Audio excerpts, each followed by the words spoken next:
Chapter 1. The Crossing. Gu Qingyang rose from the filthy pile of straw, spitting out a mouthful of blood-stained saliva, his entire body aching. Before him stood a dilapidated earthen wall, the air thick with the stench of livestock. This was no celestial abode, but rather a desolate and impoverished corner of the world. He distinctly remembered burning the midnight oil, fervently crafting his novel. So how had he awoken in this wretched place? Where was the promised new player gift pack? Ding! The sign-in system has been activated. Please find a suitable location to sign in. The mechanical electronic voice echoed in his mind, and instead of feeling elated, Gu Qingyang found the situation increasingly absurd. What treasures could possibly be signed in from this pitiful location? Did it expect him to sign in at a latrine, earning a lump of excrement as a reward? As he grumbled internally, a ragged young girl emerged, clutching a rusted iron sword, her gaze fixed on him with suspicion. The girl bore an air of determination, yet her eyes glimmered with wariness, as if she were ready to draw her sword at any moment. "Who are you?" Her voice was cold, tinged with a barely perceptible tremor. Gu Qingyang let out a bitter smile. He himself was uncertain of who he was, or rather, who he was in this world. "To am Gu Qingyang, a traveler." The girl clearly did not believe him, tightening her grip on the sword. At that moment, a gaunt man with a sharp face rushed over from a distance, shouting, "Wang Hu is coming!" Wang Hu is back to collect protection fees. The man, named Lin Laosan, grabbed Gu Qingyang's arm, speaking rapidly. "Quick, hide. That bully Wang Hu was a martial artist in the early stages, ruthless and cruel." Before Gu Qingyang could process what was happening, he was yanked into a decrepit woodshed. The girl hesitated for a moment before following suit. Inside the woodshed, the light was dim, and the air was thick with mildew. An idea struck Gu Qingyang, and he silently muttered, "Sign in." Ding! Congratulations to the host for successfully signing in at the dilapidated woodshed, learning the basic cultivation technique. Huang Yuanju. A surge of joy filled his heart finally. He resembled a true transmigrator. Just then, the door of the woodshed was kicked open, revealing a burly man with a face full of flesh, grinning wickedly at them. "Ah, hiding in here, are we? Lin Laosan, where's this month's protection fee?" Wang Hu's gaze fell upon the girl, a fleeting glimmer of greed crossing his features. "And this little lady, let's keep her here as well." The girl tightened her grip on the sword, a glint of cold resolve flashing in her eyes. Gu Qingyang stood up, brushing off the dust from his clothes, a subtle smile playing at the corners of his mouth. "Protection fee? Huh?" Wang Hu's minions erupted in laughter, brandishing their weapons, surrounding the dilapidated woodshed tightly. Though their garments were tattered, each one bore a fearsome demeanor, their blades glinting ominously in the dim light. Wang Hu sneered, stepping closer to Gu Qingyang. "Kid, I've heard you've acquired some kind of technique. Hand it over, and if you're sensible, perhaps I'll spare your miserable life." Gu Qingyang remained composed, concealing the Huang Yuanju within his garments. This was his first fortune in this world, would not part with it easily. Feigning fear, he took a step back, stammering, "What technique? I don't know what you're talking about. Stop playing dumb." Wang Hu seized Gu Qingyang by the collar. "Lin Laosan saw you enter this woodshed, acting all mysterious. You must be hiding something valuable. Search him." Several henchmen lunged at Gu Qingyang like starving wolves, scrambling over him in a frenzy. Seeing this, the girl drew her iron sword with a swift motion, the cold gleam of the blade forcing two of them back. "What do you think you're doing?" Wang Hu bellowed, his eyes glinting with fury. "Daring to ruin my plans? You're seeking death." The girl said nothing, merely pointing her sword at Wang Hu, her gaze resolute and icy. Gu Qingyang silently praised her. She appeared delicate, yet possessed a commendable courage. "Don't mind her, grab whatever the kid has," Wang Hu commanded, and his minions surged forward once more. With a quick glance, Gu Qingyang devised a plan. He abruptly pushed the girl aside and bolted towards the exit of the woodshed. "Chase him.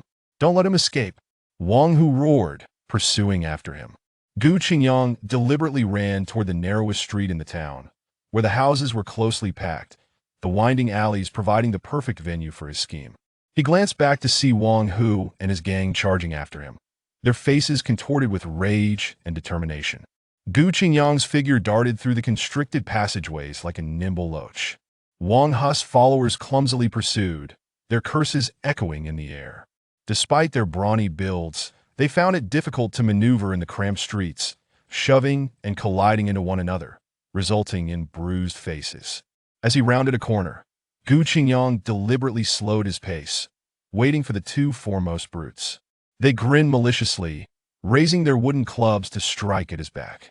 In an instant, Gu Qingyang swiftly sidestepped, causing the two brutes to crash into one another with a resounding thud, their heads spinning, their clubs clattering to the ground.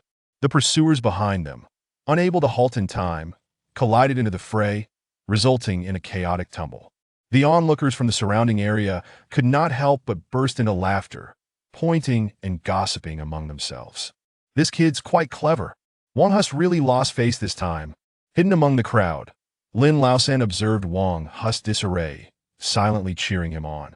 Wang Hu, his face flushed with rage, finally extricated himself from the crowd, pointing at Gu Qingyang's retreating figure, cursing, "Kid, you just wait. Don't think you can escape." Gu Qingyang glanced back at the infuriated Wang Hu, a sneer curling at the corner of his lips, before vanishing into the depths of the alley. At that moment, a figure emerged from the throng, the very girl he had encountered outside the woodshed. She gazed in the direction Gu Qingyang had disappeared, a flicker of unspoken admiration glimmering in her eyes.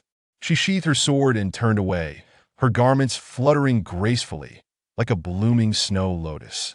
Having evaded Wang Hu, Gu Qingyang did not allow his guard to drop.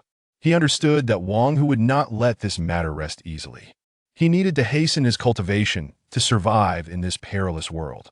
He recalled Lin Laosan mentioning rare herbs in the forest beyond the town, which might aid him in enhancing his abilities. As night descended, the stars twinkled brightly. Gu Qingyang took a deep breath and ventured towards the forest outside the town, his figure gradually fading into the darkness. Chapter 2: Secrets of the Forest. The night enveloped the forest beyond the town, shadows dancing, the chorus of insects resonating, and the air thick with the scent of damp earth. Gu Qingyang cautiously stepped into the forest, the sound of twigs snapping beneath his feet echoing sharply in the stillness of the night. Moonlight filtered through the dense foliage, casting mottled patches of light upon the ground, resembling ghostly eyes that scrutinized this intruder. "I hope I can truly find some useful herbs here," Gu Qingyang murmured to himself, gripping the dagger tightly, his senses alert to his surroundings. The basic internal cultivation technique he acquired from the system Sinin earlier flowed through him like a gentle warmth, albeit faint, filling him with hope for the future. Meanwhile, on the other side of the forest, Wang Hu, accompanied by several henchmen, had also infiltrated the woods.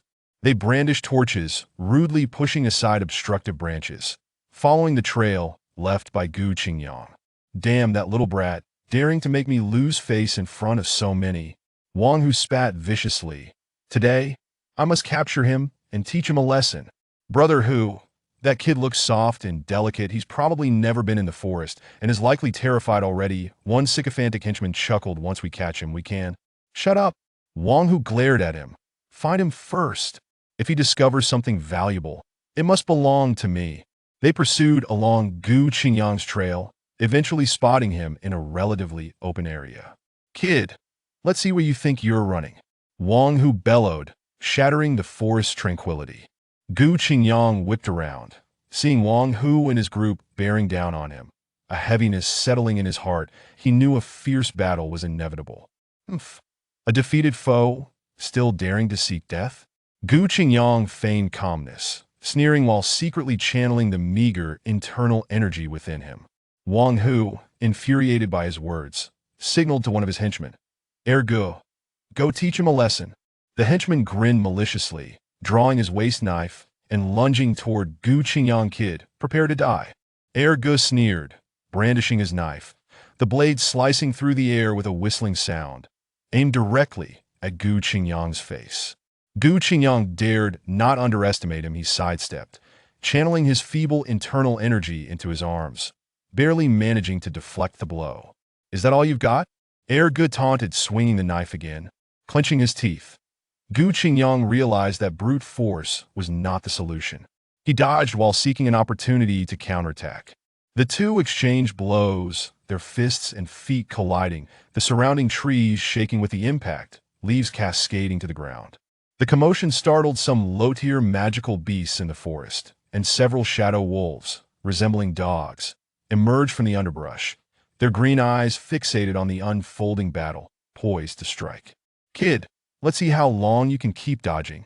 Ergu, frustrated by his inability to land a hit, intensified his assault. Gu Qingyang was forced to retreat repeatedly. On the verge of collapse at that moment, he caught a glimpse of a small stone on the ground, and a thought struck him. He feigned defeat, staggering backwards while deftly flicking the stone towards the eyes of the second man.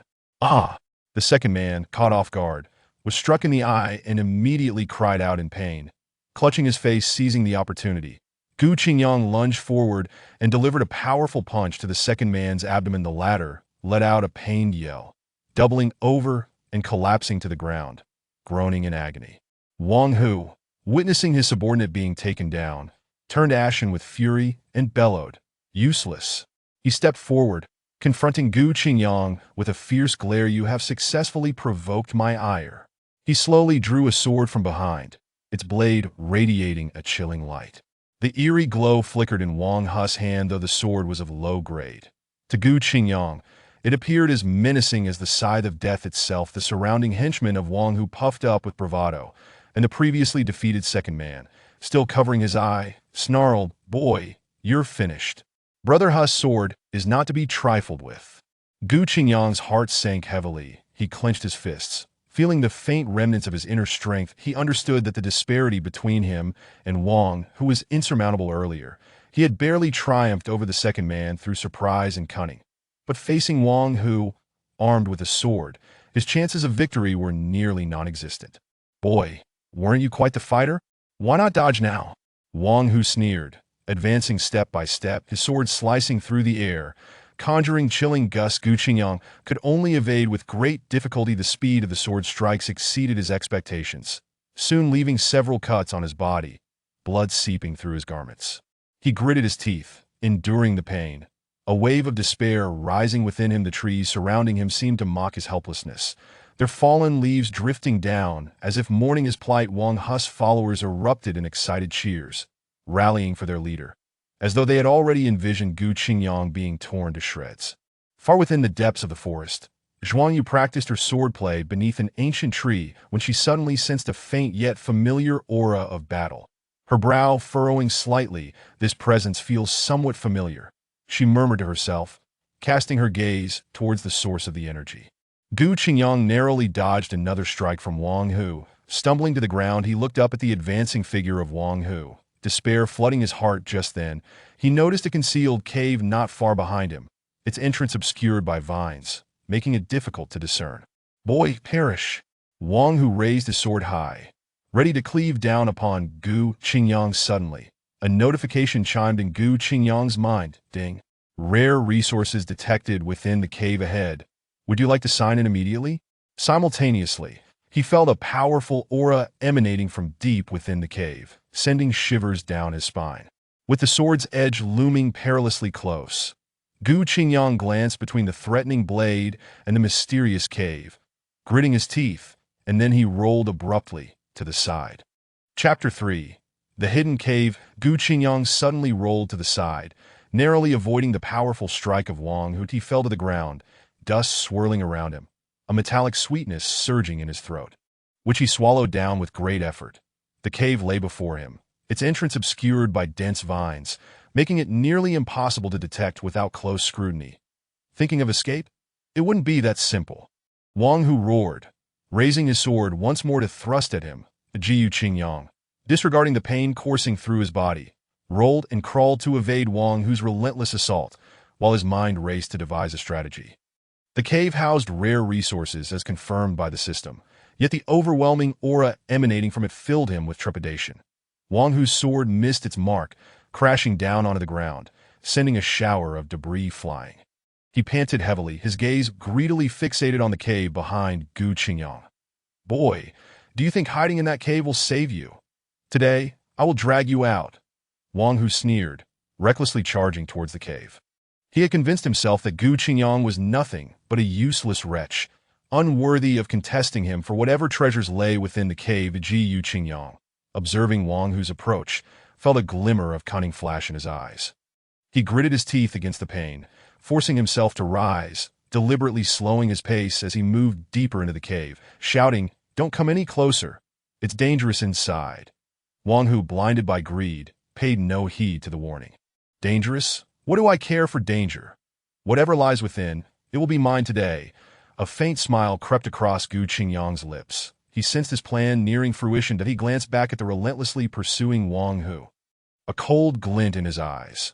"Then let us see how you fare against this danger." That Gu Qingyang swiftly entered the cave, a chilling smile playing on his lips that he had set up a few rudimentary traps near the entrance, camouflaging them with dead branches and fallen leaves. Knowing Wang Hu's insatiable greed, he anticipated that the man would recklessly pursue him. Indeed, Wang Hu soon misstepped, tumbling forward and landing ungracefully, that he scrambled to his feet, spitting out the dirt in his mouth, and cursed, "Damn it!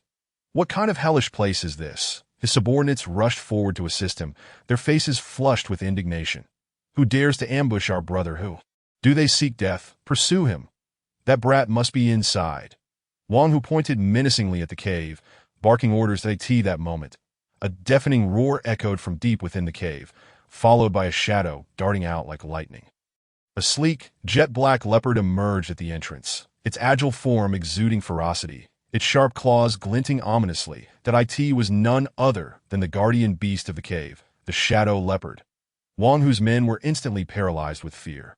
Retreating in panic, one unfortunate soul was swatted away by the leopard's paw, crashing against the stone wall, his fate uncertain. The shadow leopard paid no mind to the others, its gaze locking onto Gu Qingyang as it let out a low growl and lunged towards him. Anticipating the attack, Gu Qingyang inhaled deeply, channeling his meager essence to execute a basic technique, barely managing to fend off the leopard's onslaught. "Beast, come at me." The clash between man and beast erupted fiercely within the confines of the narrow cave. The shadow leopard moved with incredible speed, its claws striking fiercely, leaving Gu Qingyang with little choice but to defend himself. Bang! Gu Qingyang was struck hard in the chest by the leopard's paw, sent flying back to crash heavily onto the ground. Pain coursed through his chest, and he spat out a mouthful of blood. The shadow leopard pressed forward relentlessly, its eyes gleaming with menace. That it leapt high once more, its claws aimed at Gu Qingyang's throat. The Ji Qingyang suddenly noticed that the leopard's gaze seemed not entirely fixed on him. It occasionally flickered towards the jade pendant hanging at his waist. This pendant. The shadow leopard's attacks rained down like a tempest, and Gu Qingyang gradually felt himself losing ground. Wiping the blood from the corner of his mouth, he focused intently on the leopard. His mind racing, he realized that during the pauses in its attack, the leopard's eyes would inevitably drift towards the ancient pendant at his side. Could it be this pendant? A bold idea sparked in Gu Qingyang's mind. He purposely exposed a vulnerability, staggering back a few steps while subtly presenting the pendant. Sure enough, the shadow leopard's attention was entirely captured by the pendant. That it emitted a low growl, abandoning its pursuit of Gu Qingyang and slowly moving towards the pendant instead. A strange light flickered in its eyes, revealing its insatiable desire for the jade piece. The Ji Qingyang's heart leaped with joy. His suspicions had been confirmed. He stifled the pain in his body, feigning panic as he fled towards the cave's entrance, swaying the pendant enticingly to lure the leopard. The shadow leopard took the bait, roaring as it lunged at Gu Qingyang. He had anticipated this moment. As the leopard charged at him, he swiftly sidestepped, evading its attack. The shadow leopard missed entirely, its massive form crashing directly into the trap he had previously set. With a thunderous crash, the trap collapsed again, ensnaring the leopard within and eliciting an enraged roar from it. Realizing the urgency of the situation, Gu Qingyang knew he could not linger. The shadow leopard would not remain trapped for long. Ignoring the searing pain, he dashed deeper into the cave. "Boy, stop right there." At that moment, a voice filled with malice echoed behind him. Ji Qingyang turned to see Wang Hu, covered in dirt and grime, clawing his way out of the trap, his eyes blazing with fury. Chapter 4. The Leopard Demon. Understanding that the shadow leopard would not be confined for long, Gu Qingyang ran deeper into the cave without looking back. The cave was dark and damp. a putrid stench assaulting his senses, causing him to wrinkle his nose. "Boy, stop." Wang Hu's furious roar resounded behind him, laced with deep resentment. Having finally extricated himself from the trap, he found Gu Qingyang on the verge of entering the cave. And his anger flared. Glancing back, Gu Qingyang saw Wang Hu wildly swinging his sword, stumbling as he chased after him, that a cold smile crept across Gu Qingyang's face as he quickened his pace. "You little brat, if you dare to go in, I will make you regret it." Wang Hu bellowed, his sword swinging with increasing ferocity, yearning to slice Gu Qingyang in two. As Gu Qingyang dodged Wang Hu's attacks, he edged closer to the cave's depths. The ground was uneven, with loose stones occasionally tumbling down, forcing him to tread cautiously. Don't run. Wang Hu's pace lagged behind Gu Qingyang's, his frustration boiling over as he shouted. "Do you think you can escape?" Gu Qingyang paid no heed to Wang Hu's rants, expertly weaving through the cave and maintaining a safe distance. Just as Wang Hu was about to close the gap, Gu Qingyang abruptly turned and used the surrounding trees for cover, disappearing from Wang Hu's sight in an instant. Bang! Wang Hu's sword struck a tree trunk, producing a dull thud that he tugged at it forcefully, only to find the blade wedged tightly, refusing to budge. Seizing the opportunity, Gu Qingyang widened the distance, glancing back at the trapped Wang Hu, a smirk playing on his lips. "Wang Hu, it seems your luck has run out," he murmured. "Now, let me see what treasures lie within this cave." Turning away, he ventured deeper into the cave, his figure gradually swallowed by the darkness. "Wait," Wang Hu's voice called out from behind, tinged with a hint of fear.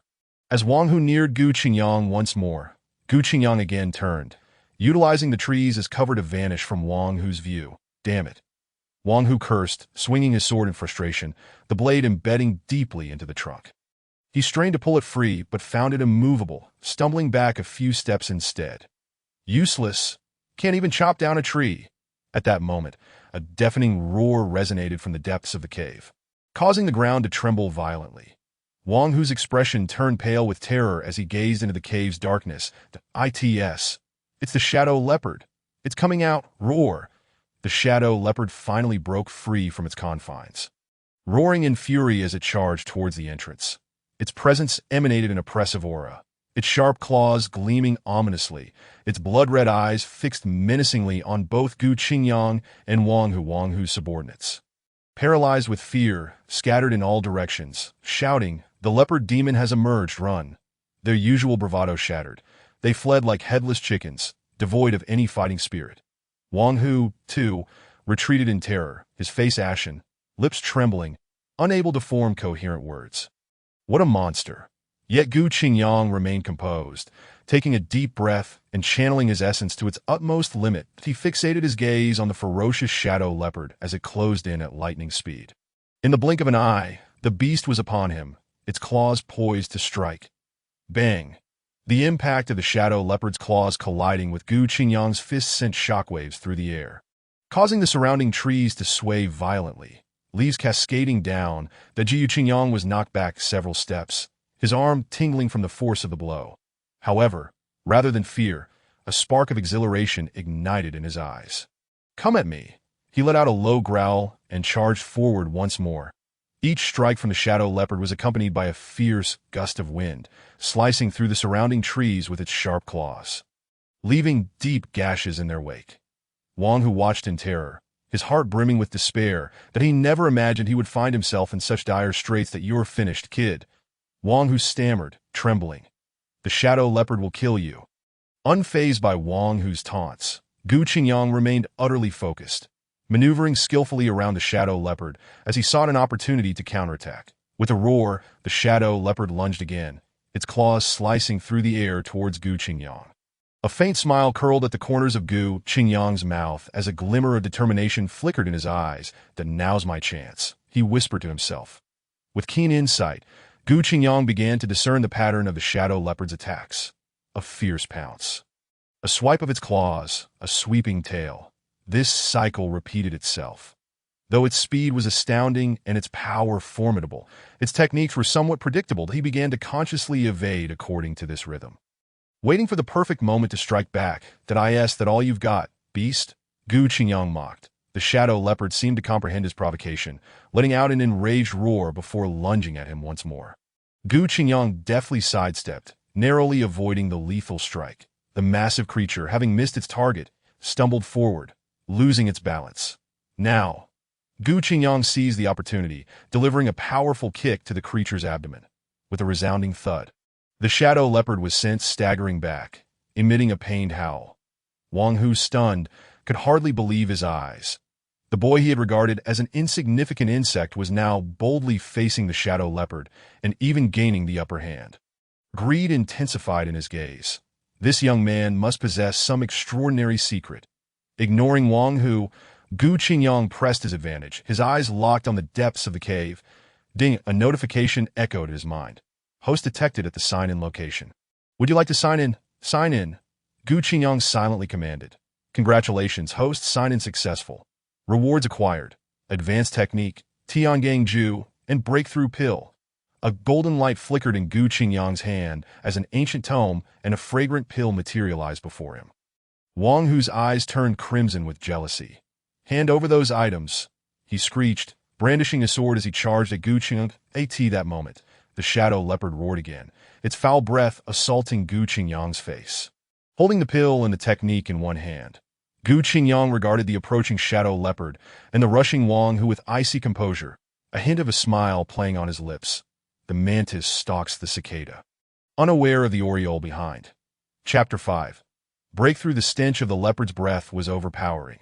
Yet Gu Qingyang remained remarkably calm that he swiftly swallowed the breakthrough pill. A warm current surged through his body, and the energy within his dantian surged forth, awakening a slumbering dragon. This newfound power was his assurance against both the shadow leopard and Wang Hu, as the shadow leopard lunged once more, its claws cutting through the air with a shrill whistle. Gu Qingyang stood his ground, channeling his energy, that a formidable force erupted from his dantian, converging in his right fist. With a thunderous impact, Gu Qingyang's fist collided with the shadow leopard's claws. The creature was forced back several steps, releasing a pained whimper. It stared at Gu Qingyang in disbelief, its eyes glinting with ferocity, unable to comprehend how this seemingly weak human had suddenly acquired such immense strength. Is that all you've got? Gu Qingyang scoffed, flexing his wrist, his eyes ablaze with combativeness. Wang Hu, witnessing Gu Qingyang's ability to withstand the shadow leopard's assault, felt his greed swell. Even further, he signaled his subordinates, and a swarm of lackeys drew their weapons, surrounding Gu Qingyang. Kid, if you know what's good for you, hand over those items, and perhaps I'll spare your life. Wang Hu snarled, envisioning the treasures in Gu Qingyang's possession. Gu Qingyang cast a disdainful glance at them, a smirk of derision curling his lips. You think you pathetic fools can seize treasures from me? He slowly spread his palm, revealing the ancient Tiangang Ju. Golden light danced across the pages, emanating an aura of mystery, as if it contained boundless secrets. The Tiangang Ju, it's truly the Tiangang Ju. Wang Hu's eyes widened in disbelief, his breath quickening, that he understood the immense power of this technique. If he could acquire it, his strength would skyrocket. Charge, kill him. Whoever gets the Tiangang Ju will be richly rewarded. Wang Hu bellowed, his greed clouding his reason. The lackeys surged forward, weapons flashing, their intent to kill palpable. Gu Qingyang's gaze sharpened, the radiance of the Tiangang Ju intensifying in his grasp. Bathed in golden light, he resembled a celestial being descended from the heavens, that no longer was he the bullied youth. Now, he radiated a fierce aura that rendered all who gazed upon him hesitant. The essence of the Tiangang Ju flowed through him, transforming in a tangible power that coursed through his limbs in a blink. He vanished from the encirclement, reappearing behind the shadow leopard, delivering a crushing blow to its head. With a mournful howl, the shadow leopard collapsed, its massive form crashing to the ground, struggling for a moment before falling still. The scene unfolded too swiftly for Wang Hu and his minions to comprehend. They could hardly believe that the boy they had pursued moments ago had transformed into a force of nature. Seeing his beloved pet slain in one blow, Wang Hu was consumed by shock and fury. He drew his sword, his face contorted with rage as he charged at Gu Qingyang. That you're asking for death. A cold smile graced Gu Qingyang's lips. Unperturbed, he nimbly evaded Wang Hu's attack and retaliated with a punch that struck Wang Hu squarely in the chest. With a sickening thud, Wang Hu spat blood. Staggering back, he stared at Gu Qingyang in disbelief. Terror filling his eyes, the Jiu Qingyang advanced relentlessly, his fists a whirlwind of force, each strike landing with devastating effect. Wang Hu could barely defend himself. The sound of cracking bones echoing around him. The onlooking lackeys trembled in fear. They had never witnessed such a terrifying display of combat. To them, Gu Qingyang appeared as a war god, invincible in battle. Suddenly, Gu Qingyang halted, a mocking glint in his eyes as he regarded Wang Hu. Didn't you wish to seize my treasures? Why the silence now?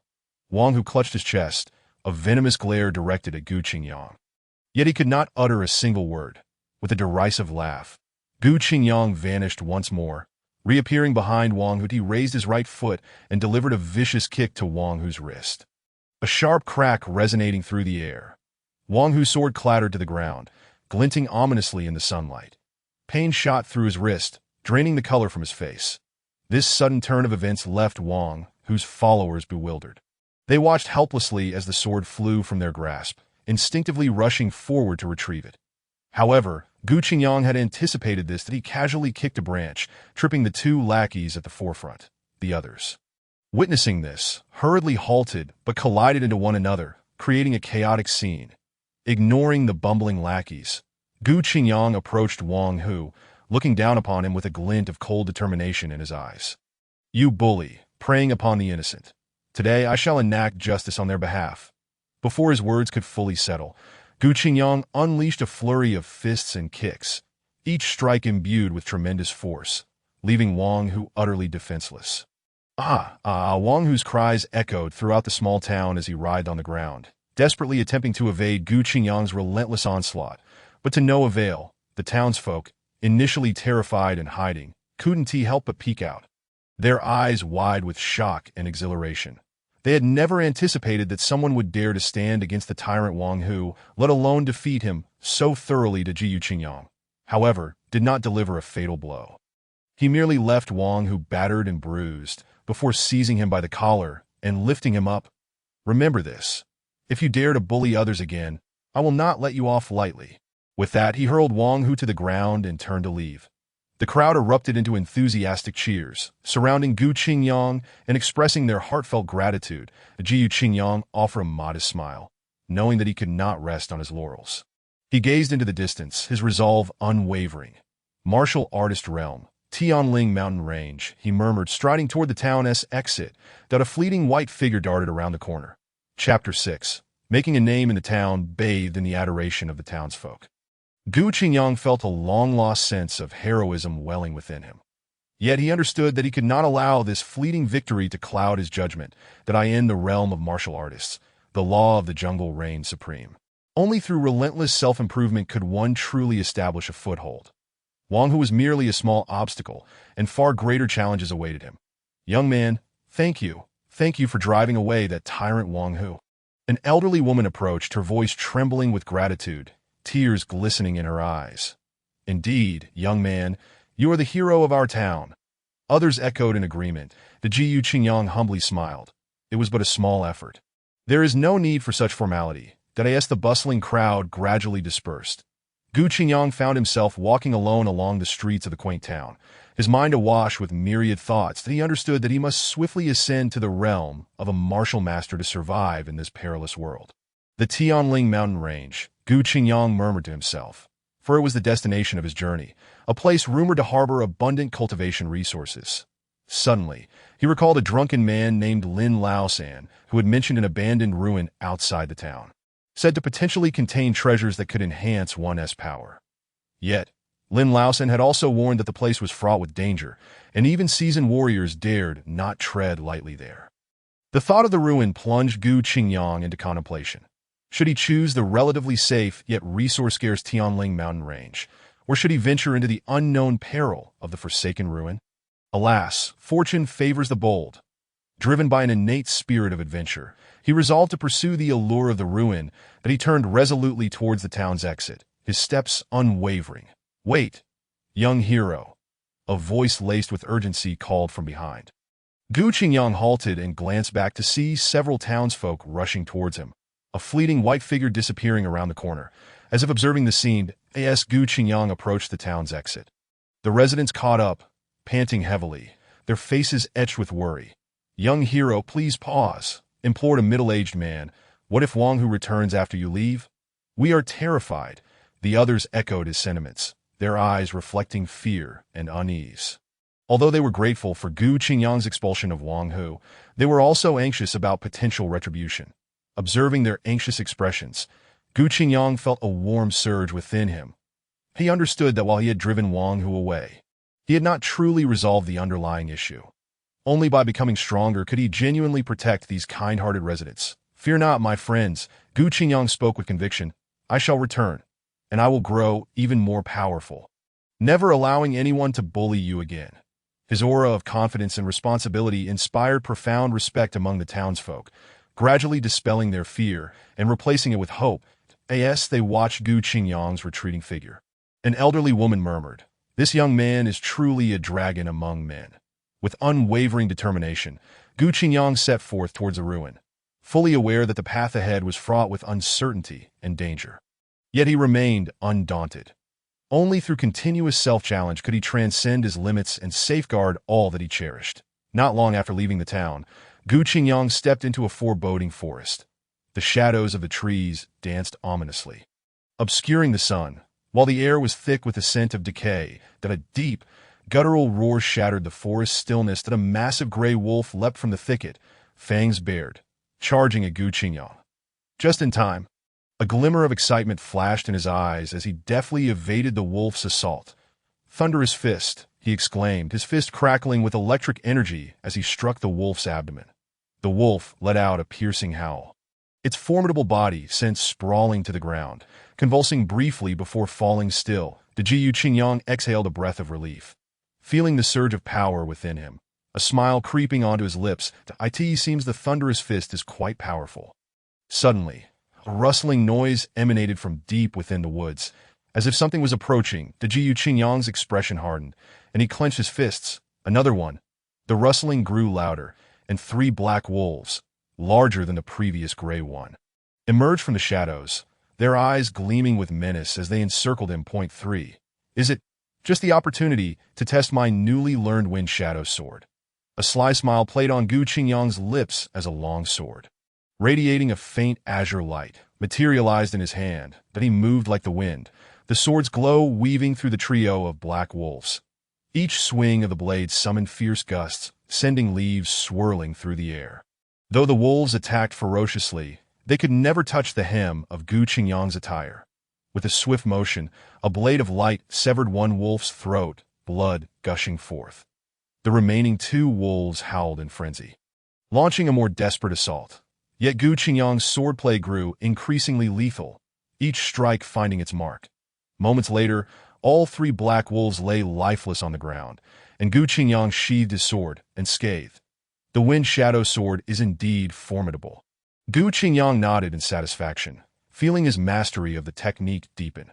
Continuing deeper into the woods, Gu Qingyang faced several more waves of beastly attacks, each easily dispatched. Each battle deepened his understanding of the new techniques, and his strength continued to rise. After wandering for a considerable time, the trees began to thin, and the landscape opened up before him. However, what lay ahead was not the anticipated ruin, but a tumultuous river. The water roared and crashed against the rocks on either side, producing a deafening cacophony. There were no bridges, and the current was treacherous, rendering swimming impossible. The Gu Qingyang stood at the riverbank, gazing at the tumultuous waters. His brow furrowed, but he scanned the surroundings for a way to cross. Suddenly, his gaze sharpened as he noticed something hanging from a towering ancient tree on the opposite bank, a slender figure leaping down gracefully. It was Gu Qingyang murmured softly. Chapter 7. The River Crossing, Ruin in Sight. The remaining 2 black wolves, now more frenzied in their attacks, were met with Gu Qingyang's increasingly fierce swordplay, each move deadly and precise. Moments later, all 3 black wolves lay vanquished, and Gu Qingyang stood, sword in hand, without a single scratch. "The wind shadow sword is indeed powerful." Gu Qingyang nodded approvingly, feeling his control over the technique deepen. Delving further into the forest, he encountered several more waves of beastly assaults, all effortlessly subdued. Each skirmish enriched his comprehension of the new techniques, and his prowess grew correspondingly. After a lengthy journey, the forest began to thin, revealing an expansive vista. Yet, what greeted Gu Qingyang was not the anticipated ruin, but a roaring river. The waters surged violently, crashing against the rocks on either side, creating a thunderous noise. There were no bridges to be seen, and the currents were swift, making it impossible to swim across. The Gu Qingyang stood at the riverbank, scrutinizing the rushing waters, his brow knitted in concentration. The depths of the river were obscured, and he wondered what dangerous beasts might lurk beneath the surface. To attempt to cross would be exceedingly perilous. He surveyed the area, seeking a method to traverse the river. His gaze flitted over the trees lining the banks, contemplating whether he could fell one to construct a makeshift bridge. However, the surrounding trees were either too slender to bear weight or too robust for him to fell with his current strength. The Gu Qingyang attempted to chop down a smaller tree with his sword, embedding the blade deep into the trunk. Yet he found it impossible to sever it completely. That he sighed, abandoning the idea. It seemed he would need to devise another plan. The Gu Qingyang muttered to himself, his eyes again drawn to the roaring waters, anxiety gnawing at him. He slowly made his way along the riverbank, hoping to discover a stretch of calmer waters or any clues for crossing. Suddenly, he noticed something on a tall, ancient tree across the river. A slender figure descending gracefully to the ground. That was the girl he had encountered earlier, Zhuang Yu. She seemed to have noticed Gu Qingyang as well, casting him a cold glance before speaking. "Do you wish to cross too?" Her voice was frosty, tinged with a barely perceptible sarcasm. Gu Qingyang withdrew his gaze, nodding slightly. "Indeed, this river blocks my path," he observed Zhuang Yu, noting that her attire was tidy, suggesting she had not traversed the river. Did she possess a special method to cross? As he pondered, his eyes fell upon several stones protruding from the river's surface. They varied in size and were scattered, seemingly forming a pathway to the opposite bank. That a bold idea sparked in his mind. "Perhaps I can," Gu Qingyang murmured, a glimmer of excitement shining in his eyes. Channeling his internal energy, he lightly sprang from the ground, gracefully landing on the first stone. The rushing waters splashed against him, soaking the hem of his garment. Yet he felt no fear, only exhilaration. Zhuang Yu watched Gu Qingyang's movements, surprise flickering in her eyes. What had seemed an impossible method of crossing was being accomplished by him. Gu Qingyang leaped from stone to stone with agility, his movements fluid. Though some stones were spaced far apart, he relied on his explosive power and precise landings to navigate the treacherous terrain. The water crashed against the stones, producing a deafening roar, as if celebrating his courage. Finally, after a particularly daring leap, Gu Qingyang landed firmly on the opposite bank. That he exhaled deeply, a sense of accomplishment swelling within him. That appears that was not such a daunting task after all. The Gu Qingyang turned to Zhou Yang. A hint of pride etched on his face. However, no sooner had he spoken than he was struck by an overwhelming aura. That a massive intermediate-level magical beast had appeared behind him, its gaping maw bared, unleashing a deafening roar as it lunged at him. Startled, Gu Qingyang swiftly sidestepped to evade the creature's attack, its razor-sharp claws grazing the edge of his clothing, stirring up a fierce gust of wind. Without a moment's hesitation, he activated the newly learned advanced technique, Wind Thunder Palm, and struck at the beast's head. That a thunderous crash echoed through the air, scattering leaves in the vortex of their conflict. Although the magical beast was momentarily repelled by Gu Qingyang's blow, it did not retreat. Instead, it launched itself at him with renewed ferocity. That an intense battle was on the verge of erupting. The beast roared again, its claws slashing menacingly towards Gu Qingyang. With agility, he evaded its strikes, all the while searching for an opportunity to counterattack, seeking the creature's weakness. His gaze sharpened, locking onto the beast's vulnerable abdomen, the area where its defenses were thinnest. Taking a deep breath and suppressing the searing pain from his arm, he awaited the perfect moment. That as the beast charged once more, accompanied by a foul stench and a chilling roar. Gu Qingyang deftly rolled aside, narrowly avoiding the assault.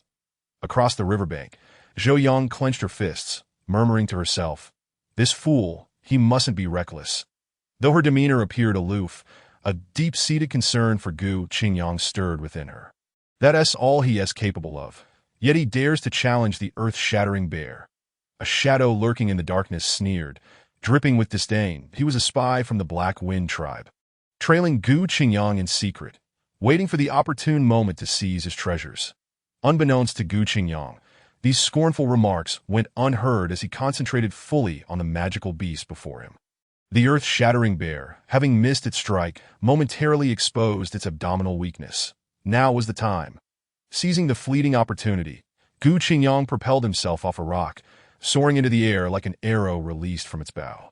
He summoned all his internal energy, channeling it into his right fist, and struck fiercely at the bear's abdomen.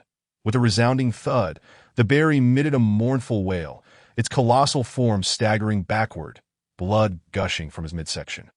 Yet the bear's death throes were not without consequence. Its sharp claws raked across Gu Qingyang's arm, leaving a gaping wound that bled profusely, staining his sleeve crimson. Cursing under his breath, Gu Qingyang pressed his hand against the wound, his complexion paling. The earth-shattering bear collapsed with a thunderous crash, kicking up clouds of dust. The hidden spy, witnessing this, muttered a curse of ill fortune and retreated, viewing an injured warrior as no threat at all. Gu Qingyang hastily bandaged his wound, his gaze resolutely fixed on the direction of the ruins, that he understood that this was merely the beginning. Far greater challenges awaited him. Drawing a deep breath, he took a step forward towards the ruins, where the faint scent of blood mingled with the earth's aroma, creating an inexplicable sense of foreboding. The grand entrance to the ruins loomed ahead. He reached out, slowly pushing open the ancient, weighty stone door. Chapter 8. Expedition into the ruins. The ancient stone door creaked ominously as it swung open, unleashing a wave of cold, damp air. Gu Qingyang stepped into the ruins, his breath catching at the sight before him. Inside, the ruins were shrouded in darkness, with only a few feeble rays of light filtering through the cracks in the stone, barely illuminating the surrounding gloom. The air was thick with the scent of dust and decay.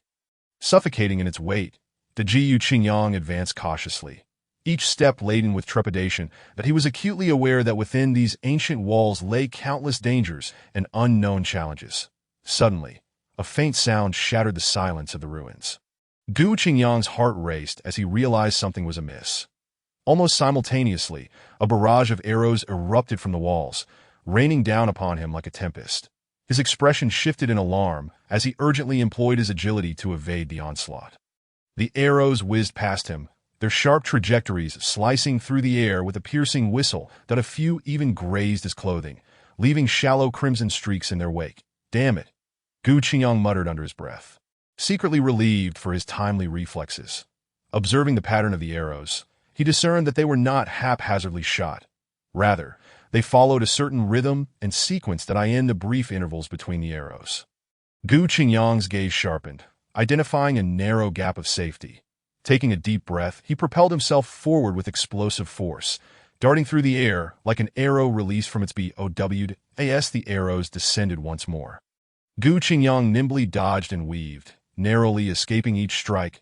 At last, he emerged beyond the lethal barrage, reaching a relatively secure spot that he exhaled in relief, wiping the sweat from his brow, grateful for his fortunate escape.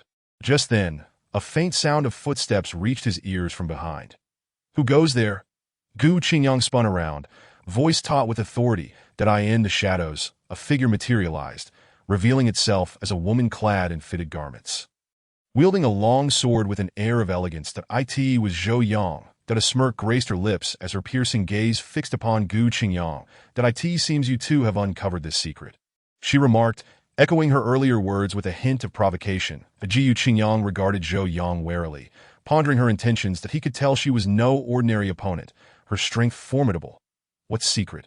he inquired, maintaining a facade of calm. With a derisive smile, Zhou Yang replied, "Do you really think I would share that with you? If you have any sense, you would leave this place at once, or else." Her words trailed off as Gu Qingyang felt the ground tremble beneath him. A massive figure emerged from the darkness, towering at 3 meters high. That was a bronze golem, brandishing a colossal cleaver, radiating an icy aura of menace. "Humph, overestimating yourself," Zhou Yang scoffed, seemingly unfazed by the golem's arrival.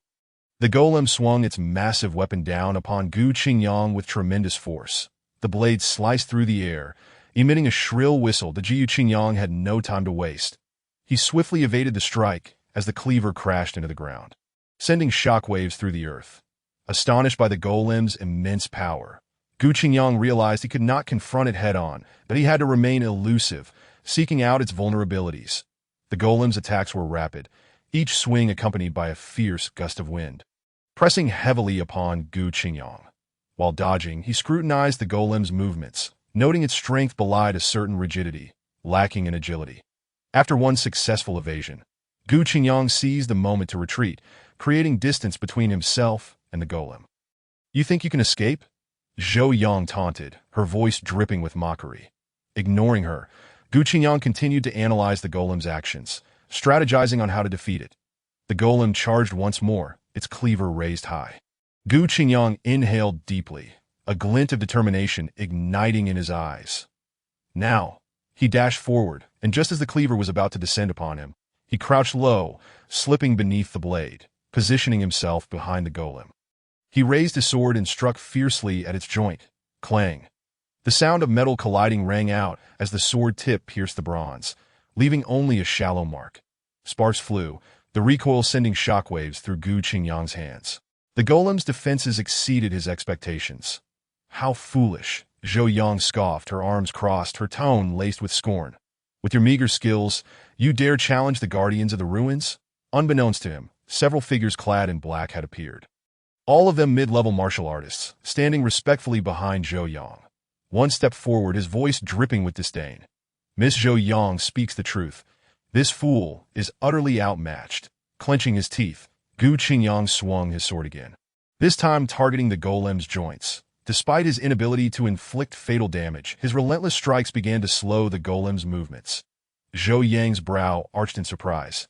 It seemed this fool had discovered the golem's weakness.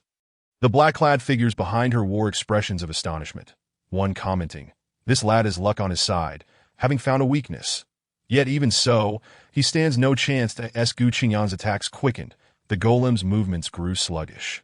Just as victory seemed within reach, the golem suddenly swung its cleaver with a violent force. Gu Qingyang barely had time to react, and the blade struck him squarely in the chest, sending him crashing to the ground. Blood spilling from his mouth. "Overestimating yourself." Zhuang Yu let out a cold snort, seemingly unperturbed by the outcome. The figures cloaked in black also displayed disdain, one remarking, "With such meager abilities, how dare they attempt to infiltrate the ruins? Truly, they are unaware of their own mortality." The Gu Qingyang struggled to rise, the excruciating pain coursing through his body, rendering him nearly breathless. He lifted his gaze toward the depths of the ruins. Aware that the sign-in point lay just ahead, yet he pondered whether he could endure any longer. Summoning every ounce of strength, he trembled as he extended his hand, pointing towards the inner sanctum of the ruins. His voice hoarse as he uttered, I can still." Chapter 9. The Ruins Counterattack. The joy of Gu Qingyang gritted his teeth, straining to pull himself upright, that a searing pain throbbed in his chest, as if several ribs had been fractured. However, he cast aside his discomfort, propelled by an inexplicable force guiding him deeper into the ruins, that he staggered forward, each step akin to traversing a razor's edge. How tenacious! Zhuang Yu observed Gu Qingyang's retreating figure, a flicker of complex emotion crossing her eyes. The black-clad individuals behind her grew impatient. "Miss, shall we intervene?" Zhuang Yu raised her hand to halt them, insisting, "Let us wait a moment longer. I wish to see what this seemingly ordinary youth is truly capable of." As Gu Qingyang felt himself growing increasingly feeble, darkness encroached upon his vision. Yet within his heart, clarity blossomed, and the guiding force intensified, as if it beckoned him from just beyond the horizon, that he clenched his jaw, expending his final reserves of energy to surge forward. Upon rounding a bend, he was met with an expansive sight. An ancient altar manifested before him, radiating a soft, inviting glow. To Gu Qingyang's heart leapt with joy. He recognized this as the sign-in point he sought.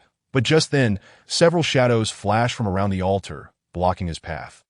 These puppet sentinels loomed larger and more formidable than those he had encountered prior. Wielding far superior weaponry, that a chill settled in Gu Qingyang's heart. He understood he had stumbled into a far graver predicament. "It seems your luck has run out." A frigid voice emanated from behind the puppet sentinels. A man clad in a black robe, his visage obscured by a grotesque mask, stepped forth, gripping a long black sword that exuded a chilling aura. Gu Qingyang steadied himself, his gaze unwavering as he faced his adversary. "You wish to thwart my sign-in? Let us see if you possess the capability to do so." Taking a deep breath, he summoned his internal energy, channeling the Nine Heavens Thunder technique to its utmost potential. His form flickered like lightning, weaving between the puppet sentinels, leaving behind fleeting afterimages. His eyes, sharp as a hawk's, pinpointed the vulnerabilities of each sentinel, and with a flurry of strikes, he delivered lethal blows. Crack! A sharp sound echoed as Gu Qingyang's foot shattered the head of one puppet sentinel. Metal shards scattering. Bang! Another sentinel's chest caved beneath the force of Gu Qingyang's punch, producing a dull thud. Within mere breaths, several puppet sentinels lay vanquished at his feet, reduced to mere scrap. The sudden turn of events left the black-clad figures and the masked man momentarily stunned. How is this possible? He is so strong, one exclaimed in disbelief. The masked man's eyes darkened with a shadow of incredulity. He had not anticipated that this seemingly inconspicuous youth would possess such formidable prowess. Useless! A bunch of worthless fools, he bellowed, the black sword in his hand vibrating ominously, a wave of overwhelming pressure emanating from him. The last puppet sentinel, seemingly invigorated by the masked man's aura, let out a thunderous roar, brandishing a massive iron hammer as it charged at Gu Qingyang with reckless abandon. Its speed was astonishing, and its strength overwhelming, leaving Gu Qingyang momentarily at a loss. Yet he remained composed, keenly observing the sentinel's attack trajectory and utilizing the environment to evade its strikes. The stone pillars surrounding the altar became his best cover as he nimbly maneuvered between them, dodging the sentinel's relentless onslaught. In that instant, he noticed a flickering red device on the sentinel's back. He realized this must be the sentinel's core mechanism. A glimmer of determination sparked in Gu Qingyang's eyes. Taking a deep breath, he swiftly evaded another attack and circled behind it, clenching his right fist. He concentrated his energy at his knuckles and launched a powerful strike towards the red device. "Perish!" he shouted. His fist, imbued with the full force of the Nine Heavens Thunder technique, crashed into the red device on the sentinel's back. Boom! A thunderous explosion erupted. The red device shattered, and the puppet sentinel's movements ceased abruptly, its massive form collapsing in a cloud of dust. The black-clad individuals recoiled in horror, their faces pale as they retreated in fear. The masked man's countenance darkened, disbelief flickering in his eyes as he grappled with the reality that this youth had indeed destroyed the puppet sentinel. As the dust settled, Gu Qingyang stood amidst the ruins. Breathing heavily, yet triumphant, he raised his gaze to the altar's center, where a softly glowing golden disc awaited. Precisely the sign-in point for which he had ventured, he hastened towards the disc, mentally reciting. Sign-in successful. Congratulations, host. You have received one breakthrough pill, which can aid you in advancing to the Martial Master Realm. Additional reward, one Xuanwu shield, with exceptional defensive capabilities. The system's voice resonated in Gu Qingyang's mind. As a fragrant pill and a shield adorned with the Xuanwu insignia materialized in his hands.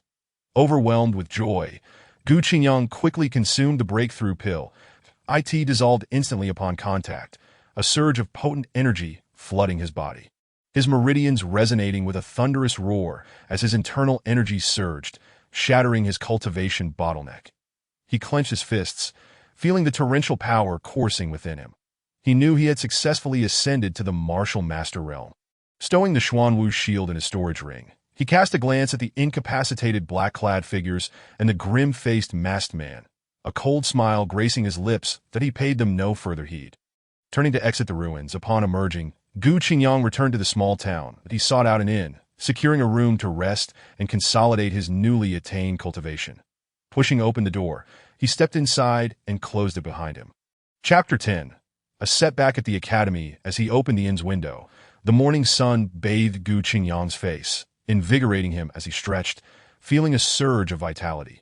Following his breakthrough to the Martial Master Realm, he sensed a newfound mastery over his strength. Today, he intended to visit Tianyuan Academy to learn advanced techniques and further enhance his power. Tianyuan Academy, located in the heart of Tianyuan City, exuded grandeur and spanned an expansive area. Standing at the entrance, Gu Qingyang gazed up at the towering plaque, anticipation swelling within him that he envisioned himself immersed in the academy's teachings, mastering powerful techniques, and engaging in sparring with fellow prodigies, steadily progressing on the path to greatness. With a confident stride, he approached the academy's gates, only to be halted by two guards. "Young man, may I inquire about your purpose for visiting the academy?" One guard asked. "That I wish to join Tianyuan Academy," and become a student. Gu Qingyang replied with a smile, pride evident in his tone. The guard scrutinized him, then stated, to join the academy, a recommendation letter from an elder or mentor is required. Do you possess one? Gu Qingyang was taken aback. He had not anticipated the necessity of a recommendation letter to gain entry. Throughout his journey, he had relied solely on his strength and the sign-in system to overcome numerous obstacles, never considering he might be turned away for lacking a recommendation. I do not possess a recommendation letter, Gu Qingyang admitted, but I am a martial master, and I believe my abilities are sufficient for admission to Tianyuan Academy. The guard shook his head, responding, without a recommendation letter. Regardless of your strength, you cannot enter the academy. That is the rule. That moment, a lavishly dressed youth emerged from within the academy, flanked by several attendants. That he cast a disdainful glance at Gu Qingyang, arrogantly proclaiming, do you really think someone like you can enter Tianyuan Academy? Perhaps you should reassess your standing. Gu Qingyang recognized this young man as Zhao Xian, the very individual he had encountered in the ruins. He had not anticipated crossing paths with him again. What do you mean, Zhao Xian? Gu Qingyang inquired, furrowing his brow. Zhao Xian scoffed. What do I mean? Quite literally, you, a backgroundless rustic without a recommendation, think you can step foot in Tianyuan Academy? It's a delusion. An elder emerged from the academy, none other than Elder Sun, who oversaw admissions. Hearing Zhao Xian's remarks, he turned his attention to Gu Qingyang, asking, young man, do you truly lack a recommendation letter? Gu Qingyang took a deep breath, replying, I do not have a recommendation letter, but I... Elder Sun raised his hand, interrupting him sternly, without a recommendation letter, you cannot participate in the entrance examination. This is the academy's rule. And no one is exempt. Gu Qingyang wished to argue further, but Zhao Xian interjected, Elder Sun, this person is unworthy of entering Tianyuan Academy. Please do not waste your time. Elder Sun cast a glance at Zhao Xian, then shifted his gaze to Gu Qingyang and spoke slowly. Young man, without rules, there can be no order. Gu Qingyang took a deep breath, striving to suppress the dissatisfaction brewing within him, and earnestly replied, Elder Sun, I understand the regulations of the academy, but I have traveled a great distance to Tianyuan Academy precisely to learn advanced techniques and enhance my strength. Though I lack a recommendation letter, I firmly believe that my talent and diligence will not disappoint you. Elder Sun stroked his beard, his tone remaining stern. Young man, while talent and effort are indeed significant, rules are rules. Without a recommendation letter, it simply cannot be done. Zhao Xian, with his arms crossed, wore a mocking expression. Did you hear that, country bumpkin? Elder Sun has made it clear. It's a no-go. You should just go back to farming and spare yourself the embarrassment. His entourage echoed his derision with jeers, and even Zhuang Yu, who had been silently standing behind Gu Qingyang, furrowed her brow slightly, concern flickering in her eyes. Although she recognized Gu Qingyang's exceptional abilities, she understood that the stringent regulations of Tianyuan Academy made entry without a recommendation letter exceedingly difficult. Gu Qingyang's countenance darkened. He had not anticipated such a formidable obstacle that he knew that without the Academy's advanced techniques, his progress in enhancing his strength would be severely hindered, widening the gap between him and those talented disciples with resources and backgrounds. Had he truly chosen the wrong path, he silently turned to leave this stifling environment. Just then, a thought struck him, and he halted abruptly, instinctively reaching for the storage pouch at his waist. As his fingers rummaged through the pouch, a subtle smile crept across his lips as he recalled his sign in space. Perhaps there was still a glimmer of hope. Casually, he approached the stone tablet at the academy's entrance, feigning admiration for the inscription, while quietly intoning his sign-in. Ding! Congratulations to the host for successfully signing in at Tianyuan Academy entrance and receiving a mysterious recommendation letter. The system's voice resonated in his mind, filling him with elation that he extracted the recommendation letter, noticing that the envelope bore no signature, only a few archaic characters emanating an air of mystery. Taking a deep breath, he turned once more to Elder Sun, presenting the recommendation letter with both hands. Elder Sun, please have a look. Elder Sun accepted the letter, his brow furrowing slightly. The characters on the envelope were unfamiliar to him, which surprised him. That he opened the envelope and withdrew the letter, which contained only a few succinct phrases, each word imbued with formidable authority. At the end of the letter was an unfamiliar signature, yet it stirred a sense of inexplicable familiarity within him. Elder Sun's expression shifted repeatedly, Finally, he raised his head slowly, scrutinizing Gu Qingyang with renewed intensity. "From where did you obtain this recommendation letter?" "It was gifted by a senior," Gu Qingyang replied calmly, maintaining a composed demeanor. Zhao Xian, unable to contain himself, scoffed. "What a farce! I wager that recommendation letter is a forgery. Elder son, do not let him deceive you." Ignoring Zhao Xian, Elder son pondered for a moment before stating, "Young man, although the origin of this recommendation letter is unclear, I can make an exception and grant you an opportunity. You will need to participate in a special selection competition. And if you succeed, you may formally enroll." The Jiyu Qingyang's heart soared with joy as he quickly bowed in gratitude. "Thank you, elder son." Zhuang Yu, standing nearby, breathed a sigh of relief. She approached Gu Qingyang and softly encouraged him. "I believe in your capabilities." At that moment, a finely dressed young man approached Zhuang Yu, ostentatiously waving a folding fan. "My lady, I am Li Gongzi. Might I be so fortunate as to request your company?" Gu Qingyang's gaze turned icy as he stepped protectively in front of Zhuang Yu. Li Gongzi's words were abruptly interrupted by Gu Qingyang's frigid stare. He cast a disdainful glance at Li Gongzi, his tone laced with warning. This lady does not appreciate being disturbed. That Li Gongzi's expression shifted. But upon seeing Zhuang Yu standing behind Gu Qingyang, clearly relying on him, he could only turn away in frustration. The special selection commenced at the Academy's martial arena, where the sunlight illuminated the expansive ground, casting a solemn aura upon the towering structure surrounding it. Hundreds of participants gathered, each brimming with vitality and eagerness. The Jiyu Qingyang surveyed the unfamiliar faces, feeling a twinge of pressure. Countless hidden experts lurked within the crowd, causing a ripple of apprehension in his heart. Elder Sun stood on a high platform, announcing the rules of the competition. It will be a one-on-one elimination format with strikes to be controlled. Lethal techniques are strictly prohibited. With the sound of a gong, the selection officially commenced. The Jiyu Qingyang's first opponent was a burly figure, muscles bulging, clearly a powerhouse. His name was Shirlei, a standout from the Academy's external division. Boasting late-stage martial prowess. "Kid, I advise you to concede early to avoid unnecessary pain." Shirlei sneered, swinging his massive fists, generating gusts of wind. The Jiyu Qingyang maintained a tranquil demeanor, undeterred by the opponent's imposing presence. He took a deep breath, assuming a defensive stance. Shirlei's onslaught descended like a tempest, each punch carrying immense force. Seemingly intent on pulverizing Gu Qingyang, the Jiyu Qingyang was compelled to evade continuously, seeking an opportunity to counterattack. This kid only capable of dodging. What a disgrace! Zhao Xian jeered from the crowd. Lin Wan stood nearby, her brows knitted with concern. She could see that although Gu Qingyang was agile, he remained in a passive position, and if this continued, defeat was inevitable. After several evaded attacks, Gu Qingyang gradually regained his composure. That he observed that while Shirlei possessed immense strength, his speed was relatively slow, and his attack patterns were predictable. Seizing an opening, Gu Qingyang swiftly dodged Shirlei's heavy punch and landed a strike to his abdomen. Shirlei grunted, slightly staggering. What a chance! A glint of determination flashed in Gu Qingyang's eyes as he pressed forward, unleashing a flurry of strikes upon Shirlei.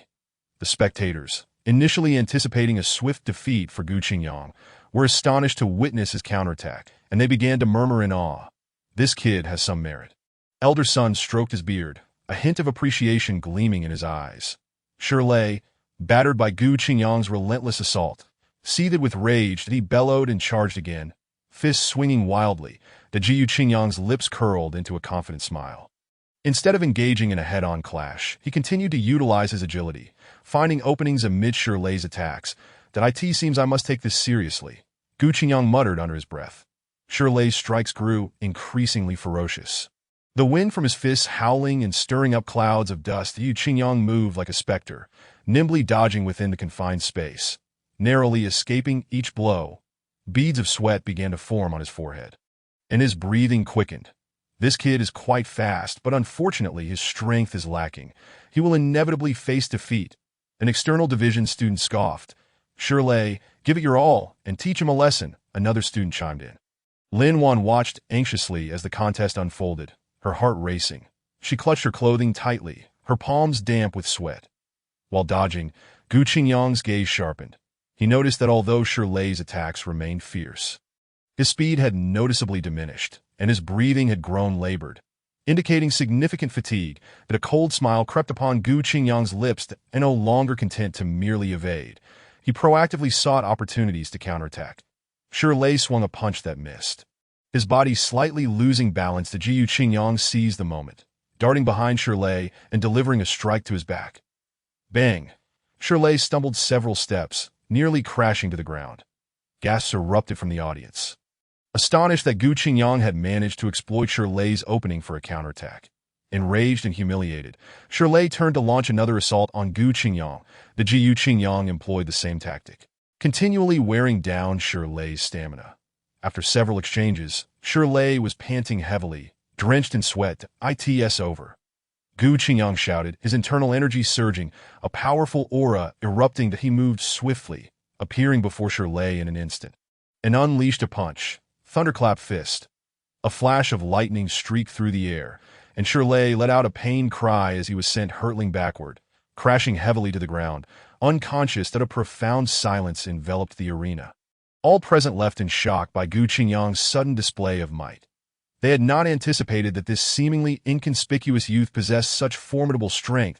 That a glimmer of brilliance flickered in Elder Sun's eyes as he stroked his beard, slowly remarking, "This young man is no ordinary talent." Zhao Xian stood among the crowd, his expression darkened, fists clenched tightly, nails digging into his flesh. He watched Gu Qingyang radiating confidence in the arena, a burning jealousy igniting within him. "Gu Qingyang, just wait." As the dust settled, Gu Qingyang gradually reined in his breath, a faint smile playing at the corners of his mouth. Thunderous applause erupted from the audience, cheers rising and falling like waves. Lin Wan let out a sigh of relief, her face blooming with a smile of liberation.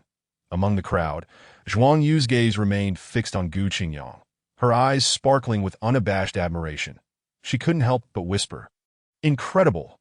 This subtle murmur, however, was caught by several male students nearby, who followed Zhuang Yu's gaze towards Gu Qingyang, their expressions brimming with jealousy and hostility. One of them sneered, "What's so impressive? It's just good luck."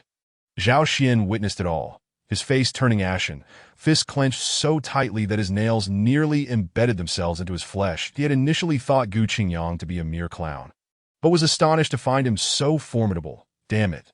This brat has stolen my thunder." Zhao Xian cursed inwardly, a fierce flame of jealousy igniting within him. With a grim expression, he turned and strode towards a corner where several of his close associates stood. "You lot come here," he whispered, plotting how to sabotage Gu Qingyang in the upcoming matches. As Gu Qingyang descended from the stage, he was met by Lin Wan's concerned gaze. "Are you all right? Are you hurt?" she asked, meticulously inspecting his body. "Don't worry, I'm fine," Gu Qingyang replied with a smile, shaking his head, warmth flooding his heart at Lin Wan's concern.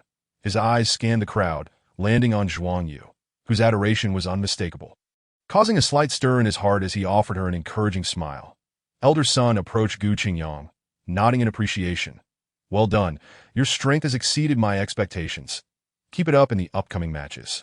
Gu Qingyang respectfully bowed, grateful for the elder's praise. As the competition progressed, Gu Qingyang continued to triumph over several formidable opponents, advancing with vigor. However, he gradually sensed an unusual atmosphere around him.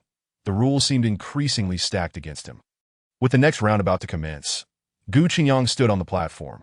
Feeling several malevolent gazes directed at him, he took a deep breath, his expression sharpening. "It seems the real show is about to begin," he murmured to himself, his fists quietly tightening. A piercing voice rang out. "Next match, Gu Qingyang versus Zhao Xian."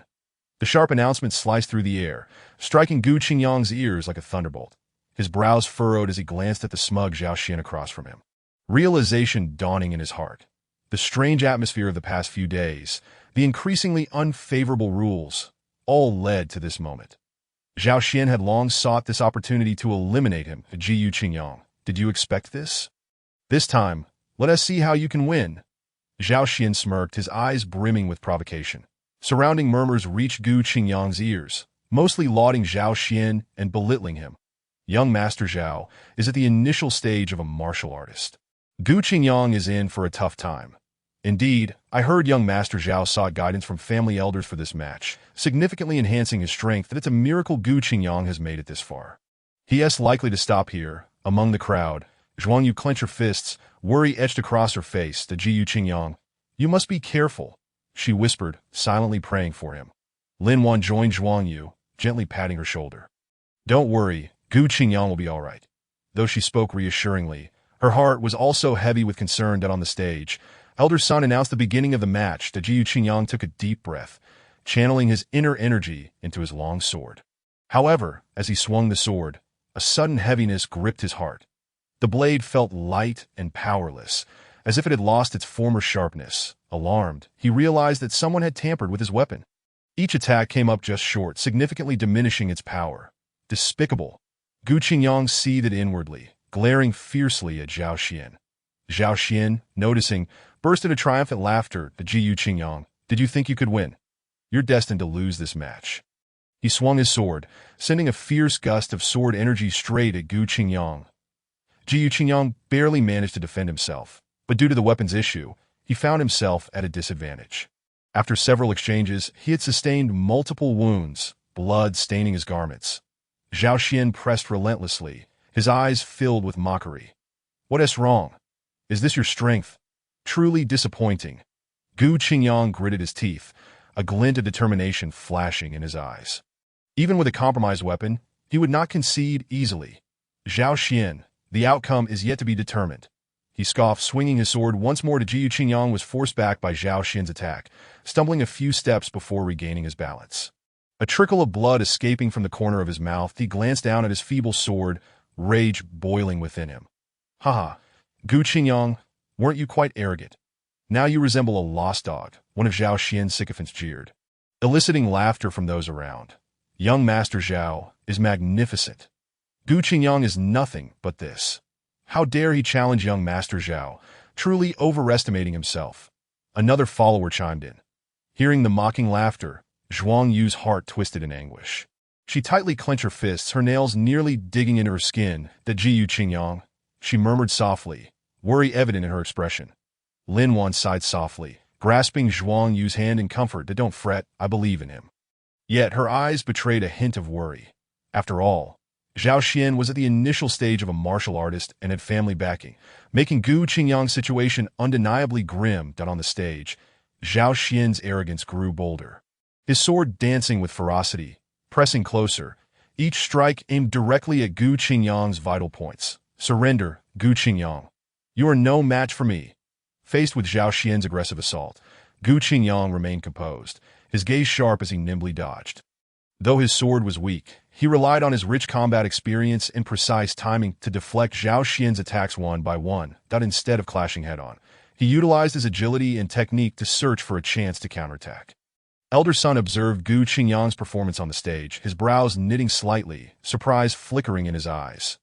Zhao Xian also sensed Gu Qingyang's transformation. He had anticipated an easy victory, but Gu Qingyang's resilience caught him off guard. Anger flared within him, and he intensified his assault. Yet he could not breach Gu Qingyang's defenses. Damn it. Zhao Xian cursed inwardly, his impatience growing as he struggled to gain the upper hand at that moment. He spotted a slight opening in Gu Qingyang's defense. Zhao Xian's eyes glinted with malice as he thrust his sword, imbued with fierce energy, directly at Gu Qingyang's chest. Die. Gu Qingyang's lips curled into a cold smile. The opening was deliberately feigned. Just as Zhao Xian's blade was about to pierce his chest, Gu Qingyang evaded the lethal strike with a swift motion, almost ghost-like. Simultaneously, his seemingly feeble sword erupted with dazzling brilliance, striking Zhao Xian's abdomen with blinding speed. Da-da! Zhao Xian screamed in agony, his body flying backward, crashing heavily at the edge of the stage, blood spurting from his mouth. The audience erupted in astonishment, stunned by the sudden turn of events. Seizing the opportunity, Gu Qingyang pressed the attack, ignoring his injuries, unleashing his full strength, moving like lightning, his sword flashing, each strike carrying a fierce gale, forcing Zhao Xian into retreat. How is this possible? Your sword. Zhao Xian gazed at Gu Qingyang in terror, unable to comprehend how the once insipid blade had transformed into such a lethal weapon. Did you think you were the only one capable of underhanded tricks? Gu Qingyang retorted coldly, his sword lunging once more, aiming for Zhao Xian's throat. Stop! At that critical moment, Elder Sun's voice rang out, halting the clash. That he approached the center of the stage, meticulously inspecting both Gu Qingyang's and Zhao Xian's weapons, his expression darkening. Zhao Xian, your sword is coated with a soft muscle powder. Elder Sun's voice was deep and authoritative, sending a shiver down Zhao Xian's spine. Zhao Xian's face paled, stammering, I didn't know. Oomph. Elder Sun scoffed. The evidence was clear. And Zhao Xian had no room for denial. His gaze swept over the audience, declaring in a solemn tone, in this match, Gu Qingyang is the victor. The audience erupted in thunderous applause, captivated by Gu Qingyang's perseverance and bravery. Zhao Xian glared at Gu Qingyang with resentment, his eyes brimming with malice. Clutching his abdomen, he staggered to his feet, throwing down a harsh remark. Gu Qingyang, you wait. Lin Wan watched Gu Qingyang, battered and bruised on the stage. Her heart filled with concern. She bit her lip, her gaze flickering, tightly gripping a healing elixir in her hand. Chapter 13. Breaking the deadlock. Zhuang Yu in crisis below the stage. Lin Wan anxiously observed Gu Qingyang, her fingers clenching the healing elixir tightly. She yearned to rush forward but was restrained by Elder Sun beside her. This lad, Gu Qingyang, truly possesses great fortune. He has once again triumphed over Zhao Xian. Elder Sun stroked his beard, his tone tinged with a subtle, yet perceptible admiration. Quickly overshadowed by a wave of concern, he feared that Zhao Xian, that narrow-minded fellow, would not let the matter rest so easily. Lin Wan nodded anxiously, her gaze firmly fixed on Gu Qingyang, fearful of any unforeseen mishaps. The surrounding students were abuzz with chatter. Some expressed admiration for Gu Qingyang's victory, while others reveled in Zhao Xian's defeat. A few elegantly attired students were particularly scornful, their words dripping with disdain, that I once thought Zhao Xian was formidable, yet he fell at the hands of Gu Qingyang, scoffed a portly student. Indeed, one must wonder where his misplaced confidence originated. Daring to challenge Gu Qingyang, another tall and lanky student concurred. They were all mere sycophants of Zhao Xian, who, cloaked in arrogance, now seized the opportunity to gloat over his misfortune amidst the raucous crowd. Gu Qingyang stood atop the arena, acutely aware of the myriad gazes upon him. Yet his vigilance remained unwavering, that he understood that Zhao Xian would not simply concede, and the forthcoming matches would undoubtedly be fraught with peril. He scanned the surroundings, intent on discerning Zhao Xian's next scheme. At that moment, he noticed Zhuang Yu cornered by several male students, their flashy attire marking them as the wealthy scions of the academy. Their lewd remarks and intrusive gestures toward Zhuang Yu filled her with disgust, yet she found herself unable to escape that a heavy weight settled in Gu Qingyang's heart. Disregarding the ongoing preparations for the competition, he dashed toward Zhuang Yu. What are you doing? He bellowed, his voice resonating like thunder through the throng. The group surrounding Zhuang Yu turned, and upon recognizing Gu Qingyang, their faces broke into contemptuous smiles. Ah, if it isn't Gu Qingyang! What, do you fancy yourself a hero come to rescue the damsel? Sneered the tallest of the group, a flamboyantly dressed young man named Li Ming, notorious in the academy for his unruly behavior. Leveraging his family's influence to intimidate others, that I advise you to mind your own business. Otherwise, Li Ming's threat was abruptly cut short as Gu Qingyang, appearing before him in the blink of an eye, delivered a powerful punch that sent Li Ming crashing to the ground with a pained cry. The onlookers were stunned. They had not anticipated Gu Qingyang's remarkable strength, which had felled Li Ming with a single blow. As the remaining male students drew their weapons, intent on surrounding Gu Qingyang, he merely chuckled, his form slipping through the crowd like a wraith, unleashing a flurry of strikes imbued with fierce momentum.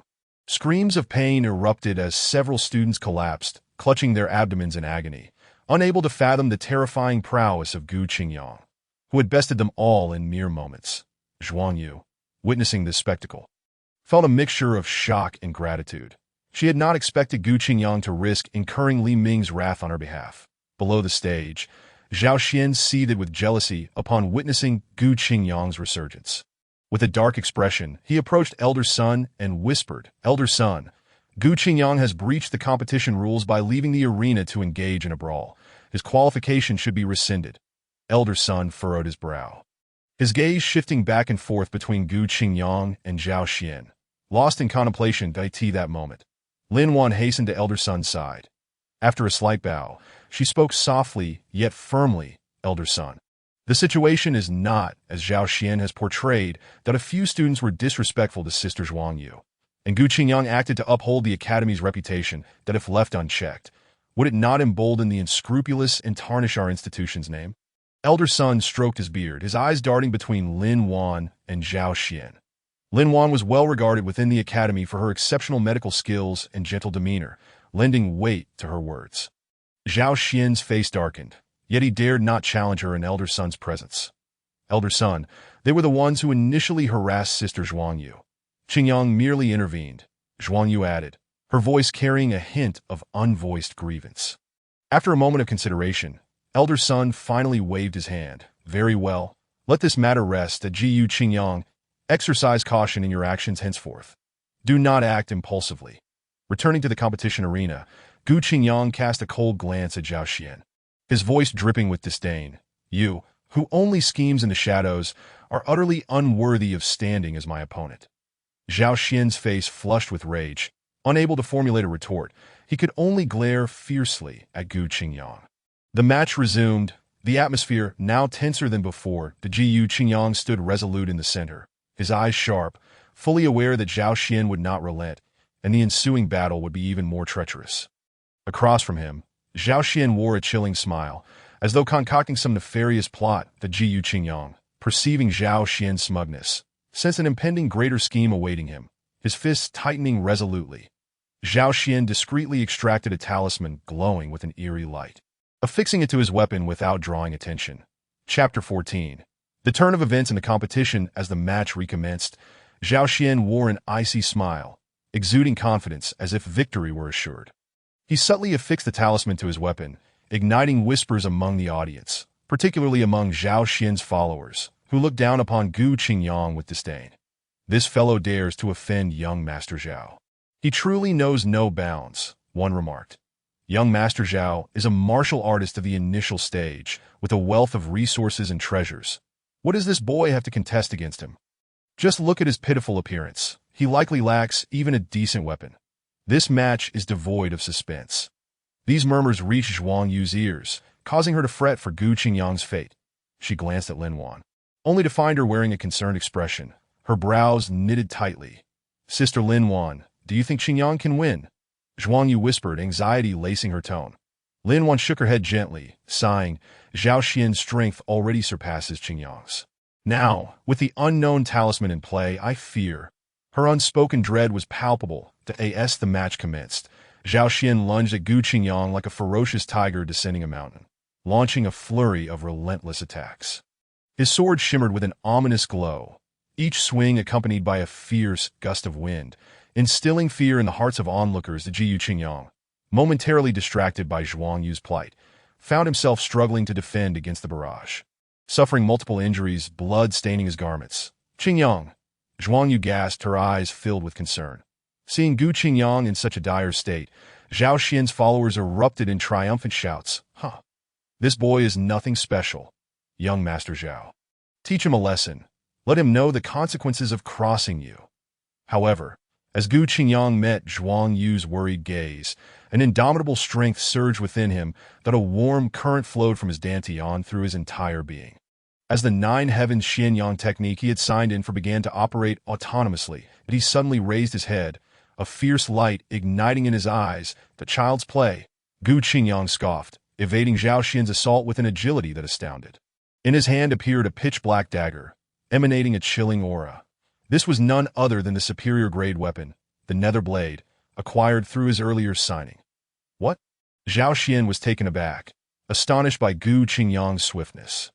Before he could react, Gu Qingyang closed the distance, the Nether Blade slicing through the air, aiming directly for Zhao Xian's throat. Zhao Xian hastily retreated, narrowly dodging the lethal strike, yet a crimson line marred his face. His eyes widened in disbelief as he stared at Gu Qingyang, fear creeping into his heart. The spectators, too, were rendered speechless by this unforeseen turn of events, enveloped in stunned silence. How is this possible? Zhao Xian's followers were left dumbfounded, their earlier bravado evaporating into thin air. Unfazed by the astonishment of the crowd, Gu Qingyang pressed forward, the nether blade in his grasp transforming into the scythe of death. Each swing infused with lethal intent. Zhao Xian, battered and bloodied, found himself relentlessly retreating until Gu Qingyang delivered a powerful kick that sent him sprawling to the ground. The arena fell silent.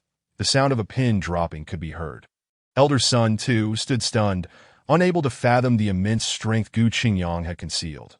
Taking a deep breath, he declared, "Gu Qingyang is the victor." Once the competition concluded, Zhuang Yu rushed to Gu Qingyang's side, disregarding the stares of the onlookers and enveloping him in a tight embrace. Her body pressed against his, her eyes brimming with affection and concern. She whispered, "Are you all right? You scared me." Her voice trembled slightly as Gu Qingyang felt her heartbeat against him, inhaling the fragrant scent of her hair. Causing his own heart to race, he gently patted her back, speaking softly, "I'm fine. I apologize for worrying you." At that moment, a chilling gaze shot over. Zhao Xian stood at a distance, his complexion ashen, fists clenched tightly. He watched helplessly as Zhuang Yu threw herself into Gu Qingyang's embrace. The two entwined in a close embrace, igniting a furious blaze of jealousy within him. He tightened his fists, his nails nearly embedding into his flesh. "Damn Gu Qingyang, just wait for me. In the final round, I will make you pay," he hissed through gritted teeth, his eyes glinting with a venomous intensity. "Qingyang, you're injured." Lin Wan navigated through the crowd to Gu Qingyang's side. Her delicate fingers brushed against the abrasions on his arm.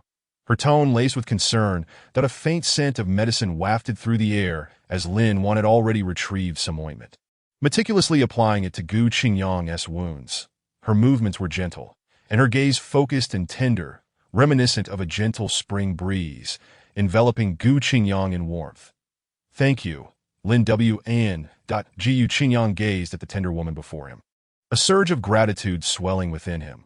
Lin Wan's cheeks flushed slightly as she lowered her head, softly replying, "It was merely a trivial effort. There's no need for such formality." She furtively glanced at Gu Qingyang, only to quickly avert her eyes again, her long eyelashes fluttering gently. Meanwhile, Zhao Xian's followers surrounded him, incessantly flattering him. "Young Master Xian, in the next round, you must teach that Gu Qingyang a lesson. Make him aware of your prowess." Indeed, who does that insignificant brat think he is to contend with young Master Xian? Utterly delusional. As Zhao Xian listened to their sycophantic praise, his fury intensified. He recalled a forbidden technique documented in his family's secret scriptures. Potent yet burdensome to the body, to vanquish Gu Qingyang. He resolved to take the risk. That he inhaled deeply, a ruthless glint flickering in his eyes. The final round of the match. Elder Sun's voice resonated across the square, announcing the bout between Gu Qingyang and Zhao Xian. The crowd erupted into a fervor. This match was undoubtedly the highlight of the selection tournament. But Gu Qingyang ascended the stage slowly, feeling an overwhelming sense of pressure bearing down upon him. Zhao Xian stood opposite, radiating an unsettling aura, his gaze frigid and sharp, akin to a predator poised to strike. That a dim crimson glow faintly enveloped him, exuding an aura of extreme danger. The Gu Qingyang's heart sank. He knew that this time, Zhao Xian was serious. The Gu Qingyang. Zhao Xian's voice was low and hoarse, tinged with a sinister smile. "Prepare to face my blood fury rampage." He abruptly lifted his head, his eyes blazing crimson. Chapter 15.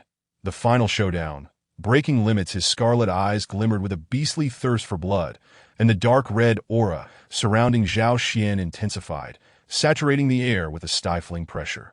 Beneath the stage, Zhuang Yu clenched her fists tightly, her brow furrowed with worry. Zhao Xian is actually using blood fury rampage. Gu Qingyang is in danger now. Lin Wan bit her lip, anxiously observing the figures on stage. Her hand clutching a bottle of healing elixir, her palm damp with sweat. The surrounding students murmured among themselves, most expressing skepticism towards Gu Qingyang. That kid is doomed. Blood fury rampage is a forbidden technique of the Zhao family. This will be quite the spectacle, a burly student declared with malicious glee.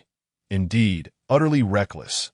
Young Master Xian is at the peak of the initial martial master stage, and with the enhancement of blood fury rampage. How could Gu Qingyang, merely an initial martial master, possibly withstand it?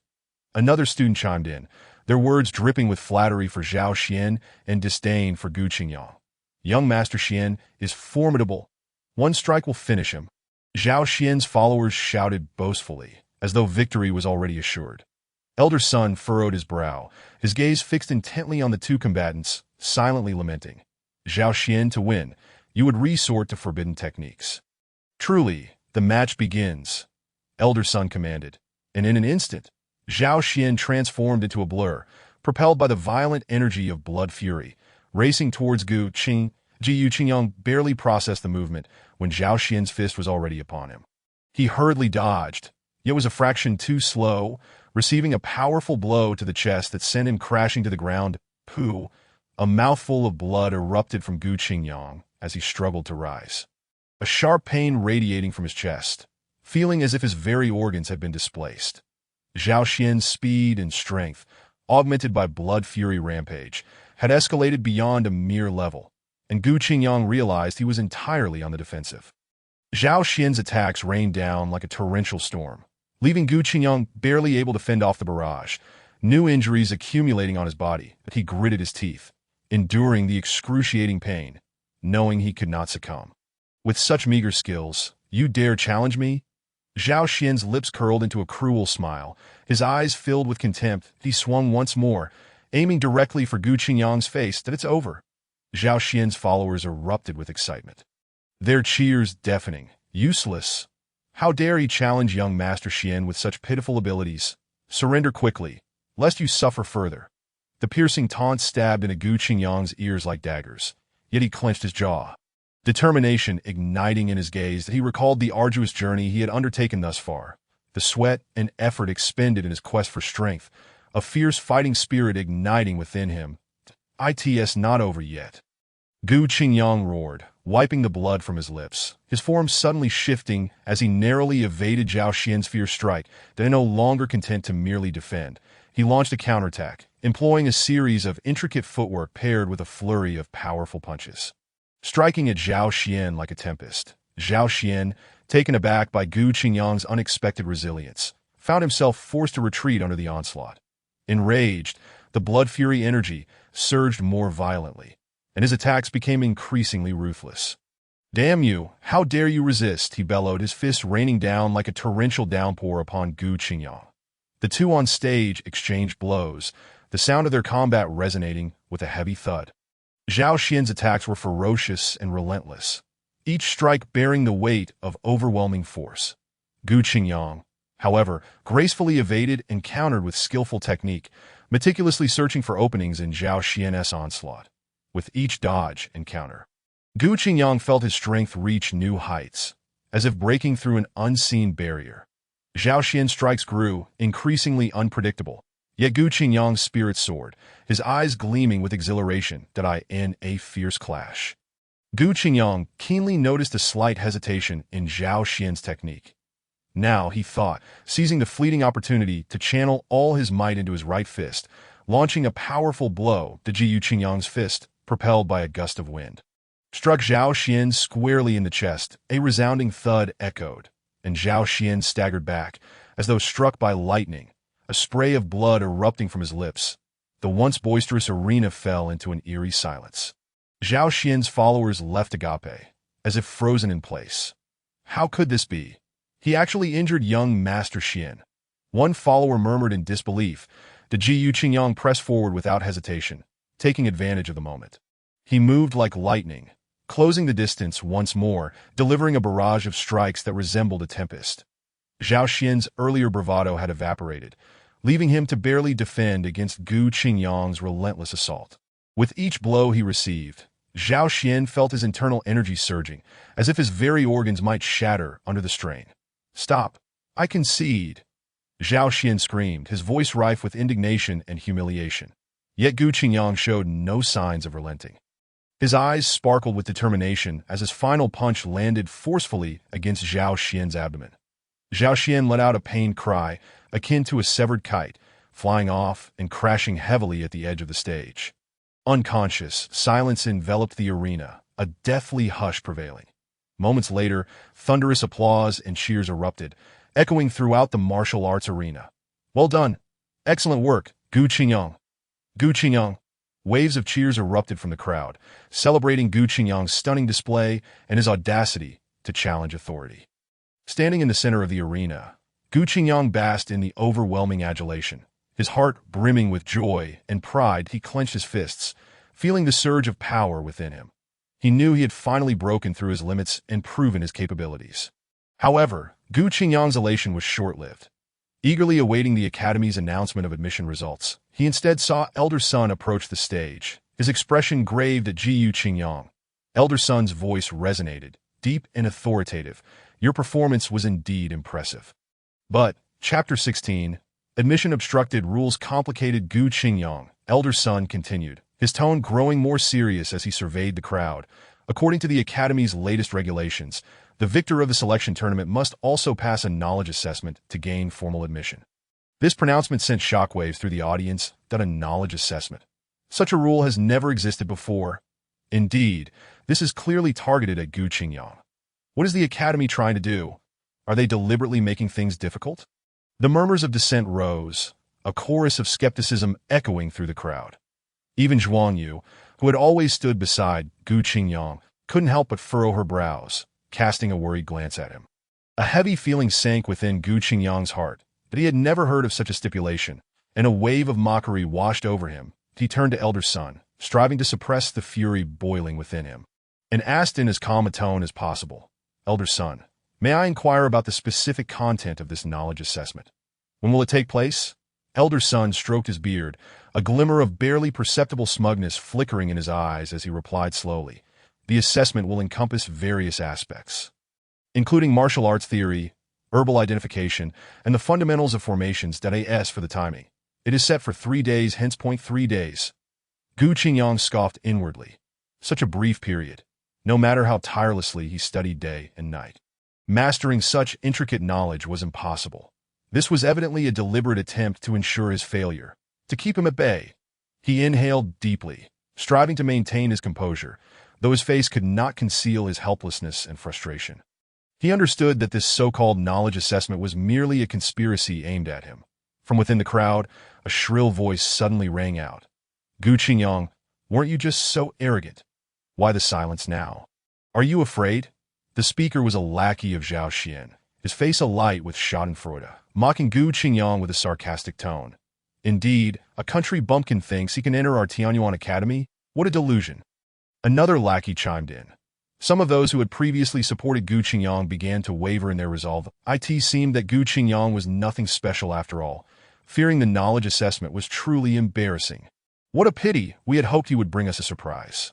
Hearing the murmurs around him, Gu Qingyang clenched his fists, his nails digging deeply into his flesh. He lifted his head, his gaze resolute as he addressed Elder Sun. Elder Sun, I accept the assessment. A slight smirk graced Elder Sun's lips, a cold smile revealing itself. Very well, then we shall meet at the martial arts arena 3 days hence. He turned to leave, casting Gu Qingyang a meaningful glance. The forced smile on Gu Qingyang's face finally faltered, helplessness and despair crashing over him like a tide. He had thought this victory would open the doors to Tianyuan Academy for him. Yet what awaited him was another insurmountable barrier. This was entirely contrary to his expectations. The joy of victory was extinguished in an instant, replaced by a deep sense of powerlessness. Zhuang Yu gently tugged at Gu Qingyang's sleeve. Her eyes filled with concern.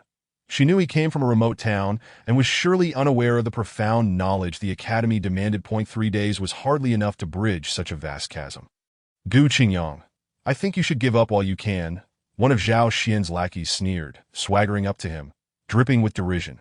With your meager abilities, you actually think you can enter Tianyuan Academy? Don't be ridiculous. Another lackey echoed, exactly. Those with sense should hurry back to their little mountain village and stop embarrassing themselves here. The atmosphere around them grew increasingly oppressive, and some of Gu Qingyang's erstwhile supporters began to murmur doubts and disappointment.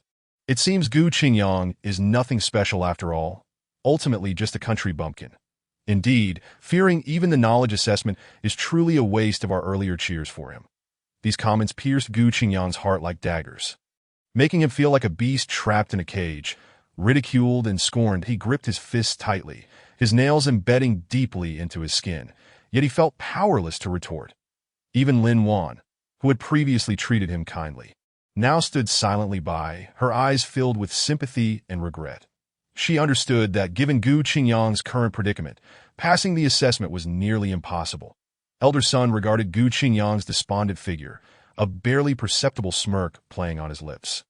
He turned to leave, casually remarking, 3 days hence, we shall meet at the martial arts arena, that I hope you do not disappoint me. Jiu Qingyang took a deep breath, forcing himself to calm down. Suddenly, he recalled the vast array of books he had acquired in the sign-in space, which naturally included various texts from Tianyuan Academy. That he closed his eyes, rapidly sifting through his mind, the arcane and obscure words flowing through his thoughts like a stream. 3 days. 3 days is ample time. Gu Qingyang's eyes flew open, confidence gleaming within them. Elder Sun sneered, arrogant child. If you can answer 3 questions of mine within 3 days, I shall consider you qualified. He twirled his beard and posed the first question.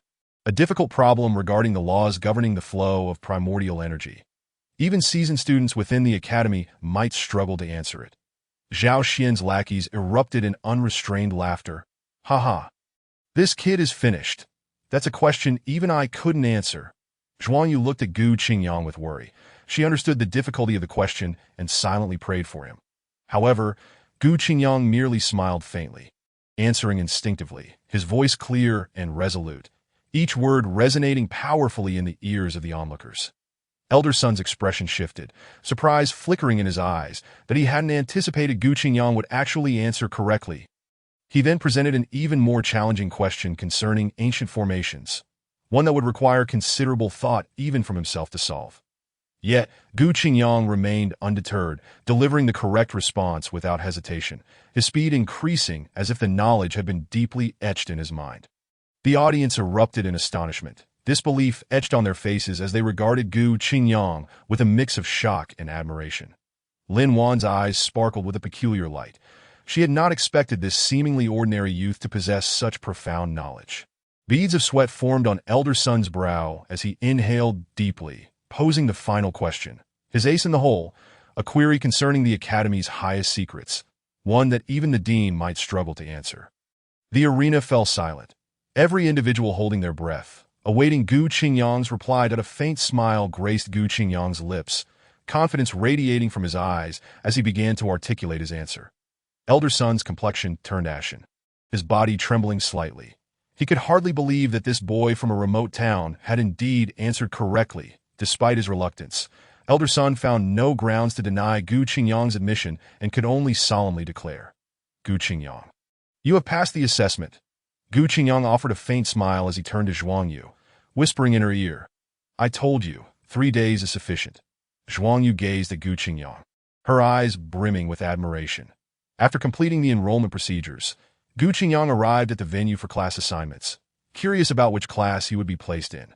The surrounding new students were also engaging in hushed discussions. One voice particularly grating as it remarked, I heard all the geniuses this year have been assigned to Class Tian. Chapter 17. Class assignment and malicious provocation. The assignment venue was bustling with activity as the new students eagerly discussed their futures. Gu Qingyang stood amidst the crowd, his demeanor calm. As if he were an observer detached from the tumult, he surveyed his surroundings, his gaze landing on the massive stone tablet that displayed the class information. Names densely inscribed in an organized manner. That I heard all the geniuses this year have been assigned to Class Tian. A nearby student whispered, envy lacing their tone. Indeed, Class Tian boasts the best resources and the strongest instructors. It would be wonderful to be placed there. Another student concurred. Gu Qingyang listened to their chatter, feeling a flicker of anticipation within. The teacher responsible for the assignments was a kind-faced elder, who held a roster and began calling out names, writing the corresponding classes on the stone tablet. When the elder called out Gu Qingyang's name, he looked up, a glimmer of appreciation crossing his eyes. Class Tian, number 1 to instantly. Envious glances were cast his way from the surrounding students. Class Tian was indeed the most prestigious. Gu Qingyang smiled slightly, poised to step forward for confirmation when suddenly, a figure interposed itself before him. Hold on. The newcomer was dressed in finery, exuding an air of arrogance. It was none other than Senior Brother Li, who had previously lost to Gu Qingyang during the assessment. Senior Brother Li? The surrounding students recognized him, their voices tinged with awe. Senior Brother Li had some renown within Tianyuan Academy, boasting strength at the early stage of the martial master realm, and a solid background. With a disdainful glance at Gu Qingyang, Senior Brother Li declared, he is unqualified to enter Class Tian. The elder frowned slightly, inquiring, Senior Brother Li, why is that? Senior Brotherly snorted. He merely won the assessment by luck.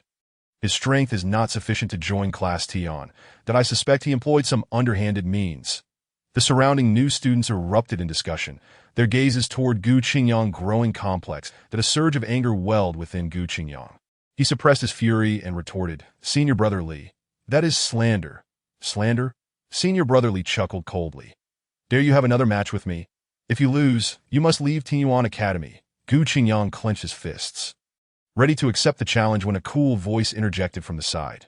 Senior Brotherly, you are being rather excessive, aren't you? Zhuang Yu, unaware of when she had approached Gu Qingyang, cast a cold gaze at Brotherly.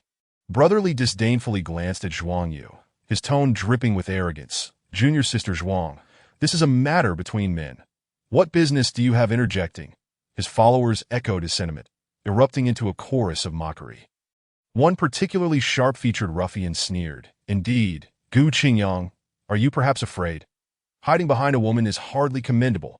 The atmosphere grew tense, with some newcomers whispering among themselves, casting doubtful and scornful glances at Gu Qingyang.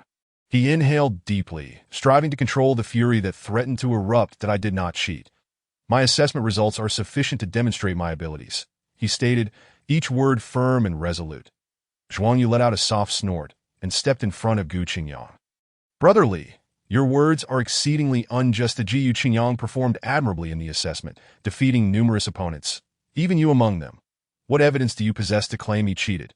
Her voice was cold yet powerful, each syllable striking directly at Brother Li's vulnerabilities. The surrounding newcomers began to murmur, recalling Gu Qingyang's impressive performance during the assessment, their admiration for him growing. Brother Li's face shifted between shades of green and white. Rendered speechless by Zhuang Yu's defense that he had not anticipated her staunch support for Gu Qingyang, and his anger intensified. With a fierce glare directed at Gu Qingyang, he gritted his teeth. Very well. Just you wait. With that, he flounced away, his followers trailing behind him in defeat. The allocation teacher observed this scene and sighed softly. Approaching Gu Qingyang, he patted his shoulder, saying, Young man, do not act impulsively. Focus on being your best self. Gu Qingyang nodded, his gaze unwavering. The elder continued. Class Tianzi paused, surveying the crowd before allowing his gaze to rest on Gu Qingyang, a hint of appreciation in his eyes. Gu Qingyang, Class Tianzi. Upon hearing this, the crowd erupted in astonishment. Class Tianzi was the finest in the academy, reserved for those with exceptional talent and formidable strength. Brother Li's complexion darkened, his fists clenched tightly, his nails nearly embedding into his flesh. He had intended to humiliate Gu Qingyang by relegating him to the lowest class, yet this had backfired spectacularly in Gu Qingyang's favor. Casting one last venomous glare at Gu Qingyang, he silently vowed that retribution would come. After the crowd dispersed, Zhuang Yu approached Gu Qingyang, gently patting his shoulder, her eyes brimming with encouragement. Congratulations, Gu Qingyang. Gu Qingyang met her clear gaze, feeling the sincerity of her concern wash over him like a warm tide, causing his lips to curve upward slightly. Thank you. He turned to head toward the classroom of Class Tianzi, his heart swelling with anticipation and excitement that as he opened the classroom door, he found it already populated with several individuals, each radiating an air of distinction. Clearly the Siarmi de la, he located an empty seat and began to assess his fellow students. Just then, a cold voice emerged from behind him. Kid, you must be Gu Qingyang. Turning around, Gu Qingyang encountered a burly man with a brutish visage, glaring at him with ill intent. Behind him loomed several thuggish companions, their menacing demeanor unmistakable. I am Gu Qingyang. And you are? Gu Qingyang inquired, maintaining his composure. I am Brotherly S-Man. You would do well to recognize your place. In Class 10Z, obey us, or else, the man threatened, a glimmer of malice flickering in his eyes. A sardonic smile crept across Gu Qingyang's face. Or else what? Or else you won't last in Class Tianzi. The man declared arrogantly, his cohorts chiming in with raucous laughter that Gu Qingyang merely scoffed. Disregarding their antics as he proceeded to his seat, in the ensuing days, Gu Qingyang immersed himself in the training room of Class Tianzi. However, he quickly realized that his progress had stagnated. No matter how diligently he worked, he could not break through the barrier he faced. How strange. Why has my training speed diminished so drastically? Gu Qingyang pondered, perplexed. He tried various methods, yet to no avail. His suspicion grew that someone was sabotaging him, but he could not pinpoint the culprit. One day, Zhuang Yu visited the training room to find Gu Qingyang with a furrowed brow. Concerned, she asked, "Qingyang, what troubles you? You seem rather downcast." With a sigh, Gu Qingyang recounted his predicament to Zhuang Yu. Upon hearing his plight, Zhuang Yu furrowed her brows and offered comfort. "Do not fret. Perhaps it is merely a temporary setback. I will consult senior sister Lin Wan. She is well-versed in training matters and may be able to assist you." Senior sister Lin Wan, a skilled medical practitioner and mid-level martial artist, possessed considerable insight into training. With her guidance, Gu Qingyang examined the training room's environment, finding no abnormalities. Could it be that someone is deliberately targeting you? Lin Wan speculated. Gu Qingyang's mind sparked with the thought of Brother Li and his entourage. It is possible, he nodded, suspicion brewing within him. Days of fruitless training left Gu Qingyang feeling anxious. He feared falling behind his peers and being eclipsed by their progress. One day, while meditating in the training room, he was jolted by the sound of mocking laughter from outside. With his qualifications, he thinks he can survive in Class Tianzi. How delusional. Indeed, I doubt he can even break through to the initial stage of a martial artist. He will be eliminated sooner or later. Recognizing the voices of Brother Li and his lackeys, Gu Qingyang's anger flared. He abruptly opened his eyes and stormed to the door, flinging it open. Brother Li stood at the threshold. A mocking grin plastered across his face. "Brother Li, what is your intention?" Gu Qingyang coldly inquired. Brother Li chuckled derisively. "No intention at all. Just speaking the truth." "What? Are you offended?" Gu Qingyang clenched his fists, struggling to suppress his burgeoning rage. "Do you dare to do this and not take responsibility?" He glared at Brother Li, his fists cracking ominously. Brother Li sneered dismissively. "What have I done? I merely passed by and noticed your woeful expression." Showing concern. "Are you blaming me for your lack of progress?" His followers erupted into laughter, with one chiming in sarcastically. "Gu Qingyang, are you jealous of Brother Li's talent? He's a mid-level martial artist, while you—" Still struggling to break through, suppressing his fury, Gu Qingyang realized that arguing with these fools was futile. "Whether it was you or not, you know in your heart," he retorted, turning back to the training room for a thorough inspection. Finally, in a corner, he detected something amiss. The flow of spiritual energy there was unusually sluggish, nearly stagnant, indicating tampering. Once again confronting Brother Li, Gu Qingyang shared his findings. "What do you have to say for yourself?" Brother Li feigned innocence, spreading his hands. "That I have no idea what you're talking about. This training room is used by many. How could anyone know who interfered? Don't wrongfully accuse the innocent." Just then, a fellow student named Wang approached. Noticing the charged atmosphere, "What is going on here?" Gu Qingyang recounted the events to Wang. Upon hearing, Wang's indignation flared as he confronted Brother Li. "Brother Li, your actions are utterly disgraceful. We are all classmates. Why resort to such tactics?" Brother Li scoffed. "As I said, I know nothing of what he speaks." With that, he and his lackeys swaggered off. Wang offered consolation to Gu Qingyang. "Do not be upset. I believe in you. I have some training materials that may assist you." Producing a thick stack of books from his storage pouch, he handed them to Gu Qingyang. "Thank you, Wang." Gu Qingyang expressed gratefully as he accepted the books. Wang patted his shoulder. "No need for thanks. We will train together and uncover the issue at hand. That I firmly believe that the truth will eventually come to light." That he then cast a meaningful glance in the direction Brother Li had departed. Returning to the training room, Gu Qingyang perused the materials Wang had provided. These texts were not esoteric manuals, but rather detailed explorations of spiritual energy dynamics and training environment configurations. As he meticulously compared the texts with the conditions of his training room, a realization began to crystallize in his mind. The stagnation of spiritual energy is as though something is absorbing it, he murmured. Absorbing? Wang pondered. Could it be some sort of special array or material? Gu Qingyang's eyes brightened as he recalled how, just before Brother Li left, his sleeve had brushed against the wall of the training room. "Let us examine the wall again." They meticulously scrutinized every inch of the wall until they discovered a stone block of a slightly darker hue in a corner. Gu Qingyang reached out to touch it, sensing a faint pulling sensation. "This is it," he asserted with conviction that Wang, a fellow student, had also detected the anomaly. The stone seemed to possess a peculiar ability to absorb spiritual energy. According to the records in the texts, certain rare materials indeed have the capacity to absorb such energies, but they are typically employed in advanced formations or specialized cultivation tools. How could it possibly be found here? Gu Qingyang immediately realized that this was a deliberate setup by senior brother Li, aimed at obstructing his cultivation. It seems we must devise a method to counteract it, Wang suggested. They once again perused the text in search of a solution. Their diligence was eventually rewarded when they discovered a technique that utilized specific frequencies of spiritual energy fluctuations to neutralize the stone's absorbing properties. The two carefully followed the instructions in the book, meticulously controlling their own spiritual energies, guiding them to vibrate at the designated frequency to strike at the absorbing stone. Gradually, the color of the stone began to fade and its pull weakened. Ultimately, the stone ceased to function entirely, restoring the normal flow of spiritual energy within the cultivation chamber. Gu Qingyang sat cross-legged, operating his technique, and felt the energy surging abundantly.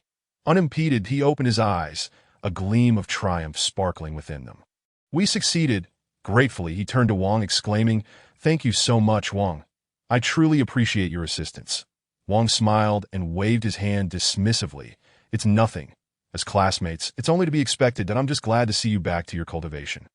This scene was fortuitously witnessed by Zhuang Yu, who had been quietly observing Gu Qingyang.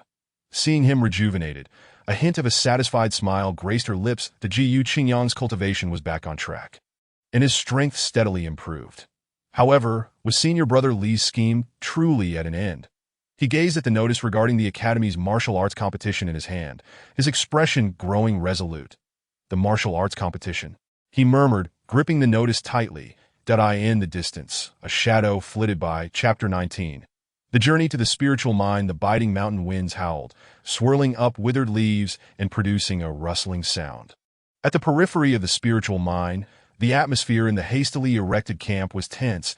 Gu Qingyang tightened his fur coat, gazing at the distant, misty mountains, a sense of unease swelling within him. This cursed place is eerily sinister.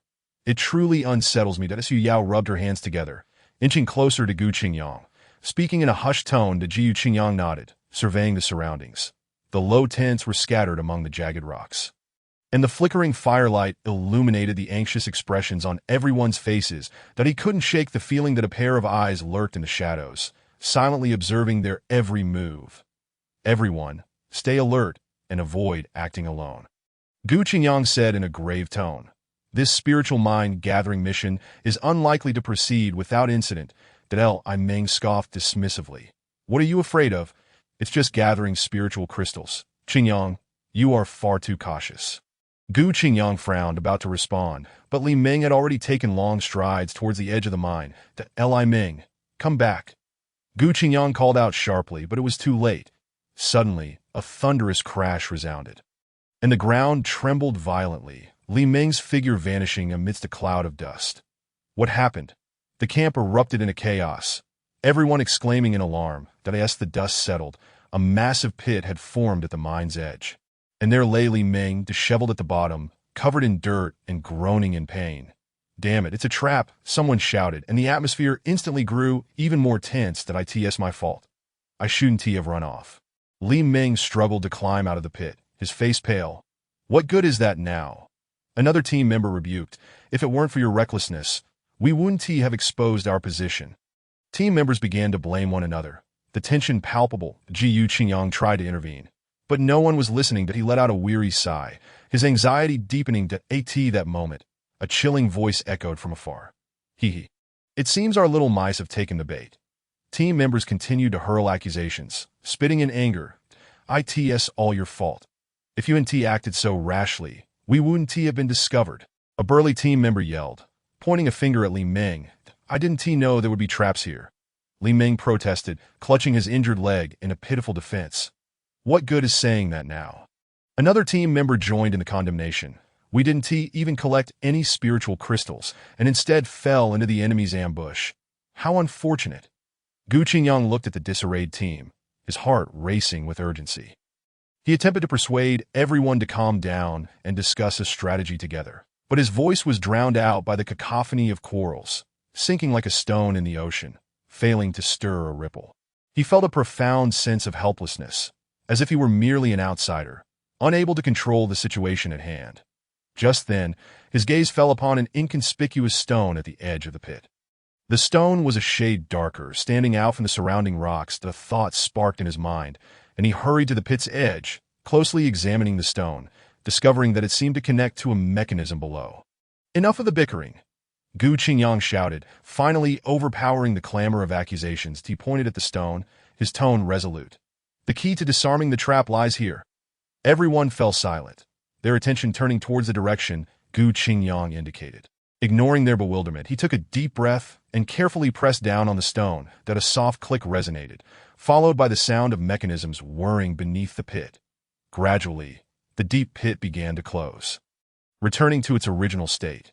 The group stared in astonishment, unable to comprehend what had just transpired. That Li Ming was so excited he could barely articulate his thoughts. "Qingyang, how did you do that?" Gu Qingyang smiled faintly, offering no explanation. He surveyed the surroundings, his gaze landing on the distant, mist-covered mountains, and spoke in a low voice. "Everyone, be cautious. The real danger has only just begun." From afar, a cold laugh echoed from the peaks. "Humph. Interesting. You managed to unravel my trap. But do you think you can escape from my grasp so easily?" A man clad in a black robe, his countenance sinister, slowly emerged, flanked by dozens of black-clad figures, each emanating a fierce aura, brimming with murderous intent. The man cast a disdainful glance at Gu Qingyang and the others, a cruel smirk curling at the corners of his mouth. "Since you've come, you might as well stay." The black-clad figures, like phantoms, leaped down from the mountain, brandishing sharp blades, advancing menacingly towards Gu Qingyang and his companions. That Li Ming was the first to engage, swinging his massive axe as he clashed with one of the black-clad individuals. The clash of blade against axe sparked bright flashes, producing a jarring sound of metal colliding. Other team members also joined the fray, and in an instant, the air was filled with cries of battle. The dance of blades and swords creating a scene of utter chaos. That Gu Qingyang, nimble and agile, navigated through the enemy's onslaught with ease. That he refrained from rushing into the attack, cleverly utilizing the surrounding trees and rocks as cover to evade the enemy's strikes. Waiting for the right moment to strike back, that a black-clad figure swung a blade at him, and Gu Qingyang deftly sidestepped, the blade grazing his clothing and stirring a gust of wind. Seizing the opportunity, he countered with a powerful palm strike to the black-clad figure's chest, sending him staggering back. That a cry of pain rang out as Su Yao was slashed on the arm by one of the assailants. Blood trickling down from the wound, Gu Qingyang's heart tightened at the sight, and he hurriedly moved to support Su Yao, who was on the verge of collapsing. "Are you all right?" His tone held a subtle hint of concern. Su Yao bit her lip, shaking her head, yet her eyes were filled with dependence. The surrounding team members witnessed this exchange, exchanging knowing glances. That Gu Qingyang gently propped Su Yao against a sturdy tree, then turned back to rejoin the battle. His gaze was sharp, his movements ruthless, as he dispatched several approaching black-clad figures one by one. That the battle raged on for a time, and seeing that their relentless assault was yielding no results, the black-clad figures began to retreat, vanishing into the forest. But Gu Qingyang did not pursue. He understood that this was merely a test from the enemy, and the real dangers lay ahead. That he approached Su Yao, asking with concern, "How is your wound?" Su Yao shook her head gently, forcing a faint smile. "It's nothing, just a minor injury." The Gu Qingyang scrutinized her pale complexion, worry flooding his heart. He lifted his gaze towards the distant spiritual mind shrouded in mist, a grave expression crossing his features. That he knew they had to enter the mine quickly and find the spiritual crystals to gather enough strength to face the challenges ahead. "Let us go," Gu Qingyang said in a low voice. "We must quicken our pace." That he turned and strode towards the mine, his figure gradually disappearing into the fog. That Su Yao and the other team members followed closely behind, cautiously delving deeper into the mine. The strange glow flickering in the darkness cast a shadow of foreboding over them. That Li Ming swallowed hard, murmuring, "This place feels a bit sinister." Chapter 20. Initial exploration of the spiritual mind. The shadow assassin completed the hand seals, and a beam of black light shot forth from his hands, hurtling directly towards Gu Qingyang. Gu Qingyang dared not take it head-on. He propelled himself backward with a flick of his toes. The black light grazed his clothing, carving a deep groove into the earth. "That was close," a team member exclaimed, still shaken. The Gu Qingyang's expression grew grave. The shadow assassin's power exceeded his expectations. Everyone be cautious. This assassin is formidable, Gu Qingyang reminded the group, and they all nodded, gripping their weapons tightly as they remained vigilant, watching their surroundings. The shadow assassin let out a cold chuckle and launched another attack. After an intense battle, the shadow assassin fled, wounded to Gu Qingyang, and the others took a brief moment to regroup before finally stepping into the entrance of the spirit mine. Inside the mine, it was dark and damp, with winding and twisting tunnels, the air thick with a faint scent of sulfur. The spirit crystal veins emitted a soft glow, illuminating a small area around them. That be cautious, as dangers may lurk here. Gu Qingyang warned, but Su Yao, nervously trailing behind him, stole glances at him from time to time. That Li Ming noticed Su Yao's furtive actions, and jealousy ignited within him. The Jiu Qingyang, why don't you go check over there? Li Ming suggested, pointing to a deep tunnel that looked exceedingly perilous, with ominous winds howling and chilling sounds echoing intermittently. That Su Yao immediately grew anxious. That Li Ming, that's far too dangerous. Let me go instead. Gu Qingyang gently shook his head, signaling her not to act impulsively. That it's fine. I'll take a look, he stated calmly, turning to enter the dark tunnel.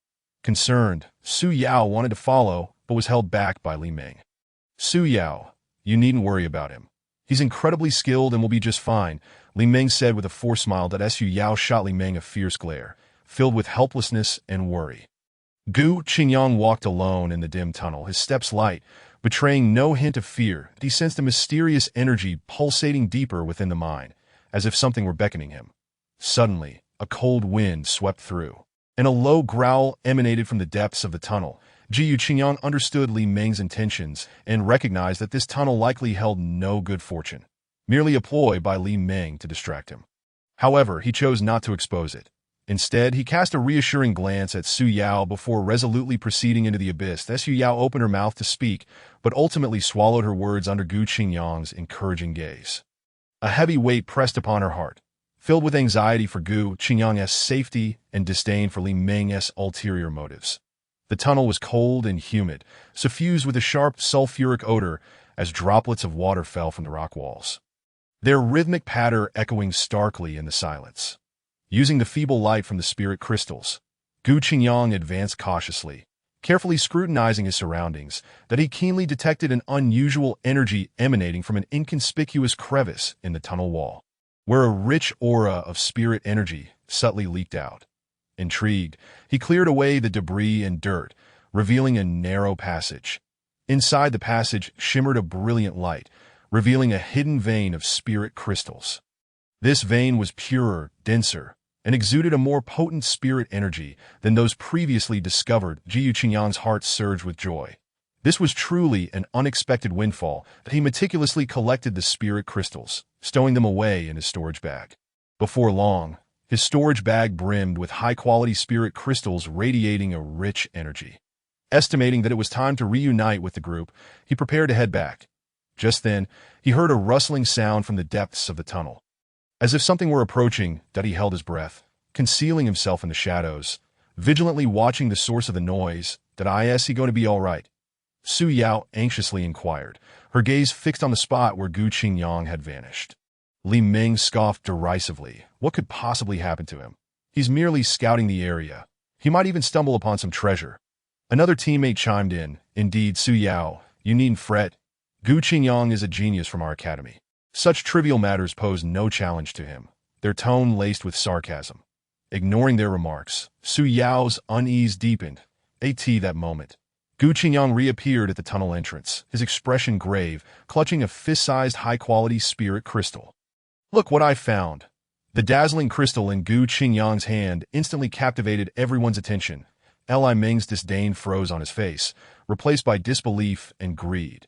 The other teammates gasped, their eyes filled with envy and jealousy. A high-quality spirit crystal? Su Yao exclaimed. Yet her concern lay not with the crystal itself, but with Gu Qingyang's safety. Are you all right? Did you get hurt? Gu Qingyang smiled faintly, signaling that he was unharmed. Just encountered a few minor troubles. No sooner had he spoken than a sharp screech echoed from the tunnel's depths, and several shadowy figures darted toward Gu Qingyang like lightning. These shadows were low-tier spirit creatures, resembling leopards with astonishing speed and glinting claws. They had clearly been drawn by the spirit energy of the high-quality crystal. Jiu Qingyang, prepared for this, swiftly dodged their attacks. Rather than retaliate immediately, he cleverly lured the creatures into a more open area, using the narrow tunnel's constraints. Then, like a wraith, he weaved between the spirit creatures, delivering precise punches and kicks that struck their weaknesses. But he did not rely solely on brute force, but adeptly utilized the surrounding environment, directing the creatures toward sharp stone pillars to inflict self-harm. The teammates watching from a distance were left speechless, astonished by Gu Qingyang's exquisite combat skills, capable of facing multiple foes with apparent ease. Unable to contain her concern any longer, Su Yao dashed toward Gu Qingyang recklessly. "Qingyang, be careful!" Gu Qingyang sidestepped a lunging spirit creature and retaliated with a powerful strike, sending it flying. Seeing Su Yao approach warmed his heart. "That I'm fine. You needn't worry." Su Yao grasped Gu Qingyang's hand tightly. Her eyes filled with care. "Are you truly all right?" This intimate gesture left the other teammates stunned, while Li Ming's face darkened, his fists clenched tightly. At that moment, the last spirit creature fell to the ground. Defeated by Gu Qingyang, he gently patted Su Yao's hand, reassuring her, then lifted his gaze toward the depths of the tunnel, a serious glint in his eyes. "That it seems we have encountered some unwelcome guests," he murmured, his gaze fixed on a concealed corner of the tunnel where a pair of eyes coldly scrutinized them. Li Ming approached Gu Qingyang, his tone grim. "That we should divide the spirit crystal evenly." A cold smile crept across Gu Qingyang's lips as he said nothing, merely stowing the high-quality crystal away in his storage bag. Li Ming was about to erupt when suddenly, a strange noise echoed from the depths of the tunnel, and the ground began to tremble slightly. Chapter 21. Traps abound. The strange sounds from the depths of the tunnel grew more pronounced, and the shaking of the ground intensified. The Jiu Qingyang's brow furrowed in concern, an ominous premonition washing over him. "Everyone, be cautious. There may be something amiss here." No sooner had he spoken than Li Ming, who was leading the way, let out a shriek and plummeted into a bottomless pit. "Li Ming!" Su Yao gasped, reaching out to help, only to be yanked back by Gu Qingyang. "Don't go near. It's a trap." Just as he finished speaking, a myriad of runes suddenly appeared on the ground, glowing with a ghostly blue light. "It's a restriction." Gu Qingyang's expression changed. These restrictions contained formidable power, and even the slightest misstep could trigger them. Everyone carefully avoided the runes, and the atmosphere grew tense. Li Ming crawled out of the pit, covered in dirt and fury, pointing an accusatory finger at Gu Qingyang. "This is all your fault. If you hadn't led us astray, we wouldn't have fallen into this trap." Though the other teammates remained silent, their eyes conveyed a hint of suspicion. The Jiu Qingyang felt wronged, but had no time to explain, as the traps continued to activate, and the team was in constant peril. He had to focus entirely on observing the environment, searching for a safe path. "Follow me, and don't stray," Gu Qingyang commanded, leading the way. Each step he took was cautious, meticulously examining the ground for changes to avoid concealed traps. However, it seemed traps lay in wait everywhere, some disguised as ordinary stones, others hidden among vines, and a moment's inattention could trigger them. Another teammate triggered a trap, pierced in the foot by a sharp wooden spike. "Damn it! Where on earth are we?" Li Ming's expression darkened further, casting a hostile glare at Gu Qingyang. "Do you even have any confidence in leading us out of here?" Gu Qingyang ignored Li Ming's accusations and quickly retrieved some medicinal powder from his storage bag, applying it to the injured teammate's wound. "First, stop the bleeding. We must leave this place as swiftly as possible." At that moment, a chilling laugh echoed from the depths of the tunnel. "I never expected anyone could make it this far." The voice seemed to emerge from the depths of hell, sending shivers down their spines. The Jiu Qingyang abruptly looked up, directing his gaze toward the source of the voice, a cold glint flashing in his eyes. "Who dares to play tricks?" From the depths of the tunnel, the eerie laughter resonated once more, reverberating in the narrow space, instilling dread. "You foolish little brat! How dare you trespass into my domain?" Before his words had fully dissipated, a man clad in black, his countenance sinister, emerged slowly from the shadows. Surrounding him was a dense aura of dark energy, exuding an oppressive force that was almost suffocating. Behind him trailed several formidable warriors, each exuding contempt, their gazes haughty as they regarded Gu Qingyang and his companions. Li Ming's face turned pale, and he could not suppress a gulp whispering, "It's over. This time it's truly over." He is an elder of the Black Shaman. A late-stage martial master, we are no match for him. His voice quivered, laden with despair. The other team members also displayed expressions of terror. The strongest among them was merely a mid-stage martial artist. Utterly powerless against a late-stage opponent, Xu Yao gazed at Gu Qingyang with concern, gently tugging at his sleeve, murmuring, "Gu Qingyang, perhaps we should flee." The black-clad man contemptuously scanned the group, scoffing, "Flee? You think you can escape from my territory and live to tell the tale? Such naive delusions." The warriors behind him erupted in mocking laughter, as if they could already envision Gu Qingyang and his companions being trampled underfoot, that I in the face of their derision and fear. Gu Qingyang remained remarkably composed. His gaze was fixed intently on the runes etched on the ground, his mind racing through countless possibilities that he discerned that the seemingly chaotic arrangement of these runes concealed a profound mystery. Adhering to a specific pattern, "Everyone, remain calm," Gu Qingyang declared in a steady voice. "Though these traps are intricate, they are not without discernible patterns that if we can unravel their logic, we shall pass through safely." As he spoke, he advanced, navigating with apparent casualness, yet every step was meticulously calculated to evade all lethal traps.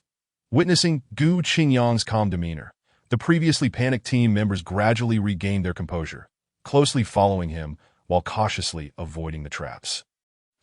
Pretentious posturing. The black-clad man snorted derisively, a flicker of murderous intent flashing in his eyes. "Let us see how long you can maintain this charade." With a sudden sweep of his hand, the warriors behind him fanned out. Encircling Gu Qingyang and his group, Dajiyu Qingyang disregarded the provocations of the black-clad man, his focus unwaveringly on the runes beneath him, silently calculating his next course of action. 3 steps to the left. 2 steps forward, then 1 step to the right, he muttered softly, his feet in constant motion, guiding his companions through the trap-laden passage. As Gu Qingyang successfully led the team past numerous traps, the black-clad man's expression darkened, a glimmer of surprise flashing in his eyes. "Interesting," he spat coldly, his form blurring as he transformed into a shadow, lunging towards Gu Qingyang. The black-clad man moved with ghostly swiftness, a fierce gale accompanying his strike, aimed squarely at Gu Qingyang's face. "Arrogant pup, prepare to die." Gu Qingyang's eyes narrowed, advancing rather than retreating, sidestepping the assault while commanding, "Defensive formation, Yao Yao, support." Su Yao shouted in response, her staff aglow as a verdant aura enveloped Gu Qingyang, bestowing upon him a protective shield. The other team members swiftly formed a defensive line, sheltering Su Yao at the center. Li Meng, wielding a massive axe, remained vigilant, prepared to assist at any moment. "Childish tricks," the black-clad man scoffed, a disdainful snort escaping him as he vanished and reappeared with astonishing speed. His palm strikes cascaded upon Gu Qingyang like a torrential storm. Dajiyu Qingyang, agile and nimble, weaved through the onslaught, each evasion perfectly timed, as if he had anticipated the black-clad man's attack trajectory that he countered with swift punches and kicks. His movements precise and effective, starkly contrasting the black-clad man's ferocity. "Go, brother Qingyang." Su Yao cried out from the formation, her eyes brimming with trust and admiration. Her voice rang clear and resolute, like a warm current flowing into Gu Qingyang's heart. Fueling his fighting spirit, that a faint smile crept across Gu Qingyang's lips, a glimmer of confidence igniting in his gaze. Seizing a slight opening in the black-clad man's defense, he accelerated, delivering a powerful punch to the man's chest. Bang! A muffled thud echoed as the black-clad man staggered back several steps, astonishment etched upon his face that he had not anticipated Gu Qingyang's strength to be so formidable, capable of standing toe-to-toe with him.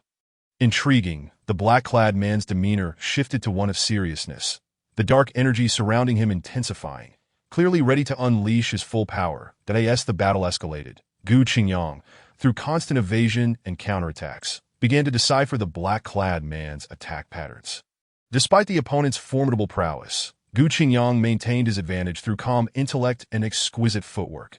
The squad members, witnessing Gu Qingyang's remarkable bravery, saw their initial trepidation dissipate, replaced by admiration and trust. Li Meng, in particular, was exhilarated, wielding his axe with fervor and voicing his approval. However, this confrontation was merely the beginning. What other formidable foes might the mysterious forces unleash? Chapter 22. The truth, the black-clad man grunted. Staggering backward, seizing the opportunity, Gu Qingyang pressed the attack, his fists flowing like the wind, forcing the black-clad man into a defensive stance. During their struggle, a peculiar black token inscribed with strange runes slipped from the black-clad man's cuff. Gu Qingyang, quick as lightning, snatched it up. The black-clad man's expression shifted dramatically, and with a furious roar, he abandoned Gu Qingyang, vanishing into the darkness. Trying to escape?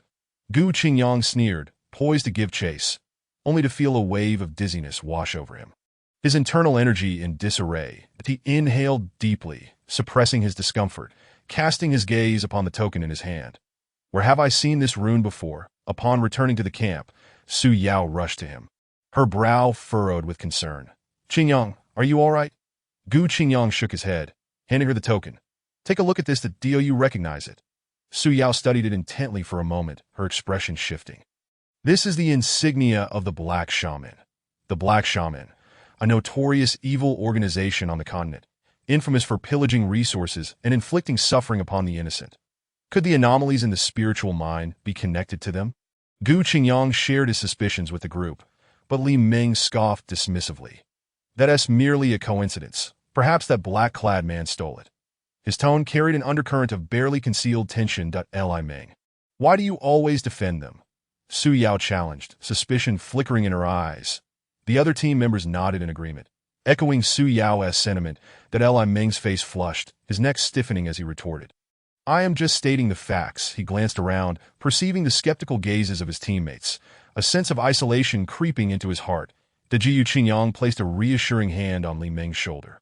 Speaking with gravity, Li Ming, some truths cannot remain hidden. He paused, his gaze falling on Li Ming's tightly clenched fist. Reflect upon this yourself. Li Ming's hand trembled slightly, his eyes darting uncertainly. As night deepened, the atmosphere in the camp grew increasingly tense. Li Ming sat alone by the fire, his gaze vacant as he watched the flickering flames. Gu Qingyang's words echoing in his mind. Slowly, he relaxed his grip, revealing a black token identical to the one in Gu Qingyang's possession, resting quietly in his palm. The firelight illuminated Li Ming's conflicted expression, beads of sweat forming on his forehead. He recalled how he had harbored jealousy towards Gu Qingyang's talents and popularity among the girls, secretly undermining him, spreading rumors, and even nearly jeopardizing their entire team during this expedition. Shame and regret scorched his heart like a raging inferno. Clutching the token tightly, it felt akin to holding a searing brand. Finally, he took a deep breath, rising to approach Gu Qingyang, lowering his head and speaking in a hoarse voice. Qingyang, I was wrong. I shouldn't have been jealous of you or done those things. Gu Qingyang regarded Li Ming's anguished expression without a hint of triumph. He had sensed Li Ming's turmoil long ago, merely waiting for him to confess that recognize one's mistakes and amend them is a virtue. Gu Qingyang said, patting Li Ming's shoulder, that we are a team. Such actions must not occur again. Li Ming lifted his head, his eyes glistening with gratitude as he nodded appreciatively. He handed over the token to Gu Qingyang, a wave of relief flooding over him. This token may aid us in locating the stronghold of the Black Shaman. Gu Qingyang examined the two tokens closely, noticing the runes glowing faintly, seemingly guiding them towards a certain direction. With the token's guidance and his exceptional intellect, Gu Qingyang led the team to a secluded valley, the valley's entrance. Two black-clad guards stood vigilant. Upon spotting Gu Qingyang and his companions, they immediately raised the alarm. Who dares to trespass upon the forbidden grounds of the Black Shaman? One of the guards barked arrogantly. Wise ones will leave at once. Otherwise, before he could finish, Gu Qingyang had already struck.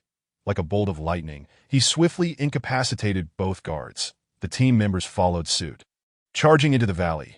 Deep within the valley, in a vast cavern, the Black Shaman were conducting a nefarious ritual.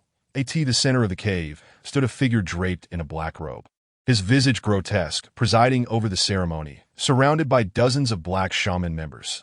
Who dares to interrupt our ritual?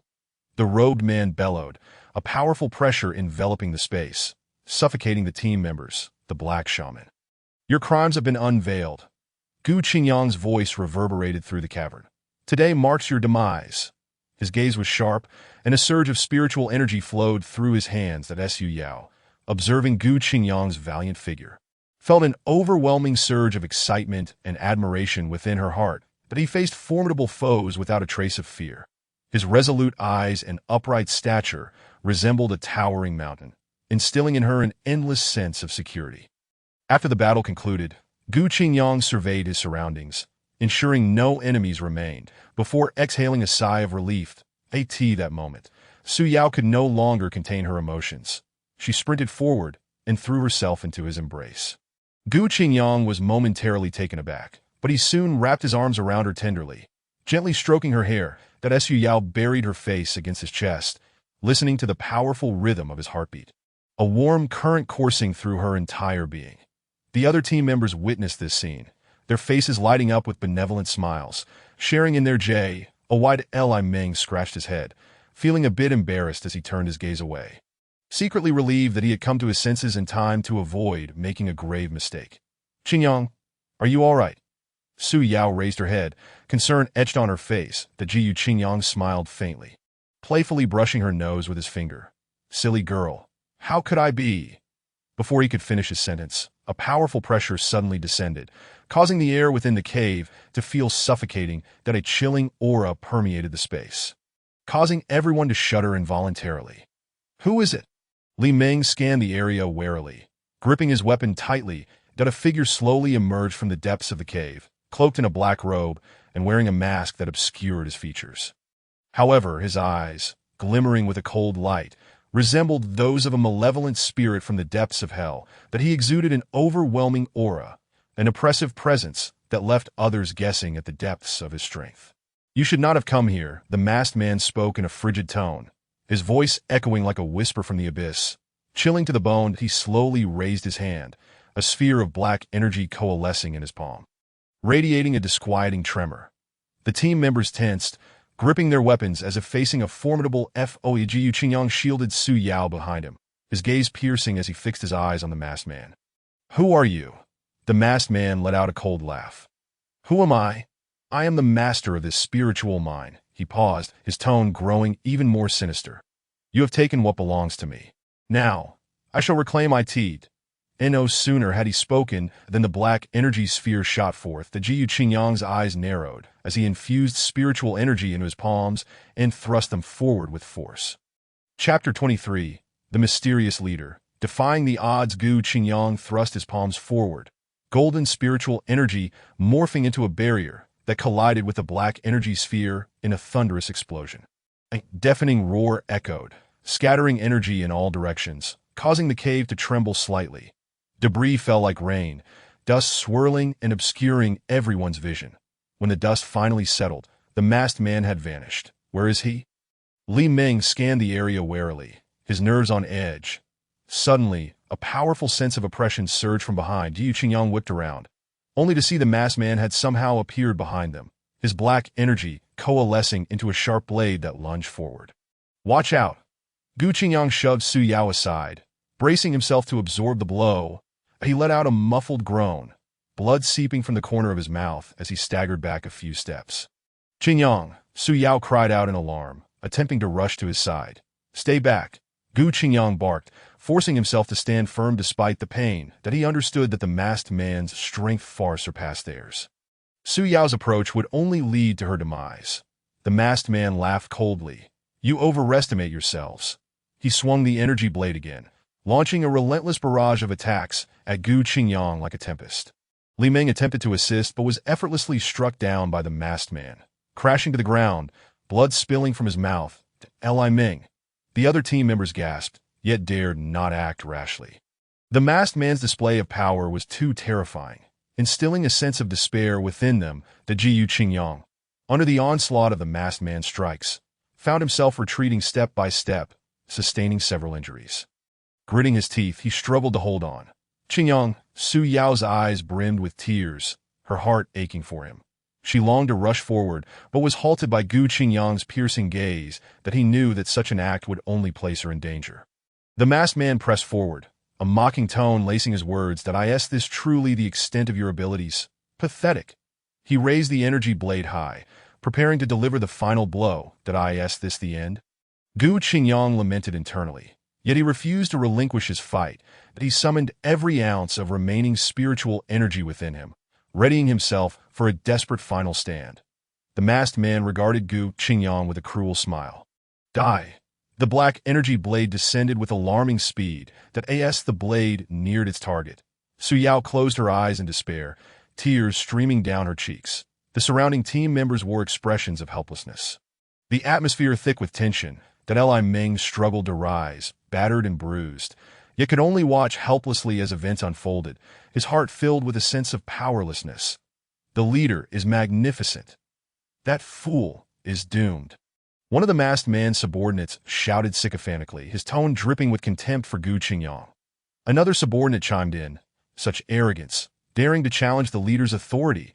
It's a death wish. The masked leader's cold smile deepened.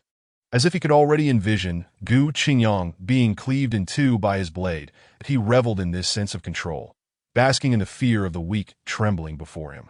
In that critical moment, Gu Qingyang suddenly felt a surge of extraordinary energy coursing through him. He instinctively opened the signing space within his mind that a flash of golden light appeared as a shimmering suit of armor adorned with golden runes manifested in his hands. Without a moment to lose, he quickly donned the armor. The black energy blade struck the armor with a resounding crash, yet the anticipated scene of carnage did not occur. Gu Qingyang stood firm, the golden light radiating from the armor, completely unscathed. The masked leader's expression froze, disbelief flooding his eyes. His subordinates stared in shock, as if witnessing an unimaginable event. Even Su Yao and Li Meng were taken aback, unable to believe their eyes. How is this possible? The masked leader exclaimed, his voice filled with astonishment and confusion. Gu Qingyang's lips curled into a confident smile. This is only the beginning, he whispered, his gaze icy as he stared at the masked leader. A gleam of light flickered in his hand, and a sharp, long sword materialized out of thin air. With the golden armor protecting him, Gu Qingyang stood tall, resembling a war god. The leader's astonishment lasted but a moment before it was replaced by a more ferocious assault. Kid, you have some skill, but do you really think this will stop me? Foolish delusion, he roared, rapidly forming hand seals, causing the surrounding spiritual energy to surge violently, transforming into a torrent of black energy blades cascading down like a torrential rain. Gu Qingyang remained cautious, his steps unpredictable as he wove through the blades like a specter. Each evasion precise and calculated, thrilling yet composed, he wielded the long sword, its glimmering light shattering the approaching energy blades one by one. Gu Qingyang, go for it. You can do it, Su Yao shouted, her fists clenched tightly, her clear eyes shining with determination and admiration. Though her voice was soft, it resonated clearly in Gu Qingyang's ears, infusing him with a powerful force. Don't worry, I won't lose, Gu Qingyang replied, a confident smile gracing his lips that as he dodged the attacks. He searched for the leader's weaknesses that he understood that a direct confrontation was futile. Only by identifying the opponent's vulnerabilities could he seize the opportunity for victory. Insignificant trickery. The leader, frustrated by his inability to overpower Gu Qingyang, felt his anger mounting that he changed tactics, pressing his palms together and chanting incantations that a massive black energy sphere began to coalesce above his head, exuding a suffocating pressure. This is bad. Gu Qingyang's heart sank, a wave of intense danger washing over him, and he realized this was the leader's ultimate technique, one of immense power. Taking a deep breath, he summoned his vital energy to its peak, his long sword radiating with brilliant light. At that moment, Li Meng struggled to his feet, his body battered but his gaze resolute, devoid of fear. Captain, I'm here to help, he bellowed, charging towards the leader. The leader coldly snorted in disdain, casually waving his hand, sending a wave of black energy crashing into Li Meng, who was sent flying to Li Meng. Su Yao exclaimed in horror, attempting to rush forward, but Gu Qingyang blocked her path. Take care of him. I'll handle this. Gu Qingyang's gaze was sharp as he fixed his focus on the leader, his long sword pointing skyward, a powerful sword intent surging upwards. Come, let me see just how strong you truly are. The leader's face revealed a sinister smile, as you wished. The black energy sphere in his hand suddenly expanded, emanating an aura capable of annihilating the very heavens and earth. Chapter 24. United we stand. The black energy sphere swelled to its limits, as if intent on devouring all, and the oppressive atmosphere rendered the air stagnant. Gu Qingyang gritted his teeth, his long sword humming ominously, its blade shimmering with radiant light, akin to a star on the verge of eruption. Overestimating yourselves, the leader scoffed coldly, hurling the energy sphere violently towards Gu Qingyang. Boom! A thunderous explosion erupted as the energy sphere detonated, a terrifying shockwave sweeping through the vicinity, sending sand and stones flying, and snapping trees in half as the dust settled. Gu Qingyang's figure emerged, tattered and bloodied at the corner of his mouth, yet his gaze remained resolute. Captain, Li Ming struggled to rise, disregarding his injuries, charging once more towards the leader. Together, the other team members echoed, fully aware that if they did not fight with all their might now, they would truly lose their chance in an instant. The clash of blades and the cries of battle filled the air. However, their assaults were mere child's play to the leader. The leader moved like a specter, effortlessly evading every attack, countering with ease and sending several members flying once again. You think you insignificant ants can challenge my authority? The leader scoffed disdainfully, a flicker of contempt flashing in his eyes. The team members lay sprawled on the ground, groaning in agony, their morale plummeting to its nadir. Captain Su Yao looked at Gu Qingyang with concern, her eyes brimming with anxiety. She understood that while Gu Qingyang was formidable, he would struggle to endure against such a powerful foe for long. It seems you are out of tricks. The leader advanced toward Gu Qingyang, a mocking smile adorning his face. Now, it is time to send you on your way. He slowly raised his right hand, gathering a sphere of black energy in his palm, radiating an unsettling aura that it's over. The leader grinned menacingly, preparing to deliver the final blow to Gu Qingyang. Suddenly, he halted, his brow furrowing slightly as he gazed into the distance. "What is happening?" he murmured, sensing a formidable presence rapidly approaching. "It seems someone is intent on ruining my plans." The leader's lips curled into a peculiar arc. "Nonetheless, this is acceptable, for the game has only just begun." Li Ming clutched his chest, blood oozing between his fingers as he coughed painfully. "Captain, are we?" Before he could finish, he was interrupted by Su Yao. "Stop talking nonsense. We will surely win." Her tone was resolute, yet her trembling hands betrayed her inner fear. The other team members fell silent, the atmosphere oppressive to the point of suffocation. Fear spread like a plague, despair etched on every face. Incompetent fools. A burly man with a brutish visage stepped forth from behind the leader, loudly mocking the fallen team members. "You think you can challenge the leader? Utterly delusional." Another voice chimed in shrill agreement. "Exactly. Have you looked at yourselves? How dare mere ants shake a tree?" The leader crossed his arms, a condescending smile playing on his lips, as if observing a troop of buffoons. His splendid attire stood in stark contrast to the ragged clothing of the team members, further accentuating his exalted status. That he casually toyed with the jade ring on his finger, each gem worth a fortune, enough to buy the lives of all the team members combined. "Ants, despair, tremble." The burly man laughed arrogantly, as if victory was already assured. That moment, Gu Qingyang made his move. Earlier, when the leader toyed with the team's attacks, Gu Qingyang astutely detected a subtle flaw during the leader's evasive maneuvers. His left side would momentarily be exposed. Opportunities are fleeting. Gu Qingyang took a deep breath, channeling all his energy to the tip of his sword, launching himself forward like an arrow released from its bow. Thunderous blade. The dazzling sword light cleaved through the air, piercing directly towards the leader's exposed flank. What? The leader was evidently unprepared for such a fierce counterattack from Gu Qingyang in this dire situation, and was caught off guard, sustaining a glancing wound that a trickle of blood seeped from the leader's side, staining his opulent garments red. The smile on the leader's face froze instantly, replaced by shock and fury. He slowly raised his hand, gazing at the bloodstains on his attire, his tone chilling. "You have successfully enraged me." The tip of Gu Qingyang's sword still trembled slightly, the blood on its blade glimmering ominously in the firelight. The leader's gaze turned sharp, his demeanor shifting as he ceased to underestimate his adversary, a potent energy surging around him, an invisible pressure enveloping the battlefield. "Kid, you possess remarkable courage to dare wound me." The leader's voice was deep and hoarse, like a demon from the depths of hell. The Gu Qingyang responded with a cold laugh. "It's merely a scratch. Is it truly worthy of such alarm?" Before his words could fully settle, Gu Qingyang launched another assault, his figure shifting like a specter, his sword transforming into streaks of silver light, continually targeting the leader's vital points. The leader, however, was not to be outdone. His movements were agile, consistently evading Gu Qingyang's strikes and swiftly countering. The two exchanged blows, the clash of swords and the collision of energies igniting a fierce battle, stirring winds that sent sand and stones flying. Obscuring the sky. "Captain, you are incredible." Li Ming clutched his chest, struggling to sit up, his eyes alight with excitement. Su Yao tended to the injured team members while anxiously monitoring the unfolding battle.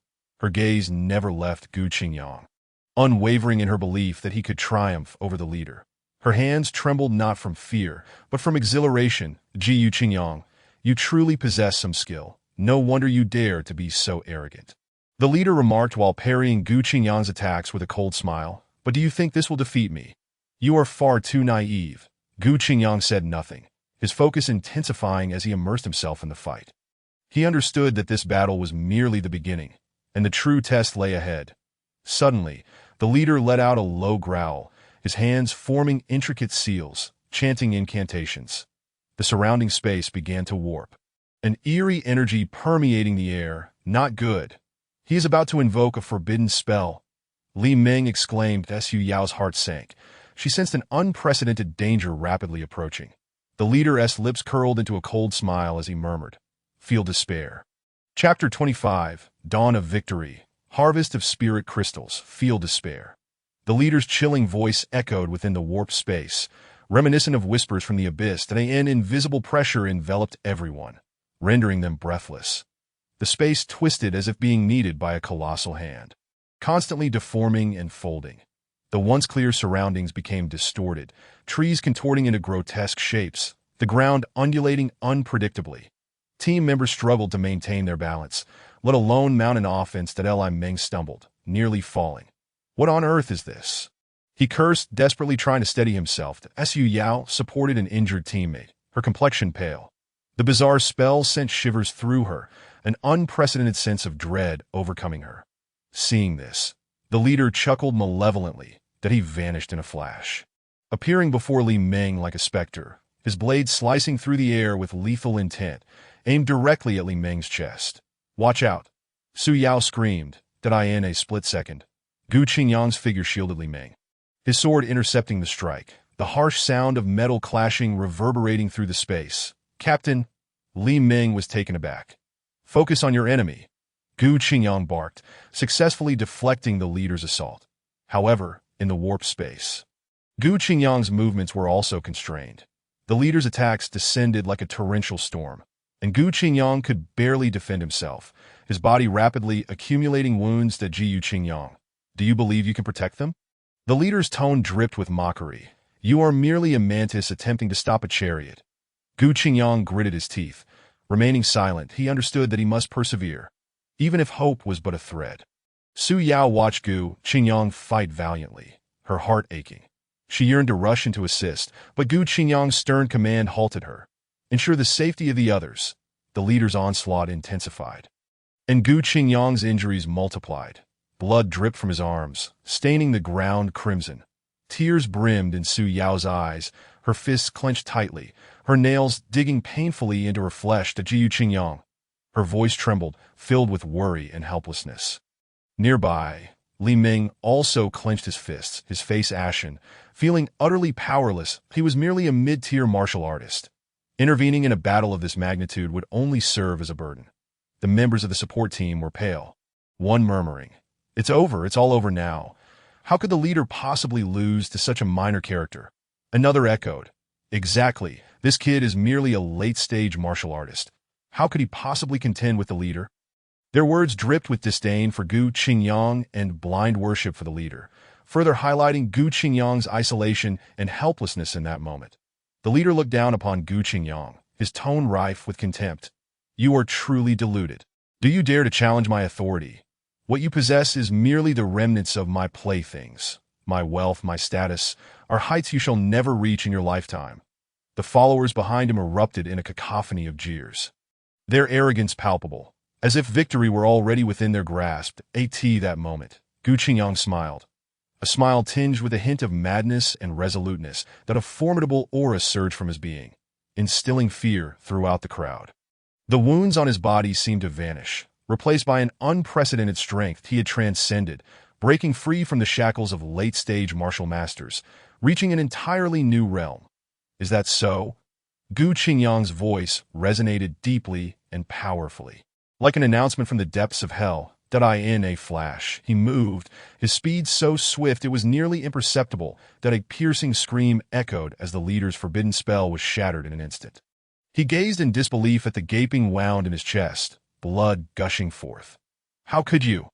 Gu Qingyang offered no reply, slowly drawing forth his bloodied sword, casting a cold gaze upon the fallen leader. It appears that the remnants you discarded are quite useful after all. The leader collapsed, convulsing a few times before falling silent. Witnessing this, his followers scattered like frightened birds, fleeing in all directions. That we have triumphed. Li Ming shouted in exhilaration, the tension in his body finally easing.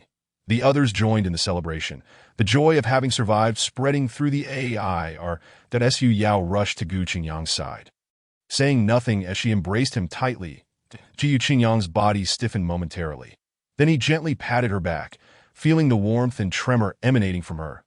He understood that Su Yao's embrace was not merely one of relief, but also a profound expression of concern and affection. Are you all right? Su Yao lifted her head, her eyes brimming with tears as she scrutinized his injuries. That I'm fine, just a minor wound. Gu Qingyang reassured her with a smile. Although agony coursed through his body, he wished not to burden Su Yao with worry. Li Ming and the other team members gathered around, inquiring about Gu Qingyang's condition with voices full of admiration and gratitude. Brother Gu, you are truly remarkable. If it weren't for you, we would have likely perished here today. Brother Gu, from now on, you are my elder brother. Surrounded by their sincere praise, Gu Qingyang felt a warm surge within him. He realized that this experience not only granted them precious spirit crystals, but also forged their bonds closer, transforming them into true comrades in life and death. Subsequently, they began to collect the spirit crystals with utmost diligence. With ample time at their disposal, they swiftly gathered the required quantity for the academy.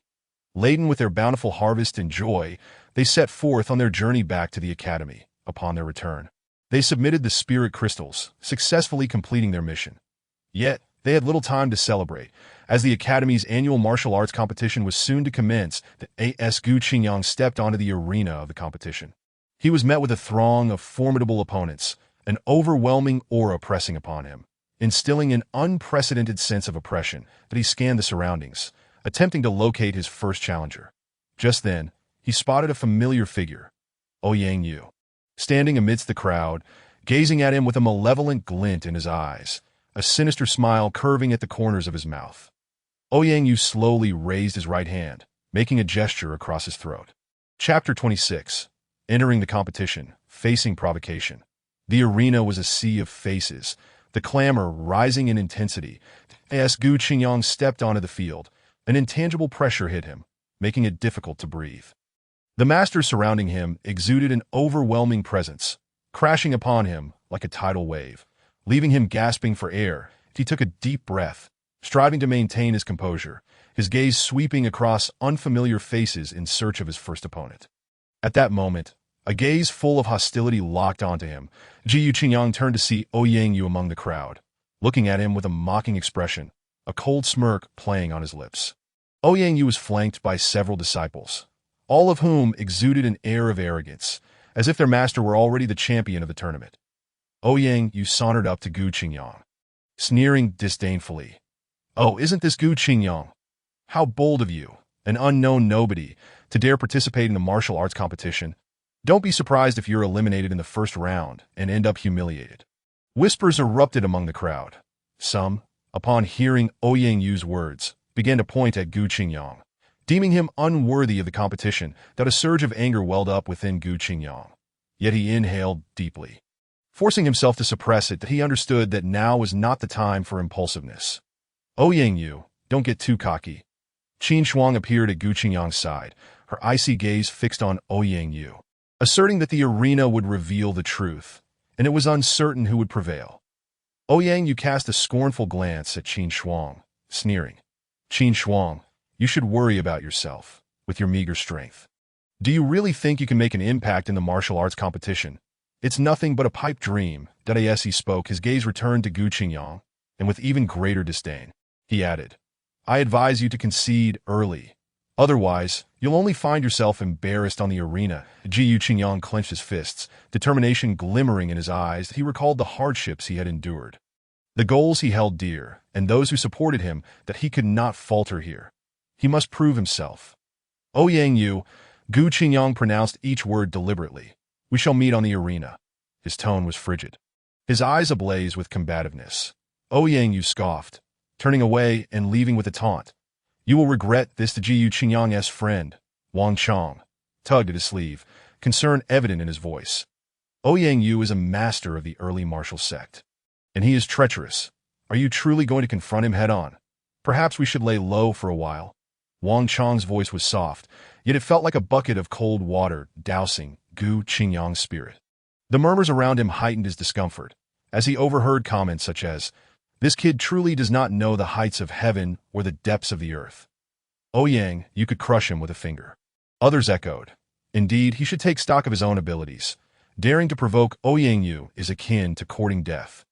Ouyang Yu's followers strutted about, one of them exclaiming, our young master is a genius of the Ouyang family. How could someone like this compare? If you have any sense, you should quickly exit the arena to avoid suffering. The wealth and influence of the Ouyang family were renowned across the continent. Everyone knew that Ouyang Yu had grown up in luxury, with resources for cultivation and abundance. In contrast, Gu Qingyang was an inconspicuous figure. How could he possibly compete? Qin Shuang furrowed her brow slightly.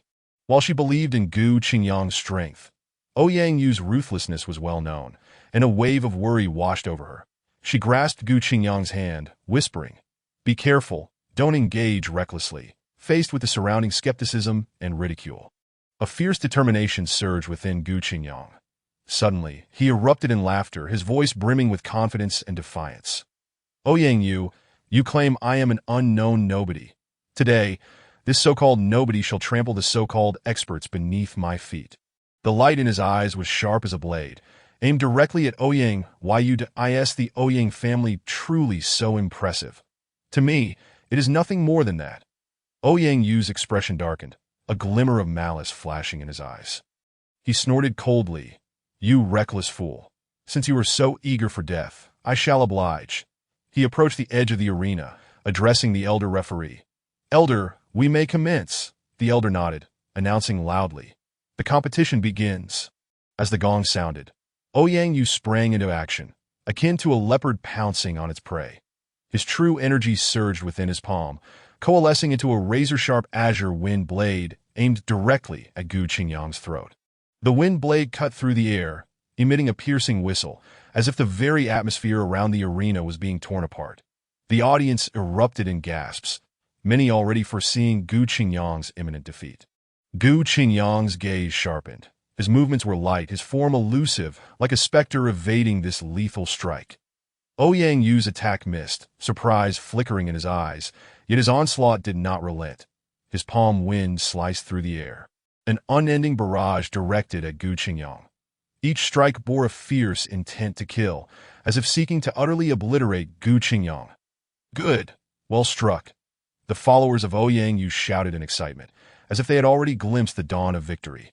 Gu Qingyang weaved through the relentless onslaught with remarkable agility, deftly evading Ouyang Yu's strikes each time, like a leaf caught in a tempest, seemingly unsteady, yet always managing to avert disaster.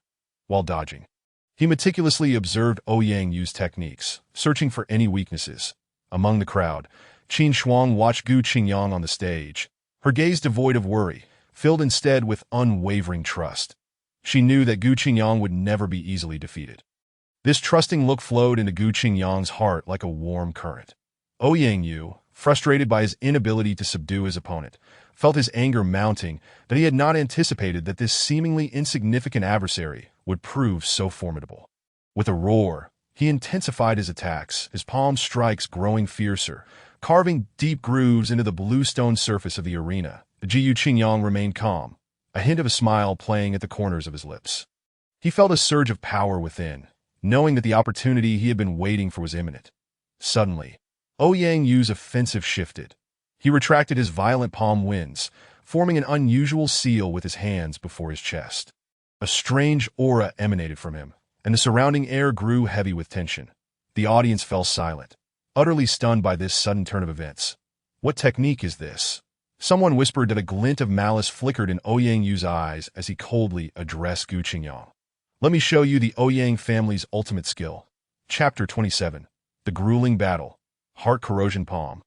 As Ouyang Yu's words fell, he thrust his palms forward, two inky green imprints shooting towards Gu Qingyang like wraiths. Wherever the palm prints passed, the air crackled ominously, as if corroded. Gasps erupted from the audience. Clearly aware of the formidable power of the heart corrosion palm, Gu Qingyang, refusing to be complacent, quickly channeled his inner energy, evading with great speed. However, the heart corrosion palm was astonishingly swift, though he dodged the direct strike. The residual wind grazed his arm, leaving a charred mark that a stabbing pain coursed through him, causing Gu Qingyang to sharply inhale. Humph! Having been struck by my heart corrosion palm, await the severing of your meridians and the ruin of your cultivation. Ouyang Yu gloated, stepping closer to Gu Qingyang with a mocking tone. Do you think yourself worthy to challenge the Ouyang family's authority? Surrounding followers of the Ouyang clan began to jeer. You overestimate yourself. Daring to oppose our young master, it is akin to courting death. Indeed, young Master Ouyang is a once-in-a-century genius. Before him, you are but an insignificant ant. Gu Qingyang clenched his jaw, enduring the searing pain in his arm. Yet his gaze remained resolute. He coldly regarded Ouyang Yu, enunciating each word. The outcome is still undecided. It remains to be seen who will prevail. On the sidelines, Qin Shuang watched Gu Qingyang's plight. Her heart racing with anxiety. She clenched her fists, her nails nearly embedding into her palms. The fellow disciples beside her attempted to console her. Sister Qin, do not worry. Brother Gu will surely triumph. Yet their reassurances felt utterly ineffective, their own voices betraying a lack of confidence. The heart corrosion palm wielded by Ouyang Yu was too insidious, and Gu Qingyang appeared to have no means of defense. In the arena, Gu Qingyang narrowly evaded another of Ouyang Yu's attacks, yet his injuries only multiplied. The poison from the heart corrosion palm was gradually spreading, causing his movements to slow. What? Are you unable to hold on any longer? Ouyang Yu taunted, his tone dripping with derision. Seems you are not as impressive as you claimed. He unleashed the heart corrosion palm once more, and this time, Gu Qingyang could not completely evade the attack. The inky green imprint struck him squarely in the chest, causing him to stagger back, blood spilling from his lips. Gu Qingyang! Qin Shuang exclaimed in alarm. Ouyang Yu looked down at the fallen Gu Qingyang, a cruel smile curling his lips. It is over. The heart corrosion palm came at Gu Qingyang again. He barely managed to evade, yet the wind from the strike tore through his garments. Exposing a bleeding wound, he staggered backward, his complexion pale, his breath becoming erratic. Did I end the audience? Qin Shuang's heart raced to her throat. She gripped her fists tightly, her knuckles turning white. The surrounding followers of the Ouyang clan erupted in cheers, as if victory was within their grasp. This lad is finished. Young Master Ouyang's heart corrosion palm is no trifling matter. Let us see how many more blows he can withstand. He will likely surrender soon. Young Master Ouyang is formidable. Truly a genius of our clan. Listening to the derisive remarks around her, Qin Shuang's anxiety deepened. She understood the heart corrosion palm's malevolence. Once poisoned, the consequences would be dire. She looked at Gu Qingyang on the stage, her eyes filled with worry. On the stage, Gu Qingyang wiped the blood from his lips, yet his gaze remained eerily calm. He took a deep breath, suppressing the tumult within. The heart corrosion palm was indeed powerful, but he was not without opportunity. In the midst of their exchanges, he had keenly noticed a peculiar pattern. Although the heart corrosion palm was immensely potent, Ouyang Yu exhibited a brief moment of pause after each strike. Now was the moment. Gu Qingyang thought to himself. Seizing the opportunity during Ouyang Yu's brief lapse, he surged forward like lightning. Thunderbolt fist. He shouted, his fist crackling with electric energy as it struck Ouyang Yu's abdomen with formidable force. Ouyang Yu let out a muffled groan, the smugness on his face vanishing in an instant. Replaced by shock, he had not anticipated that Gu Qingyang would retaliate, and with such speed and strength. Clutching his abdomen in disbelief, Ouyang Yu began to speak, but suddenly felt a chill creeping up his back. Enraged by the unexpected blow, Ouyang Yu glared at Gu Qingyang with seething malice.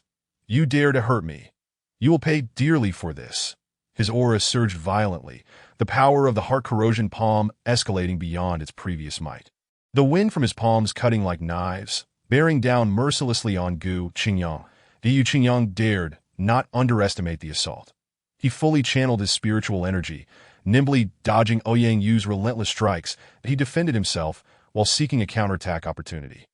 However, Ouyang Yu's attacks grew increasingly ferocious, his speed accelerating, and Gu Qingyang began to feel overwhelmed. His breathing became labored, beads of sweat forming on his forehead, and fresh wounds appeared on his body. At that moment, Gu Qingyang caught a glimpse of some furtive figures lurking at the edge of the arena. They were dressed in various garbs, blending into the crowd, yet Gu Qingyang's keen senses detected their unusual behavior. They seemed to be up to some underhanded schemes, their fluctuations of spiritual energy subtly directed at the arena's protective barrier. What are they plotting? Gu Qingyang wondered, a sense of unease washing over him. Gu Qingyang, keep going. You can do it. Qin Shuang's clear voice suddenly rang out, laced with urgency and encouragement. Hearing her voice revitalized Gu Qingyang's spirit. He took a deep breath, determination rekindling in his gaze. He could not falter, nor let Qin Shuang down. Silence. This is not a place for you to speak, the presiding elder reprimanded. Yet Qin Shuang seemed undeterred, continuing to cheer loudly for Gu Qingyang. Ouyang Yu's attacks grew fiercer still. The wind from his strikes howling, as if intent on tearing Gu Qingyang apart, but Gu Qingyang gritted his teeth, straining to hold his ground. While fending off Ouyang Yu's onslaught, he contemplated the intentions of those suspicious individuals below. Suddenly, a chilling realization struck him. Were they attempting to? With a jolt, Gu Qingyang raised his gaze to the protective barrier at the arena's edge, his pupils constricting in alarm, but he saw the barrier's glow dimming steadily. "This is bad," he shouted. Chapter 28. Counterattack. Gu Qingyang's heart sank heavily. They aimed to sabotage the protective barrier, providing Ouyang Yu an opportunity to eliminate him on stage. What a nefarious scheme. Ouyang Yu's attacks intensified. The wind from his palms slicing through the air, causing Gu Qingyang's cheeks to sting painfully. Noticing Gu Qingyang's distraction, Ouyang Yu's lips curled into a cold smile. "What's the matter? Are you afraid?" He taunted. "You've realized too late." With a sudden surge of power, he delivered a devastating palm strike aimed directly at Gu Qingyang's chest. "Be careful. Qingyang!" Qin Shuang cried out from below, her fists clenched tightly, her nails nearly embedding into her flesh. The surrounding spectators began to murmur amongst themselves. What's wrong with Gu Qingyang? Why has he suddenly become so weak? I suppose he is afraid of Ouyang Yu. After all, Ouyang Yu is a master at the initial stage of martial sovereign. I think so too. This lad is likely to lose. These comments pierced Qin Shuang's ears like needles, and she looked anxiously at the stage. Her heart brimming with dread, the Gu Qingyang gritted his teeth, narrowly evading Ouyang Yu's lethal blow, yet the wind from the strike still grazed his shoulder, igniting a fiery pain that made him gasp. He endured the agony, knowing he must first address the conspiracy unfolding below, or both he and Qin Shuang would be in peril. "Ouyang Yu, do you think such petty tricks can secure your victory over me?" Gu Qingyang sneered, a glimmer of brilliance flashing in his eyes. He deliberately exposed a flaw, luring Ouyang Yu closer. Ouyang Yu, indeed, fell for the trap, believing that Gu Qingyang was incapable of resistance, that a flicker of greedy malice appeared in his gaze as he lunged forward. Intent on ending Gu Qingyang with a single strike, that very moment, Gu Qingyang suddenly moved. His figure flickered, appearing like a ghost behind Ouyang Yu, and he struck toward his back. This is bad. Ouyang Yu was taken aback, attempting to evade, but it was already too late. The Gu Qingyang's palm forcefully struck his back, sending him hurtling through the air. Ouyang Yu crashed heavily onto the arena, blood gushing from his mouth. He struggled to rise but found himself utterly powerless, his internal energy in disarray. Pointing a trembling finger at Gu Qingyang, Ouyang Yu's eyes were filled with resentment and bitterness. The Gu Qingyang ignored him, instead turning to glance at the suspicious figures below the stage. "Do you think this will succeed?" he said coldly, his tone laced with murderous intent. One of them opened his mouth to respond, but his expression shifted dramatically, and he shouted in terror, "Watch out!" A cold glimmer flashed as Qin Shuang's figure appeared on the arena. Like a bolt of lightning, she stood protectively in front of Gu Qingyang, her sword gleaming with a chilling light, aimed directly at the assailant. "Who dares to harm my brother Qingyang will find death," Qin Shuang cried out, her sword light slicing through the air like a swift ribbon. "Qin Shuang, be careful!"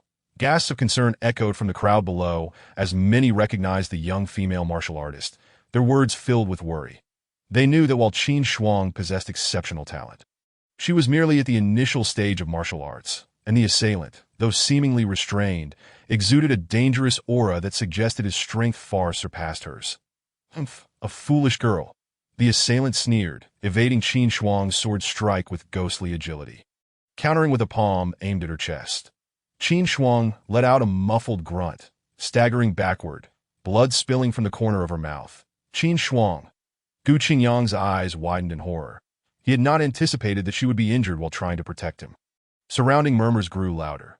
"This boy is truly useless, needing a woman to protect him. I doubt he can even defeat Ouyang Yu, let alone this mysterious expert. It seems Qin Shuang is in for a tough time." These taunts pierced Gu Qingyang's heart like sharp needles. Ouyang Yu clutched his chest, his face pale as he glared at Gu Qingyang and Qin Shuang, eyes filled with malice. "You will all die," he shrieked. His followers echoed his sentiments. "Dare to harm our young master Ouyang, and you are doomed.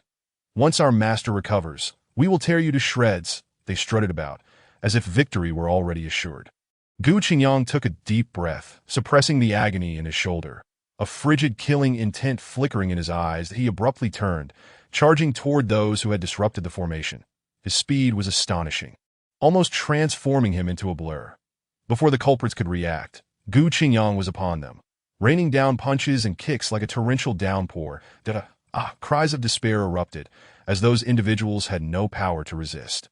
Each one collapsing to the ground, wailing in pain that Gu Qingyang showed no mercy. He understood these people were Ouyang Yu's accomplices, and if he did not teach them a lesson today, similar incidents would surely recur in the future. After dismantling their plans, Gu Qingyang swiftly returned to the arena, standing beside Qin Shuang. His speed astonished everyone. Even Ouyang Yu displayed a look of terror. "Now, it is your turn," Gu Qingyang said, his tone icy and his eyes brimming with murderous intent. Gu Qingyang's aura suddenly shifted, a chilling killing intent permeating the air that he no longer concealed his strength. His internal energy surged forth like a raging flood.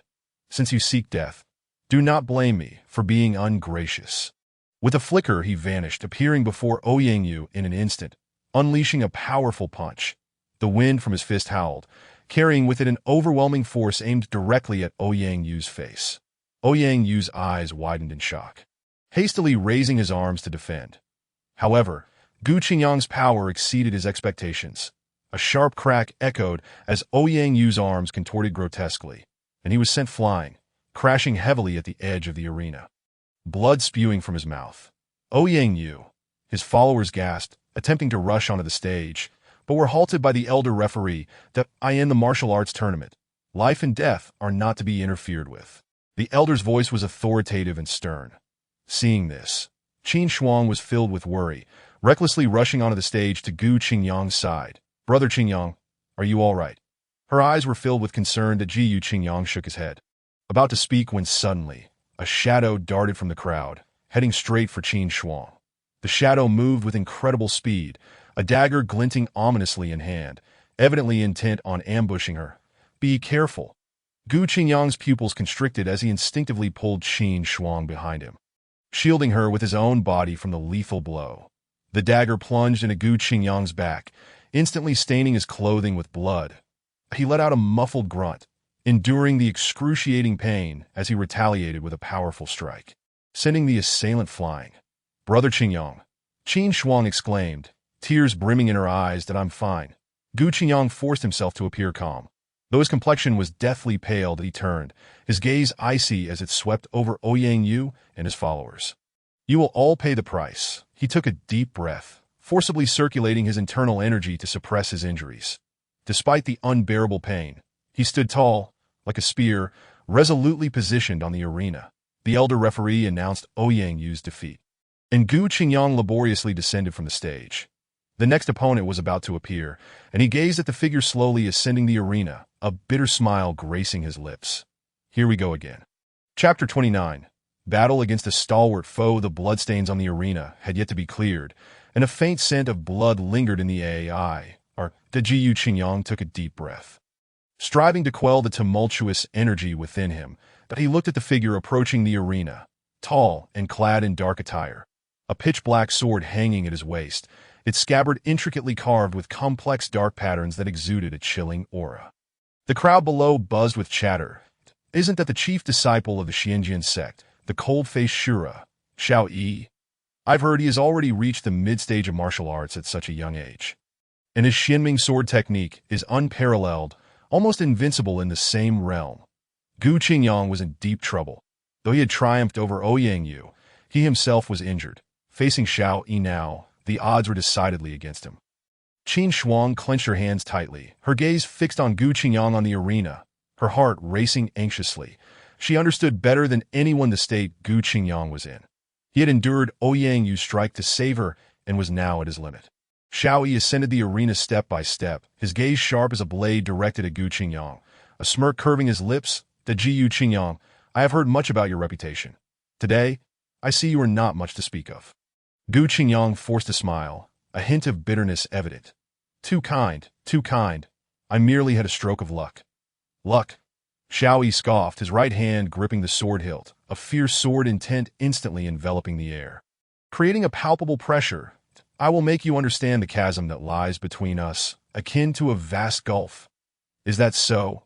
Gu Qingyang's gaze sharpened, his internal energy beginning to circulate slowly. Even with grievous wounds, he would not concede easily. Xiao Yi ceased his idle chatter, his figure flickering as he transformed into a blur, the sword in his hand slicing through the air with a fierce energy. Directly aimed at Gu Qingyang's chest, a flash of cold light sprang forth, the sword tip almost upon him. Gu Qingyang abruptly sidestepped, narrowly evading the lethal strike. Xiao Yi's sword energy grazed his clothing, leaving behind a shallow wound. Taisei, your reflexes are quite sharp. A flicker of surprise crossed Xiao Yi's eyes, quickly replaced by a cold smirk. But how many times can you evade below the stage? Xiao Yi's followers erupted in laughter. I asked this all? I thought he was a formidable expert. Turns out he's just a lucky fool. Brother Xiao, quickly finish him off and don't waste time. Qin Shuang's heart raced. Acutely aware of the pressure Gu Qingyang was under, he had exhausted too much energy in the previous battle, and now, facing the stronger Xiao Yi, it was clear that Gu Qingyang conceded. You are no match for me. Xiao Yi's voice was icy and merciless, like a death sentence. The Jiyu Qingyang wiped the blood from the corner of his mouth, chuckling lightly that it's not over yet. How do you know I will definitely lose? No sooner had he spoken than Xiao Yi launched another assault. A flurry of sword shadows descending like a torrential storm, the Jiyu Qingyang dodged left and right, barely managing to fend off the attacks. His wounds multiplying, his clothes drenched in blood. He can't hold on much longer. Brother Xiao is magnificent. The audience below erupted into even more boisterous cheers, as if victory were already in their grasp. Just as everyone believed Gu Qingyang was on the verge of defeat, a spark of brilliance suddenly flickered in his eyes. Now, Gu Qingyang suddenly unleashed a formidable power, his form flickering like a specter, deftly evading Xiao Yi's lethal strike, while delivering a powerful punch squarely to Xiao Yi's abdomen. Bang! A dull thud resonated as Xiao Yi staggered back, his face a portrait of disbelief. How could this be possible? Below the stage, the previously raucous crowd fell into an immediate hush, all eyes wide open in astonishment at the unfolding scene. Without the slightest hesitation, Gu Qingyang pressed his advantage, his fists raining down like a tempest. Each blow targeting Xiao Yi's vital points. Xiao Yi let out a pained scream as he was sent flying by a kick from Gu Qingyang, crashing heavily against the edge of the arena. Clutching his chest, Xiao Yi's pallor turned ghostly, his eyes brimming with fury and resentment. The Jiyu Qingyang approached him step by step, a frigid smile curling at the corners of his mouth. I told you. It is not over yet. Xiao Yi struggled to rise, blood trickling from the corner of his mouth, his gaze filled with venomous hatred. You've pushed me to this, he roared, swiftly forming hand seals. An eerie chill emanating from his being, causing the air around him to plummet in temperature, a thin layer of ice forming on the arena. Ice Soul Cold Light Technique. Gasps erupted from the crowd. Recognizing the formidable martial art, it was said that mastering this technique could freeze 1,000 miles, its power terrifyingly immense. Qin Shuang's heart tightened. She had heard of this technique, known for its malevolent coldness, which could easily freeze one's meridians and even threaten one's life. She clenched her fists tightly, whispering a prayer. Gu Qingyang, you must be cautious. Gu Qingyang felt the abrupt drop in temperature, his brow furrowing slightly. This coldness was indeed peculiar, imbued with a chilling essence that seeped into his very bones. Yet he remained composed, calmly observing Xiao Yi's movements and the trajectory of the icy energy. Xiao Yi sneered, thrusting both hands forward, unleashing a barrage of ice spikes that shot towards Gu Qingyang like arrows released from a bow. Gu Qingyang's figure flickered, utilizing a unique footwork to weave between the ice spikes with the grace of a fish. Each evasion executed with impeccable precision, devoid of any superfluous motion. What kind of footwork is this? The crowd marveled, astounded by such exquisite skill, of which they had never before heard. A glimmer of surprise flickered in Qin Shuang's eyes. But her sentiment was overshadowed by pride and joy. She knew Gu Qingyang would always astonish her. After deftly avoiding the ice spikes, Gu Qingyang did not pause. Instead, he advanced toward Xiao Yi, seizing the moment when Xiao Yi's technique faltered, delivering a powerful punch that struck Xiao Yi's chest. Xiao Yi coughed up blood once more, staggering back, the hatred in his eyes intensifying. Gu Qingyang offered him no respite, pressing forward relentlessly, his fists and feet raining down like a torrential downpour, each strike landing precisely upon Xiao Yi's vulnerabilities. Ultimately, Xiao Yi could no longer withstand the onslaught, collapsing onto the arena floor unconscious. The officiating elder declared Gu Qingyang the victor, and the audience erupted into thunderous applause. Gu Qingyang's name resonated throughout the entire martial arena once more. Descending from the stage, Qin Shuang rushed to meet him, her eyes filled with concern. Are you all right? Gu Qingyang smiled gently. Rest assured. I am fine. He felt a warm surge of gratitude at Qin Shuang's care that I in the resting area. As Gu Qingyang recuperated, he overheard snippets of conversation around him. Suddenly, he caught a few men discussing Qin Shuang. Their words tinged with lewdness and malice. That Qin Shuang is truly a beauty. Chapter 30. Emotional turmoil on the arena, storms anew. That Qin Shuang is indeed a beauty, but it's a pity she is with a pretty boy. An oily-haired, effeminate man lamented theatrically, his voice pitched just right for Gu Qingyang to hear. His companions chimed in, chortling in agreement. That Gu Qingyang's brow furrowed. He recognized they were referring to him. While he typically dismissed such idle chatter, he could not remain indifferent when it involved Qin Shuang. That moment, a man clad in a brocade robe approached Gu Qingyang, a jade pendant intricately carved with complex patterns hanging from his waist. Clearly of considerable worth, that he cast a disdainful glance at Gu Qingyang, his tone haughty. You are Gu Qingyang? Gu Qingyang met his gaze without uttering a word. That I hear you defeated Xiao Yi? The brocade-clad man continued, a smirk playing on his lips. Your luck is quite remarkable. Gu Qingyang maintained his silence, his expression growing increasingly frosty. I am Li Yuanhao, an inner disciple of Tianyuan sect. Li Yuanhao introduced himself, an air of arrogance in his voice, suggesting that a woman of Qin Shuang's caliber deserves a better man. He paused, casting a provocative glance at Gu Qingyang. For instance, that Gu Qingyang clenched his fists, the joints cracking ominously. Taking a deep breath, he stifled the anger rising within him, responding coldly. It is none of your concern. Li Yuanhao let out a light chuckle, a glimmer of scorn in his eyes. Is that all you're capable of? Merely engaging in verbal sparring? I advise you to keep your distance from Qin Shuang. As he spoke, he patted Gu Qingyang's shoulder, his tone laced with a warning, or else face the consequences. Li Yuanhao turned to leave, his companions following suit, leaving Gu Qingyang standing alone. His expression darkened. He sensed an invisible pressure. He understood this was merely the beginning. That moment, Qin Shuang approached. Noticing Gu Qingyang's troubled expression, she asked with concern, "What's wrong?" Gu Qingyang shook his head, unwilling to burden her with worry. It's nothing. He glanced in the direction where Li Yuanhao had departed, a glint of coldness flashing in his eyes. Li Yuanhao had no intention of letting the matter rest. He moved to other competitors, whispering, "Do you know that Gu Qingyang is actually..." Li Yuanhao leaned towards several contestants, lowering his voice as if sharing a secret. I'll tell you that Gu Qingyang is only here because of his connection to Qin Shuang. His true strength is rather lacking, so be cautious, lest he tricks you. The contestants exchanged glances, initially incredulous at Gu Qingyang's advancement. But now, with Li Yuanhao's insinuations, their skepticism deepened. They began to regard Gu Qingyang with a mix of scrutiny and disdain. A burly contestant approached Gu Qingyang, sneering.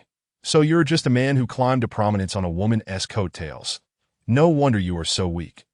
Another contestant chimed in. Indeed. You bring shame to us men. The atmosphere shifted palpably, with some who had initially supported Gu Qingyang now wavering, whispering amongst themselves that Gu Qingyang felt as though he had been ostracized, a wave of indignation swelling within him. He tightened his fists, striving to maintain control over his emotions, aware that he could not falter here. Qin Shuang, witnessing this scene, felt a surge of anger. She stepped beside Gu Qingyang, grasping his hand, offering silent support. Li Yuanhao observed this interaction, a smug smile curling at his lips that he aimed to ruin Gu Qingyang's reputation, to strip him of everything that as the next match commenced.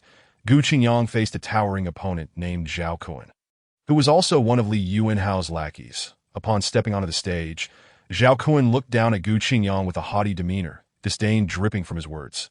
Kid, I've heard you ride on a woman's coattails? Allow me to teach you a lesson today, to show you what true strength is. Gu Qingyang inhaled deeply, channeling his anger into strength. He fixed Zhao Kun with a cold glare, enunciating each word. My strength requires no validation from anyone. Before the last word faded, Gu Qingyang shot forward like an arrow released from the bowstring. That Li Yuanhao, observing Gu Qingyang's impressive momentum, felt a flicker of malice in his eyes, whispering to those beside him. It seems we need to show him a lesson. Zhao Kun cackled, swinging his massive axe with the force of a mountain-cleaving stone, aiming to cleave Gu Qingyang in two. Kid, where do you think you can hide? A worthless fool who relies on a woman does not deserve to stand here. He intentionally raised his voice, ensuring the surrounding crowd heard his taunts. Gu Qingyang's gaze hardened, his form evading with ghostly agility, effortlessly dodging Zhao Kun's attack. What skill is that? Merely relying on empty words. He retorted coldly. Fuming with humiliation, Zhao Kun intensified his assault, the giant axe slicing through the air with a menacing wind, each strike seemingly aimed to shred Gu Qingyang into pieces. The audience watched in terror, some beginning to sweat for Gu Qingyang's safety.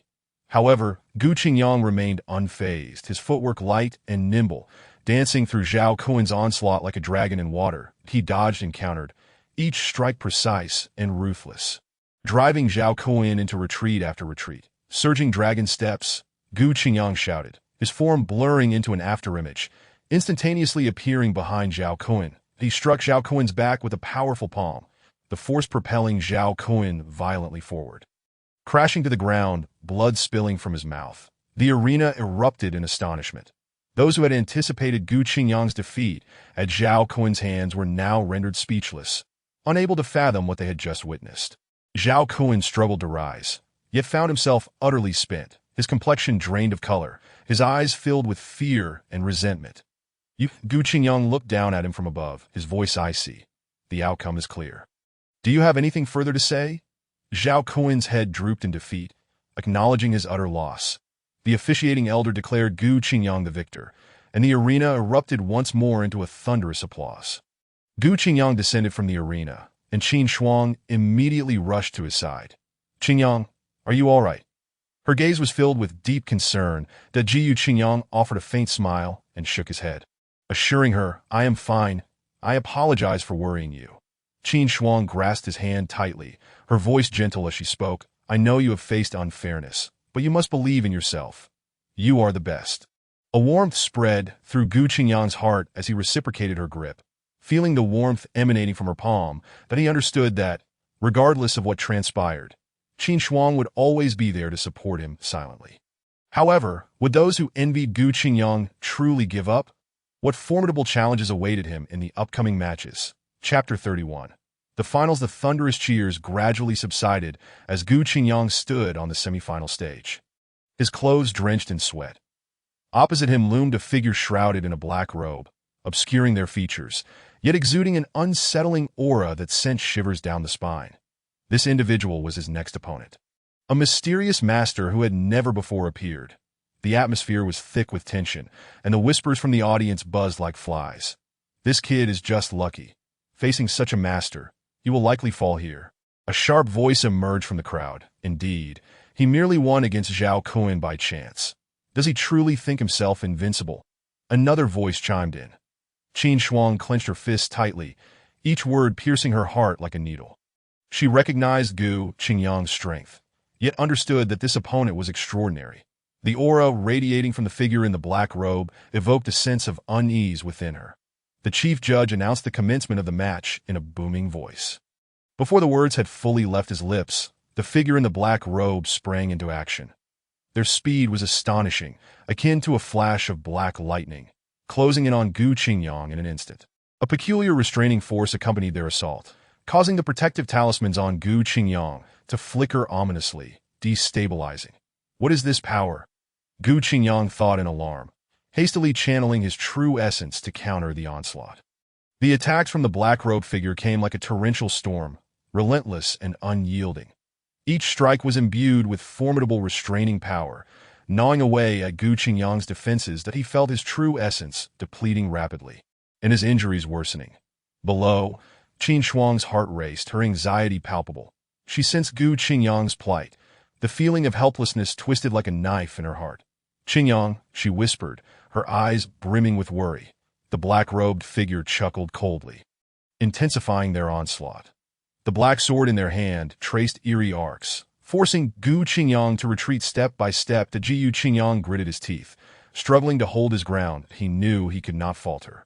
He needed to protect Qin Shuang and fulfill his own aspirations.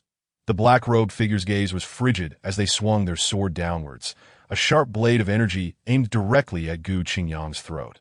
It is over, their icy voice declared as the blade approached. Gu Qingyang's expression suddenly hardened with unwavering determination.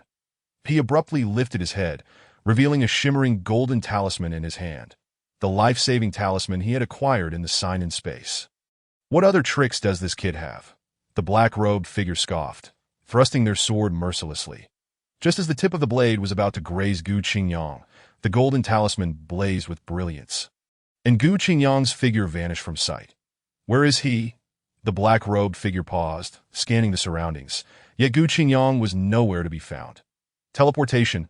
A flicker of surprise crossed the chief judge's eyes. Below, the previously despondent Qin Shuang, witnessing this turn of events, felt a glimmer of hope ignite within her.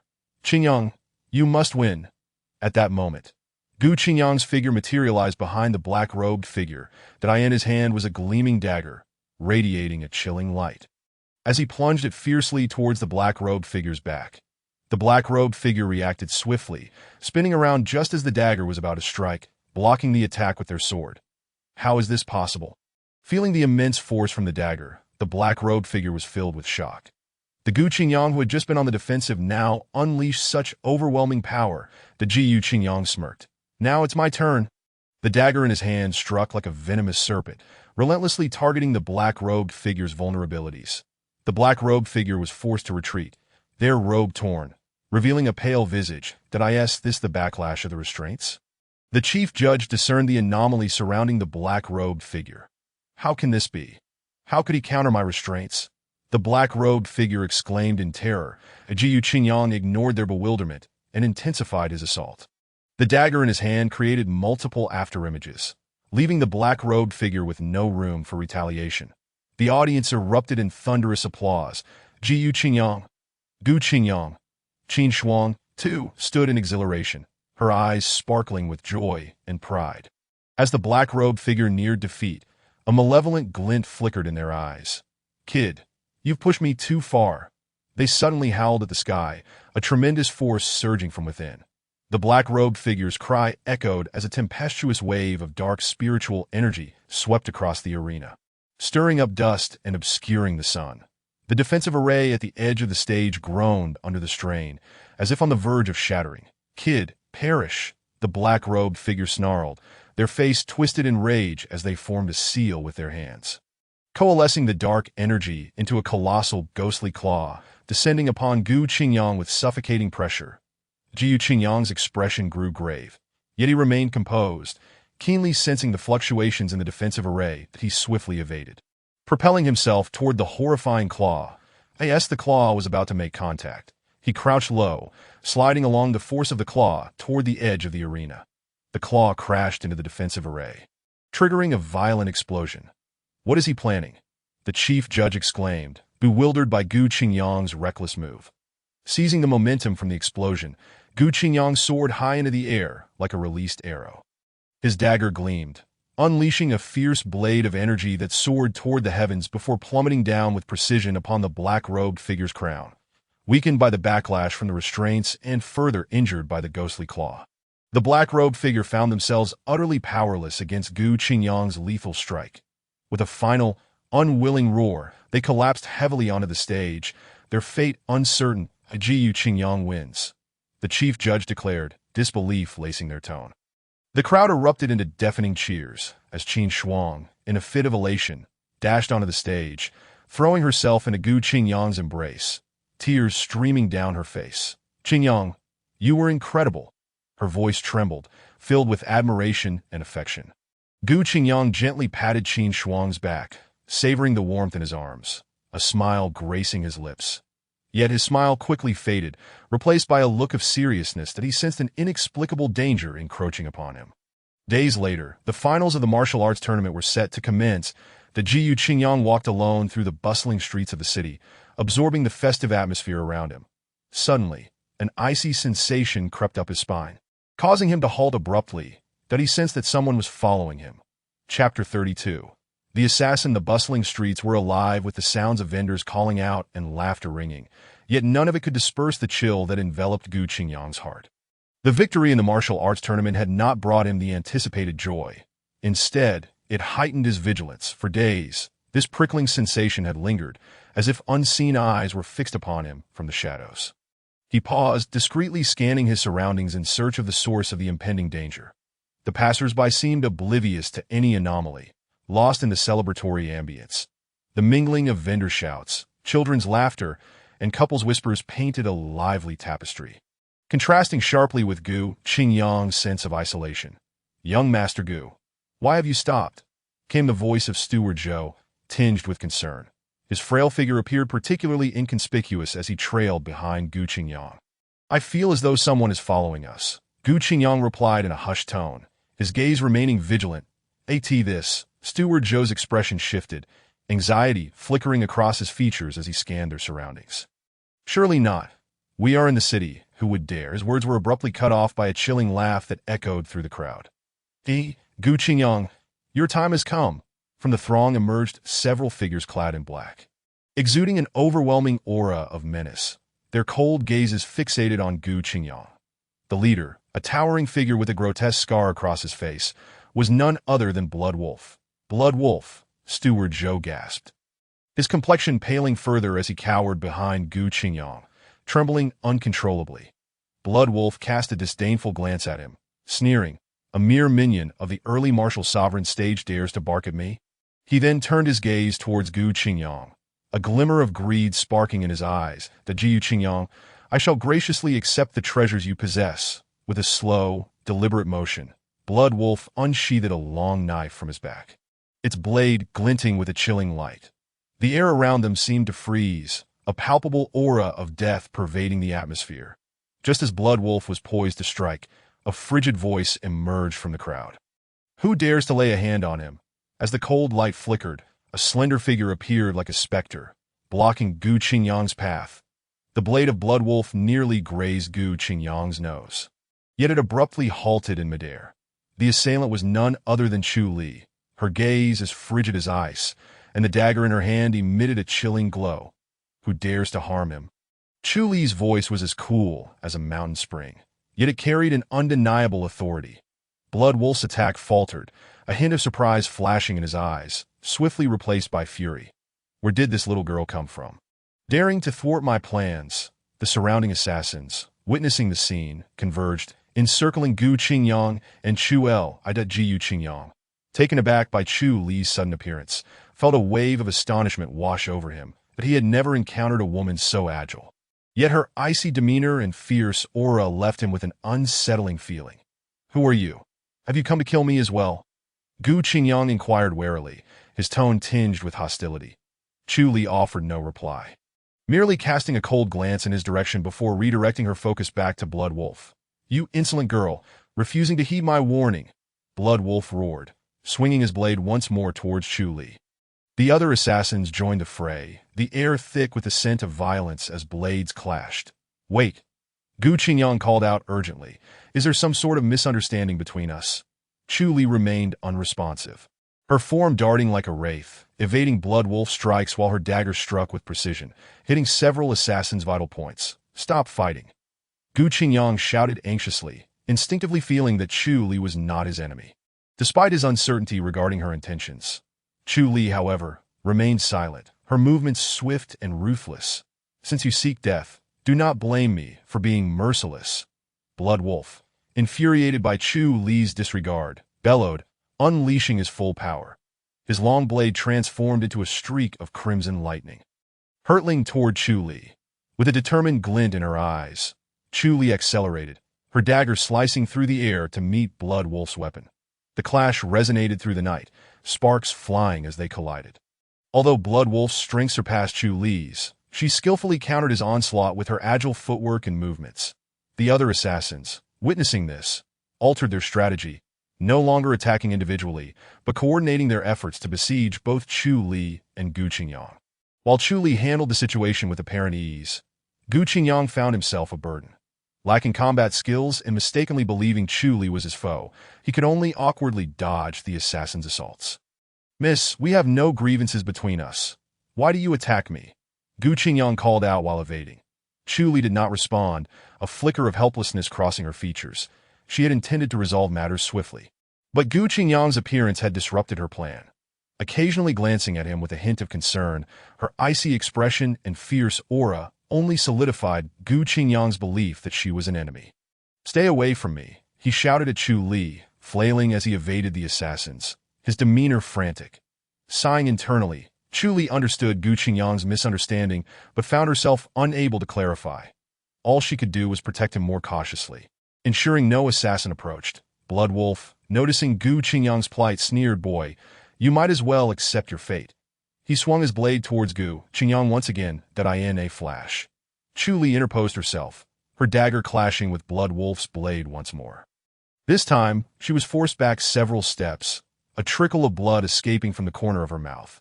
Upon witnessing Chu Li's injury, Gu Qingyang felt a jolt of alarm. It dawned on him that she had been defending him all along. Run, Chu Li urged sharply, grasping Gu Qingyang's hand as they fled towards an abandoned temple on the outskirts. The dilapidated temple was in ruins, its roof caved in, cobwebs woven amidst the crumbling walls, and the air thick with dust and mildew. Gu Qingyang pressed his hand against the gash on his arm, eyeing Chu Li warily as moonlight streamed through the battered roof, illuminating her austere visage, adding to her air of mystery. "Who are you? Why did you help me?" Gu Qingyang's tone was laced with suspicion as he struggled to recall any connection to this enigmatic woman, yet found nothing. Chu Li remained silent, extracting a vial of powder from her sleeve and sprinkling it over Gu Qingyang's wound. The cool sensation from the powder momentarily caught him off guard, and instinctively he attempted to withdraw but found no malice in Chu Li's gaze.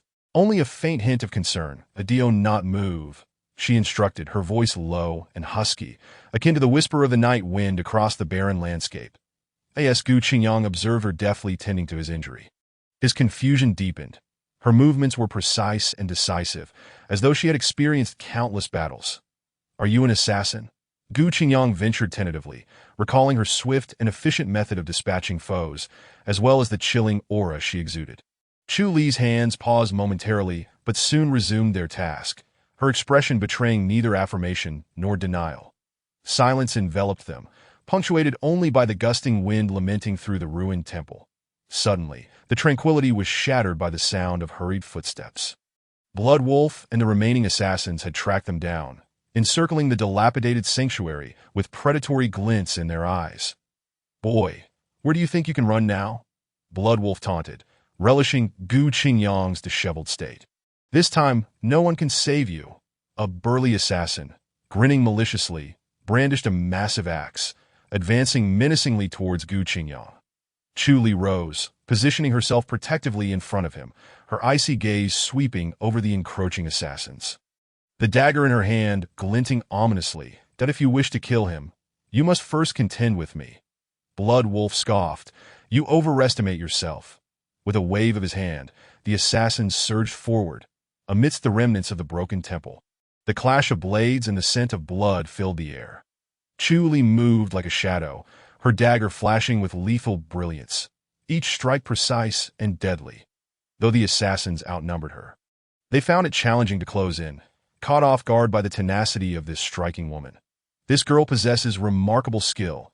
A scarred assassin gritted through clenched teeth, swinging his heavy blade, only to have Chu Li deftly evade him, her dagger slicing through his arm, sending blood splattering. Where is Blood Wolf? This woman is no easy opponent. Another assassin cried, clutching his wound in terror. Blood Wolf, arms crossed, observed the fray with a cruel smirk. A glimmer of sadistic delight in his eyes, that no need to rush.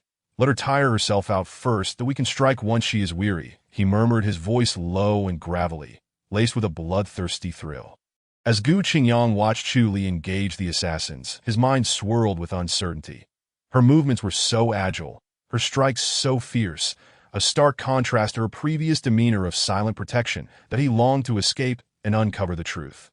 Yet the perilous atmosphere surrounding him rendered it impossible. Who are you truly? Gu Qingyang could not resist asking again, his voice trembling with urgency. Yet, Chu Li seemed oblivious to his inquiry, her focus unwavering as she battled the assassins.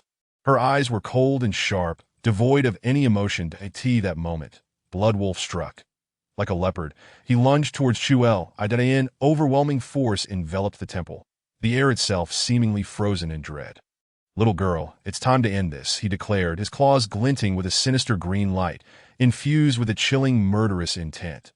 Chu Li staggered slightly, narrowly avoiding Blood Wolf's onslaught, yet she felt an immense pressure bearing down upon her. Her breath quickened, her dagger trembling in her grip. That Gu Qingyang, witnessing the unfolding chaos, felt his internal conflict intensify. His fists clenched, his gaze filled with turmoil. Stop! Blood Wolf's strikes were swift as lightning, leaving a trail of afterimages. Each blow was imbued with a frigid, murderous intent, aimed to end lives. The remnants of the temple quaked under the force of his blows, dust swirling in the air. Chu Li danced with agility, akin to a butterfly, evading Blood Wolf's attacks. The dagger in her hand transformed into streaks of silver, clashing with Blood Wolf's claws, producing a cacophony of metallic resonance. Initially, Chu Li managed to hold her ground against Blood Wolf. But as time wore on, fatigue began to take its toll. His strikes grew more ferocious and faster, leaving her with diminishing space to evade. Sweat beaded on her forehead, and her breaths grew increasingly labored, a testament to her waning strength. Little girl, your skills are commendable, but alas, you have encountered me, Blood Wolf jeered, his voice laced with mockery. Yield, and perhaps I might grant you a swift end. Chu Li gritted her teeth and remained silent, focusing intently on countering the Blood Wolf's attacks. Her gaze was frigid, yet inadvertently flickered towards Gu Qingyang, revealing a barely perceptible glimmer of desperation. Gu Qingyang caught this fleeting glance, yet misinterpreted its meaning. He believed Chu Li was taunting him, mocking his ineptitude. Clenching his fists, his nails dug painfully into his flesh, as a tumult of conflict and struggle brewed within him that he yearned to assist her. Yet the weight of prior misunderstandings held him back. The Blood Wolf's assaults grew increasingly ferocious, and Chu Li's defenses began to falter. Her garments were torn, exposing her pale skin, while the Blood Wolf's claws left a deep gash on her arm, blood instantly staining her sleeve. Stop! Gu Qingyang finally shouted, but his voice was a mere whisper, drowned out by the cacophony of the struggle. The scales of his heart swayed, reason urging him to trust Chu Li. Yet the myriad signs of doubt clouded his judgment, that a cruel smile curled at the corners of the Blood Wolf's mouth. Little girl, it seems your helper is not much to speak of. He sneered, launching a clawed strike aimed directly at Chu Li's chest. Chu Li barely evaded the blow, but the attack still left a grievous wound on her left arm. Blood gushing forth, Chu Li let out a muffled cry, her form staggering perilously close to collapse. The Blood Wolf, seeing her plight, reveled in his triumph, cackling, Pretty little thing. How much longer can you endure? The surrounding assassins joined in raucous cheers, chanting, Blood Wolf is mighty. Kill this wench. Zhou Shiye, cowering behind Gu Qingyang, turned pale and trembled, exclaiming, Young master, what shall we do? We should flee at once. His voice was rife with fear. Lacking the calm demeanor of a strategist, the Gu Qingyang paid no heed to Zhou Shiye's pleas. His gaze fixated on Chu Li, a tempest of emotions swirling within him. Chu Li's complexion grew ever more ashen, yet she clenched her jaw resolutely, her eyes radiating determination. Their gazes met inadvertently, perhaps infused with a hint of entreaty. Gu Qingyang's heart stirred. He began to doubt his previous assessments that if Chu Li truly intended to kill him, why would she fight so fiercely against the Blood Wolf? Why was there a plea in her eyes? At that moment, the Blood Wolf launched another attack, faster and more vicious than before. Chu Li, drained of strength, found herself on the brink of death. The Gu Qingyang suddenly realized that Chu Li might be protecting him. Protect the young master. At the Blood Wolf's command, the surrounding assassins surged forward, encircling Chu Li. Blades flashed, and Chu Li's form began to be engulfed. The Gu Qingyang clenched his fists, his nails digging deeply into his palms, and softly uttered, Chu Li, Chu Li. Gu Qingyang roared, his body darting into the fray like a bolt of lightning. His inner energy surged as he unleashed a powerful punch, sending several assassins sprawling. The Gu Qingyang's movements were fluid, weaving through the assassins, each strike imbued with devastating force. How formidable the young master is. Zhou Shiye, hiding at a distance, was left agape, but he had thought Gu Qingyang merely a debauched scion, unaware of the immense power he possessed. Seeing Gu Qingyang join the battle, a flicker of joy ignited in Chu Li's eyes. Enduring her pain, she synchronized her attacks with Gu Qingyang, her sword flashing with lethal precision. The assassins, who had believed victory was assured, were caught off guard by Gu Qingyang's prowess. Alongside Chu Li's cooperation, they began to falter. The Blood Wolf's expression darkened. He had not anticipated Gu Qingyang's concealed strength. With a disdainful snort, he altered his strategy, now targeting Gu Qingyang. Brat, you seek death. The Blood Wolf bellowed, transforming into a blur as he charged at Gu Qingyang, his attacks infused with lethal intent. The surrounding assassins rallied, cheering for the Blood Wolf. Blood Wolf is mighty. Kill this brat. They strutted about, envisioning Gu Qingyang being torn to shreds. Gu Qingyang felt the Blood Wolf's murderous intent, a glint of coldness flashing in his eyes. He took a deep breath and stated firmly, Chu Li, ensure your own safety. Chu Li nodded, swiftly repositioning herself to the side. The Blood Wolf's claws sliced through the air, aimed at Gu Qingyang's throat. Unperturbed, Gu Qingyang sidestepped the assault and countered with a powerful punch to the Blood Wolf's chest. Is that all you've got? Gu Qingyang scoffed. At a flicker of surprise crossed the Blood Wolf's eyes. He had not expected Gu Qingyang to evade his attacks so effortlessly. Just as he prepared to strike again, a chilling sensation coursed down his spine. Before the Blood Wolf could react, he felt a sharp pain in his shoulder. Chu Li had seized the opportunity, piercing him with her sword. The Blood Wolf roared in fury, pivoting to swipe at Chu Li. Gu Qingyang, witnessing this, immediately intervened, blocking the Blood Wolf's attack. Your opponent is me, he declared resolutely. The two engaged once more in a fierce struggle, Gu Qingyang employing his agility and formidable strength to dodge the Blood Wolf's strikes while seeking openings for counterattacks. Chu Li, meanwhile, sought chances to exploit the Blood Wolf's vulnerabilities with her precise swordplay.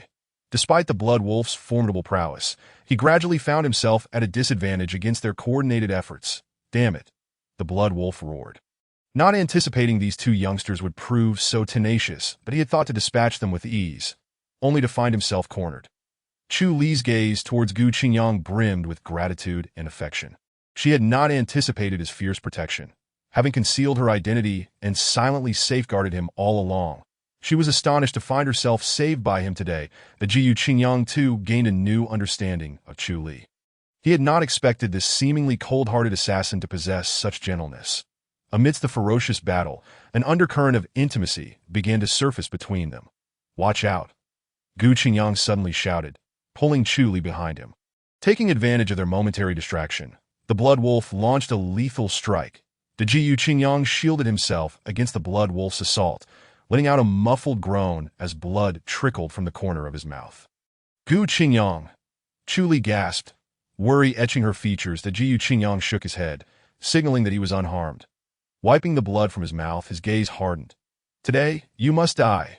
The blood wolf glared at the two before him, a fierce glint in his eyes. Want to kill me? It won't be that easy. He initiated another barrage of deadly attacks, fighting with reckless abandon. After a protracted battle, the blood wolf's onslaught began to wane, and he bore several new wounds. Realizing he was outmatched, he feigned an attack before turning to flee. Chase him. Gu Qingyang and Chu Li pursued relentlessly, following the blood wolf into a secluded alley where his figure vanished into the shadows. Gu Qingyang surveyed the surroundings, his brow furrowed, a sense of unease creeping in. He grasped Chu Li's hand, murmuring, "Be cautious here." Before Gu Qingyang could finish his warning, a group of over a dozen figures clad in black leaped down from the rooftops, encircling them. Each figure emanated an icy aura, clutching sharp weapons that glinted menacingly in the dim light. Zhou Shiye, cowering behind Gu Qingyang, turned pale, his voice trembling as he uttered, "It's over. It's truly over. With so many assassins. How can we possibly escape?" Gu Qingyang tightened his grip on his sword, forcing a calm demeanor as he reassured, "Do not fear. I am here." Though he spoke bravely, anxiety gnawed at him, and he sensed that these assassins were far more formidable than those he had faced before. And their numbers posed a daunting challenge for both him and Chu Li. A burly figure stepped forward, a sinister smile etched on his face as he addressed Gu Qingyang. "Young Master Gu, we meet again. That I never expected you to escape from Blood Wolf's grasp. Truly, a stroke of luck. However, your fortune ends here." The Jiyu Qingyang recognized the man. He was Blood Wolf's right-hand man, known as Black Bear. Second only to Blood Wolf in strength and notorious for his ruthless nature. "Who are you? Why are you pursuing me?" Gu Qingyang inquired, his tone heavy with authority. Black Bear sneered, "Who we are is irrelevant. What matters is that a high price has been placed on your head." "Who?" "That is not for you to know." Black Bear waved dismissively at his subordinates. "Attack!" The figures clad in black surged forward, brandishing their weapons and launching a fierce assault against Gu Qingyang and Chu Li. Back to back, they fought valiantly to withstand the onslaught of their assailants. Yet outnumbered, they gradually found themselves at a disadvantage. Zhou Shiye, terrified, cowered in a corner, trembling as he watched the besieged Gu Qingyang and Chu Li, his heart heavy with despair. "It's over," he murmured to himself. "This time it is truly the end." Chu Li's expression shifted to one of grave concern as she whispered to Gu Qingyang, "We cannot continue like this. We must devise a way to break through." To Jiyu Qingyang gritted his teeth and replied, "I understand." But before he could finish his thought, an icy aura of murderous intent swept over him from behind. The sinister grin of the Black Bear had yet to fade from his face when one of the black-clad assailants fell silently to the ground, a thin line of crimson seeping from his neck. Moments later, a second, then a third, fell as if marked by death itself, collapsing one after another. Fear spread like a contagion among the remaining black-clad figures as they frantically scanned their surroundings. Unable to detect the source of the threat, the Jiyu Qingyang was momentarily stunned. He sensed clearly that this was beyond his capabilities. The speed of the strikes, the bizarre method of assassination, brought to mind one person, Chu Li. In a fleeting shadow, Chu Li appeared at Gu Qingyang's side, her dagger still dripping with blood. Her icy gaze swept over the remaining assailants, her tone devoid of emotion. "Let us go." Gu Qingyang regarded Chu Li, his heart a tumult of emotions. She had saved him once again, yet her mysterious methods of appearance and her unparalleled skills in assassination only deepened his suspicions regarding her true identity. He recalled previous encounters, how Chu Li always appeared at the most opportune moments, yet maintained a distance that rendered her inscrutable. "Who exactly are you?" Gu Qingyang could not restrain himself from asking. Chu Li offered no response but merely reiterated, "We must leave." The Jiyu Qingyang hesitated, unsure whether to trust her. However, the urgency of their situation left no room for contemplation, as the black-clad figures had begun to regroup and advance once more. "We will leave together." Zhou Shiye emerged from the shadows, clutching Gu Qingyang's collar tightly, his face pale with terror, desperate to flee the perilous scene. That Jiyu Qingyang glanced between Chu Li and Zhou Shiye, his internal struggle palpable, trust and doubt intertwined within him, leaving him uncertain of his choice. Noticing Gu Qingyang's lingering hesitation, Chu Li furrowed her brow and grasped his wrist firmly, her voice cold. If we do not leave now, it will be too late. Just then, a cacophony of maniacal laughter echoed. Want to escape? Not so easily. From the woods emerged a burly man, his face a mask of brutishness. It was Blood Wolf. Upon seeing Chu Li and Gu Qingyang together, his eyes glinted with malice. Chu Li, I have searched high and low for you, so you have been hiding here, consorting with this brat. At Blood Wolf's command, more black-clad assassins surged forth from the trees, encircling Gu Qingyang and Chu Li. The air thickened with a palpable sense of impending doom, the atmosphere turning tense. Chu Li's eyes narrowed, her dagger gleaming ominously. Ignoring Blood Wolf's taunts, she darted forward, weaving through the assassins like a wraith. With each swing of her dagger, a life was claimed, cries of agony echoing in the air as blood stained the ground. Gu Qingyang and Zhou Shiya stood aghast, captivated by the spectacle before them. Chu Li fought with an elegance akin to art, yet fraught with lethal danger. Her movements were elusive. Each strike was precise and ruthless, rendering the black-clad assassins mere lambs before slaughter. In the midst of the chaos, Chu Li's gaze inadvertently met Gu Qingyang's, revealing a fleeting trace of concern that a stirring within Gu Qingyang led him to recall the numerous times Chu Li had intervened to save him, causing his previous misconceptions to waver. Could it be that she truly only sought to utilize him? Brat, prepare to meet your end. Blood Wolf thundered, swinging his colossal axe towards Gu Qingyang. Before he could react, Chu Li was already in front of him. The clash of dagger and axe resounded with a jarring metallic shriek, causing Chu Li to stagger slightly, a trickle of blood escaping from her lips. Yet she resolutely stood before Gu Qingyang, shielding him from the deadly blow. The Gu Qingyang gazed at Chu Li, his heart a tumult of conflicting emotions. She said nothing, her fierce gaze fixed on Blood Wolf, brimming with deadly intent. Overestimating yourself? Blood Wolf sneered, raising his axe once more. That we must leave this place at once. Chu Li urged softly, to a safe location. Chapter 36. Chu Li, we must leave this place at once. Chu Li reiterated softly. To a secure haven. Gu Qingyang supported her as they swiftly retreated into the cover of night. The echoes of Blood Wolf's roars reverberated behind them, akin to a hellish hound, sending chills down their spines. Once they had evaded their pursuers, they sought refuge in a concealed cave to rest. Though Chu Li's injuries were not severe, the loss of blood rendered her pallid. Gu Qingyang swiftly bandaged her wounds, his mind a whirlpool of thoughts. Thank you, he murmured sincerely, his earlier doubts about her having dissipated. Chu Li nodded slightly, remaining silent. The flickering firelight illuminated her stoic visage as she broke the silence. To unearth the mastermind behind this, we must locate Blood Wolf's lair, the headquarters of the assassin organization. Do you know where the headquarters is? Gu Qingyang inquired. Chu Li shook her head, explaining the location of the headquarters is exceedingly secretive. Even the ordinary assassins within the organization are unaware that I have executed a few missions near the headquarters and possessed some clues. The Gu Qingyang furrowed his brow. The enemy was hidden so deeply that locating them would be no easy feat. However, Chu Li continued, I recall spotting a unique insignia during one of the missions, and the terrain surrounding it. She closed her eyes, striving to recollect. If we can find that insignia, perhaps it will lead us to the headquarters. A flicker of hope ignited within Gu Qingyang as he looked at Chu Li, resolutely stating, we shall search for it together. Chu Li nodded in agreement. The following morning, guided by Chu Li's memories, they commenced their search for the distinctive insignia. The mountain path was treacherous, overgrown with thorns, making their progress arduous. Be careful. Chu Li suddenly grasped Gu Qingyang's arm, but he felt the ground give way beneath him, nearly plunging into a concealed pit. The bottom of the pit was littered with sharp bamboo stakes, a sight that sent shivers down his spine. Though he narrowly avoided the trap, his ankle was still grazed by a sharp stone. Blood streaming forth, Chu Li's expression grew grave. It seems we have entered their perimeter of vigilance. She scanned the surroundings with keen eyes. There should be other traps nearby. Crouching down, Chu Li meticulously examined the ground's markings. Drawing upon her extensive experience, she quickly identified several concealed traps. Follow me, she whispered, carefully navigating through the snares.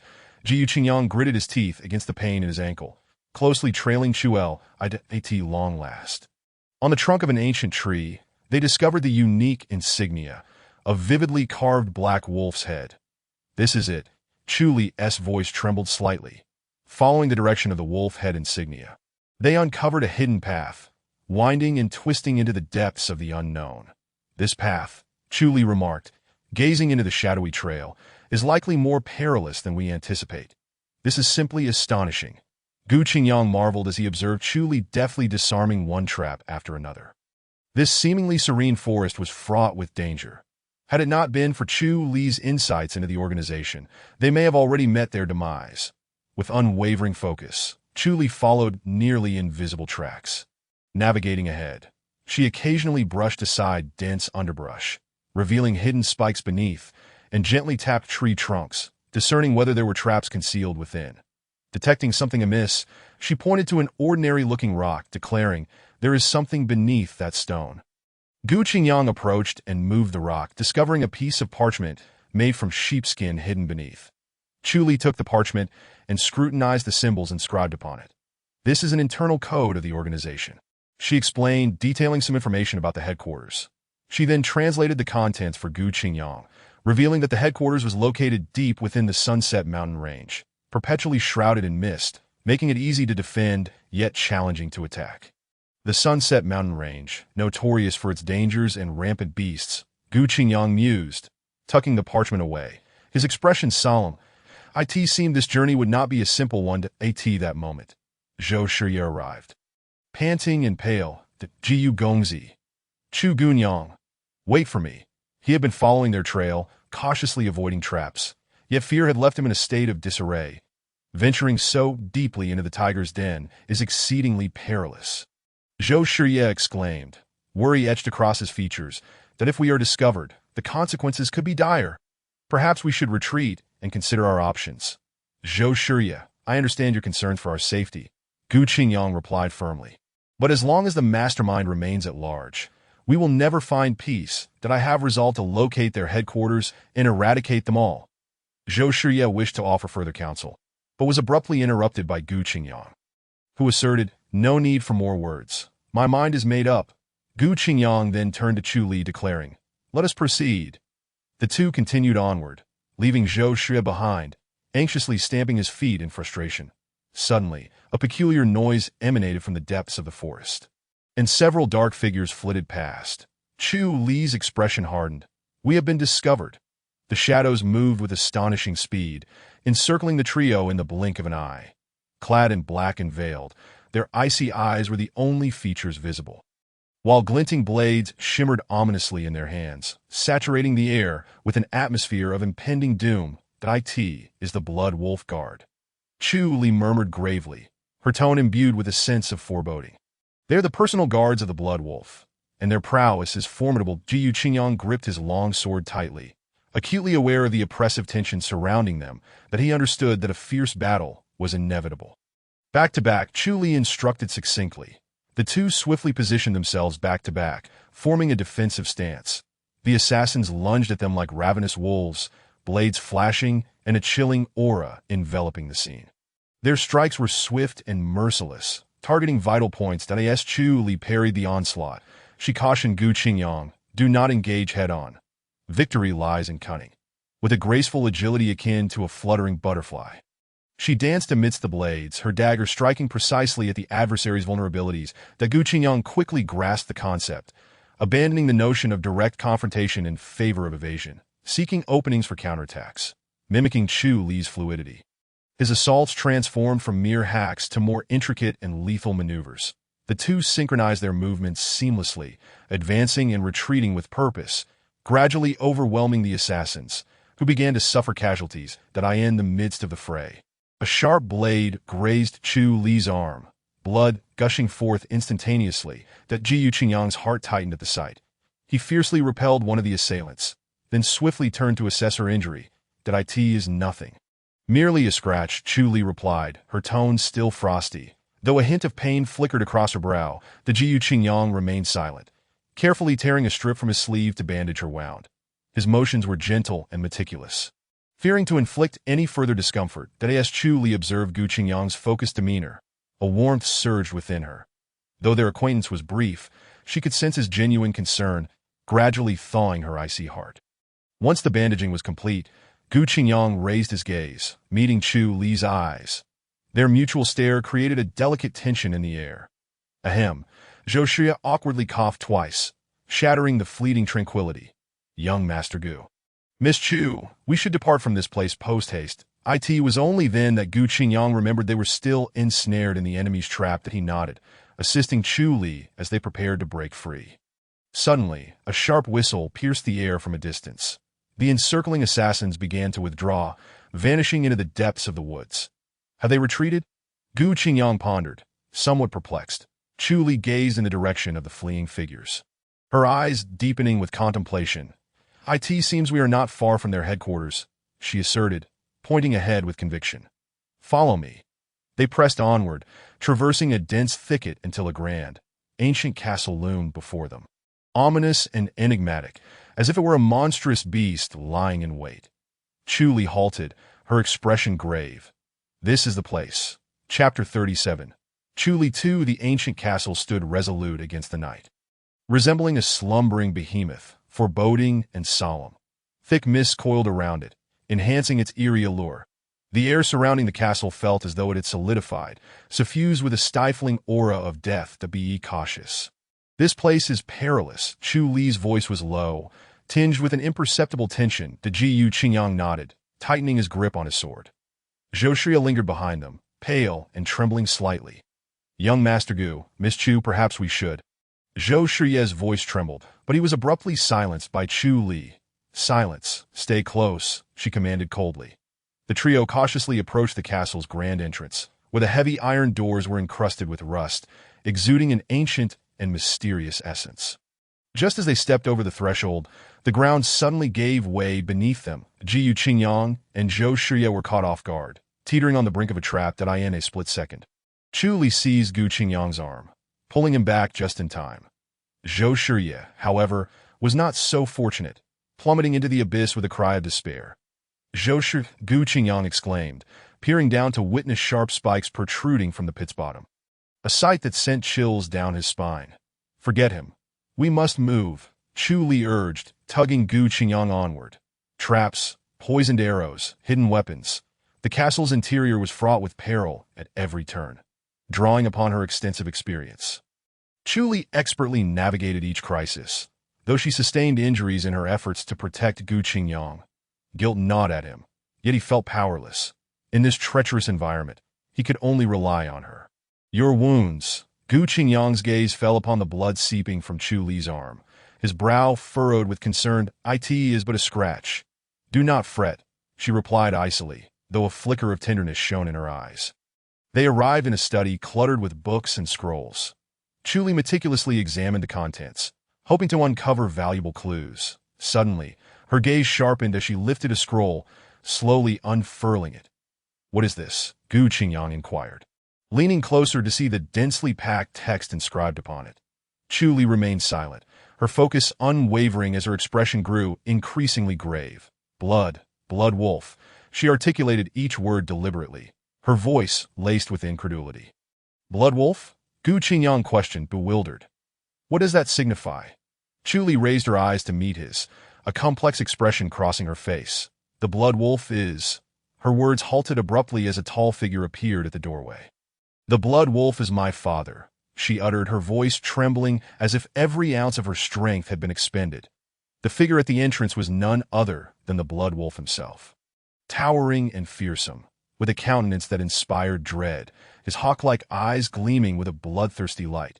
Flanking him were two shadowy figures, their chilling presence unmistakable as they exuded a malevolent aura. I never imagined you would find your way here. The blood wolf sneered coldly, his voice resonating like a demon from the depths of hell. It seems I have underestimated you. His gaze settled on Chu Li, tinged with a complex mix of emotions. My dear daughter, you dare to betray me. Chu Li clenched her fists, her nails digging into her flesh, yet she remained silent. Betrayal. You imprisoned me for years, training me to become a heartless assassin. Did that not betrayal? Chu Li's voice was frigid, laced with suppressed fury. The blood wolf laughed heartily. To the victor go the spoils. It has always been thus. I granted you power and status, yet you choose to betray me. Truly foolish. You are mistaken, Gu Qingyang interjected, stepping forward to shield Chu Li. Power and status are not tools for enslavement and control. The Blood Wolf dismissed Gu Qingyang with a scornful glance. And who might you be? Daring to speak so boldly before me. You will soon find out, Gu Qingyang retorted, a cold smirk gracing his lips that a glint of menace flickered in the Blood Wolf's eyes, and his two cloaked minions advanced. Encircling Gu Qingyang and Chu El, do you truly believe that the two of you can escape my grasp? The Blood Wolf's voice dripped with mockery. This is my domain. You are trapped back to back. Gu Qingyang and Chu Li stood, their expressions grave. They understood that a confrontation was unavoidable.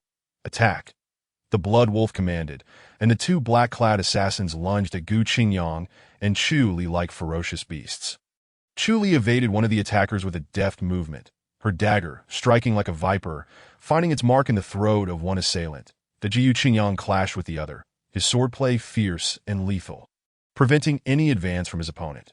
The Blood Wolf observed with a cold, cruel smile, aware that while Gu Qingyang and Chu Li were formidable, they ultimately fell short of matching his might. That it appears I must intervene personally, he declared, drawing a long blade from his waist, its edge gleaming ominously, radiating an aura of dread. That he advanced step by step towards Gu Qingyang, each stride weighing heavily upon him, instilling a sense of overwhelming pressure. Today, none of you shall leave here alive. The Blood Wolf's voice was chilling, akin to the pronouncement of death itself. Raising his sword high, he struck down towards Gu Qingyang. Let me see what this so-called heavenly prodigy is truly made of. The blade sliced through the air with a deafening whistle, and Gu Qingyang hastily countered with his sword, the clash of metal ringing out like thunder. The Blood Wolf's strength surpassed his expectations. The immense force left Gu Qingyang's hands numb, nearly causing him to relinquish his grip on the sword. Seizing the opportunity, Chu Li lunged, her dagger aimed at the Blood Wolf's flank. He scoffed, evading her strike with a sidestep, retaliating with a swift slash that forced her to retreat. Overestimating yourselves. The Blood Wolf's eyes gleamed with disdain. Back to back, Gu Qingyang and Chu Li panted heavily, both wounded, struggling to withstand the relentless onslaught of the Blood Wolf. His attacks were relentless and flawless. There must be a weakness. Chu Li murmured urgently. No, there has to be a flaw. Gu Qingyang's gaze was resolute. In the midst of repeated clashes, he endeavored to discern every subtle movement of Blood Wolf. The latter's blade technique was domineering and fierce, with a wide range of attacks. Yet before each strike, his right shoulder would slightly dip. Gu Qingyang's heart leaped with joy. The moment Blood Wolf swung his blade again. He seized the opportunity, crouching low to evade the blade's edge, simultaneously thrusting his sword towards Blood Wolf's right shoulder. Blood Wolf, taken aback by Gu Qingyang's ability to perceive his flaw, was caught off guard as the sword tip left a crimson line across his shoulder. With a roar of fury, he intensified his assault, and Gu Qingyang along with Chu Li found themselves in perilous straits. In the heat of battle, Chu Li remained closely aligned with Gu Qingyang. Feeling the strength and determination radiating from him, she remained silent, fighting alongside him in silence, her eyes brimming with affection and trust. Suddenly, Gu Qingyang's gaze fell upon a tile in the corner of the hall. Its color distinctly different from the others. Blood Wolf launched another fierce attack. Gu Qingyang leveraged his retreat, stepping onto that tile. With a soft click, the tile sank, revealing a concealed entrance to a hidden chamber. What lies there? Chu Li also took note of the hidden entrance. Perhaps we can uncover the answers we seek. Gu Qingyang's expression hardened. Stop them. Blood Wolf's face changed drastically as he roared, lunging towards Gu Qingyang. Chapter 38. The truth and counterattack. Blood Wolf's roar echoed like that of a cornered beast, his blade weaving a lethal web that enveloped Gu Qingyang and Chu Li. Intercept them, Blood Wolf bellowed at his subordinates. And several black-clad assassins charged recklessly forward. Chu Li swiftly moved to shield Gu Qingyang, her sword glinting coldly as she danced through the fray, forcing several assassins to retreat. You go, I will hold him off.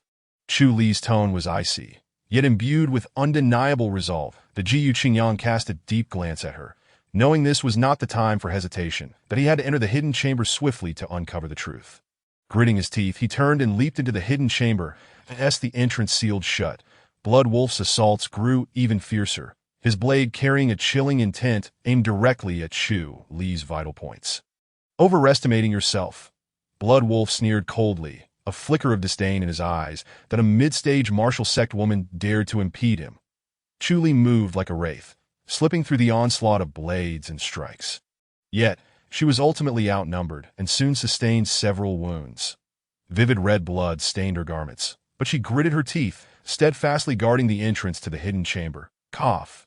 Chu Li stifled a groan, blood spurting forth as Blood Wolf's blade carved a deep gash across her chest. She staggered, nearly collapsing. Inside the hidden chamber, Gu Qingyang ignited a firebrand. Casting dim light across the cramped space, he surveyed his surroundings and discovered a portrait hanging on the wall. The figure depicted therein was unmistakably Brother Qingyang, be careful. A piercing cry echoed from outside the hidden chamber. Jiyu Qingyang's heart tightened. He knew Chu Li must be endangered. He forcefully pushed open the entrance, only to find Chu Li sprawled in a pool of blood. Her complexion pale, her breath faint. Blood Wolf stood beside her, his long blade still dripping with crimson. Chu Li, Gu Qingyang's eyes widened in fury, an overwhelming rage igniting within him. You shall pay for this. He surged into the hidden chamber, the flickering flames illuminating a portrait on the wall. It was none other than the sect elder, Fang Zheng.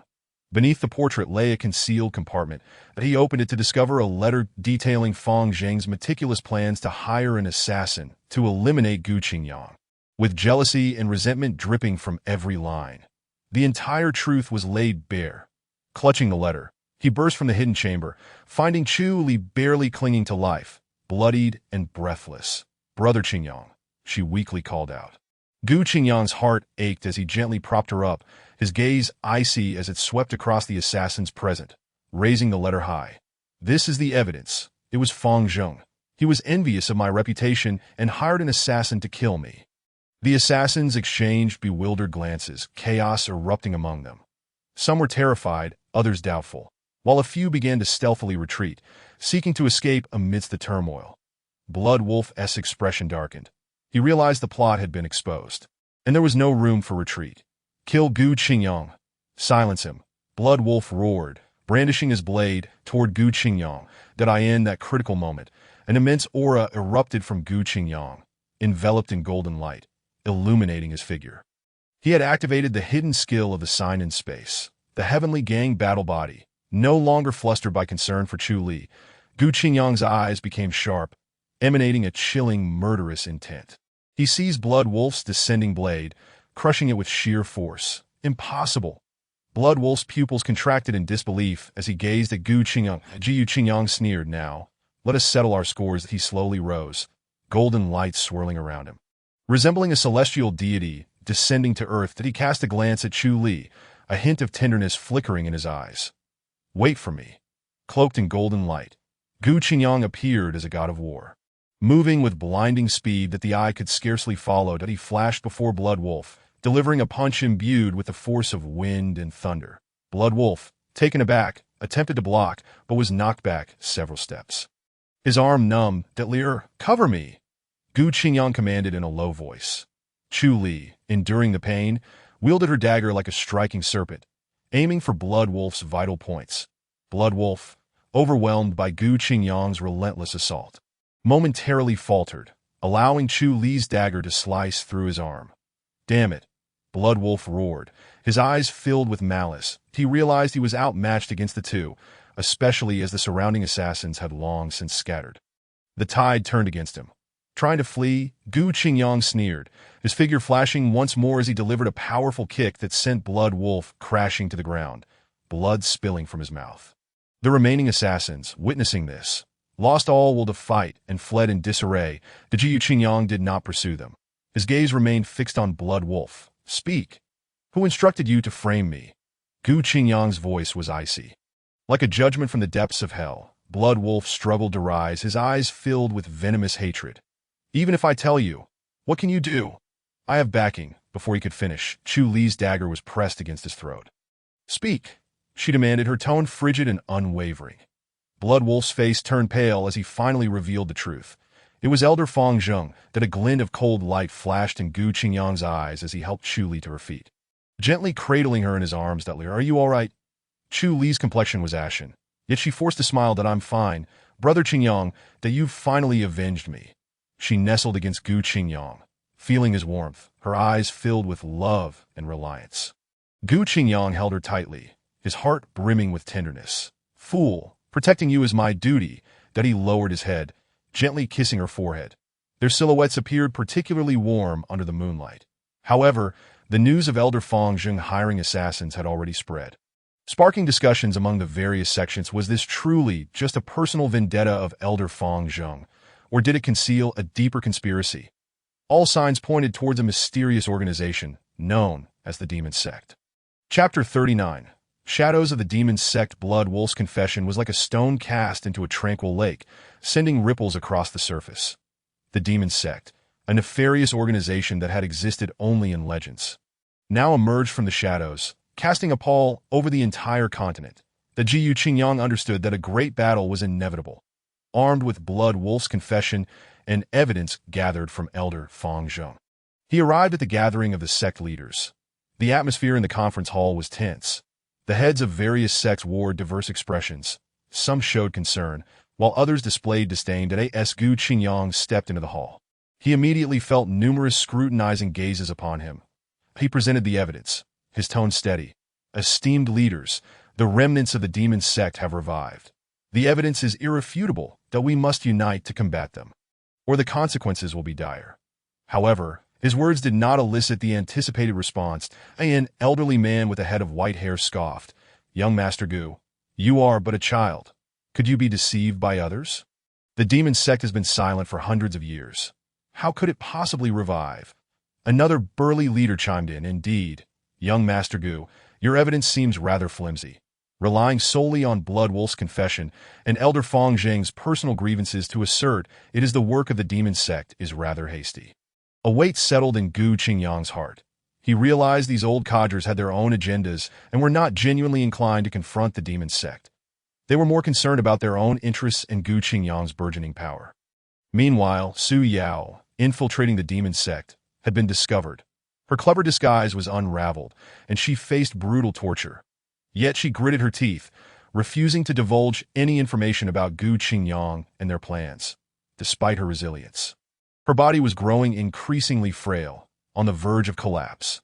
News of this reached Gu Qingyang's ears, igniting a sense of urgency within him that he was well aware of Su Yao's character.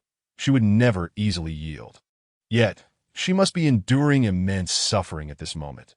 The atmosphere in the hall grew increasingly tense, with Gu Qingyang feeling isolated and surrounded by hostility, but he sensed the pressure mounting from all directions. As Zhuang Yu, Lin Wan, Qin Shuang, and Chu Li looked at him with concern, fully aware of how dire his situation was. Jiyu Zhongzhu, you should return for now. We need to deliberate further on this matter.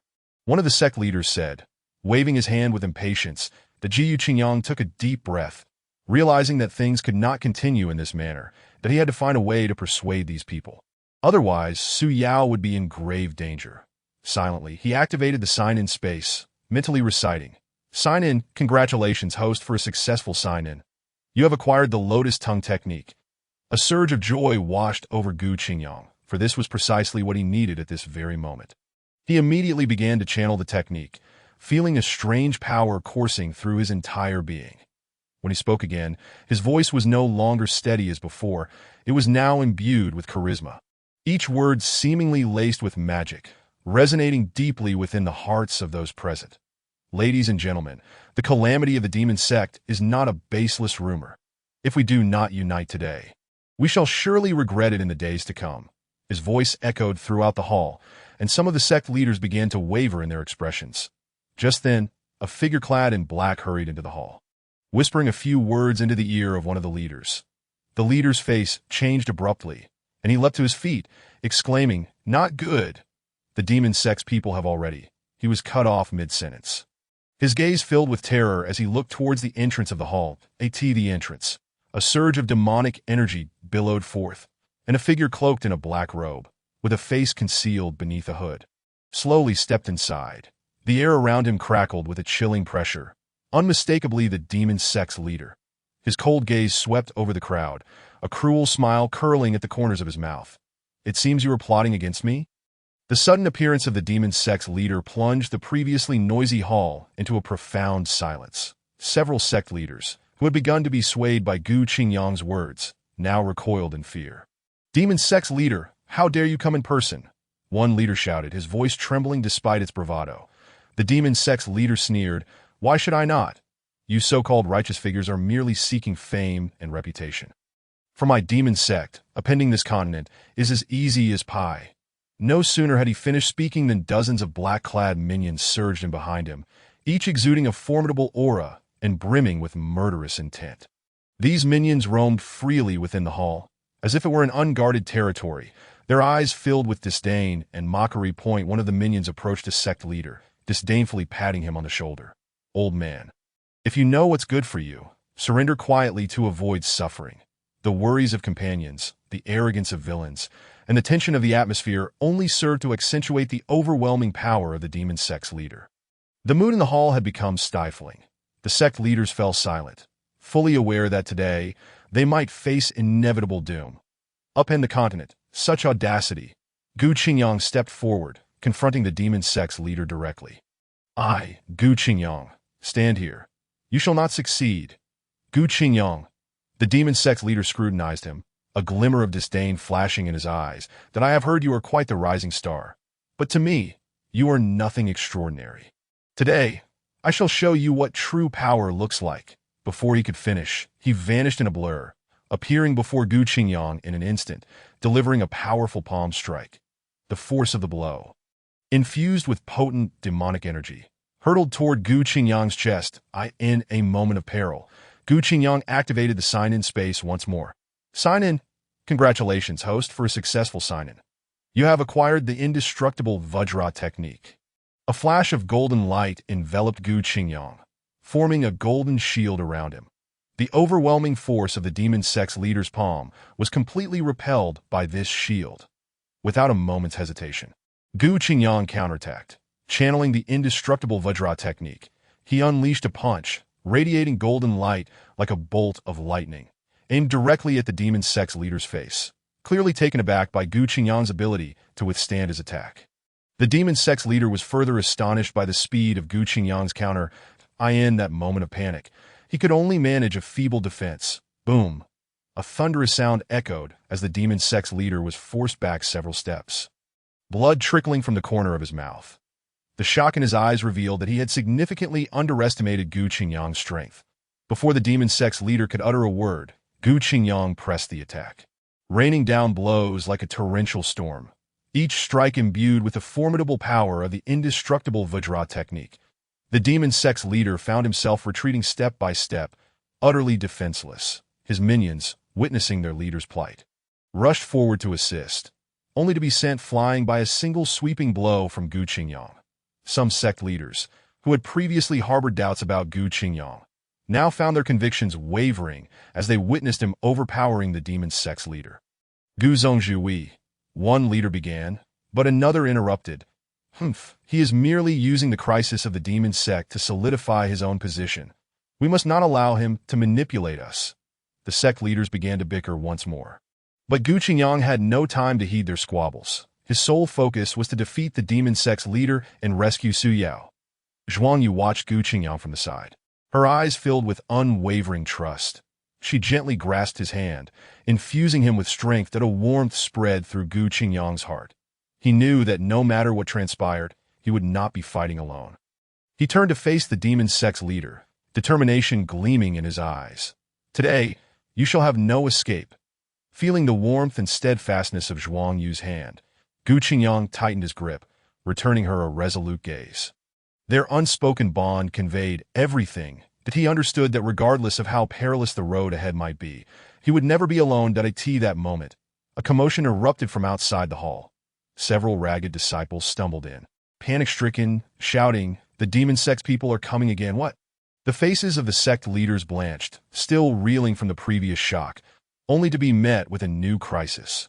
Although this new wave consisted of only a small faction from the demon sect, it was like a stone cast into a tranquil lake, sending ripples of chaos throughout. Without hesitation, Qin Shuang and Chu Li dashed outside. Point 1. Cold as frost, the other serene as the moon. Their contrasting essences harmonized perfectly in that moment, transforming into a fierce blade of energy, charging toward the invading foes. The demon sex lackeys employed vicious and ruthless tactics, targeting vital points with every strike. They wielded bizarre weapons, producing a cacophony of grating sounds, while the air became saturated with a pungent metallic scent of blood.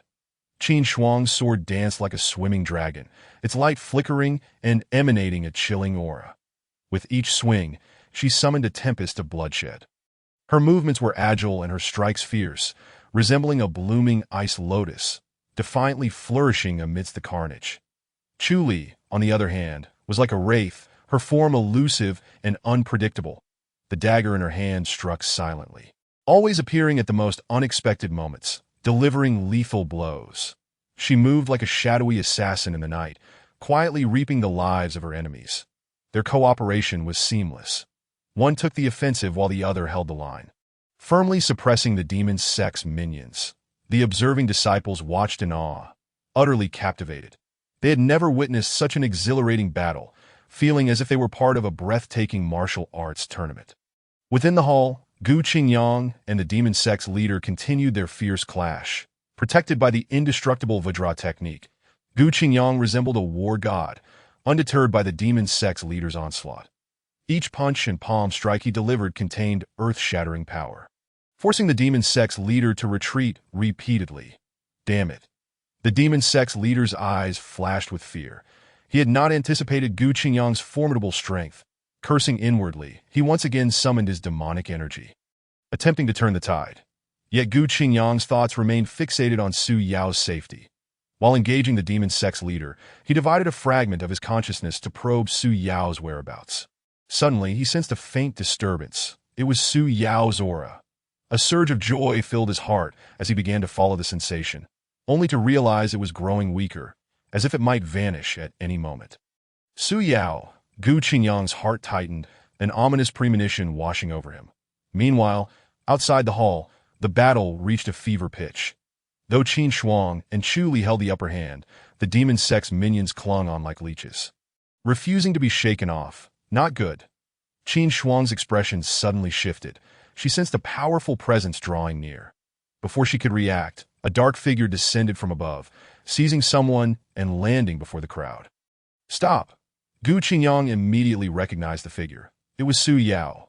The demon sex leader looked at Gu Qingyang, a chilling smile creeping across his lips. Gu Qingyang, your woman is in my grasp that if you dare to make a move. He trailed off, suddenly brandishing a dagger, pressing it against Su Yao's throat. You dare? Gu Qingyang roared, his eyes ablaze with fury. The demon sex leader chuckled coldly. Do you truly believe I wouldn't dare? Chapter 40. The struggle for focus. The atmosphere in the hall became instantly suffocating as the leader of the demon sect held Su Yao hostage. The heads of various sects exchanged glances, some displaying concern while others harbored secret delight, as if eagerly awaiting a spectacle. Gu Qingyang suppressed the fury boiling within him, fully aware that Su Yao's life hung by a thread at that moment. Any impulsive action could lead to irreparable consequences. What do you want? Gu Qingyang's voice was low and hoarse. The demon sect leader laughed maniacally. It's quite simple. Hand over your signing space, and I shall release her. The surrounding sect leaders began to murmur among themselves, with some urging Gu Qingyang to prioritize the greater good, to sacrifice the small for the large, that a few even spoke with a mocking tone. Gu Xiaoyu, what does it matter? A true man has no need for a wife. It's merely a woman. Why cling to her so tightly? Gu Qingyang cast a cold glance at the crowd, a wave of desolation washing over him.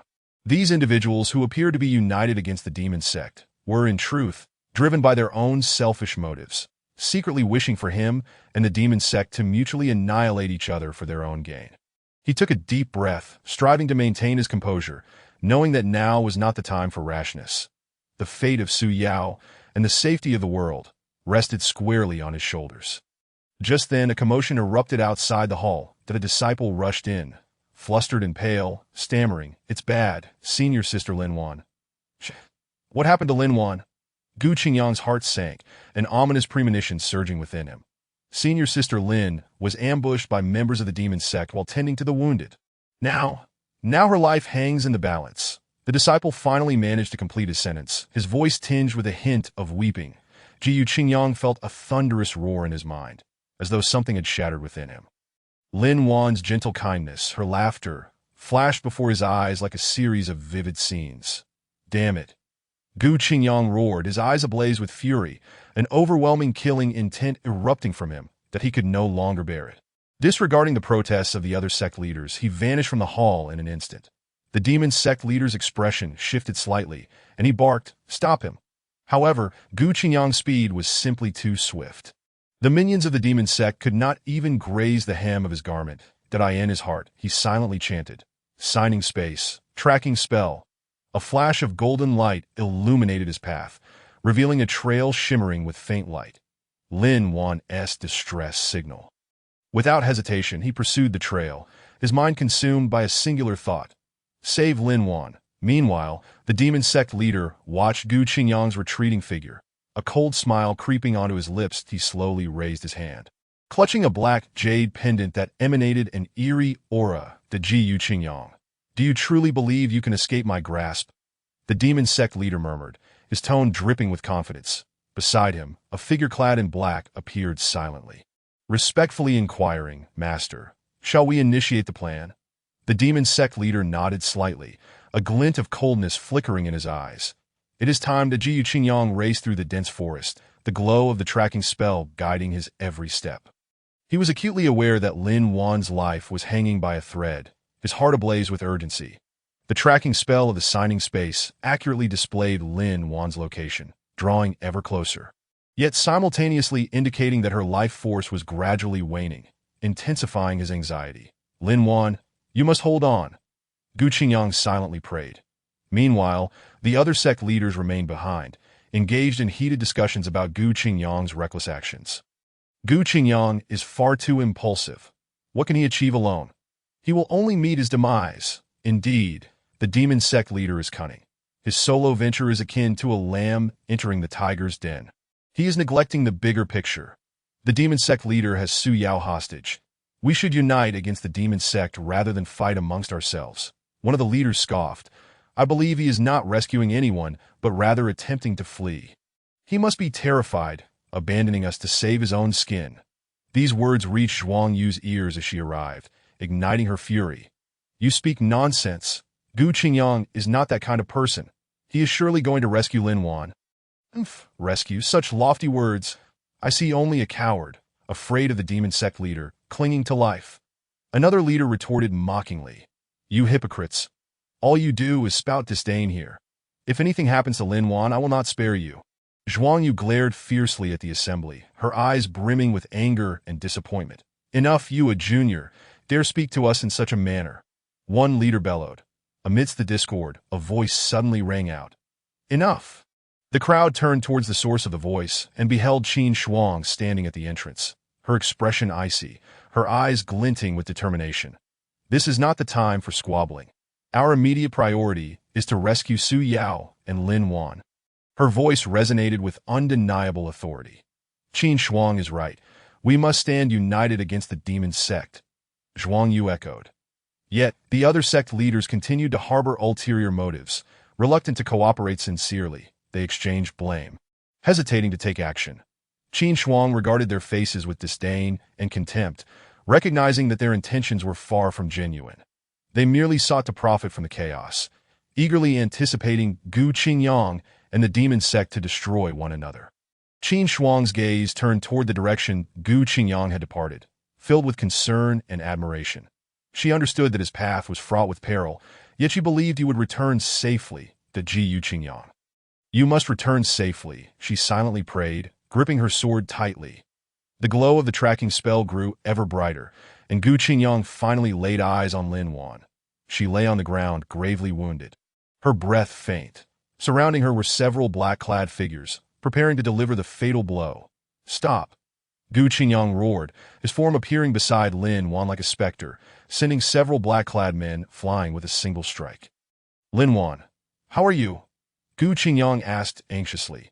Lin Wan weakly opened her eyes, a flicker of relief gracing her features upon seeing Gu Qingyang. You came. Cradling Lin Wan in his arms, Gu Qingyang's gaze turned icy as he surveyed the surrounding black-clad figures, his voice chilling. "You shall all perish." The black-clad men, witnessing his resolve, drew their weapons, preparing to encircle Gu Qingyang. One of them sneered, "Brat, do you think you can take us all on alone? Overestimating yourself." "Are we?" Gu Qingyang smirked, a glimmer of murderous intent flashing in his eyes. "Today, I shall demonstrate what true overestimation looks like." Gently placing Lin Wan on the ground, he slowly rose, an overwhelming force erupting from him, suffocating the air around the black-clad figures. "Kill!" Gu Qingyang commanded, his form flashing forward like a tiger descending a mountain. "Do you truly believe you mere insects can halt me?" Before his words faded, he shot forth like an arrow released from its bow, the gust of his palm, infused with fierce, true energy, instantly toppling several black-clad men to the ground. His strikes were merciless, each one a fatal blow, akin to the Grim Reaper descending to reap the lives of these insignificant foes. Witnessing Gu Qingyang's formidable prowess, admiration surged within Qin Shuang like a tidal wave. She gripped her sword tightly, her gaze resolutely fixed on Gu Qingyang's fierce battle. Every move he made, every evasion, etched itself deeply in her heart. He stood like a towering mountain, shielding her from the storm, a radiant star, illuminating her path forward. She silently prayed for his safe return, yearning for him to conquer every challenge ahead. That an unprecedented surge of intense emotion swelled within her, one that transcended camaraderie and friendship, delving into a deeper attachment. She envisioned, amidst the smoke of battle, Gu Qingyang turning to her with a smile, a warm and steadfast grin that dispelled all shadows within her heart. The Gu Qingyang sped onward, only to be confronted by a formidable barrier at the mouth of a canyon. A figure clad in black robes, their face ashen, stood before him, a chilling aura emanating from their presence. "Are you Gu Qingyang? Today marks your demise," the black-robed figure rasped, their voice echoing like a summons from the depths of hell. The canyon's walls rose steeply on either side, rocky and treacherous, making it easy to defend but difficult to breach. The Gu Qingyang surveyed his surroundings, rapidly devising a strategy that he feigned weakness, staggering as if his true energy was depleted. "Is that all you've got? You think you can kill me with such pitiful strength?" He chuckled lightly, feigning nonchalance, a hint of disdain lacing his tone. The black-robed figure, misconstruing Gu Qingyang's act as desperation, sneered with contempt, believing him to be at the end of his rope. With a sinister laugh, he swung his black blade, the sharp energy slicing through the air, hurtling towards Gu Qingyang. Just as the blade was about to strike, Gu Qingyang's form flickered, as if he were a wraith, vanishing from sight. The next instant, he appeared behind the black-robed figure, a brilliant golden light coalescing in his hand, striking fiercely at the figure's back. "Ah!" The figure clad in black let out a piercing scream, blood spurting from his mouth as he was sent flying backward. The minions of the demonic sect, lurking on either side of the canyon, widened their eyes in terror, unable to believe the scene unfolding before them. They had thought victory was assured, yet they had not anticipated the formidable strength of Gu Qingyang. Ignoring the minions, Gu Qingyang's gaze was solely fixed on Lin Wan, his heart consumed by one singular thought: save her. He once again employed his swift movements, transforming into a streak of light as he rushed toward Lin Wan's location, a foreboding underground prison where she and Su Yao were held captive. At the entrance of the cage, various traps and mechanisms lay in wait.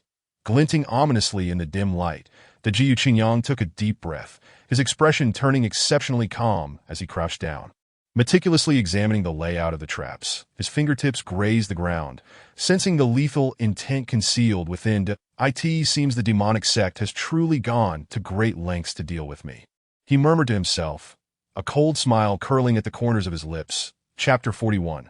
The escape of the demon lord. With a deft touch, Gu Qingyang's fingers danced upon the ground, revealing the intricate arrangement of the traps before him.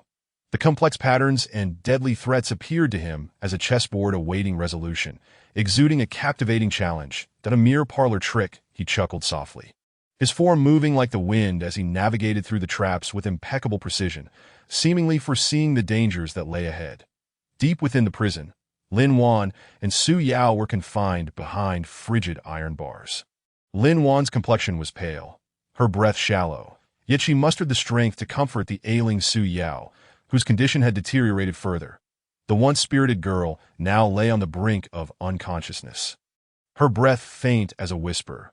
Suddenly, the mechanism of the prison door emitted a soft click, causing Lin Wan and Su Yao's hearts to leap into their throats. In the next moment, Gu Qingyang's figure appeared before them, wearing his characteristic relaxed smile. "Qingyang!" Lin Wan and Su Yao exclaimed simultaneously, tears welling in their eyes. Upon seeing Gu Qingyang, it was as if they had clutched onto the last lifeline, rekindling the flicker of hope within their hearts. "Do not fear. I have arrived." Gu Qingyang's gentle voice swept over them like a spring breeze, soothing the terror that gripped their hearts. His heart ached at the sight of their frail forms. A surge of indescribable anger bubbling within him. Approaching the prison door, he swiftly formed seals with his hands, and a flash of golden light erupted as the chains binding the door snapped apart. He assisted Lin Wan and Su Yao to their feet, concern etched across his face as he inquired, "How are you both?" "I'm fine, it's just Su Yao." Lin Wan replied weakly, her gaze filled with worry for Su Yao. Su Yao forced a faint smile. I'm all right, just a bit tired." Seeing them putting on brave fronts pained Gu Qingyang further. He understood that they were trying to alleviate his worry with their reassurances. At that moment, a chilling laughter echoed from outside the cage. "Gu Qingyang, you have indeed come. But do you truly believe you can save them?" The figure of the demonic sect's leader materialized at the entrance of the prison, flanked by a horde of menacing disciples. "You think these insignificant minions can stop me?" Gu Qingyang scoffed, a glint of lethal intent flashing in his eyes. The disciples behind the demonic leader scoffed at Gu Qingyang's words, their expressions dripping with disdain to them. Gu Qingyang was merely a late-stage martial artist, while their leader was a formidable early-stage martial master, their disparity akin to a chasm. "Child, do not be so arrogant. Our leader could crush you with a mere finger," one of the disciples proclaimed, puffing out his chest. "Is that so? Then I shall see just how strong your leader's finger truly is." A cold light flickered in Gu Qingyang's eyes as he tightened his grip around his sword. At that moment, a voice resonated within Gu Qingyang's mind. "Sign-in successful. Gain the divine-level healing elixir. 9-turn soul revival pill." A surge of joy washed over Gu Qingyang. The 9-turn soul revival pill was a legendary elixir capable of instantaneously healing injuries, even reviving the deceased. He promptly retrieved the pill and administered it to Lin Wan and Su Yao. As the elixir melted upon entering their mouths, a warm current surged through their bodies. Lin Wan felt a powerful force surging within her. Astonished as she exclaimed, "What kind of elixir is this? It's so miraculous." Her previously pallid face regained its rosy hue. Su Yao gasped in surprise. Awakening from her stupor, her vitality returning in full force. "What is this elixir? How can it be so wondrous?" Lin Wan gazed at Gu Qingyang, her eyes brimming with disbelief. "This is the 9-turn soul revival pill, specifically designed for restoring injuries." Gu Qingyang replied with a gentle smile, feeling a sense of relief as he witnessed their revitalization. The demonic leader's expression darkened upon witnessing this scene, but he had initially believed victory was within his grasp. Yet he had not anticipated Gu Qingyang possessing such an extraordinary elixir. "Humph. Even if you have recovered, what of it? None of you shall leave here alive today," the demonic leader snorted, his eyes filled with murderous intent. "Is that so? Then I shall see who meets their demise here." A glint of coldness flickered in Gu Qingyang's eyes as he brandished his sword, emitting a crisp, ringing sound. "Attack!" the demonic leader commanded. And the disciples surged forward, surrounding Gu Qingyang and the two women. Gu Qingyang chuckled coldly, his form darting like lightning as he plunged into the throng. His sword transformed into a flurry of icy brilliance. And wherever he passed, the disciples of the demonic sect fell one after another.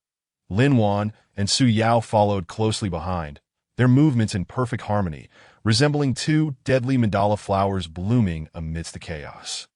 Although the demonic disciples were numerous, they appeared as weak as chickens before the trio, collapsing in droves in mere moments. The demonic leader's expression grew increasingly grim as he observed this spectacle. He had not anticipated the trio's formidable prowess, and regret began to gnaw at him for underestimating them. "You worthless fools," he spat angrily, his figure flashing as he joined the fray. Indeed, the demonic leader's strength was formidable. The moment he joined the battle, he suppressed Gu Qingyang and his companions.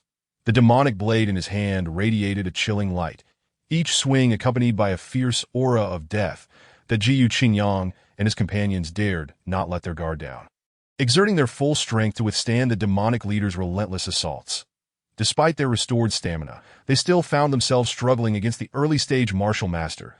At that moment, a voice echoed in Gu Qingyang's mind. Sign-in successful. Gained the divine level skill. Instant teleportation. Elated, Gu Qingyang recognized this skill as a life-saving technique, enabling instantaneous movement to any location. That he swiftly activated the teleportation skill, evading a lethal strike from the demonic leader, and reappeared behind him, thrusting his sword toward the leader's back. The demonic leader had not anticipated the existence of such an elusive skill, and caught off guard, he was struck by Gu Qingyang's blade. Ah! The demonic leader cried out in agony, staggering backward. Seizing the moment, Gu Qingyang pressed his advantage, his sword transforming once more into a streak of icy brilliance, aimed at the leader's throat. Fear flickered in the leader's eyes as he realized he was no match for Gu Qingyang. Without hesitation, he turned to flee. Thinking of escaping? Not so easily, Gu Qingyang sneered, employing his teleportation skill to pursue the demonic leader. Stop! A sudden voice rang out. The Jiyu Qingyang turned to see the leaders of various factions arriving at the scene. He brought Lin Wan and Su Yao back to join the others, revealing the demonic sect's sinister plot and presenting the evidence he had gathered at last. The various factions recognized the true nature of the demonic sect, uniting to mount a collective offensive against them, marched toward the demonic sect's stronghold. The crowd roared in unison, their momentum like a raging tide as they advanced toward the demonic sect's headquarters. The stronghold of the demonic sect loomed under a darkened sky, a palpable atmosphere of death hanging in the air. Banners fluttered, and the clash of blades and swords intertwined into a symphony of carnage. Disciples from various factions clashed with the demonic disciples, the sounds of battle resounding like thunder. The demonic leader stood upon a high platform, shrouded in black mist, resembling a demon descending from the abyss. With each swing of his demonic blade, a chilling wind accompanied him, reaping countless lives with every strike. That a horde of ants dares to challenge my authority, the demonic leader's voice echoed, as cold and piercing as a blade. Gu Qingyang wielded his sword, his form agile as he weaved through the battlefield like a dragon in flight. His sword glimmered with lethal brilliance, and wherever he passed, the demonic disciples fell like wheat before the scythe. Zhuang Yu and Qin Shuang followed closely, one moving gracefully with sharp sword techniques akin to an ice goddess, while the other charged forth with a fiery attack, embodying the spirit of a war god. Lin Wan, Su Yao, and Chu Li provided support from the rear. Though their attacks lacked the ferocity of their frontline counterparts, their cooperation was seamless, repelling any demonic disciples attempting to flank them. Qingyang, be careful, Zhuang Yu called out, her sword transforming into a streak of cold light, blocking a deadly strike aimed at Gu Qingyang from the demonic leader. The clash of blade against blade produced a deafening sound, and Zhuang Yu was forced back several steps, blood trickling from the corner of her mouth.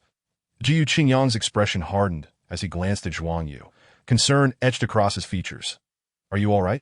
Zhuang Yu shook her head, enduring the pain as she softly replied, I'm fine. Just be careful. The leader of the demonic sect, frustrated by the prolonged stalemate, let out a piercing howl that echoed through the heavens. With his hands forming intricate seals, a surge of formidable black energy erupted from his being, coalescing into a colossal black serpent that surged toward the crowd with a devastating momentum. Die, all of you. The black serpent, imbued with an overwhelming aura of destruction, elicited gasps of horror from the onlookers, who desperately summoned all their strength to resist. Yet, the might of the serpent was insurmountable. Their attacks seemed to vanish into the abyss, utterly incapable of halting its advance. Just as the serpent appeared poised to engulf them all, a glimmer of resolve flickered in Gu Qingyang's eyes. Drawing a deep breath, he swiftly formed hand seals, unleashing a brilliant golden radiance that erupted from within him. Heavenly Gang Divine Art Break. The golden light transformed into an immense pillar, soaring skyward and crashing violently into the black serpent. The earth trembled. Winds howled, and dust swirled as the golden pillar ultimately shattered the serpent, inflicting backlash upon the demonic leader, who coughed up a mouthful of blood, his visage paling to the color of ash. Witnessing this, the morale of the crowd surged, and they launched a relentless assault against the demonic leader. Outnumbered and outmatched, the leader was ultimately repelled, fleeing in a state of disarray, as the battle drew to a close. The setting sun cast a crimson hue across the sky. The Jiyu Qingyang stood at the heart of the battlefield, his figure standing tall and resolute. Zhui Yu, Lin Wan, Su Yao, Qin Shuang, and Chu Li surrounded him. Their gazes brimming with affection and admiration, the Jiyu Qingyang looked at them, his heart swelling with warmth that he extended his hand, gently caressing their faces, and softly murmured, "You have all worked so hard. For you, we fear nothing." Zhui Yu replied, her eyes filled with deep emotion. The other women echoed their sentiments, affirming their unwavering loyalty to Gu Qingyang.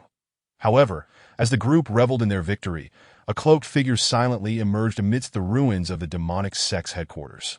He gazed toward the direction of the fleeing leader, a sinister smile creeping across his lips. "Rest assured, my lord, I shall avenge you," he whispered, his voice laced with murderous intent. Chapter 42. The shadow reemerges as the blood-red remnants of the sun faded. Nightfall enveloped the land. The silence following the fierce battle felt particularly oppressive. The demonic sect's headquarters lay in ruins. The air thick with the stench of blood and scorched earth, the Jiyu Qingyang stood amidst the debris, his brows furrowed in concern. Though he had repelled the demonic leader, he felt no sense of relief. "Qingyang, what troubles you?" Zhui Yu inquired softly, stepping beside him and intertwining her arm with the Jiyu Qingyang's side.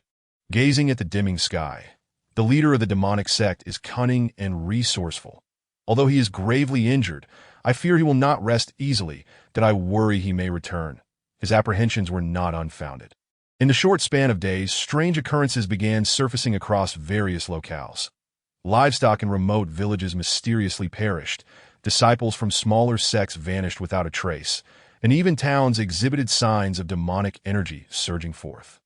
All these signs indicated that the demonic leader had not truly been defeated, but was instead scheming a greater plot in the shadows. "Brother Qingyang, do not fret that we shall face this together," Su Yao declared, her fists clenched in determination.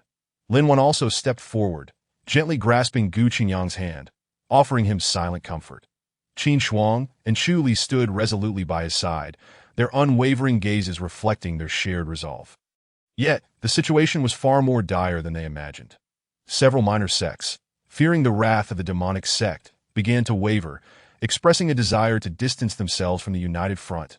Young Master Gu, "We humble sects cannot withstand the turmoil instigated by the demonic sect. If the leader truly returns, we may very well perish," lamented a short, portly leader, his voice trembling with fear and resignation. "Indeed, young Master Gu, we are not cowards, but the disparity in strength is alarming." Another leader chimed in that Jiyu Qingyang understood their fears, but was acutely aware of the principle that if the lips are gone, the teeth will be cold, that if these minor sects withdrew, the entire united front would crumble, leaving them vulnerable to the demonic leader's onslaught, with catastrophic consequences. Observing the anxious expressions of the leaders, Gu Qingyang felt a wave of frustration wash over him. How could he stabilize their resolve and unite them against the demonic sect? As he gazed at the darkening sky, anxiety gripped his heart. At that moment, a man clad in black appeared silently behind Gu Qingyang. Whispering, "Young master, the space has been opened." The black-clad man's words struck Gu Qingyang like a bolt of lightning, illuminating his thoughts. Drawing a deep breath, a flicker of determination appeared in his eyes. "That I understand," Gu Qingyang replied, maintaining an impassive facade as he bowed to the crowd, indicating his need for a brief retreat to contemplate strategy before turning to enter a dilapidated building within the ruins. The black-clad man followed closely, closing the door behind them. Inside the room, a shimmering portal of faint white light hovered in the air. Without hesitation, Gu Qingyang stepped through.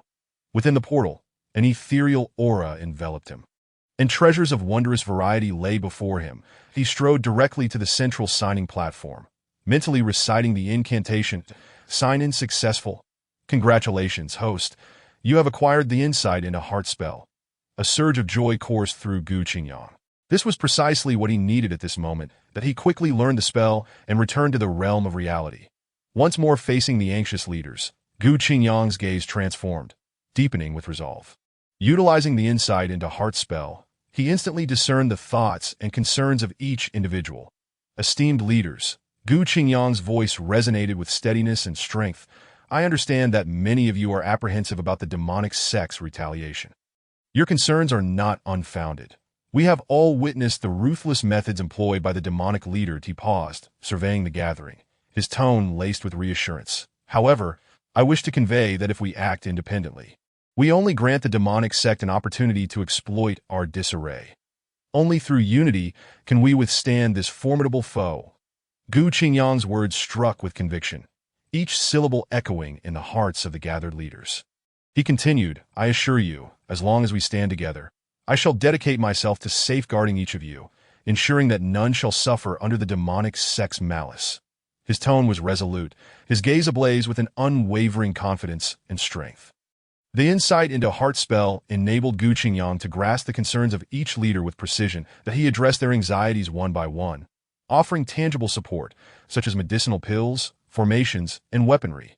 Thanks to Gu Qingyang's efforts, the previously wavering leaders began to stabilize, expressing their willingness to continue following him in the fight against the demonic sect. Though the immediate crisis had been averted, far greater challenges loomed ahead.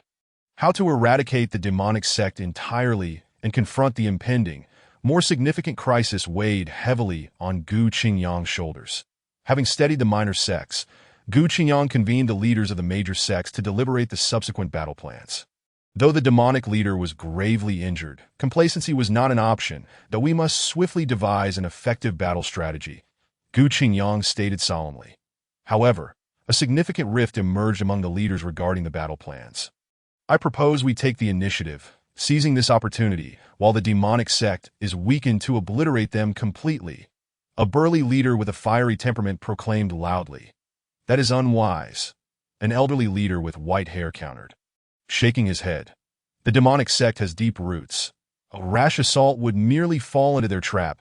That I believe we should focus on defense, consolidating our strength while waiting for the right moment to counterattack. Defensive tactics? That is the behavior of cowards. The burly leader retorted angrily. With so many of us, can we truly fear a single demonic leader? The elder's face turned pale with indignation. You reckless fool! Are you willing to gamble with the lives of everyone here? As tensions escalated, the atmosphere crackled with hostility, resembling a powder keg ready to ignite. Gu Qingyang furrowed his brows, feeling a profound sense of helplessness in the chaotic scene before him. At that moment, a melodious voice broke the stalemate. I believe. Zhu Yu stepped forward, her gaze resolute as she looked to Gu Qingyang. I believe we should first ascertain the true state of the demonic sect before formulating a specific battle plan. Clad in a delicate lavender gown, she appeared ethereal, akin to a rare orchid blooming in a secluded valley. Rather than directly supporting Gu Qingyang, she proposed a more prudent approach. Yet her unwavering gaze conveyed a clear message. She believed in him and supported him. A warmth spread through Gu Qingyang's heart. Zhu Yu's presence was akin to a ray of sunlight breaking through the clouds, dispelling the shadows of doubt. He cast a grateful glance in her direction, then turned to the assembly, proclaiming, Zhu Yu's suggestion is indeed wise. To know both ourselves and our adversary is the key to victory. That I propose we dispatch small elite units to infiltrate the demonic sect and gather intelligence on their situation. I second that. Lin Wan's gentle voice chimed in, as she moved closer to Gu Qingyang, softly grasping his hand, offering her silent support. Her gaze was tender, as if it could soothe all anxiety and unrest. I concur. Su Yao leaped forward with an air of exuberance, playfully winking as she declared, I excel in infiltration and reconnaissance. Allow me to take the lead. Qin Shuang and Chu Li also voiced their agreement, their resolute gazes silently conveying their unwavering support. The endorsement of the five heroines filled Gu Qingyang's heart with warmth and strength. That moment, a scout arrived with urgent news. The demon sect had dispatched a small contingent to probe their defenses. Without hesitation, Qin Shuang and Chu Li rallied a group of skilled fighters to confront the enemy. As the battle commenced, the minions of the demon sect, employing their sinister techniques and ruthless tactics, quickly gained the upper hand. Their phantasmal figures darted across the battlefield, rendering them nearly impossible to defend against.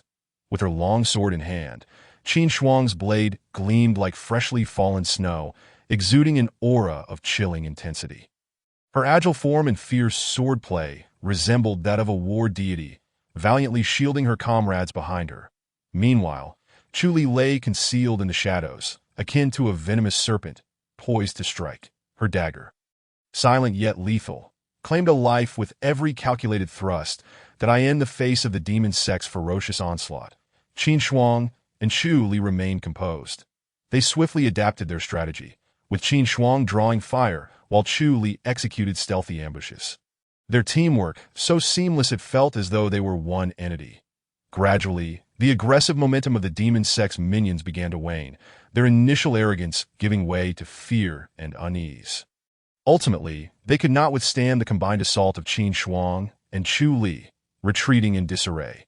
While the probing attack from the demon sect had been repelled, it heightened everyone's vigilance. The cunning leader of the demon sect was undoubtedly scheming. And this test may merely be a fragment of his larger machinations. What grand conspiracy was he orchestrating? Would the various factions truly unite to confront the looming crisis? Upon returning to his chamber, Gu Qingyang spread out a map, his brow furrowed in concentration. The intelligence gathered by Su Yao during her infiltration of the demon sect, along with some recent clues, pointed to a mysterious location, the Nether Valley. On the map, the Nether Valley lay deep within the heart of the demon sect, surrounded by treacherous mountains and dense forests, making it a fortress that was difficult to breach, according to the intelligence.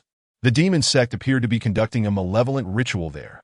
Though its precise purpose remained unclear, the Jiyu Qingyang gazed at the location of the Nether Valley on the map, murmuring to himself, "What secrets lie hidden within the Nether Valley?" He took up a pen and circled the Nether Valley emphatically on the map, a glimmer of resolve flashing in his eyes, that it seemed that he must venture there personally.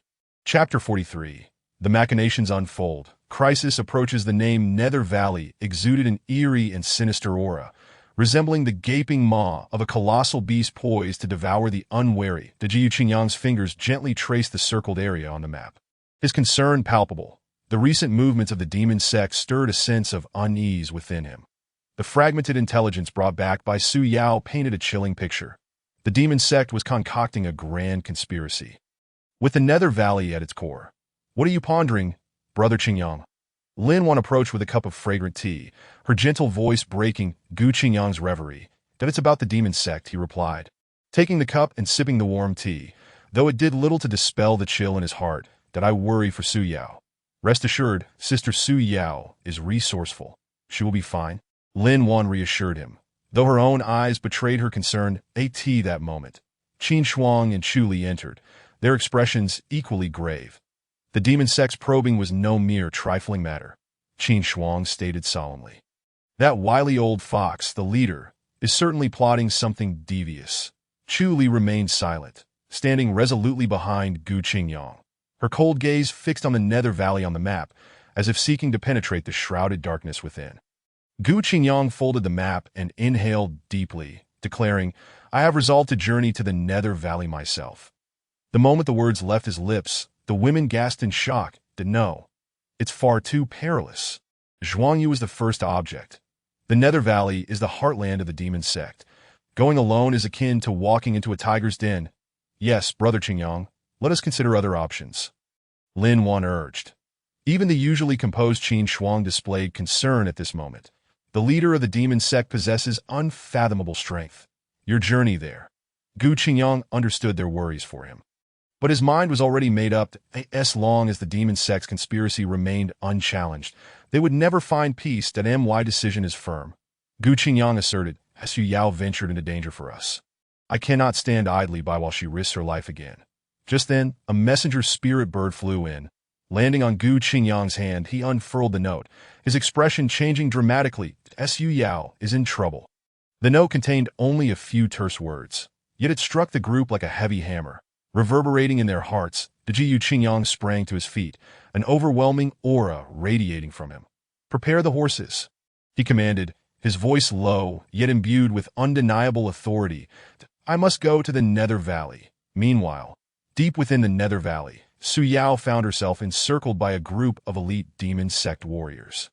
Her fair face was pale, a trace of blood at the corner of her mouth, and the dagger in her hand lay shattered. "Little girl, how dare you trespass into my demon sect's forbidden grounds?" A sinister elder in black chuckled darkly.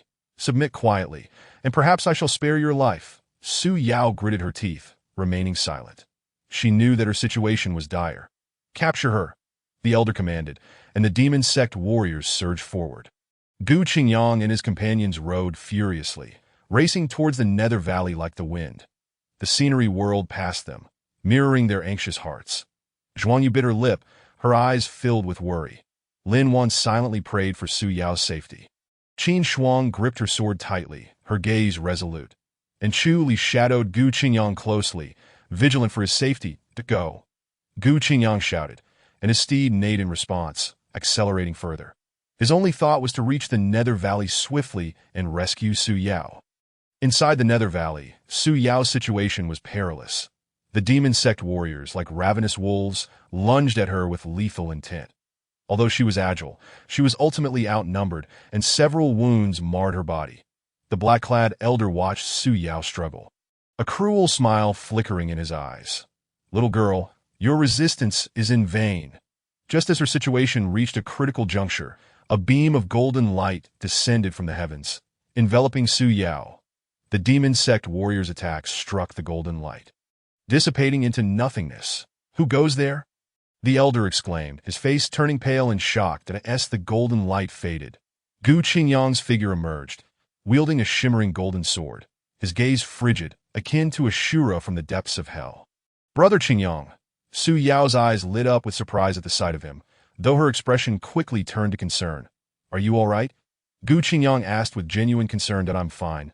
Su Yao shook her head, suppressing the pain coursing through her. That's good. Gu Qingyang nodded, then turned to glare at the surrounding demon sect warriors, his voice cold and menacing. You shall all perish, as the words left his mouth. Gu Qingyang became a streak of lightning, plunging into the fray. His sword swept through the air like a tempest, each strike wielding the power to annihilate, scattering the demon sect warriors like chaff before the wind.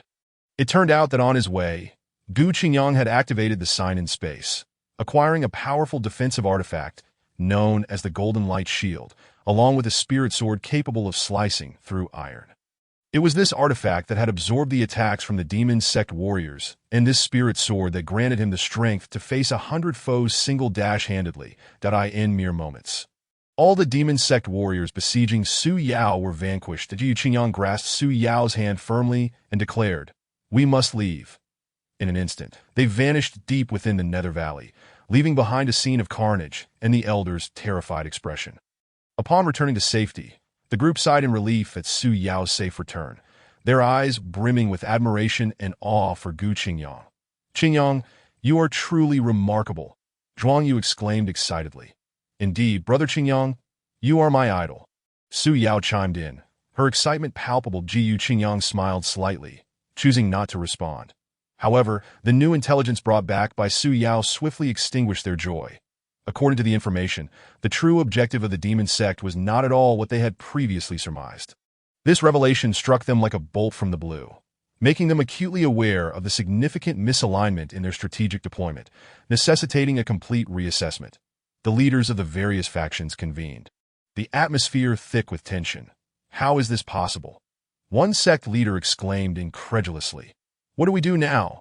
Our prior plans have all gone to waste. Another leader lamented anxiously. The discordant voices rose in a cacophony, revealing a severe rift among the factions that had once stood united. Gu Qingyang observed the scene with a furrowed brow, cognizant that the true test was only just beginning. "Ladies and gentlemen," he began slowly, his voice deep and commanding, "this is not the time for disputes. The machinations of the demon sect are far more intricate and perilous than we can fathom.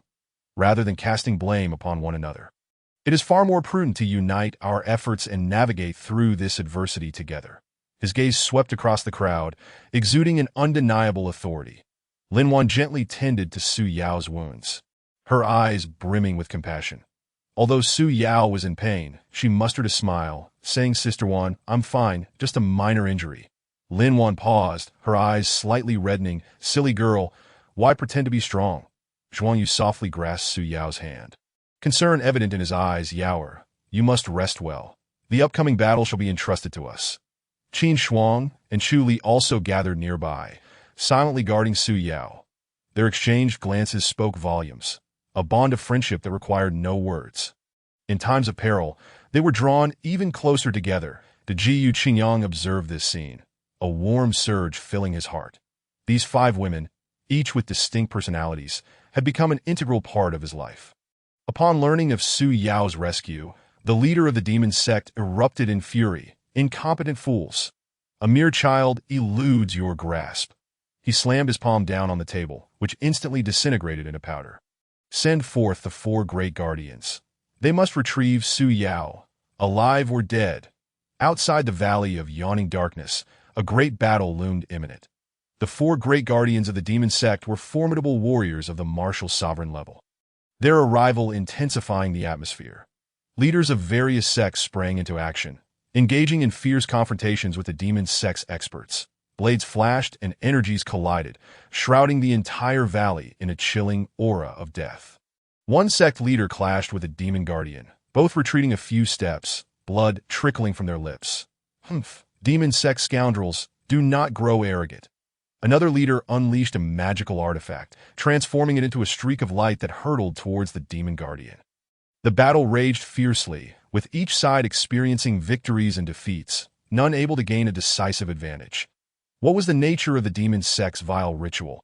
The intelligence Su Yao had returned with merely hinted at the catastrophic aftermath of its completion, promising devastation for the entire continent.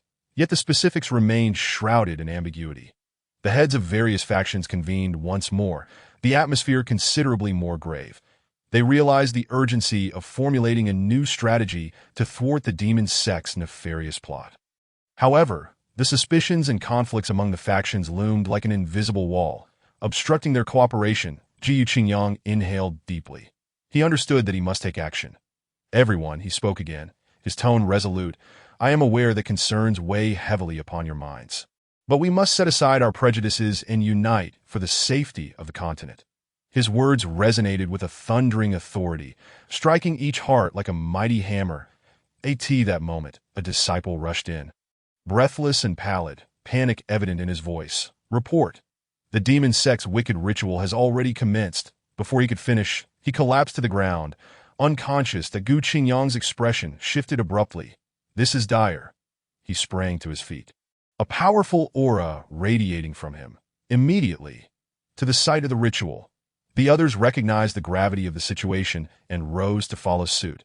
Yet, as they prepared to depart, a strange energy suddenly enveloped the entire valley of yawning darkness. Wait, a sect leader exclaimed, a tremor of unease in his voice. What is this? As soon as he uttered those words, the ground began to tremble violently. Dark rays of light surged from beneath, weaving into a colossal formation in the air. Gu Qingyang gazed upon this formation, his expression grave, muttering, This is not. Chapter 44. The collapse of the demon plot. The black light pulsated from the ground, twisting into a grotesque mockery of nature's beauty. A palpable fear permeated the air, as if the very earth beneath their feet trembled in terror. Ji Qingyang felt a chill crawl down his spine. This was no ordinary magical array. It is the blood-packed array. A voice screamed, filled with dread. An elder from a minor sect clutched his chest, his face ashen. It draws strength from the sacrifices. Panic spread among the gathered cultivators. Whispers morphed into shouts. The carefully maintained formation began to crumble from the edges. Even the usually composed Qin Shuang pressed her lips into a thin line, gripping the hilt of her sword tightly. Beside her, Chu Li stood vigilant, her eyes scanning the ever-shifting patterns of the array. Worry glinting in her gaze, Ji Qingyang took a deep breath, forcing himself to remain calm. He could feel the weight of their gazes, their silent pleas for help. He knew they were all depending on him, the so-called savior, the one endowed with a miraculous system. Yet even he felt a knot of anxiety tightening in his stomach. Silence, he bellowed, his voice echoing through the valley. The chaos subsided, replaced by a tense stillness. We shall proceed as planned.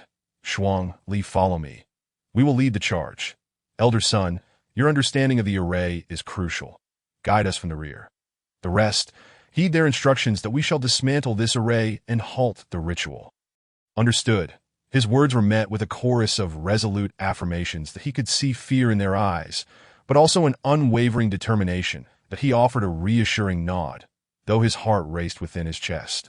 He was aware that his confidence sounded more profound than he truly felt. He was bluffing, praying that his facade of bravery would not shatter in the face of this daunting unknown. As they advanced, the ground pulsed beneath their feet with a nauseating rhythm. Tendrils of dark energy writhed from the array, striking at the cultivators. When some inexperienced disciples were hit, their screams pierced the air, their bodies dissolving into wisps of black smoke. This sight ignited despair within the hearts of the cultivators. Lin Wan, the ever-compassionate healer, rushed forward to assist the fallen, worry etched across her face. Even the usually playful Su Yao fell silent, her former mischief replaced by grim resolve. The first layer of the array proved unexpectedly arduous, each step fraught with peril, every action a gamble. They moved forward slowly, their progress painfully measured by the toll of losses. The weight of responsibility bore heavily upon Gu Qingyang, suffocating in its severity. "This is impossible," a cultivator gasped, his voice choked with fear. "That we can never accomplish this." He gazed at Gu Qingyang, his eyes filled with desperate pleading. "What do we do now?" A cold dread seeped into Gu Qingyang's bones. The cultivator's words echoed the unspoken fears harbored in everyone's hearts. He glanced at the swirling dark array, the flickering tendrils seeming to grow more menacing by the moment. Failure was not an option. That he closed his eyes, focusing his thoughts, seeking the familiar solace of his system. "That I need something. Anything," he silently implored. Suddenly, a flurry of notifications flooded his consciousness. "Congratulations! You have successfully checked in. You have received Array Disruptor. Congratulations! You have successfully checked in. You have received Ascension Pill. Congratulations! You have successfully checked in. You have received Spirit Power Enhancement Talisman." A wave of reassurance washed over him. That he opened his eyes, newfound confidence radiating from his gaze. "I have a plan," he declared, his voice imbued with authority. That he swiftly distributed the Spirit Power Enhancement Talismans and Array Disruptors. "These talismans will amplify your spirit power, enabling you to resist the Array's influence. And this," he lifted the intricate, glowing device, "will disrupt the energy flow within the Array. Elder Sun, direct their placement, that we will strike at the core of this behemoth." Without the slightest hesitation, he swallowed the elixir of immortality. A surge of pure energy coursed through his veins, washing away fatigue and invigorating his spirit. Strength, primal and untamed, pulsed within him, and he felt invincible. Under the guidance of Elder Sun, the cultivators strategically placed the Array Disruptors at key points. The air crackled and trembled as the rhythmic pulsation of the formation was disrupted for the first time. Yu Qingyang let out a mighty roar and charged forward, enveloped by a blazing aura of power. He moved with an unprecedented speed and ferocity, shattering the dark energy tendrils that lashed out at him with each strike. But he carved a path through the formation, his allies closely following, inspired by his unwavering strength. As their combined onslaught shook the ground, the pulsating darkness of the array flickered and gradually waned. The outer layers of the formation crumbled one after another, revealing the core of the ritual, a bizarre altar pulsating with malevolent energy. Standing before it, bathed in an ominous glow, was the leader of the demonic cult, a cruel smile distorting his lips. "So, the little heroes have finally arrived," he sneered, his eyes burning with a chilling intensity. "But you are too late. The ritual is nearly complete." The battle erupted with a deafening roar. Zhuang Yu, her face a mask of icy determination, unleashed shards of ice that rained down upon the cult leader. Lin Wan, while tending to the wounded, manipulated vines to ensnare the little demons surrounding them. Su Yao weaved through the chaos, her movements unpredictable as she disrupted the enemy's formation with carefully placed explosive talismans. Qin Shuang, a whirlwind of steel and fury, clashed with the elite guards of the cult leader, each strike imbued with frigid power. Chu Li, like a silent shadow, protected Gu Qingyang's flank, deflecting attacks with astonishing precision. The air was saturated with the sounds of clashing blades, the booming of spells, and the cries of allies and foes alike. The ground was stained with the blood of fallen warriors, despite the turmoil. Gu Qingyang and his allies fought with unwavering resolve, their actions a symphony of destruction. But he could feel the power of the elixir surging within him, granting him immeasurable strength. Locking eyes with the cult leader, a cold fire ignited in his gaze. "It ends now," he bellowed. He raised his hand, a dazzling light radiating from his palm. Let us conclude this. Chapter 48. The demonic scheme shattered. A new journey awaits. A brilliant beam of light erupted from Gu Qingyang's palm, coalescing into a searing ray of pure energy that struck the demonic altar like a meteor. The ground quaked violently, and fissures spiderwebbed across the stone floor. The malevolent glow surrounding the cult leader flickered before extinguishing. The ritual interrupted at its climax. That an enraged roar erupted from the cult leader's throat. No, my plan is ruined. He lunged at Gu Qingyang, his attack infused with despair and fury, yet empowered by the elixir. Gu Qingyang met the assault head-on, their clash generating shockwaves within the chamber. The battle raged intensely, light and shadow intertwining chaotically. Zhuang Yu's ice shards sliced through the air, disrupting the enemy's movements, while Lin Wan's healing energy enabled their allies to continue fighting. Su Yao, like a mischievous whirlwind, constantly unsettled the enemy lines, her laughter echoing across the blood-soaked battlefield. Qin Shuang's blade danced with lethal grace, each strike reflecting her unwavering resolve. Meanwhile, Chu Li remained vigilant, a silent guardian to Gu Qingyang, her movements swift and deadly. Ultimately, accompanied by a despairing cry, the battered and bloodied cult leader broke through the encirclement. "This is not over, Gu Qingyang," he shrieked, venomous hatred lacing his voice, "that I will return. When I do, this land will be soaked in your blood."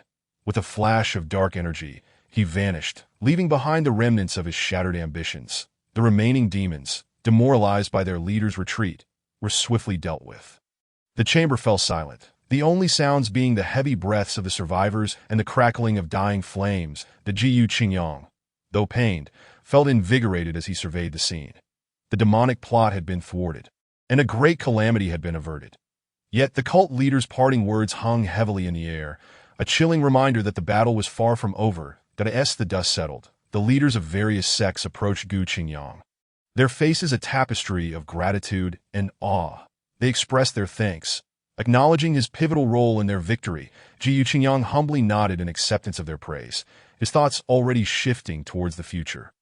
"This victory is a testament to our collective efforts," he proclaimed, his voice imbued with newfound authority. "However, the threat of the demonic cult remains. That we must remain vigilant and prepare for the battles that lie ahead." His gaze fell upon the shattered altar, a flicker of curiosity igniting in his eyes. The demonic ritual had been interrupted, yet the energy it had generated lingered, hinting at a power he could not yet comprehend. He sensed an opportunity, a chance to delve deeper into the mysteries of this world. "There is much we do not yet understand," he murmured, his eyes fixed on the remnants of the altar. "The secrets of this place must be uncovered."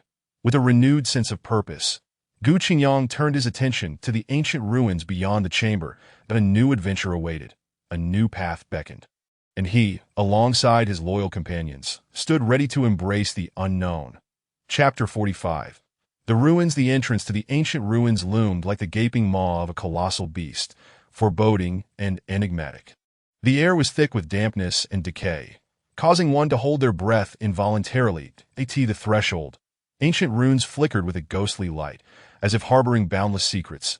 Zhuang Yu furrowed her brow, delicately tracing the runes with her slender fingers, feeling the ancient power coursing through them. She glanced back at her companions, a hint of concern in her eyes, and whispered, "Be cautious, everyone. The aura here is unsettling." Lin Wan nodded gently, gripping her staff tightly, a somber expression settling upon her gentle features. Just as Zhuang Yu prepared to lead the way into the ruins, a cacophony of noise shattered the tranquility at the entrance. Gu Yan strode forward with a band of adventurers, a derisive grin plastered across his face. "Oh, if it isn't the fated companions of Brother Qingyang. What brings you here? Interested in these ruins too?" Gu Yan's voice dripped with sarcasm, his eyes leering over the female protagonist before settling provocatively on Zhuang Yu. The adventurers behind him erupted in laughter, the atmosphere instantly thickening with tension. Zhuang Yu and her companions' expressions darkened, although they were formidable in their own right. The sheer number of Gu Yan's party posed a significant threat, and they were not certain they could gain the upper hand, especially with Gu Qingyang absent. The Ji Yin. "What do you intend to do?" Qin Shuang queried coldly, her sword trembling slightly. Poised for action, Ji Yin chuckled disdainfully, replying, "What do I intend to do? The treasures within these ruins belong to the capable. You little girls should just turn back and spare yourselves." As both parties stood on the brink of confrontation, Zhuang Yu and her companions steeled themselves and bravely stepped into the ruins. Inside, the darkness loomed, deep and intricate, like a labyrinth. The group proceeded cautiously, ever vigilant of their surroundings. After traversing a short distance, Su Yao suddenly halted, pointing excitedly at an inconspicuous corner ahead. "Did I sense something over there?" she exclaimed, racing towards the spot. Lin Wan felt a flicker of doubt arise within her and pulled at Qin Shuang's sleeve, whispering, "Do you think Su Yao intends to claim the treasure for herself?" Qin Shuang's brow furrowed, her silence betraying a hint of skepticism. Chuli stood quietly to the side, voiceless, yet her tightly clenched hands revealed her inner turmoil. Just then, Su Yao returned, disappointment etched across her face. "There was nothing at all," she said glumly. Lin Wan and Qin Shuang exchanged glances, their suspicions now more pronounced. Observing their reaction, Su Yao protested, "I truly didn't find any treasure. Why don't you believe me?" The atmosphere within the team became subtly strained, seeds of doubt having been sown. That moment, Zhuang Yu spoke up, "I believe in Su Yao." She approached Su Yao, gently patting her shoulder, offering solace that don't mind what they say. "We are a team, and we should trust one another." Su Yao looked up at Zhuang Yu with gratitude, her eyes glistening with unshed tears. That moment, an unusual sound echoed from ahead, growing ever closer, accompanied by the heavy thud of footsteps, as if some colossal creature were approaching. The group immediately heightened their vigilance, gripping their weapons tightly, preparing to confront the imminent challenge.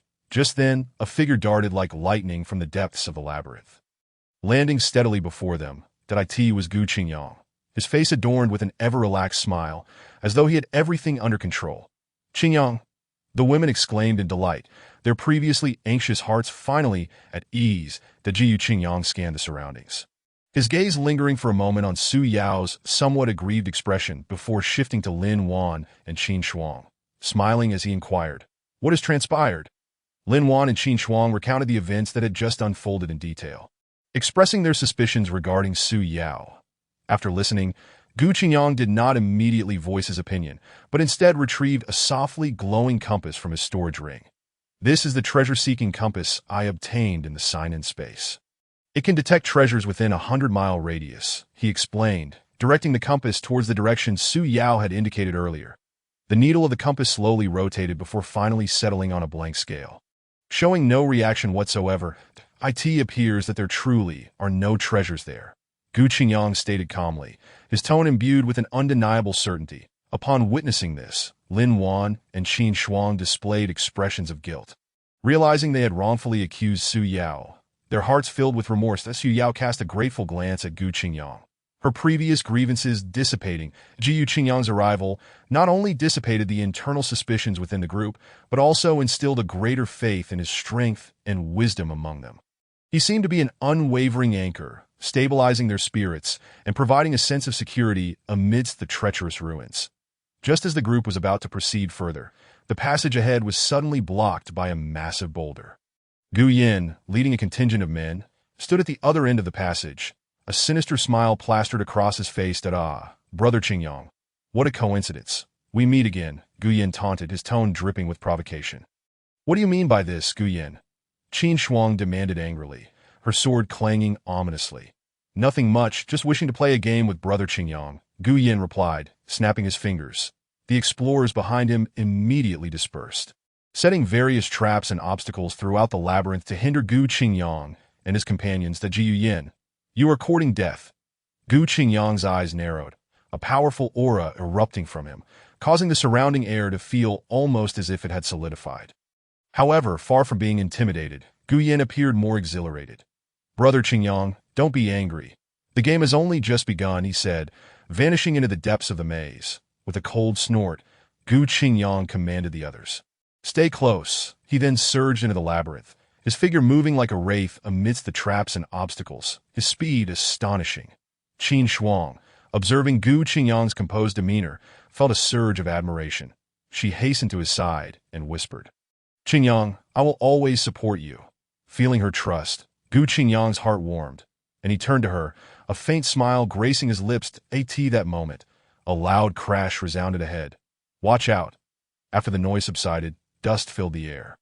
Gu Qingyang swiftly shielded Qin Shuang behind him, his eyes scanning the surroundings with caution. As the dust settled, they saw the passage ahead had collapsed, debris blocking their way, while Gu Yan's subordinates, like lurking serpents, sprang from the shadows, launching a fierce assault on them. Qin Shuang, gazing at Gu Qingyang's broad back, felt a rush of warmth. She knew that no matter how many dangers lay ahead, as long as he was by her side, she had nothing to fear. She gripped her sword tightly, her gaze resolute, ready to fight alongside him. Chu Li darted forward, leading the charge. Her movements were graceful, akin to a nimble swallow, weaving through the enemy ranks. Her dagger glinting coldly as each strike was both decisive and clean. However, as the enemy numbers swelled, Chu Li gradually found herself overwhelmed, sustaining several wounds. Be careful, Lin Wan exclaimed, waving her staff as waves of healing light cascaded over Chu Li, aiding her recovery. Just as Chu Li was on the verge of exhaustion, Gu Qingyang joined the fray. His form was dragon-like, his movements swift, each punch and kick imbued with immense power. He unleashed a unique skill. Golden light converging in his palm, forming a massive energy sphere that hurtled towards the enemy ranks. With a resounding boom, the energy sphere exploded, sending a powerful shockwave that hurled the foes back. Their screams echoing in the chaos. The Ji Yan's expression shifted dramatically. He had not anticipated Gu Qingyang's formidable prowess. Damn it, Gu Yan gritted his teeth, a glint of malice flashing in his eyes. The other female protagonists exchanged looks of relief. And Su Yao clapped her hands in excitement, exclaiming, Brother Qingyang is amazing. Ignoring Gu Yan's shock, Gu Qingyang continued to strike down the remaining enemies one by one. Once the battle was concluded, he approached Chu Li and asked with concern, Are you all right? Chu Li shook her head, gratitude shining in her eyes. I'm fine. Thank you. To Ji Qingyang smiled slightly, then turned his attention to the collapsed passage ahead. He sensed a powerful energy fluctuation deep within the ruins. Could it be the location of the key treasure? Just then, he felt an unusual aura. He quickly turned but only glimpsed Gu Yan disappearing around a corner of the maze, leaving behind a chilling remark that reverberated in the air. Gu Qingyang. This is just the beginning. Ji Qingyang narrowed his eyes, aware that Gu Yan, having suffered a setback, would not relent easily. What further schemes could he be plotting? He looked at the others and declared, Let us move. He led the way down another passage, unaware that this route felt eerily familiar. Chapter 46.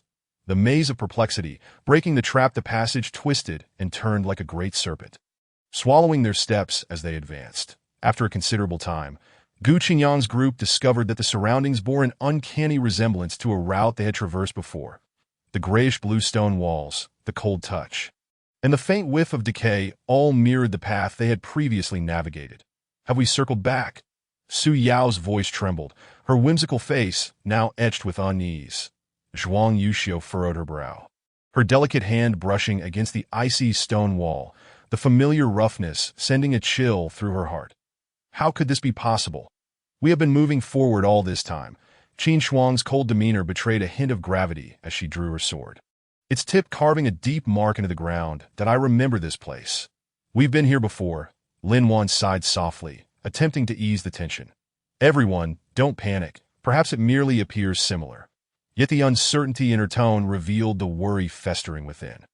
Chu Li silently guarded the rear of the group, vigilantly observing the surroundings without uttering a word. She keenly sensed an unsettling aura lingering in the air. This is Gu Yan's trap, Su Yao declared with conviction, her eyes flashing with anger. He must be employing some sort of formation to ensnare us here. But how do we break free? Zhuang Yuxiu inquired anxiously. No one could answer that question. They resembled prey ensnared in a spider's web, struggling in vain to escape.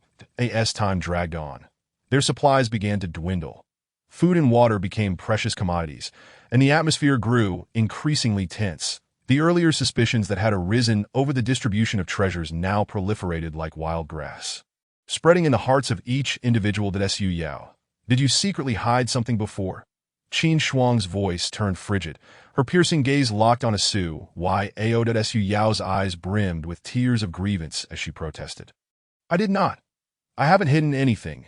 Even at this point, you still wish to conceal the truth. Qin Shuang pressed, her sword humming ominously in her grip. Enough. Lin Wan interjected, fatigue etched on her gentle face. This is not the time for internal strife. We should unite and seek a way out together. However, her persuasion bore little fruit. Once the seeds of suspicion are sown, they swiftly take root and blossom. Devouring all trust and hope, that Jiyu Qingyang remained silent, his brow furrowed, seemingly lost in contemplation. Did I in the past, at such moments, he would devise a plan to lead everyone out of their predicaments. Yet this time, he appeared unusually mute, even somewhat despondent. He watched helplessly as the group disintegrated, witnessing the insidious spread of mistrust and doubt among them. That moment, a distant sound of footsteps echoed, growing increasingly distinct as it approached. The crowd turned their wary gazes toward the source, and there, at the end of the corridor, the figure of Gu Yin emerged slowly, flanked by several subordinates, each wearing a mocking expression, observing the disheveled state of Gu Qingyang and his companions. Gu Yan's lips curled into a sinister smile. "The Jiyu Qingyang, I never expected to see you in such a plight," he remarked, pausing as he retrieved a pile of resources from his storage ring and carelessly tossed them to the ground. "Consider these a parting gift." The Jiyu Qingyang gazed at the resources on the ground, a flicker of complexity crossing his eyes. He spoke slowly, delivering a statement that left everyone in stunned silence. "This is insufficient." His words landed like a stone cast into a tranquil lake, stirring tumultuous waves of shock among the crowd. Even Gu Yin was momentarily taken aback, while his subordinates exchanged incredulous glances, questioning whether they had misheard. "What did you say?" Gu Yin squinted, eyeing Gu Qingyang with suspicion, as though regarding a fool. "You actually intend to share your resources with us? Have you lost your mind?" Gu Qingyang smiled faintly, disregarding Gu Yan's derision. Instead, he withdrew some precious medicinal herbs and spirit stones from his storage ring and presented them before Gu Yin. "Surely, this should sufficiently convey my sincerity." As Gu Yin beheld the resources before him, a glimmer of greed flashed in his eyes. Though he remained skeptical of Gu Qingyang's motives, the allure of the resources was undeniably potent. After a brief hesitation, he finally reached out to accept the offering, a triumphant grin spreading across his face. "The Jiyu Qingyang, it seems you are not as astute as I presumed, making such a foolish decision." Gu Yin sneered, his subordinates echoing his sentiments with cold mockery. As if Gu Qingyang had already fallen into their grasp, they let their guard down, beginning to divide the resources Gu Qingyang had bestowed, with some even laughing at his supposed naivety and cowardice. "Boss, you are brilliant. This kid must be terrified to willingly part with his resources. Indeed, challenging our boss is simply courting death. Now we are rich. With these resources, we can expedite our search for the treasures of the ruins." Amidst the laughter, Gu Qingyang maintained a serene smile. As if everything transpired according to his design, he observed the self-satisfied Gu Yin and his minions, inwardly chuckling at their folly. That moment, Gu Qingyang produced an ancient parchment, the very map of the ruins he had just acquired through the sign in space. It became clear that he had anticipated Gu Yan's reaction. His apparent concession and distribution of resources were a ploy to lull them into a false sense of security. Buying himself time to obtain the labyrinth's map. Calmly securing the map, he addressed Gu Yin. "Gu Yin, I appreciate your generosity. Now, it is my turn to reciprocate." And no sooner had his words left his lips than a potent aura erupted from him, enveloping the entire corridor. His gaze sharpened, akin to a blade unsheathed, directly targeting Gu Yin. Now, the game is over. Before Gu Yin and his crew could react, they were overwhelmed by Gu Qingyang's sudden surge of power. It dawned on them that they had fallen into Gu Qingyang's trap. With a single step, Gu Qingyang vanished like a specter, only to reappear before Gu Yin, a gleaming sword materializing in his hand. Gu Yin stared in terror at Gu Qingyang, struggling to utter a word, only to find himself rendered mute. In a flash, the sword gleamed and blood splattered. "Ah!" Gu Yan's scream reverberated through the corridor, a cacophony of fear and despair. Gu Qingyang stood, sword in hand, emanating an overwhelming aura of menace, akin to a vengeful spirit from the depths of hell. He regarded the fallen Gu Yin coldly, saying, "Did you truly believe I would continue to tolerate your presence?" Turning to his companions, his gaze softened, revealing the warmth of familiarity. Zhuang Yu, witnessing Gu Qingyang's intellect and decisiveness, was filled with admiration as she hurried to his side, entwining her arm with his. Jiyu Qingyang felt her gentle presence against him, igniting a protective instinct within. Looking down at Zhuang Yu, he spoke softly, "It's all right." Lin Wan, Su Yao, Qin Shuang, and Chu Li also gathered around, their eyes brimming with reverence and gratitude. "Qingyang, you are truly remarkable," Su Yao exclaimed excitedly. "I knew you would find a way," Lin Wan added tenderly. Though Qin Shuang remained silent, her eyes reflected admiration. Chu Li silently stood guard by Gu Qingyang's side, her gaze filled with warmth and concern. Gu Qingyang surveyed his companions, his heart swelling with warmth. He understood that regardless of the challenges ahead, they would always stand by him. He lifted his gaze toward the path ahead, a glimmer of determination igniting in his eyes. "Let us move forward. There is something awaiting us deeper within the corridor." Suddenly, Chu Li spoke up, her voice soft yet tinged with an imperceptible tremor that I sense. Before she could finish, an overwhelming pressure surged from the depths of the corridor, accompanied by a low, rumbling growl that caused the ground to tremble beneath their feet. The group exchanged alarmed glances, gripping their weapons tightly, alert to the ominous presence lurking ahead. Zhuang Yu, enchanted by Gu Qingyang's brilliance and decisiveness, clung to his arm. As if seeking to merge with him, Gu Qingyang felt her soft form against him. His protective instincts flaring once more, he gently patted Zhuang Yu's hand, reassuring her, "Fear not, I am here." His voice, though gentle, carried a reassuring strength that a deafening roar erupted once more as a colossal figure materialized at the corridor's end. Before them stood a massive beast, its body sheathed in black scales, its eyes glowing with a crimson hue, emanating an oppressive aura. The Guardian of the Ruins. Upon witnessing the Guardian's emergence, Gu Yin, rather than succumbing to fear, revealed a savage grin. "Haha, Gu Qingyang, do you think you have triumphed? Now, we shall all perish." Enraged, he launched another assault, wielding a massive battle axe that sliced through the air with deadly intent toward Gu Qingyang. "Protect Qingyang," Qin Shuang shouted, her longsword sweeping forth to conjure an ice wall that shielded Gu Qingyang from Gu Yan's attack.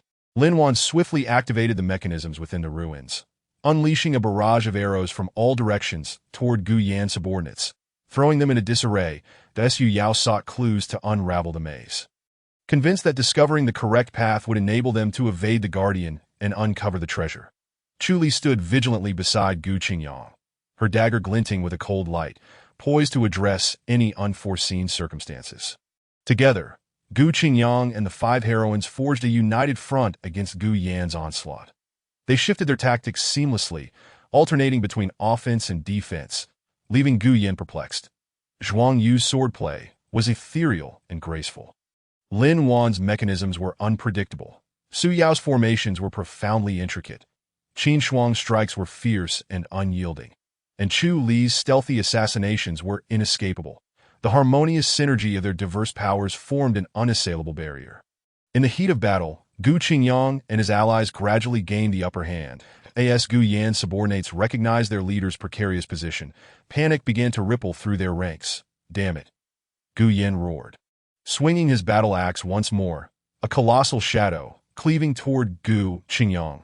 Gu Qingyang nimbly evaded the attack, his longsword transforming into a flash of lightning as it aimed for Gu Yan's chest. With a piercing thrust, the sword broke through Gu Yan's defenses, blood gushing forth. Clutching his chest, Gu Yan's face turned pale, his eyes brimming with resentment. "That I refuse to accept this." Gu Qingyang ignored Gu Yan's lamentations, shifting his gaze toward the depths of the corridor, a hint of gravity in his expression. Though they had temporarily fended off Gu Yan's assault, the enigma of the maze remained unsolved, and the Guardian's presence drew ever nearer. He unfurled the parchment, studying it under the dim light, his finger finally resting on an inconspicuous mark. "This way," the Gu Qingyang spoke in a low voice, taking the lead into a dimly lit passage. Zhuang Yu followed closely, her hand instinctively tightening its grip. Chapter 47. The radiance of treasure emerges. The crisis is finally resolved. The dark passage twisted downward, suffused with an ancient and mysterious aura. Gu Qingyang held a sheepskin scroll, cautiously leading the way by the faint light. Behind him, Zhuang Yu's heartbeat quickened in rhythm with Gu Qingyang's steps. This unknown path seemed to symbolize their intertwined destinies. Lin Wan meticulously observed the walls on either side of the passage, attempting to uncover any hidden mechanisms. Su Yao bounced along in the middle of the group, occasionally exclaiming in wonder, her curiosity seemingly boundless. Qin Shuang, with her sword in hand, scanned the surroundings warily, ever ready to confront any sudden dangers. Chu Li silently guarded the rear of the group, her figure flickering like a ghost. At last, they reached the end of the passage, where a colossal stone door stood, intricately carved with complex runes that emitted a faint golden glow. Yu Qingyang took a deep breath and slowly pushed the stone door open.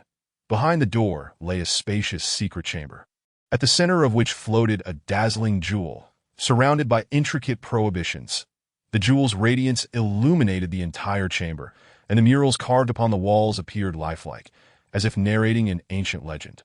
"This is the treasure we seek," Su Yao exclaimed excitedly, her eyes sparkling. However, Qin Shuang frowned. These prohibitions seem quite elaborate. Acquiring the jewel may not be an easy task. Lin Wan nodded in agreement. Moreover, we are still unaware of the jewel's purpose. Rashly touching it could provoke danger.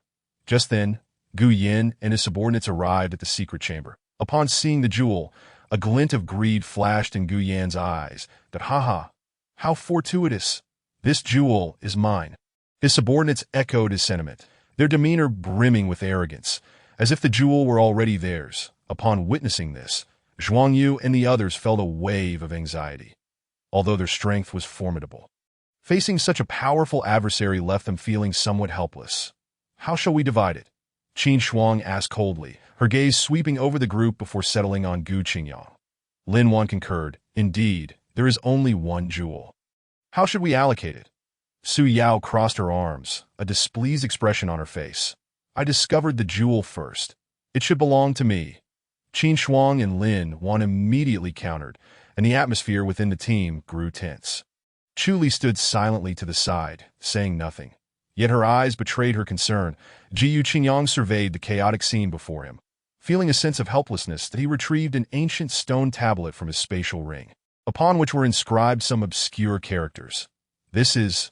Gu Qingyang pointed at the inscriptions on the tablet and began to speak slowly, the distribution rules for the treasure. The ancient characters shimmered with a strange brilliance under the jewel's glow. Gu Qingyang translated the contents of the tablet.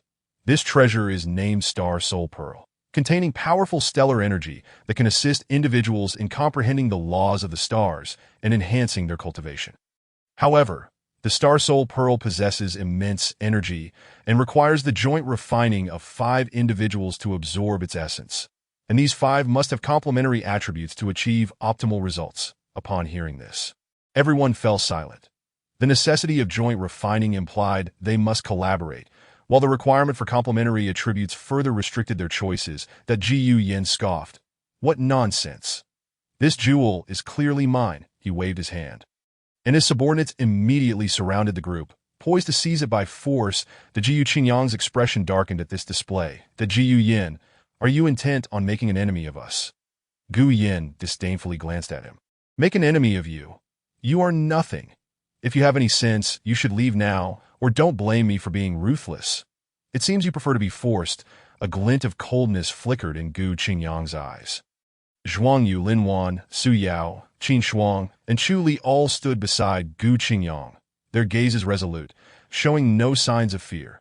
"Qingyang, we trust you," Zhuang Yu said softly, her eyes brimming with confidence. The other women nodded in agreement, expressing their support for Gu Qingyang's decision. That a faint smile graced Gu Qingyang's lips as he turned to the stone tablet, continuing to decipher the subsequent contents. Metal, wood, water, fire, earth. The 5 elements mutually generate and restrain one another. Only by balancing the power of the 5 elements can one unlock the true power of the Star Soul Pearl. The Yu Qingyang surveyed the group. Formulating a plan in his mind, he pointed at Zhuang Yu, Lin Wan, Su Yao, Qin Shuang, and Chu Li, and spoke slowly. "Zhuang Yu, you cultivate the wood attribute technique. Lin Wan, you practice the water attribute technique. Su Yao, you harness the fire attribute technique. Qin Shuang, you wield the metal attribute technique.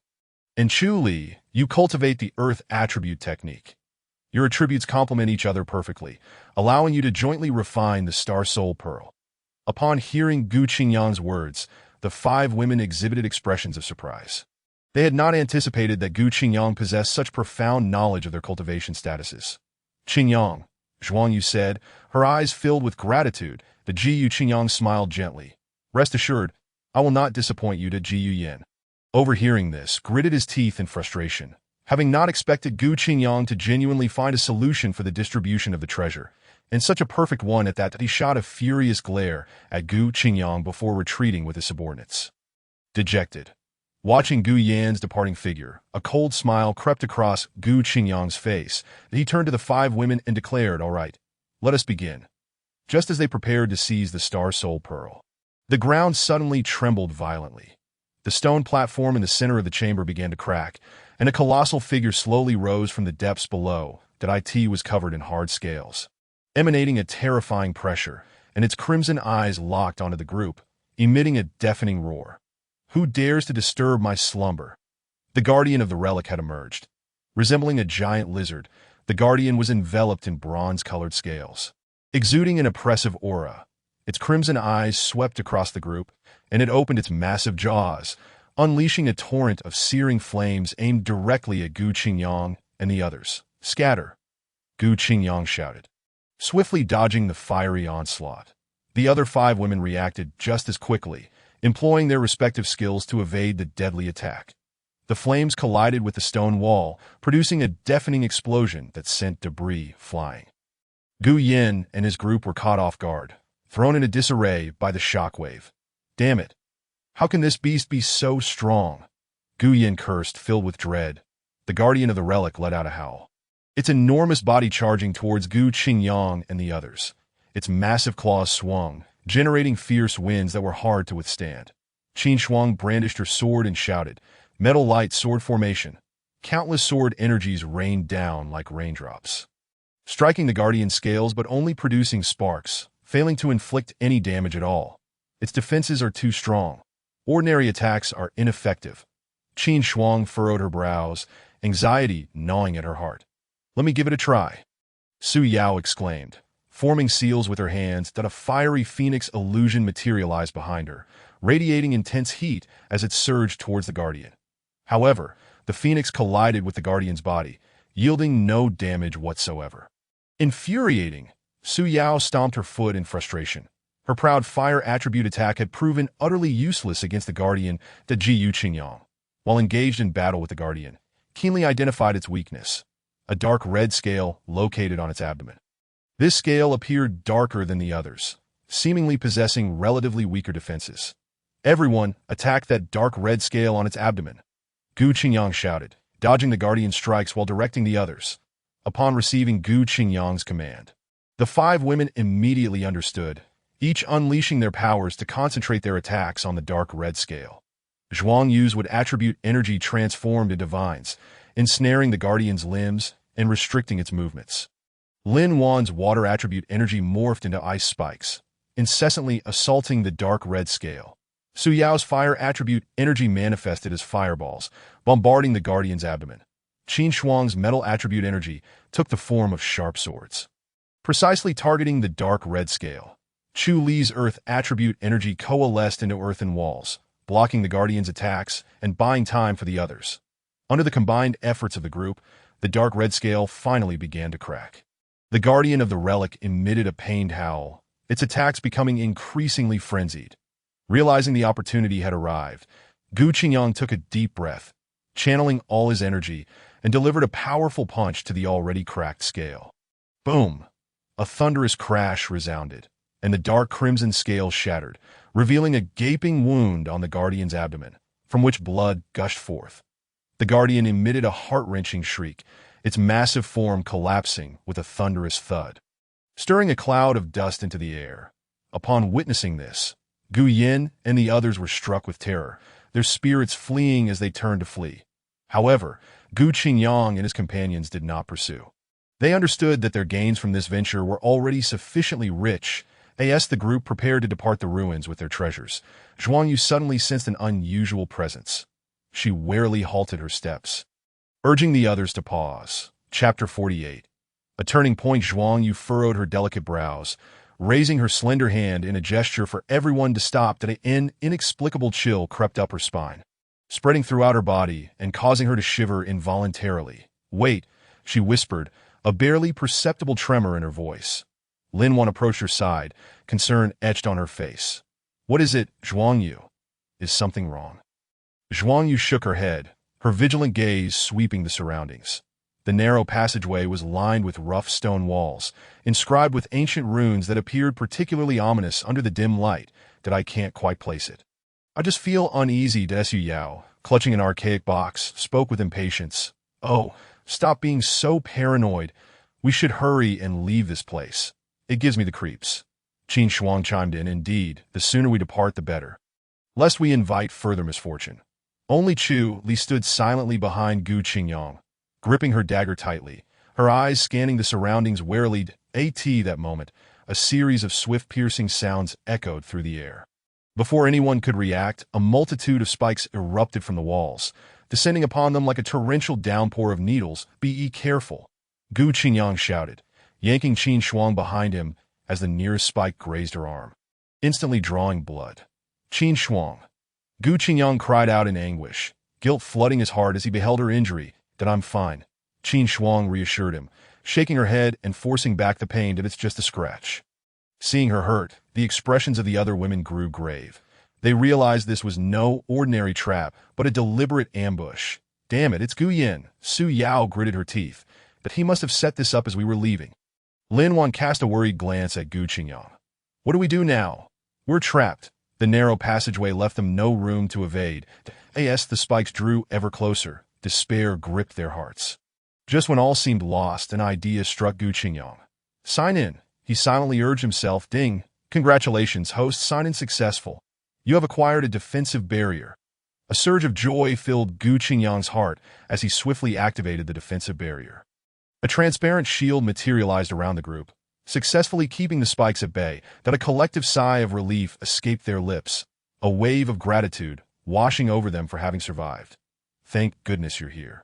Zhuang Yu gazed at Gu Qingyang, her eyes brimming with appreciation. That don't celebrate too soon. A chilling voice echoed from the depths of the passageway. The transparent barrier shimmered with a faint glow, repelling the relentless onslaught of spikes. The clattering sounds of impacts echoed like a deathly symphony. Inside the barrier, the group remained in a state of shock, their relief abruptly frozen by the unexpected turn of events. That a sinister laughter reverberated through the narrow passage. Reminiscent of a serpent's hiss, the Jiyu Yin emerged slowly from the depths, flanked by several menacing subordinates, their faces twisted with malice. The Jiyu Qingyang. Did you truly believe you could escape unscathed while hiding in your little shell? Gu Yin sneered, his eyes glinting with avarice. Hand over the treasures you've acquired in the ruins, and I might consider granting you a swift end. His voice, though soft, carried an undeniable authority, as if he were the arbiter of life and death. His henchmen, emboldened, advanced, one stepping forward to point at Gu Qingyang with arrogance. Our boss is giving you a chance. Wise up and hand over your possessions. Or else, he made a slashing motion across his throat, eyes gleaming with menace. Lin Wan and Su Yao turned pale, huddling together, their bodies trembling slightly. Qin Shuang feigned composure, yet her clenched fists and quivering lips betrayed her anxiety. Chu Li remained quietly behind Gu Qingyang, her grip on her dagger tightening, her gaze icy as she watched Gu Yin and his men. Zhuang Yu leaned closely against Gu Qingyang, gazing up at him with trust and reliance, as if believing that with him by her side, any danger could be surmounted. Jiyu Qingyang gently patted Zhuang Yu's shoulder, offering her a reassuring look before turning his attention to Gu Yin, a hint of disdain curling at the corners of his mouth. Gu Yin, do you truly think these pitiful trinkets can contain me? His tone was calm, yet brimming with formidable confidence. You underestimate me gravely. As the words left his lips, a resplendent long sword, radiating a brilliant golden light, materialized in his hand. The blade shimmered with ethereal colors, echoing the sound of a dragon's roar. This is... Gu Yan's eyes widened in disbelief, his pupils constricting as he stared at the sword in Gu Qingyang's grasp. His subordinates recoiled, fear etched on their faces. They recognized this weapon as the legendary artifact, the Dragon's Roar Sword. Today, let me demonstrate the might of the Dragon's Roar Sword, Gu Qingyang declared with a cold shout. Swinging the sword fiercely, that a blinding flash of golden light surged forth, slicing through the air towards Gu Yan. The Jiyu Yan's expression shifted drastically as he hastily raised his weapon to defend himself. Boom! A resounding explosion echoed as Gu Yan's weapon was shattered by the blade's energy, sending him sprawling to the ground, blood spewing from his mouth. Gu Yan struggled to rise, only to realize he was gravely injured and utterly unable to continue fighting. Gu Qingyang advanced step by step, the dragon's roar sword glowing brilliantly above Gu Yan's head, resembling the scythe of death. Now, do you still believe you can take what is mine? Gu Qingyang's voice was frigid. As if it had emerged from the depths of the abyss, that Ji Yan's face drained of color. His eyes filled with terror as he opened his mouth to speak, yet no words emerged. Wait! A feeble voice called from the depths of the passageway, trembling with fear. The voice belonged to an elderly man, clad in tattered garments, who staggered into view, his pallid face betraying his frailty. The old man approached Gu Yan, trembling as he supported him, concern etched into his features. That Yinner, are you all right? Gu Yan weakly shook his head, gritting his teeth as he pointed at Gu Qingyang. Grandfather, kill him. Avenge me. The old man regarded Gu Qingyang with a glimmer of clarity in his murky eyes. Yet he did not heed Gu Yan's plea. Instead, he slowly addressed Gu Qingyang. Young man, mercy begets mercy. When will grievances end? Perhaps it would be wise to cease hostilities here. No? Gu Qingyang scrutinized the old man, a cold smile creeping onto his lips. This old fool was clearly stalling for time, likely gathering strength for a counterattack. Zhuang Yu remained closely nestled beside Gu Qingyang, her gaze filled with trust and reliance. Gu Qingyang gently patted her shoulder, offering her a reassuring glance, whispering, "Fear not, I shall protect you." His voice was resolute, as if it could banish all feared. That moment, Gu Yan's subordinates launched their assault, with Chu Li and Qin Shuang immediately engaging in combat. The sheer number of adversaries, seemingly well-prepared, led to a cacophony of clashing blades and cries of battle. Chu Li and Qin Shuang fought in perfect harmony, their movements swift as lightning, momentarily fending off the onslaught. Observing this, Gu Yan joined the fray personally. His strength was formidable, his attacks vicious, each strike infused with lethal intent. But as the battle raged on, Chu Li and Qin Shuang began to falter, their breaths becoming labored, beads of sweat forming on their foreheads. Lin Wan and Su Yao prepared to join the fight. Lin Wan's hands glowed as she readied a formation to assist, while Su Yao retrieved an array of peculiar concealed weapons. Poised to strike, did I in the face of Gu Yan's relentless assault? Gu Qingyang refrained from immediate action. His gaze was sharp, calmly assessing the battlefield for the opportune moment. Noticing that Chu Li and Qin Shuang's swordplay had grown chaotic and their movements sluggish, he understood that the time to act had come. Taking a deep breath, a determined glint sparkled in his eyes. He discreetly activated the sign in space, seeking a solution. The notification chimed. Congratulations, host, sign-in successful. You have acquired the 9 Heavens Thunderbolt technique. Will you begin training immediately? A surge of joy filled Gu Qingyang. The 9 Heavens Thunderbolt technique was a powerful lightning-based martial art, capable of harnessing the thunderous forces of nature for immense power. However, glancing at Chu Li and Qin Shuang, who were still valiantly battling, he recognized that training would require time. They needed support now. Gritting his teeth, he whispered, "Commence training." Chapter 49. Breaking the enemy's formation, Gu Qingyang took a deep breath, feeling the surge of spiritual energy throughout his body. The 9 Heavens Thunder technique required the infusion of the power of heaven and earth's thunder into one's being. A moment's carelessness could lead to the shattering of one's meridians. Yet, at this juncture, he had no alternative. He sat cross-legged, fingers forming seals, silently reciting the mental incantation, striving to connect with the thunderous forces of the world. Still pretending to be mysterious, Gu Yan scoffed, discerning Gu Qingyang's intentions. Naturally, he would not allow Gu Qingyang this opportunity.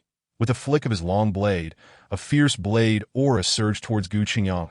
"Be careful, brother Qingyang," Lin Wan exclaimed, her hands weaving through intricate gestures, conjuring a blue light barrier that barely intercepted the blade's ferocity. Mere petty tricks, Gu Yan sneered disdainfully, once again swinging his sword, the blade aura striking forth like a tempest towards Gu Qingyang. Lin Wan's complexion grew increasingly pale. Maintaining the barrier had already depleted a significant portion of her spiritual energy. "Wanner, I shall assist you," Su Yao cried, sending forth silver needles that repelled several approaching adversaries. simultaneously casting a talisman that transformed into twinkling starlight, fortifying Lin Wan's shield.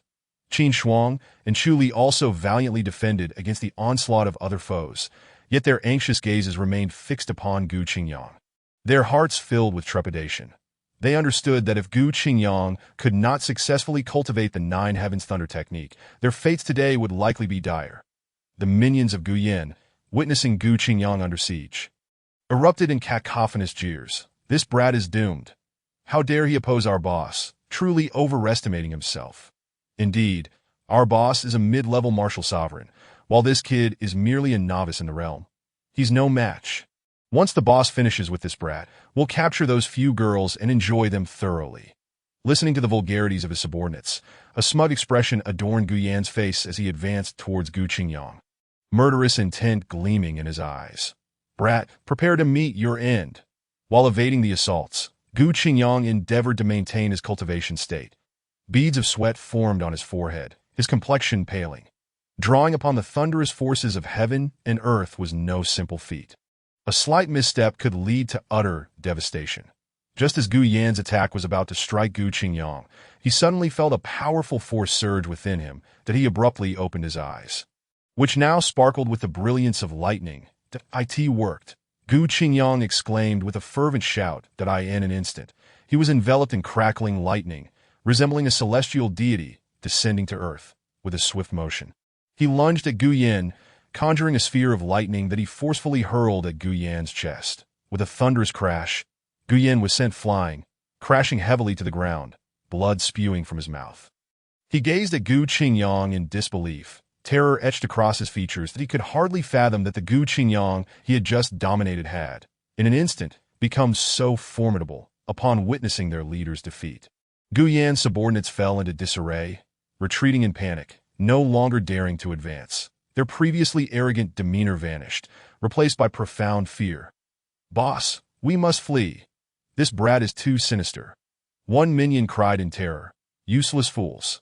Gu Yan roared, struggling to rise, his eyes filled with resentment. That it was humiliating for a mid-level martial sovereign to be bested by a mere novice.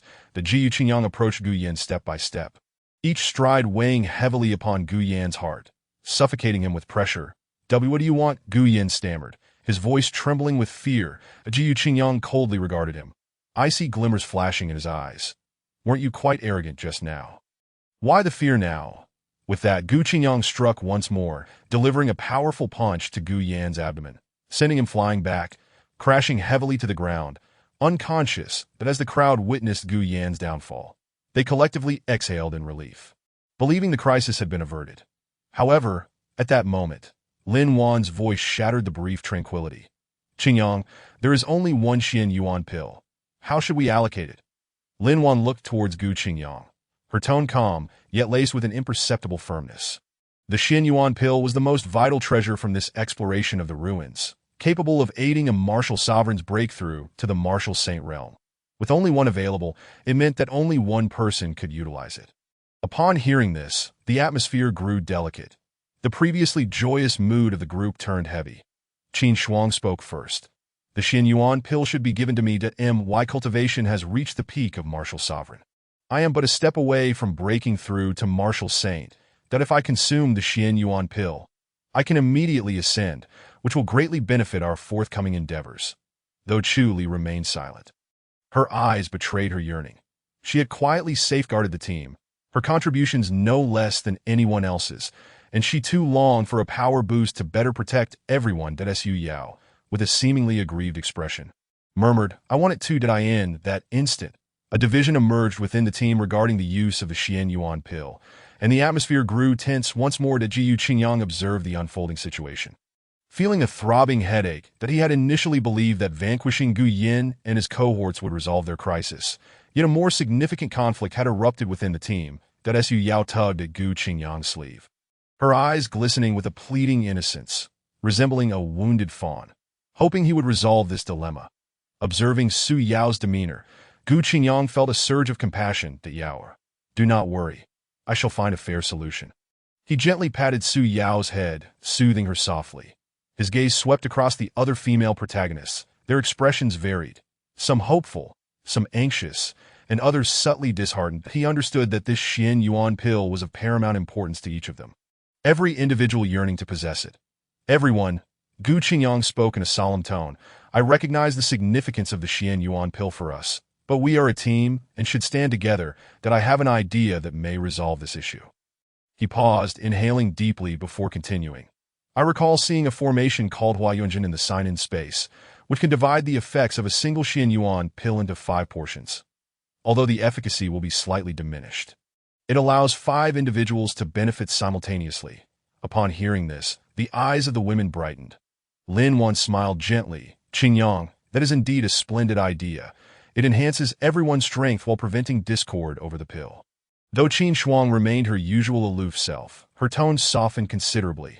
This method is indeed commendable. It maximizes the value of the Xian Yuan pill. Chu Li nodded slightly in agreement.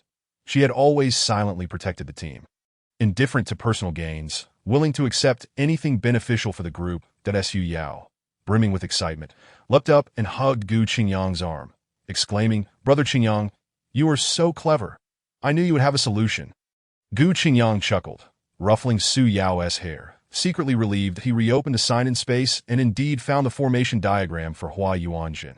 After signing in countless times, Gu Qingyang's strength had surged, and he had acquired numerous rare resources and formidable techniques, with this formation being among them, that he extracted the formation diagram, meticulously studying it. Upon confirming its accuracy, he began setting up the formation, under his guidance. Everyone worked together, swiftly completing the arrangement. That Gu Qingyang placed the Xian Yuan pill at the center of the formation. It activated, sending 5 beams of light towards the 5 female protagonists. They sat cross-legged, absorbing the pill's essence, powerful energies coursing through them, steadily enhancing their cultivation. Watching the 5 women steadily elevate their strength, Gu Qingyang felt a profound sense of satisfaction, that he sensed their reliance and trust in him deepening. All right, everyone has gained some strength. Let us continue onward, Gu Qingyang declared. The group rose, following Gu Qingyang deeper into the ruins. As they approached the exit, the surrounding environment grew increasingly eerie, that a chilling aura permeated the air, sending shivers down their spines. Suddenly, Su Yao halted, pointing to peculiar symbols on the ground, her complexion slightly pale. Brother Qingyang, look! Her voice trembled, heralding the impending danger. What is this? Gu Qingyang hurried to Su Yao's side. Peering down at the symbols, his brow furrowed, that he sensed a formidable power concealed within these symbols, stirring unease within him. Chapter 50. Leaving the perilous trace. Hope ahead. Su Yao's delicate finger trembled as she pointed to the ground. Her voice laced with trepidation. Brother Qingyang, look! Gu Qingyang swiftly approached Su Yao, following her gaze. That on the ground, crimson symbols twisted like serpents, exuding a disquieting aura that appeared particularly ominous in the dim light.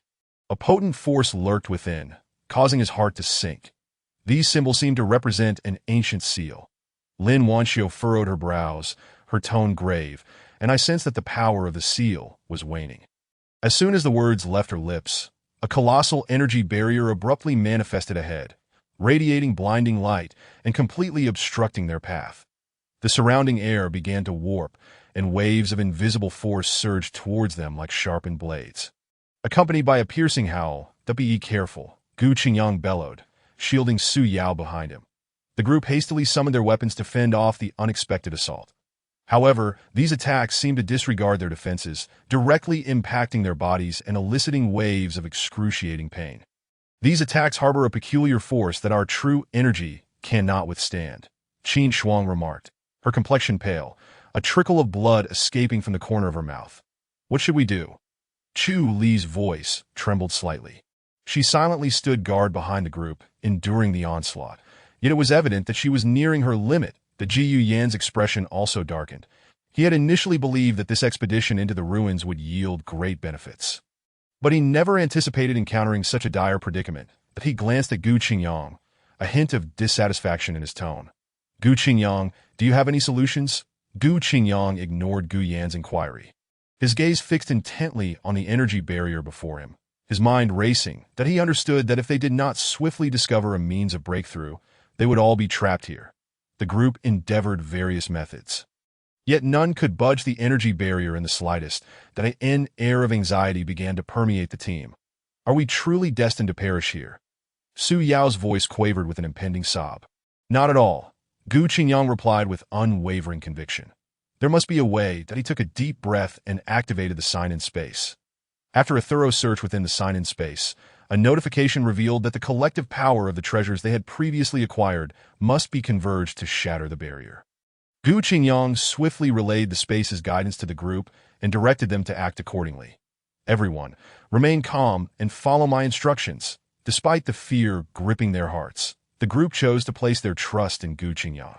They retrieved their respective treasures and, under Gu Qingyang's guidance, began to amalgamate their powers. A dazzling beam of light shot skyward. The brilliance was akin to that of a nascent sun, piercing the darkness of the ruins and casting a kaleidoscope of colors into every corner. The gathered power of the treasures coalesced into a radiant pillar, crashing forcefully against the energy barrier. The barrier trembled violently, emitting a resonant hum under the strain, ultimately shattering with a deafening crash akin to breaking glass. We did it! Su Yao exclaimed in jubilation, her face alight with the joy of having survived a calamity. Lin Wan and Chu Li also exhaled in relief, while Qin Shuang maintained her stoic demeanor.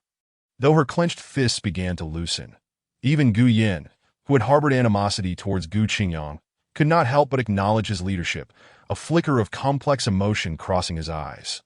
Let us proceed. Gu Qingyang smiled faintly, stepping through the shattered barrier first. However, just as they believed they could exit smoothly, the ground trembled once more, and a suffocating pressure swept over them. Crimson runes ignited again, flickering ominously. A deafening roar reverberated throughout the ruins, and the group was horrified to discover that the guardian of the ruins they had previously repelled had returned. Miraculously, its injuries had partially healed, though its aura was less stable than before. It still radiated an intimidating pressure. How is this possible? Gu Yin screamed in terror. How did it return? The guardian's massive form loomed like a mountain, its scarlet eyes fixed menacingly on the group. As if it intended to devour them whole, it swung its enormous claws down upon them with ferocity. Dodge! Gu Qingyang shouted, shoving Su Yao away from him. With a thundering crash, the ground where the claw landed collapsed, debris flying. Though the group narrowly evaded this blow, their expressions turned grave. Its power is even greater than before. Qin Shuang gritted her teeth, her sword humming in anticipation. It seems we must engage in battle once more. Gu Qingyang inhaled deeply, his gaze resolute to be cautious. This time it will not grant us any chances. The guardian of the ruins issued another earth-shattering roar, its crimson eyes filled with frenzied malice. Its colossal body lunged towards the group like a flash of darkness. Prepare for battle. Gu Qingyang's voice echoed within the ruins, his sword gleaming with brilliance as an overwhelming aura erupted from him. Chu Li silently stood behind Gu Qingyang, her dagger shimmering with a cold light. Her eyes filled with determination that a more brutal confrontation was on the horizon. Jiu Qingyang cast a glance at the varied expressions of the group behind him, a confident smile tugging at his lips. This time, let me bring it to an end. With a swift motion, Gu Qingyang darted forward like lightning, his sword becoming a flurry of afterimages, each swing imbued with fierce, sword energy aimed at the vital points of the Guardian. He keenly tracked the trajectory of the Guardian's every assault, searching for gaps in its defenses. In the blink of an eye, Wanner target its left hind leg joint. Gu Qingyang commanded. Lin Wan understood immediately. Her whip dancing like a serpent, skillfully ensnaring the Guardian's robust hind leg, causing its massive body to falter slightly. Yao, disrupt its line of sight. Su Yao cried out, her form flitting like a delicate butterfly, circling the Guardian and scattering sparkles of radiant dust to confuse its vision and senses. To Shuanger, strike at its right foreclaw. A glimmer of resolve crossed Qin Shuang's icy visage as she unleashed a sharp sword light aimed directly at the exposed foreclaw of the Guardian. Chu Li remained steadfastly at Gu Qingyang's rear, her dagger poised like a striking serpent, ready to counter any sudden threats, neutralizing all attempts to approach Gu Qingyang. The five heroines coordinated seamlessly, their offensive akin to an unrelenting tide that firmly suppressed the Guardian of the ruins. Gu Yin and the others watched in astonishment. They had never witnessed such exquisite teamwork and had not expected these seemingly fragile women to possess such formidable strength, despite the Guardian's immense power. It gradually began to show signs of fatigue under the group's relentless assault. IT swung its massive claws wildly, struggling to land a hit, while more deep wounds appeared upon its form. Its abdomen. That's its weak point. In the heat of battle, Gu Qingyang astutely observed a subtle anomaly in the Guardian's abdomen. The scales there were sparse and slightly dull in color. Everyone, concentrate your attacks on its abdomen, Gu Qingyang commanded, and the 5 heroines simultaneously directed their strikes towards the Guardian's vulnerable midsection. Sword energy, whip strikes, daggers, and shimmering dust cascaded down like a torrential storm. The Guardian let out a chilling roar, its colossal body crashing to the ground, sending dust soaring into the air. Cheers erupted from the group, their joy spilling forth as they celebrated their narrow escape. They turned their gazes towards Gu Qingyang, their eyes brimming with gratitude and admiration. After departing the ruins, the group gathered around. The treasures they had acquired from the ruins lay before them. The kaleidoscopic light illuminated every face, yet could not conceal the excitement bubbling within. Suddenly, a mysterious force enveloped them. As if the surrounding air had solidified, the Gu Qingyang frowned slightly, murmuring, "What is this?" As the peculiar power descended unexpectedly, the group was taken aback, warily scanning their surroundings, yet finding nothing amiss. "What is happening?" Su Yao exclaimed, her small face contorted in confusion. "This power seems to be influencing these treasures." Lin Wan observed the spirit stone before her with great scrutiny, discovering that the once abundant energy was now gradually dissipating. Qin Shuang grasped the blade in her hand, only to find that the once razor-sharp edge had become dull and lifeless, as if it had lost its spirit. How could this be? A hint of disbelief laced her tone. Chu Li also noted that her dagger exhibited the same troubling condition. The once glimmering weapon now resembled mere mundane iron. The group began to examine their other treasures, realizing that they too were affected by this mysterious force. Several functionalities that had once been beneficial to their cultivation had vanished, leaving everyone feeling deeply disheartened. Did we fight tooth and nail only to acquire these worthless items? Su Yao's voice brimmed with disappointment. Seeing the dejected expressions of his companions, Gu Qingyang felt a twinge of unease that he turned his gaze toward the sign in space before him, hoping to uncover a solution. Taking a deep breath, Gu Qingyang silently invoked the sign-in. The familiar interface materialized before him, and he scrutinized it meticulously, wishing to find information related to this enigmatic power. After a thorough search, the sign-in space indeed revealed an answer. It turned out that this mysterious force was a self-protective mechanism of the ruins, automatically weakening the treasure's abilities to prevent them from falling into the hands of outsiders. The sign-in space also provided a method to reactivate the treasure's functions. Following the instructions, Gu Qingyang infused a trace of pure spiritual energy into the artifacts. In an instant, the once dim treasures regained their luster, emanating a more potent aura. The crowd gasped in astonishment. "Qingyang, you are truly remarkable," Su Yao exclaimed, bouncing with excitement that I knew you would find a way. Zhuang Yu added, her eyes filled with admiration. Watching the joy on their faces, Gu Qingyang felt a sense of solace. "Now, let us distribute these treasures," he suggested. The group once again gathered to deliberate the allocation of their newfound possessions. However, at that moment, Gu Qingyang suddenly sensed a looming threat. "Wait!"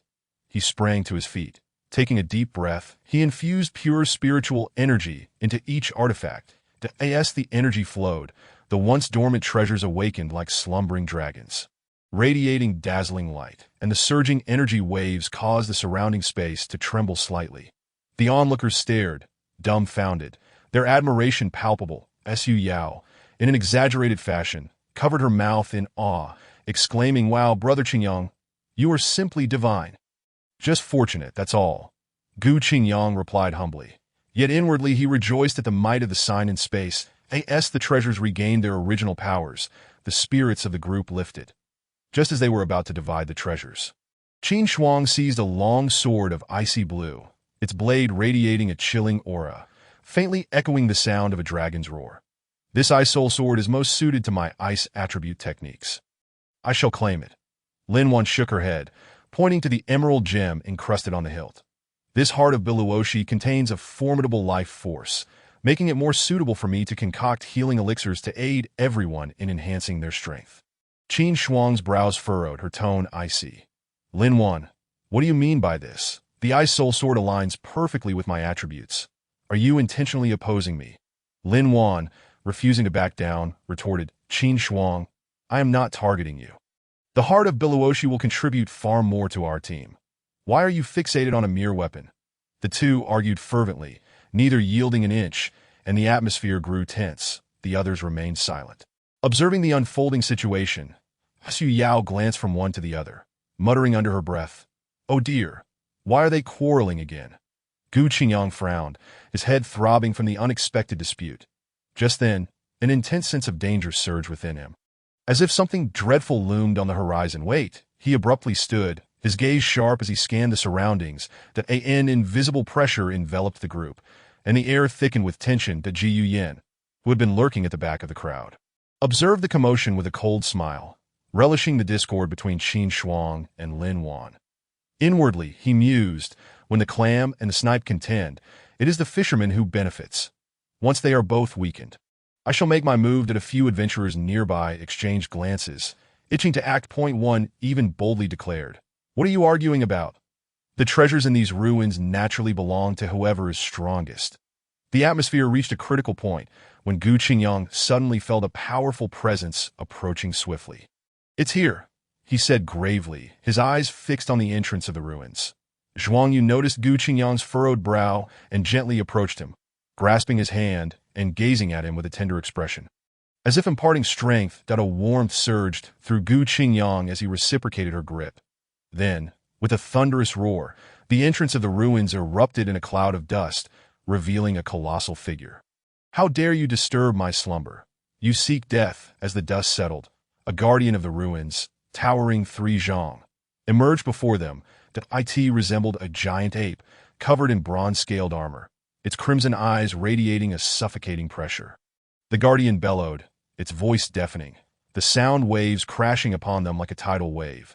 Zhuang Yu, noticing Gu Qingyang's furrowed brow, gently approached him, taking his hand once more, her gaze filled with encouragement. Ji Qingyang felt a flicker of warmth as he grasped her hand tighter. The comforting heat dispelling some of his tension, he offered Zhuang Yu a reassuring look and then turned to the group, stating solemnly, Everyone be cautious. This guardian possesses extraordinary strength, and we must unite to confront it. No sooner had he spoken than a greedy figure darted from the crowd. Gu Yin. Seizing the opportunity, while the others were preoccupied with the guardian, he lunged for the Ice Soul Sword. Cackling, This treasure is mine. Seek death, Qin Shuang shouted, her form like lightning as she swiftly positioned herself before Gu Yin. The Ice Soul Sword, yet to be touched by Gu Yin, was instantly encased in a freezing aura. Halting his hand mid-air, Do not forget our agreement.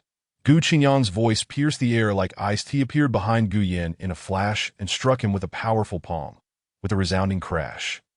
Gu Yin was sent sprawling, crashing heavily to the ground, blood trickling from the corner of his mouth. That a flicker of malice flashed in his eyes, but he dared not make another move. Simultaneously, the guardian unleashed its assault. Its massive fists, accompanied by howling winds, rained down upon the group, causing the ground to tremble beneath them. Form a formation, Gu Qingyang bellowed, and the group swiftly assembled into a defensive stance. Lin Wan's emerald light enveloped them, creating a protective barrier against the guardian's onslaught. Xu Yao nimbly maneuvered across the battlefield, seeking the guardian's weaknesses, while Qin Shuang and Chu Li spearheaded the offensive, their strikes pouring forth like a torrential storm. Yet failing to make a dent in the Guardian's defenses, the fierce battle raged on for a considerable time. Although the Guardian was formidable, the group's seamless cooperation gradually wore it down. Ultimately, with a powerful blow from Gu Qingyang, the Guardian collapsed, reduced to a pile of rubble. The group exhaled in relief, yet the tension in the air lingered. Though Gu Yin was repelled, the greed in his eyes had only intensified. Moreover, the mysterious force seemed not to have entirely dissipated. Lurking in the shadows, waiting for an opportune moment to strike, the Ji Qingyang surveyed his surroundings, his gaze eventually landing on Su Yao, who appeared unusually flushed, her breath slightly labored. Su Yao, are you all right? He inquired with concern. Su Yao forced a faint smile, shaking her head that I'm fine, just a bit fatigued. Before she could finish her sentence, she swayed unsteadily, nearly collapsing. Quick as a flash, Gu Qingyang caught her, Something's amiss. Jiu Qingyang sensed the chaotic fluctuations of spiritual energy within Su Yao and felt a heavy foreboding settle in his heart. He looked up at the others that we need to find a safe place. Chapter 52. A glimpse supporting Su Yao, the group sought refuge in a secluded cave, dim and damp, yet sufficient to shield them from the elements. They gathered in a circle, the atmosphere tense. The Jiu Qingyang retrieved several illuminating stones from his storage ring, their gentle glow dispelling the darkness within the cave. That Su Yao. How are you feeling? Lin Wan asked, grasping Su Yao's hand with evident concern. Su Yao's complexion remained flushed as she shook her head, forcing a smile. That I'm fine, just feeling a bit out of control with my power. That I feel the same. Qin Shuang's voice was low, her grip tightening around her long sword as she sensed the turbulent energy within her, her brow furrowed. This power is too domineering. Others nodded in agreement, expressing their shared sentiments. Chu Li remained silent, standing quietly behind Gu Qingyang, vigilantly observing their surroundings. However, her tense posture and somewhat pale complexion betrayed her inner unease. The Jiu Qingyang surveyed the crowd, his heart growing heavier, but he understood that while the treasures they acquired from the ruins had enhanced their strength, they also posed significant risks. This power was too wild and uncontrollable. If left unchecked, the consequences would be dire. It seems the benefits we obtained are not as straightforward as they appear, Zhuang Yu remarked gravely, glancing at Gu Qingyang with a hint of concern. Qingyang, do you have any solutions? Gu Qingyang forced a wry smile. He was well aware of the seriousness of the situation, yet he felt powerless in the face of this unknown threat. He could only reassure everyone, let us not panic. We shall devise a plan together. That moment, Chu Li, who had been silent, suddenly spoke up. I sense someone is approaching. And no sooner had she spoken than a chilling laughter echoed from the cave entrance. Fortune favors the bold. It seems that Ji Yuyan's figure emerged at the cave's mouth, flanked by several menacing subordinates, each glaring at the group with predatory intent. The Ji Yuyan, what are your intentions? Zhuang Yu challenged coldly. Gu Yin sneered, what do you think? I'm here to reclaim what rightfully belongs to me. His greedy gaze swept over the crowd, ultimately resting on Su Yao, especially on you, little girl. That I have long coveted the treasures you possess. Su Yao's expression shifted, and she instinctively took a step back, seeking refuge behind Gu Qingyang. Jiu Qingyang stepped forward, positioning himself protectively in front of Su Yao, his gaze icy as he stared down Gu Yin. Gu Yin, I strongly advise you against making any rash moves. That Ji Yuyan laughed heartily. Gu Qingyang, do you still think you are the once proud genius? Now, you are nothing more than a corner dog, daring to bark at me? He paused, a glint of malice flashing in his eyes. Today, none of you shall leave here alive. Before his words had fully settled, Gu Yin lunged forward, unleashing a powerful attack aimed at Gu Qingyang. Gu Qingyang's expression changed, and he hastily channeled his spiritual energy to defend himself. However, the energy within him suddenly became chaotic, preventing him from fully harnessing his strength. With a resounding crash, Gu Qingyang was sent flying by Gu Yan's strike, crashing heavily to the ground. Qingyang! The others exclaimed in shock, rushing to his side. The Ji Yuyan laughed triumphantly. Haha. Gu Qingyang, is that all you amount to? He advanced toward the group, declaring, now hand over your treasures, and I may consider sparing your lives. Pale faces filled with despair among the group. Just then, Gu Qingyang stood up abruptly, a glimmer of determination flashing in his eyes. Wiping the blood from the corner of his mouth, he displayed no signs of fear, but rather a burning fighting spirit ignited within him. The Ji Yuyan's strength, the arrogance of his subordinates, and the anxious gazes of his companions all transformed into a fierce motivation, propelling him to break through the dire situation and protect his comrades. System, sign in, Gu Qingyang mentally commanded. Ding, congratulations, host, sign in successful. That acquired purifying spirit pill formula and all necessary spiritual herbs for crafting. A stream of information surged into Gu Qingyang's mind. The purifying spirit pill was precisely the remedy to quell the tumultuous energy within him. Taking a deep breath, he suppressed the surging blood within, gradually rising to his feet. The Ji Yuyan, witnessing this, was momentarily taken aback, then scoffed. What? Still hoping to struggle in vain? How foolish! Ignoring Gu Yan's taunts, Gu Qingyang turned to the group, his gaze resolute. That do not worry. I have a way to resolve the hidden dangers within us.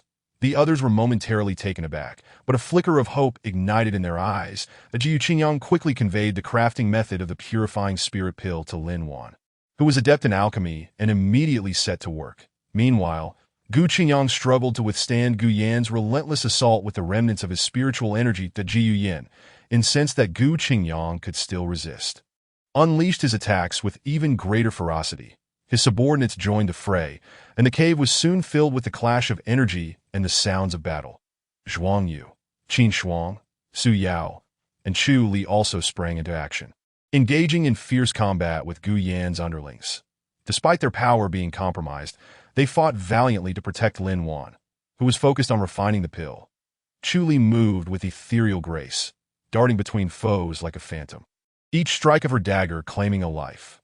Her icy gaze was reminiscent of winter's chill, instilling fear in the hearts of her enemies. Qin Shuang fought like a fierce deity, her sword dancing through the air, driving back adversaries one by one. That her beautiful face bore no expression, only an unyielding aura of lethal intent. Zhuang Yu and Su Yao worked in tandem, one taking the lead in offense while the other controlled the battlefield, deftly manipulating their foes. Under their staunch resistance, Gu Yan's offensive began to wane. At last, Lin Wan successfully concocted the purifying spirit pill. Upon consuming the elixir, the group felt the chaotic energy within them gradually subside. Replaced by a soothing force, rejuvenated, they charged forward like tigers unleashed, their combat prowess soaring.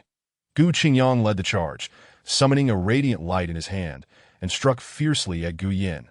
With a thunderous boom, Gu Yin was sent hurtling back, crashing to the ground, blood spilling from his mouth. How is this possible? Gu Yin exclaimed in disbelief, terror filling his eyes as he looked at Gu Qingyang. The Ji Qingyang paid no heed to Gu Yan's astonishment, pursuing him relentlessly, launching another attack. With their combined might, Gu Yan's subordinates were swiftly vanquished. Seeing the tide turn against him, Gu Yan's eyes flashed with malice as he turned to flee. Think you can escape? Gu Qingyang sneered, his figure flickering as he pursued. Meanwhile, in a secluded cave, Gu Yan was conspiring with several mysterious figures. As long as you help me eliminate Gu Qingyang, I will share half of all the treasures I acquire with you. Gu Yan gritted his teeth, declaring, Rest assured, young Master Gu, we will assist you in fulfilling this wish. One of the mysterious figures replied with a sinister smile. Lin Wan coughed lightly, her complexion somewhat pale. Noticing this, Chu Li hurriedly supported her, asking with concern, Are you all right? Lin Wan gently shook her head, forcing a smile that I'm fine, just a bit drained. Chu Li's gaze lingered on her face for a moment, and without speaking, she silently handed a pill to her. Receiving the pill and feeling its warmth in her palm, Lin Wan was filled with a wave of comfort. Chu Li's silence spoke volumes, providing her with reassurance beyond words. After consuming the pill, a refreshing sensation coursed through her body, alleviating much of her fatigue. Seeing Lin Wan's complexion improve, Chu Li finally felt relieved. The two exchanged a smile, understanding everything without the need for words. Meanwhile, Zhuang Yu was tending to Su Yao, inquiring about her injuries with concern. Despite her playful nature, Su Yao revealed a hint of vulnerability when hurt. Leaning against Zhuang Yu, she whispered, I'm all right, just some superficial wounds. Zhuang Yu tenderly treated her injuries, her movements gentle, as if handling a precious porcelain artifact. Qin Shuang sat alone, meditating quietly, her cold expression betraying no emotion, yet her tightly clenched fists revealed her inner turmoil. Suddenly, a fierce wind howled, and the sounds of battle erupted from outside the cave. Ji Yuyan had returned, this time with reinforcements, his malice palpable as they stormed back in. This time, their strength was clearly greater than before, each exuding an unsettling aura of power. Do you think you can escape my grasp like this? How Navi Gu Yin snarled, vengeance blazing in his eyes. Though Gu Qingyang and the others had just regained their strength, they showed no signs of retreat in the face of this formidable foe. Gu Qingyang, sword in hand, led the charge against Gu Yin. The two engaged in a fierce battle, their blades clashing with a thunderous roar that reverberated through the cave, sending debris flying and dust swirling. Nearby, small creatures fled in terror from the aftermath of the clash, their frightened cries echoing through the air. Zhuang Yu, Lin Wan, Su Yao, and Chu Li joined the fray, fighting fiercely against Gu Yan's subordinates. Their teamwork was seamless, balancing offense and defense, refusing to yield despite their numerical disadvantage. Chu Li's form flickered like a specter, her dagger glinting ominously as each strike found its mark. Qin Shuang fought like a god of war, her sword slicing through the air with relentless precision, pushing back each foe in her path. The battle raged fiercely, with both sides exchanging blows, neither gaining a clear advantage. Gu Qingyang and Gu Yan's confrontation reached a fever pitch, their figures intertwining, blades flashing as each clash unleashed a wave of energy. That moment, Gu Yan's face twisted into a sinister smile. He slowly raised his right hand, revealing a swirling black orb in his palm, emanating an unsettling aura. "This is the end." The chilling voice of Gu Yan reverberated through the cavern, as the black sphere in his hand erupted with blinding brilliance. Chapter 53. The Beast Tide. The black sphere unleashed a dazzling light, and an overwhelming force of attraction instantly enveloped the entire cave. Gu Qingyang felt his body being uncontrollably drawn towards the sphere. His heart gripped by terror, he struggled desperately, yet his efforts proved futile. "Ha, Gu Qingyang. In the end, you are destined to fail." Gu Yan laughed maniacally, his eyes brimming with arrogance. Zhuang Yu and the others were also swept towards the source of the immense pull, their terrified cries for Gu Qingyang echoing in the air, helplessly witnessing their distance from him increase. "Brother Qingyang," Zhuang Yu cried out in despair, her eyes filled with reluctance and concern. Yu Gongzi Lin Wan's face turned pale as she weakly extended her hand, yearning to grasp Gu Qingyang, but it remained just out of reach. Su Yao and Qin Shuang were equally frantic, yet powerless to intervene. Only Chu Li maintained a stoic demeanor, though her tightly clenched fists and slightly trembling body betrayed her inner unease. "Useless wretch, unable to even unravel such a trivial trick, yet you dare dream of challenging me." Gu Yan subordinates mocked, their words dripping with disdain and contempt. That moment, an unexpected turn of events occurred. A figure suddenly stepped in front of Gu Qingyang, bracing herself against the majority of the black sphere's attraction. It was Zhuang Yu. "Brother Qingyang, you must flee." Zhuang Yu exerted her last ounce of strength to push Gu Qingyang away, only to be drawn towards the black sphere herself. "Zhuang Yu." Gu Qingyang's vision blurred with rage as he reached out to grasp her, but his hand closed around nothingness. Zhuang Yu was consumed by the black sphere. Vanishing from sight, Gu Qingyang felt as though his heart had been torn asunder. The intense pain nearly robbed him of breath. His eyes blazed crimson, his entire being trembling with a surge of uncontainable fury. "Gu Yan, I will have your life."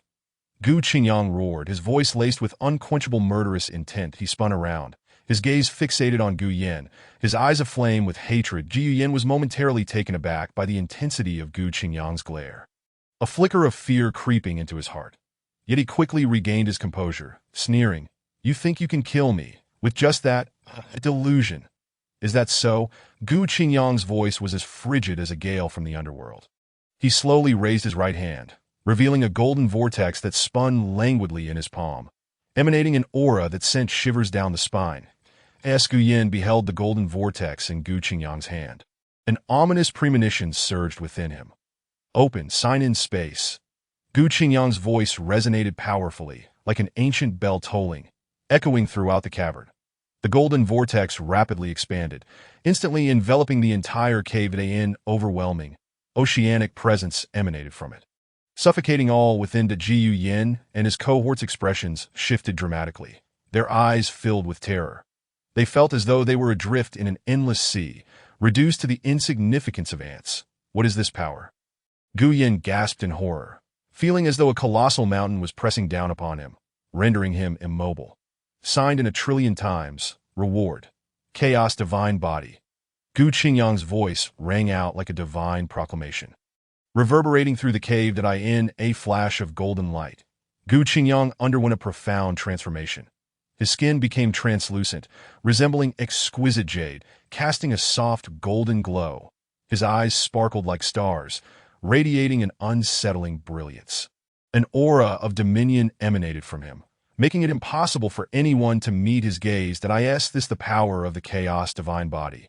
Gu Qingyang marveled at the surging strength within him. Filled with awe, he abruptly looked up, locking his gaze on Gu Yan, his eyes radiating lethal intent. "Gu Yan, prepare to meet your end."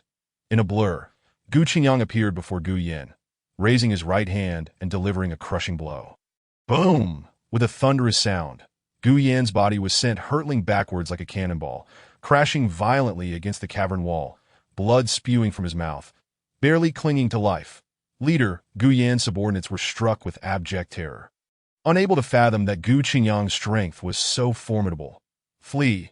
They dared not linger. Scattering in panic, the Jiu Qingyang snorted coldly, his figure flashing once more as he pursued the fleeing minions, utilizing both fists and feet. He struck with lethal precision, dispatching them all in the blink of an eye. Having dealt with the considerable nuisance that was Gu Yan, Gu Qingyang began to address the treasures within the ruins. Harnessing the immense power of the Chaos Divine Body, he effortlessly neutralized all potential hazards, collecting every last one into his possession. The onlookers gazed at Gu Qingyang, their eyes brimming with gratitude and admiration. "Thank you, Gu Gongzi." Lin Wan spoke softly. "Brother Qingyang, you are truly remarkable." Su Yao exclaimed, leaping with excitement at Jiu Qingyang. "We owe you our lives," Qin Shuang added, a rare smile gracing her lips. Chu Li stood silently to the side, watching Gu Qingyang, her gaze flickering with an unusual light. The Jiu Qingyang offered a gentle smile, saying, "No need for thanks. This is simply what I ought to do." With Gu Qingyang's assistance, not only had everyone's strength fully recovered, but they had also experienced further enhancement. They cheered with joy, exhilarated beyond measure. "All right, we must depart now," Gu Qingyang announced. Everyone nodded in agreement and followed closely behind him as they exited the cave. Not long after their departure, a deafening roar of beasts echoed from outside the cavern. The beast tied. Jiu Qingyang looked up towards the distance, a grave expression crossing his face. Zhuang Yu gently tugged at Gu Qingyang's sleeve. "Brother Qingyang," surrounded by 5 enchanting women, a warm tide surged within Gu Qingyang's heart. Zhuang Yu nestled closely beside him, her eyes filled with reliance as she softly declared, "Brother Qingyang, I will never leave your side again." Lin Wan tenderly adjusted his clothing, whispering, "Qingyang, thank you for your constant care." Su Yao, ever playful, winked and grinned. "Brother Qingyang, you are amazing. I will stick by you from now on, basking in your glory." Though Qin Shuang maintained her usual aloofness, the tenderness in her eyes was unmistakable. She gently grasped Gu Qingyang's hand and murmured, "Thank you, Gu Qingyang." Even the typically taciturn Chu Li approached him, her gaze resolute as she stated, "I will always protect you." Gu Qingyang looked at them, his heart swelling with emotion. He extended his arms, enveloping them in a warm embrace. Feeling their body heat and affection die in that moment, he felt unparalleled happiness, as if he possessed the entire world. "I will also guard you all," he whispered softly as the sun set, painting the sky in hues of gold and crimson. It cast a warm glow upon their faces, creating an atmosphere of profound tenderness. A gentle breeze swept through, bringing with it a hint of coolness, yet also a whisper of unease. Just as they reveled in this moment of joy, a low, thunderous roar of beasts echoed from afar, resonating like distant thunder in the valley. Soon after, strange signs began to manifest in the sky. The once clear horizon turned ominous, dark clouds gathering, as if something dreadful were about to descend. The quirky Su Yao was the first to sense the shift, her expression changing as she exclaimed, "Oh no! This is a warning of the impending beast tide." Her words struck like a thunderclap, shattering the momentary tranquility. The smiles on their faces froze, replaced by deep-seated worry and fear. The beast tide, a catastrophic calamity for any martial artist, was approaching. Thousands upon thousands of monstrous beasts surged forth like an overwhelming tide, leaving devastation in their wake. The beast tide, Gu Qingyang's brows furrowed deeply. A flicker of gravity in his eyes, he raised his gaze toward the distance, where a dark line appeared on the horizon, advancing towards them with alarming speed. The line grew broader and longer, ultimately overshadowing the sun, as if it sought to engulf the entire world. Lin Wan gripped Gu Qingyang's hand tightly, her eyes filled with concern. "Qingyang, what shall we do?" Gu Qingyang inhaled deeply, his tone resolute. "Everyone, remain calm, though we must first find a safe place to take refuge before devising a plan." At that moment, Zhuang Yu, responsible for scouting, rushed back, her face pale and breathless. "Brother Qingyang, the beast tide." Before she could finish her sentence, she was interrupted by a deafening roar from afar. In the distance, mountains crumbled, the earth trembled, and the beast tide surged forth like a torrential black flood. the Jiyu Qingyang tightened his grip on his sword, his expression unwavering, prepared to confront the challenge ahead. Chapter 54. The beast tide won that the earth-shattering roars of beasts tore through the air, shaking the ground as distant mountains collapsed, the black tide of beasts rushing towards the human city like a flood unleashed. Gu Qingyang gripped his sword tightly, his gaze resolute, yet the deep worry etched upon his brow could not be concealed. Beside him, Lin Wan's face was pale, her grip on his arm tightening, her knuckles turning white. Qingyang, with so many monsters, can we really win? Lin Wan's voice trembled. Although she was a mid-stage martial sovereign, she felt utterly powerless and terrified in the face of the overwhelming tide of beasts. Su Yao feigned calm, attempting to reassure Lin Wan as she patted her shoulder that don't worry, Sister Wanner, with Brother Qingyang here, we will surely prevail. Yet her gaze towards the beast tide was fraught with unease. Zhuang Yu, responsible for scouting ahead, had long since returned, her face ashen and her lips trembling, unable to utter a word. She had witnessed the terror of the beast tide firsthand. It was beyond the capacity of human strength to withstand. Upon the city walls, soldiers stood in grim readiness, their palms slick with sweat as they gripped their weapons tightly. Fear spread like wildfire among the ranks, and many soldiers' legs quaked with trepidation at that moment. Lord Li, in a state of panic, rushed up the battlements, his complexion as pale as death, and shouted loudly, "Quick! Open the city gates! I must leave this place." Lord Li's actions were akin to adding fuel to the flames, utterly shattering the already precarious morale of the troops. The soldiers exchanged bewildered glances, unsure of how to respond. "My lord, you are a leader," one tremulous voice inquired. "What more is there to discuss? Open the gates at once. The beast tide is upon us. Remaining here is but a path to death." Lord Li screamed hysterically, disregarding the lives of the citizens within the city. That moment, the vanguard of the beast tide, comprising swift creatures such as gale wolves and shadow panthers, had already dashed to the vicinity of the defenses, launching an assault on the soldiers stationed there. These beasts moved with astonishing speed, their claws razor-sharp, catching many soldiers off guard, resulting in injuries and falls. Zhuang Yu, Lin Wan, and their companions, witnessing the chaos, immediately charged forward to battle the beasts. "Brother Qingyang, what shall we do? At this rate, the gates will inevitably be breached." Zhuang Yu exclaimed anxiously, fending off the attacks of a gale wolf while casting a worried glance at Gu Qingyang. Jiyu Qingyang remained silent, his brow furrowed as his gaze swept over the tumultuous battlefield. His mind racing to devise a strategy, and he understood that conventional defensive measures would be utterly inadequate against such a formidable beast tide. That a plan, one that was unexpected and ingenious, was imperative.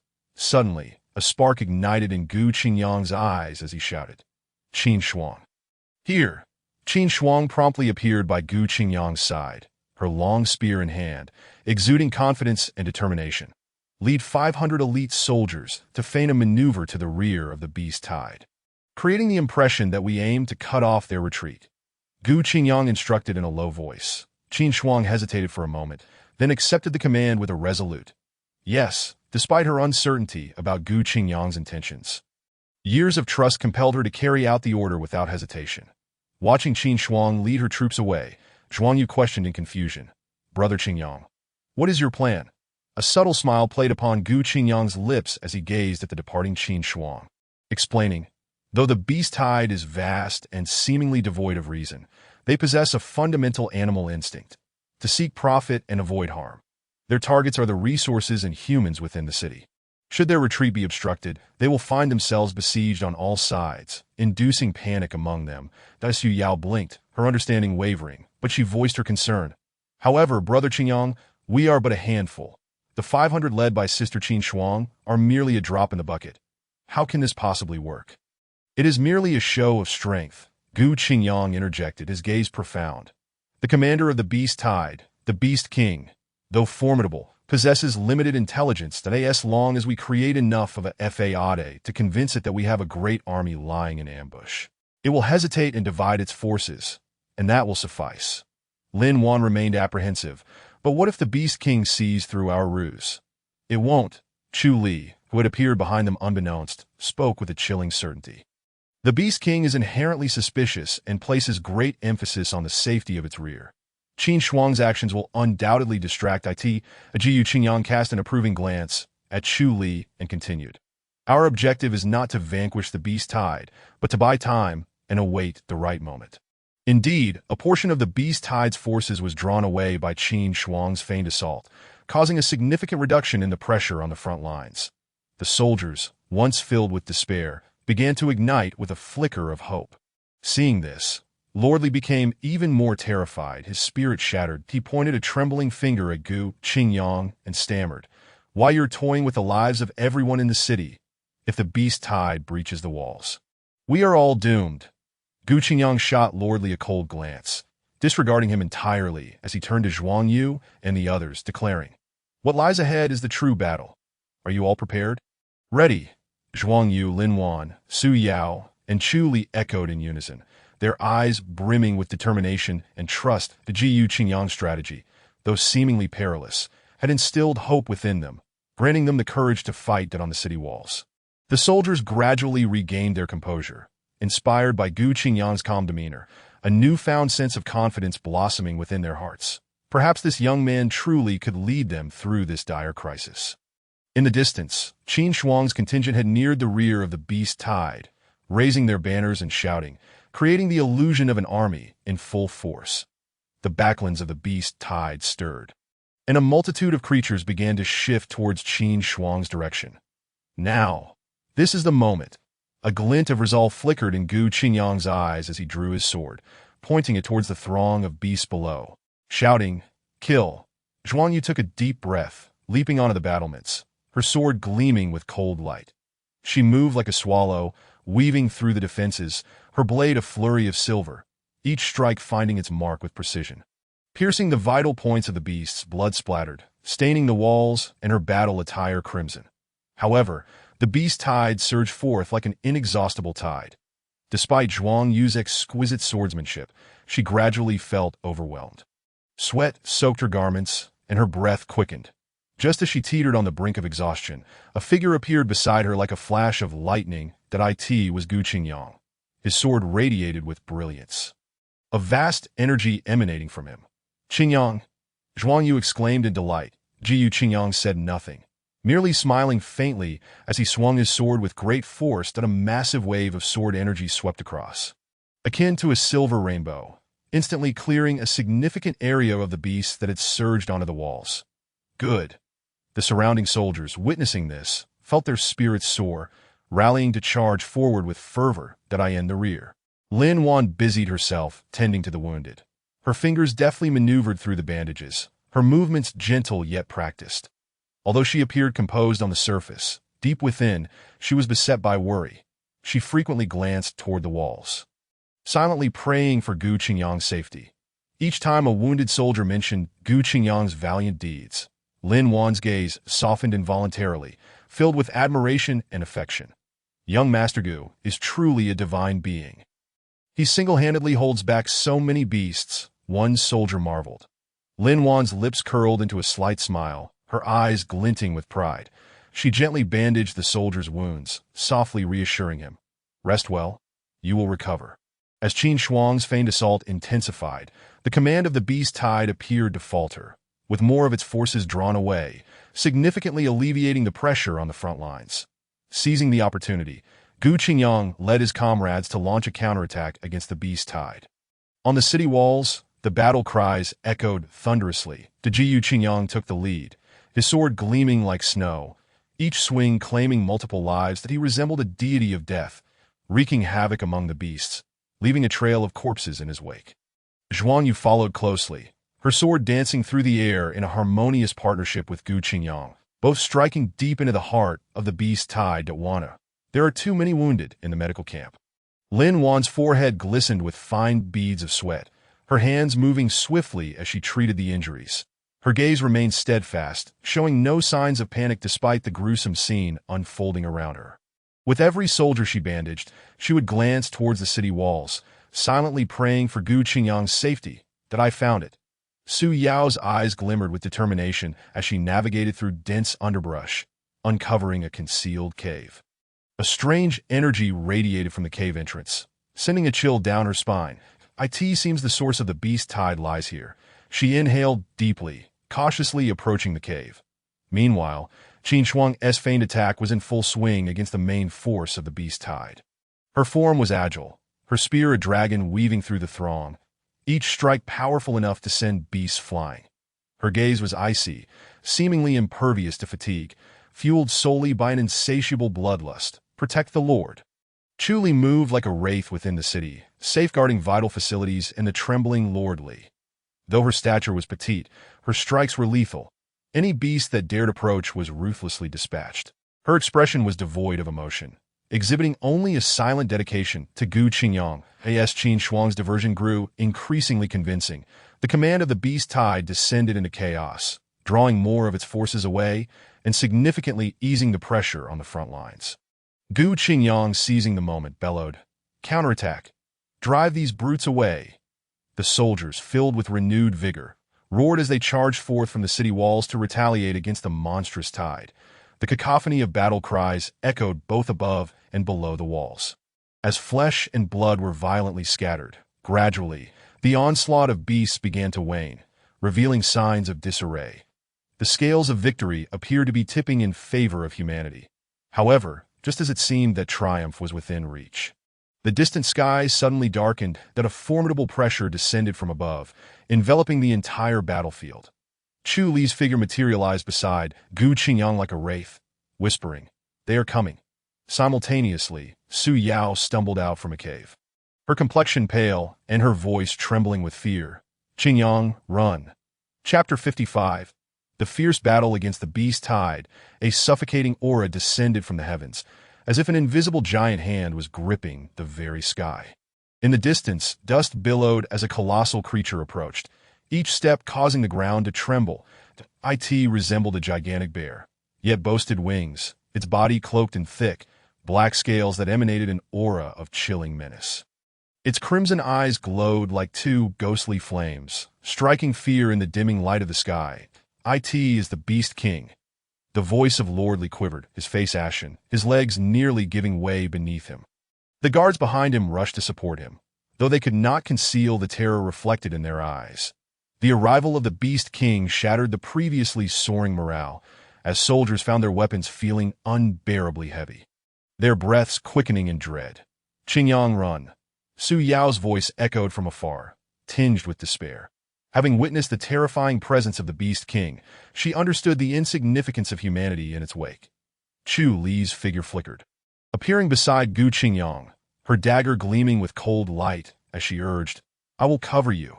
You must flee." She recognized that in his current state, Gu Qingyang stood no chance against the Beast King.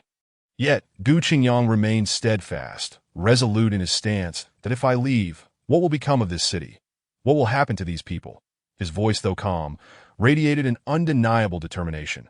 The Beast King seemed to sense Gu Qingyang's provocation, unleashing a deafening roar as it unfurled its wings and transformed into a streak of black lightning, hurtling towards him. Taking a deep breath, Gu Qingyang summoned his inner essence and charged forth. He understood that this battle could lead to certain death, that in the instant of their clash, a powerful shockwave rippled outward, sending nearby soldiers reeling. Despite Gu Qingyang's utmost effort, he was ultimately no match for the Beast King. He was struck by its massive claws, sent soaring like a broken kite before crashing heavily to the ground, blood spewing from his mouth. "Qingyang." On the city walls, Zhuang Yu, Lin Wan, Qin Shuang, and Chu Li gasped at the sight, their hearts gripped by an invisible hand, making it difficult to breathe. Lin Wan dropped the medicine bottle she held, rushing down the wall in a desperate bid to save Gu Qingyang. Qin Shuang clenched her teeth, her spear gripped tightly in her hands, her eyes filled with fury and concern. Meanwhile, Chu Li's complexion grew even paler, her form trembling slightly, nearly unable to maintain her grip on the dagger. Zhuang Yu gazed at Gu Qingyang's fallen form, a glint of resolve flashing in her eyes. Drawing a deep breath, her inner essence surged, unleashing a powerful aura. "You dare to harm him, beast!" Zhuang Yu's voice was cold as ice, laced with boundless rage. Surrounding her, her essence surged, her garments rustling, as an unprecedented pressure erupted from her being. Her eyes sparkled with a chilling light, as unyielding as ancient ice. Facing the mountain-like Beast King, she exhibited no fear. instead igniting a fiercer battle spirit. Xiantian Ice Seal. With a commanding shout, she formed seals with her hands, unleashing a torrent of ice-blue light that rapidly coalesced before her into a formidable ice wall. The wall was adorned with intricate runes, emanating a heart-stopping chill. This was Zhuang Yu's never-before-seen ultimate technique, her last resort. She would only employ it in dire circumstances that I in this moment, to protect the man she cherished. She unleashed her full power without reservation. The ice wall surged toward the Beast King, crashing against it with a ferocious impact. The force caused the Beast King to stagger back, letting out a pained roar. A thin layer of frost appeared upon its black scales. The surrounding soldiers gasped at this spectacle, never having witnessed such immense power. They were astonished to discover that the gentle Zhuang Yu possessed such terrifying combat prowess. Even Lord Li stood dumbfounded, having thought Zhuang Yu merely a pretty face, only to be taken aback by her hidden strength. "How is this possible?" Lord Li murmured, his eyes wide with shock and disbelief. The Beast King's minions were also struck with fear by Zhuang Yu's formidable might, their previously arrogant demeanor evaporating, replaced by profound terror. Meanwhile, upon hearing of Gu Qingyang's injury, Lin Wan dropped her medicine bottle with a clatter. The herbs scattering across the ground. Ignoring everything else, she dashed towards the battlefield, her heart ablaze with urgency, each step feeling as though she were treading on blades, amidst the smoke and chaos of battle. Lin Wan pushed through the throng, her eyes immediately locking onto Gu Qingyang, lying in a pool of blood. His complexion was as pale as paper, his breath weak, a ghastly wound marred his chest. "Qingyang!" Lin Wan cried, rushing to his side, tears streaming down her face like a cascade of pearls. She trembled as she reached out, gently brushing her fingers across his cheek, feeling the faintness of his breath. "Qingyang, how are you? Wake up!" Her voice was choked with worry and despair as she clutched his hand tightly, desperate to transfer her strength to him. Seeing her in such sorrow, Gu Qingyang struggled to open his eyes. Managing a faint, weak smile that "I am fine. Do not worry." Lin Wan's tears flowed even more fiercely as she embraced Gu Qingyang tightly, terrified he might slip away from her grasp once more. Just then, two figures descended from the sky, landing before the Beast King, Qin Shuang and Chu Li. Upon witnessing Zhuang Yu temporarily repel the Beast King single-handedly, hope ignited within them. "Zhuang Yu, well done," Qin Shuang exclaimed, her spear poised towards the Beast King. "Now, it is our turn." Chu Li remained silent, yet the cold glint of her dagger betrayed her resolve. The two exchanged a knowing glance, nodding in unison before charging towards the Beast King. Together, Qin Shuang called out, her spear moving like a graceful dragon, flames licking at its tip, each thrust radiating a scorching heat. Chu Li's dagger flitted like a specter, ever elusive, each appearance targeting the Beast King's vital points. Their contrasting styles harmoniously intertwined, effectively restraining the Beast King. The Beast King roared in fury, its massive form thrashing as it sought to break free from their grasp. However, Qin Shuang and Chu Li's relentless assault clung to it, unyielding as a parasite. Gradually, wounds began to mar the Beast King's body, dark blood seeping forth and staining the ground around it.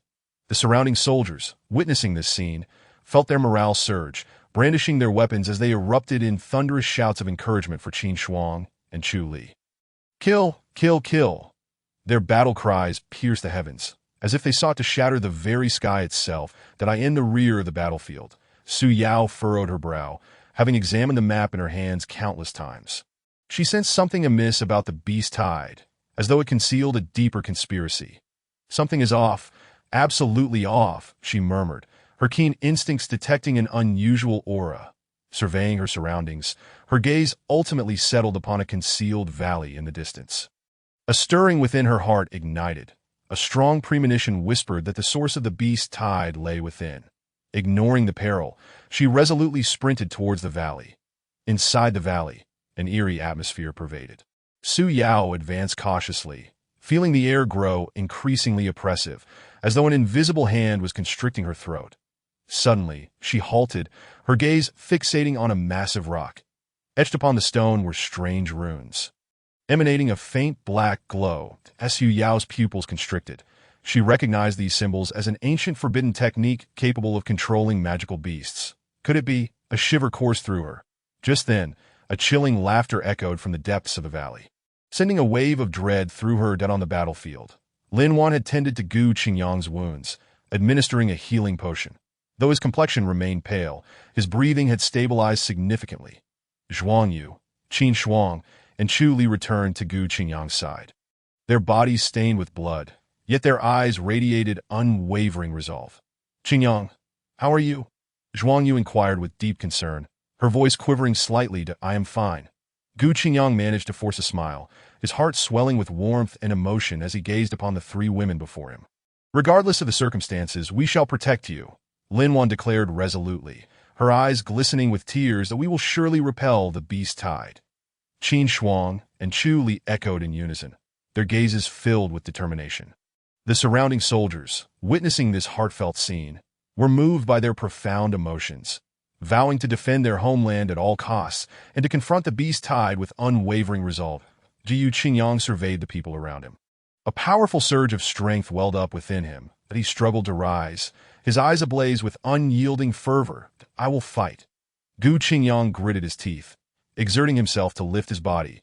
Waves of excruciating pain surged through his chest, momentarily clouding his vision, yet his clenched fists remained steadfast. Zhuang Yu's eyes reddened, compassionately supporting him. "Qingyang, do not overexert yourself. Your injuries—" "No, I can still fight." Gu Qingyang interrupted her, his gaze ignited with indomitable fire. "That I cannot fall. I must protect you, protect this city." Although his voice was frail, it resonated with strength, inspiring everyone present. Lin Wan gently wiped the sweat from his forehead, speaking softly. "Qingyang, we understand your intentions, but right now, you need rest more than anything. Trust us. We can safeguard you, as well as this city." Qin Shuang and Chu Li exchanged a glance, both reflecting resolute determination. Stepping forward, Qin Shuang coldly asserted, "Qingyang, focus on your recovery. We shall handle the beast tide." "I, Qin Shuang, vow to eradicate these vile creatures." Though Chu Li remained silent, she stood resolutely by Gu Qingyang's side, her dagger tightly gripped, her eyes revealing a steadfast resolve to face death without hesitation. Silently manifesting her determination, the surrounding soldiers, touched by this profound sentiment, rallied, exclaiming, "We shall defend our homeland to the death.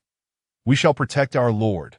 The chorus of voices surged like a tide, echoing through the skies. Just then, Su Yao rushed in from a distance, panting heavily, her face pale, yet her eyes sparkling with excitement. I found it," she exclaimed fervently, "that I discovered the source of the beast tide." The crowd immediately gathered around her, anxiously inquiring about her findings, and Su Yao pointed to a location on the map marked with a black skull. Speaking rapidly, "The beast tide originated from there, a place called Wyoming Valley. There are restrictions controlling the magical beasts." Her revelation struck like thunder, reverberating in the hearts of the crowd. Lord Li's countenance drastically shifted, trembling as he pointed at Wyoming Valley on the map, stammering, "Wyoming Valley. That is a legendary forbidden place. It is said to be filled with terrifying monsters." Gu Qingyang inhaled deeply, striving to suppress the tumult within his body, but he looked at Su Yao, his eyes brimming with admiration and gratitude. Su Yao, you have done well. Pausing for a moment, he spoke with unwavering resolve. "We must venture to Wyoming Valley. But your injuries—" Zhuang Yu expressed her worry, gazing at him anxiously. Gu Qingyang smiled gently, taking her hand in his and softly assuring her, "Do not worry. I am fine. After I rest for a moment, we shall set out." His eyes shone with steadfast determination, resembling an unshakable mountain. As night fell, and the bright moon hung high, Gu Qingyang sat cross-legged, channeling his internal energy to mend his damaged meridians. That he felt a warm force emanating from his hands, the vital energy provided by Zhuang Yu, Lin Wan, Qin Shuang, and Chu Li. The four of them silently stood guard by his side, their eyes filled with concern and affection. Gu Qingyang slowly opened his eyes, his complexion regaining some color. He beheld the four enchanting women before him, his heart overflowing with warmth and gratitude. "I feel much better," he said. Before he could finish, Su Yao suddenly burst in. "Qingyang, I discovered something new." Chapter 56. The beast tide retreats under the attentive care of his four beautiful companions. Gu Qingyang's complexion gradually returned to a healthy hue. He clasped their hands, feeling the warmth of their transmitted vital energy. A comforting surge within him. "Did I feel much better?" he sincerely stated, his gaze sweeping over their worried faces. "I apologize for causing you concern." That moment, Su Yao hurriedly entered, her face a mixture of excitement and seriousness. "Qingyang, I have found the source of the beast tide." She unfurled a hand-drawn map, pointing to a place marked with a skull. "Here, Wyoming Valley." "I encountered some scouts who managed to escape. They reported seeing a multitude of monstrous beasts pouring forth from this valley." The mere name, Wyoming Valley, sent shivers down their spines. Upon hearing this news, Lord Li's face drained of color, his voice trembling as he spoke. "Wyoming Valley is a perilous place. It is said to be filled with miasma and ferocious beasts. Most who enter do not return." His words ignited murmurs among the soldiers, their morale visibly waning. The Jiu Qingyang observed the apprehensive expressions around him. Inhaling deeply, declaring with conviction, "I understand that Wyoming Valley is fraught with danger, but we must go. Only by locating the source of the beast tide can we resolve this crisis once and for all." His gaze was fervent, akin to a radiant star illuminating the hearts of those present. Zhuang Yu, Lin Wan, Qin Shuang, and Chu Li tightly grasped his hands, their eyes reflecting both worry and steadfastness. They understood that once Gu Qingyang made a decision, no one could alter it. Thus, Gu Qingyang led them onward, heading towards Wyoming Valley. The atmosphere was heavy, tension permeating the AI, as Lord Li had indicated. Wyoming Valley was indeed fraught with peril. Shortly after entering the valley, they encountered a series of treacherous traps set by the Beast King. A scream shattered the silence of the valley as a soldier inadvertently triggered a trap, plunging into an abyss. "Be careful," Gu Qingyang shouted, but it was too late. More screams echoed as additional soldiers fell victim to the traps. Witnessing their comrades fall one after another, the morale of the remaining soldiers plummeted.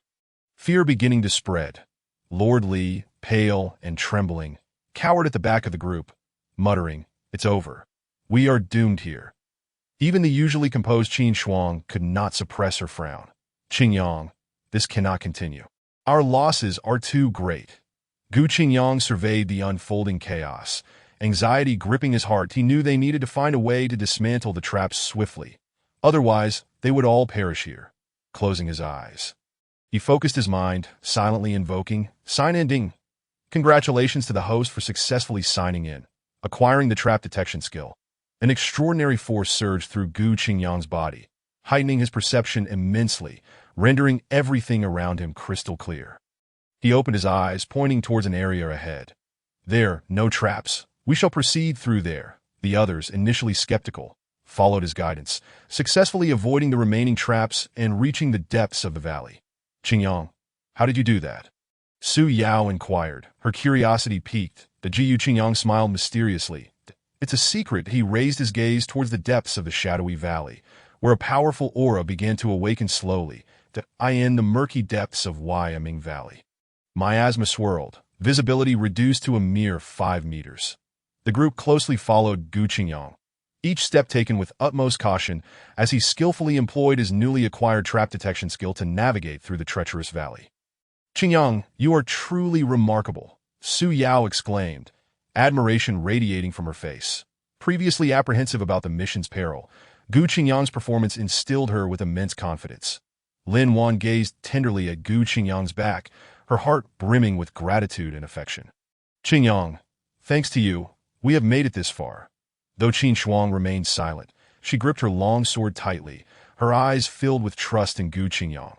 She knew that as long as Gu Qingyang was present, they could overcome any challenge. Even the typically taciturn Chu Li could not help but cast a grateful glance in his direction. Though she was often quiet, she now genuinely felt Gu Qingyang's strength and reliability. Lord Li, utterly terrified, clung to the center of the group. Fearful of being left alone, he watched in awe as Gu Qingyang deftly avoided one deadly trap after another, marveling at the young man's formidable power. Suddenly, a deafening roar resonated from the depths of the valley, causing the ground to tremble. An overwhelming pressure enveloped them, making it difficult to breathe. The Beast King. Su Yao gasped, her face paling instantly. From the darkness emerged a colossal figure, towering over 10 meters. its body encased in thick black scales, blood-red eyes gleaming with a predatory glint.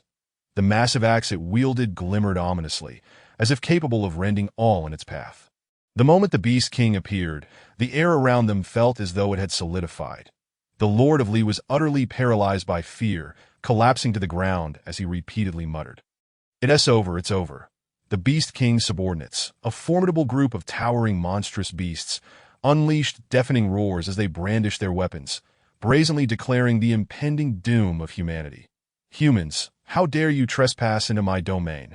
The voice of the Beast King resonated through the valley like thunder, proclaiming, "You shall all perish." Faced with the overwhelming pressure of the Beast King, despair washed over the crowd.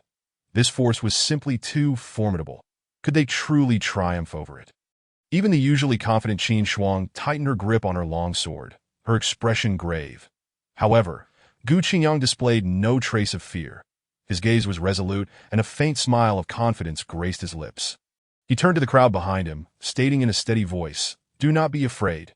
I am here." He extended his hand, gently slicing through the air as a space emanating golden light slowly opened before them. "It's the sign in space," Su Yao gasped, realizing that Gu Qingyang was about to unleash his ultimate move. His eyes fell deep into the space, where a powerful artifact awaited his call. "This time, let me show you my true strength." A glimmer of determination flashed in Gu Qingyang's eyes as he extended his hand to grasp the artifact he summoned from the sign in space. A crimson war spear known as the Burning Sky. Flames coursed along its surface, as if it sought to incinerate everything in its vicinity. Feeling the overwhelming power radiating from the burning sky, Gu Qingyang's fighting spirit ignited fiercely. "Beast, your end is nigh," he bellowed, transforming into a streak of lightning as he charged toward the Beast King. As he swung the burning sky, waves of flames erupted, the scorching heat threatening to melt the very air itself. The Beast King roared in fury, raising its enormous axe to meet the oncoming attack. The clash between the axe and the burning sky produced a deafening noise, sparks flying in all directions. The tremendous shockwave swept through the area, uprooting trees in its wake. "Frozen for 1,000 miles, Qin Shuang cried out, wielding her long sword as icy winds surged forth, slowing the Beast King's movements. "Vines entangle," Lin Wan commanded as countless vines erupted from the ground, ensnaring the Beast King's limbs and restricting its movements. "Phantom steps," Su Yao giggled, her form transforming into numerous illusions that danced around the Beast King, distracting it from focusing. Chu Li stood silently at the back of the group, her dagger glinting with a cold light, ever ready to deliver a fatal blow to the Beast King. Despite the combined assault from the group, the Beast King, possessing immense strength, continued to roar and retaliate, its black-scaled armor radiating a sinister glow that deflected their attacks. The IT swung its enormous axe, shattering the surrounding vines and ice, relentlessly pushing the group back. The battle had reached a stalemate, and the group gradually felt their stamina waning. Gu Qingyang's brow furrowed. He realized they must quickly find the Beast King's weakness, or they would find themselves in peril. After another fierce clash, Gu Qingyang was forced back a few steps. Steadying himself, he fixed his gaze on the Beast King and suddenly noticed a small patch of missing scales on its abdomen, revealing the vibrant red skin beneath. "That's it." Gu Qingyang's heart leaped with joy, and he channeled his energy into the burning sky, flames roaring to life as an overwhelming pressure emanated from the spear. "Burning sky strike," he shouted, once more transforming into a bolt of lightning, barreling toward the Beast King's abdomen. The Beast King seemed to sense the impending danger, attempting to evade, but it was too late. The burning sky, engulfed in searing flames, impaled the Beast King's belly. The Beast King let out a chilling scream, its colossal body crashing to the ground. "We did it." The crowd erupted into cheers upon witnessing the fall of the Beast King. As it collapsed, the surrounding monstrous beasts lost their cohesion and scattered in panic. The crisis threatening the human city had finally been averted, and the people celebrated their hard-won victory, filled with admiration and gratitude for Gu Qingyang and the heroines. Lord Li trembled as he approached Gu Qingyang, tears of gratitude streaming down his face. "Young Master Gu, we owe you our lives." The Gu Qingyang gazed into the distance, his eyes deep with thought. Although this battle had concluded, it was merely the beginning. The colossal corpse of the Beast King thudded to the ground, stirring up a cloud of dust, symbolizing the dissipating gloom that had loomed over the city.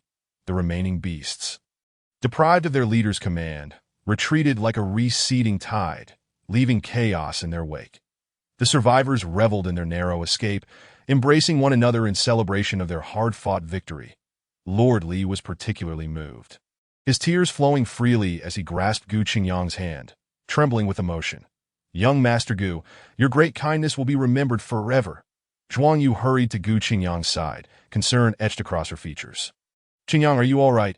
Her delicate fingers brushed against the bloodstains on his cheek, her eyes brimming with affection. Gu Qingyang smiled and shook his head, drawing her into his embrace. "That I'm fine, don't worry."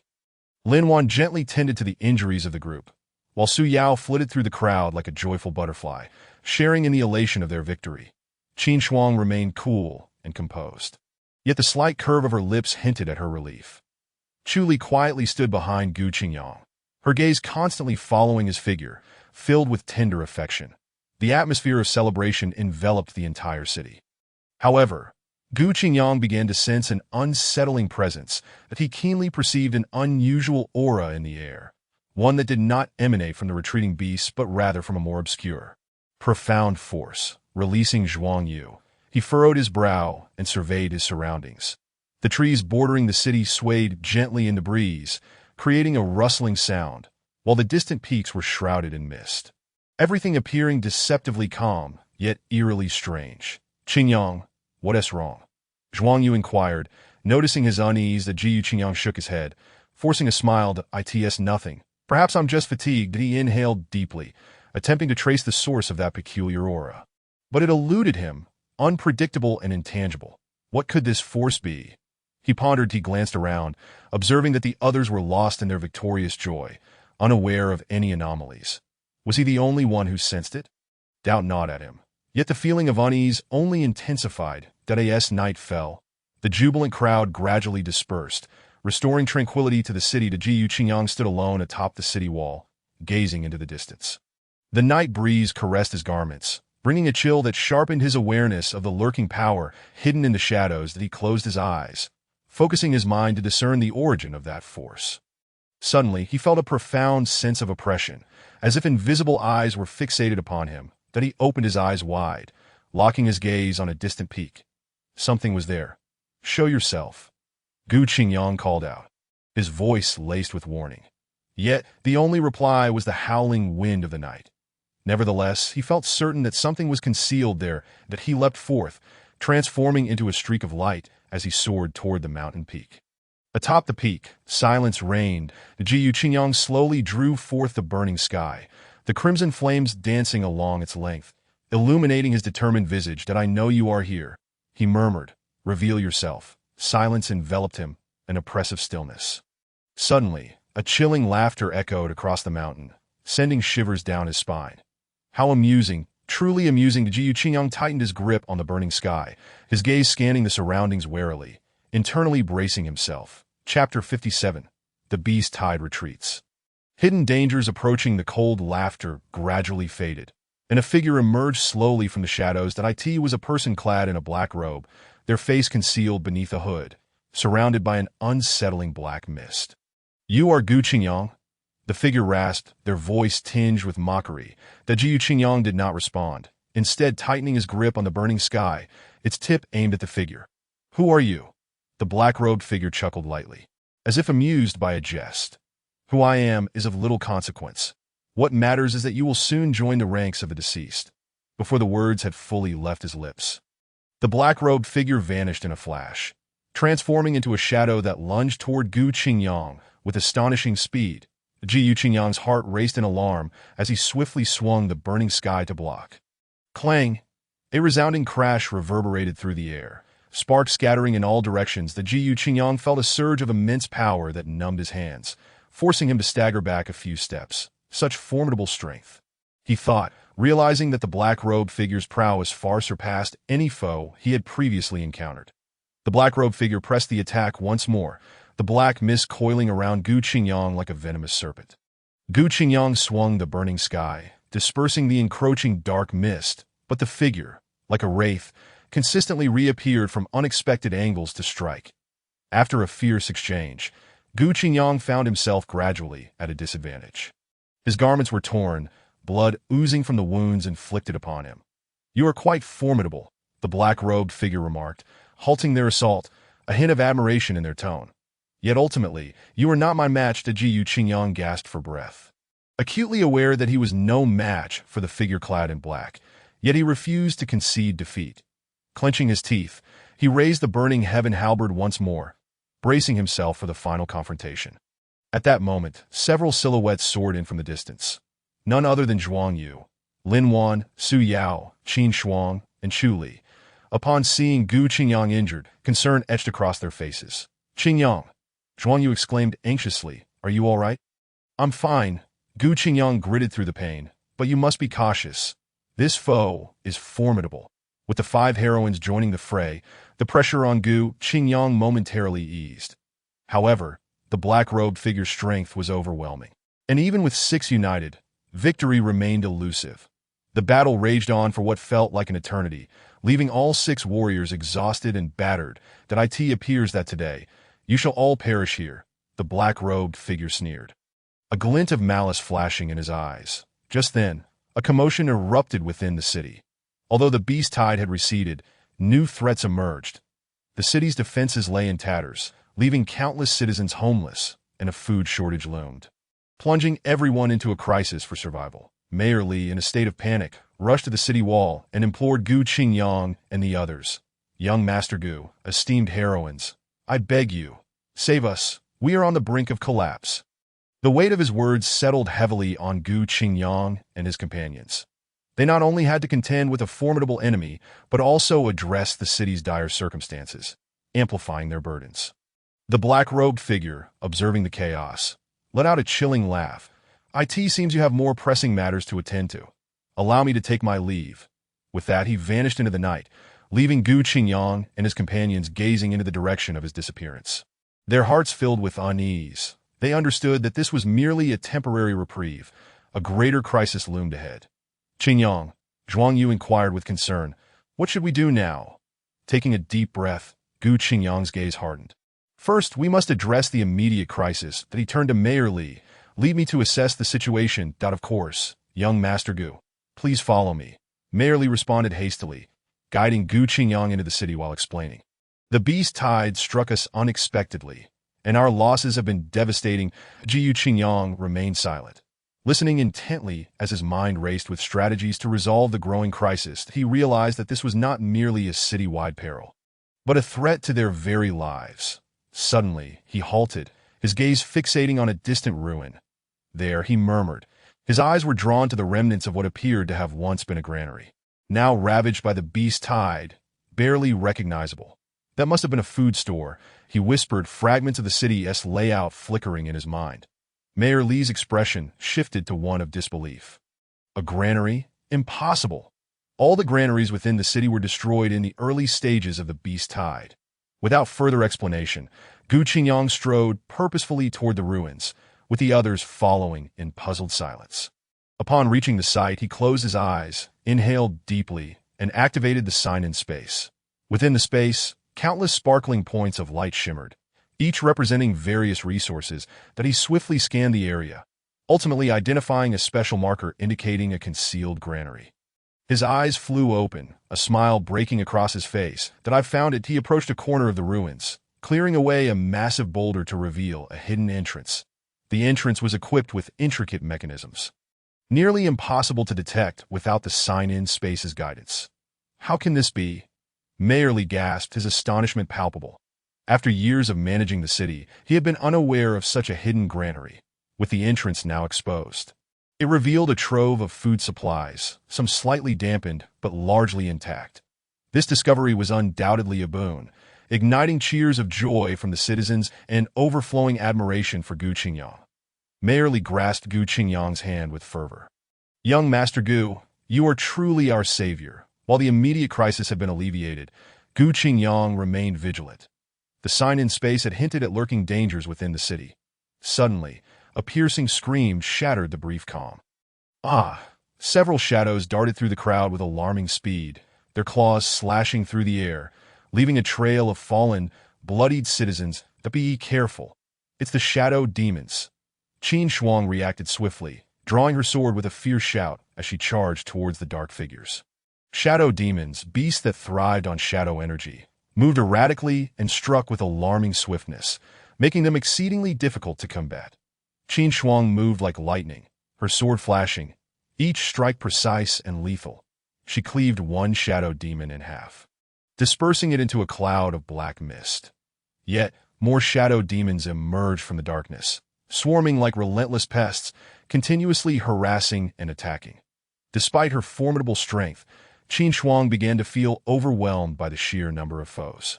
Just as one shadow demon took advantage of her momentary lapse, its claws raked across her arm, leaving deep, crimson gashes. Qin Shuang. Zhuang Yu's heart lurched at the sight, and she rushed to provide support. Wielding her whip with deft precision, forcing back several encroaching shadow demons, the two women stood back to back, fending off the relentless onslaught of the demons. Their teamwork was seamless, one on the offensive, the other on the defensive, effectively neutralizing the enemy's advances that in the midst of battle. Their eyes would occasionally meet, radiating trust and understanding. This scene warmed Gu Qingyang's heart as he gripped the burning heaven halberd, preparing to join the fray. Suddenly, he sensed an overwhelming presence drawing near to its coming. He murmured, his gaze fixed on a shadow lurking beyond the city walls. Zhuang Yu furrowed her brow, her heart tightening at the sight of the bloody gash on Qin Shuang's arm. Qin Shuang, are you all right? She inquired, her voice betraying a hint of tremor. Qin Shuang shook her arm, droplets of blood falling from her sword, blooming like strange flowers upon the earth. That I'm fine, she replied, her tone stern yet softened by gratitude. Thank you, Zhuang Yu. The two women formed a protective formation, their combined strengths evident. Zhuang Yu's whip danced like a dragon, repelling any shadow demon that dared approach. Qin Shuang's swordplay was fierce and rapid, targeting the demon's vital points, the air thick with swirling black mist. Their synergy was palpable, their unspoken communication a testament to their bond. Watching the two fight side by side filled Gu Qingyang with warmth. Their mutual trust and understanding provided him with reassurance and comfort. Taking a deep breath, he ignited the burning heaven halberd in a blaze of flames, just as Lin Wan's anxious voice broke through.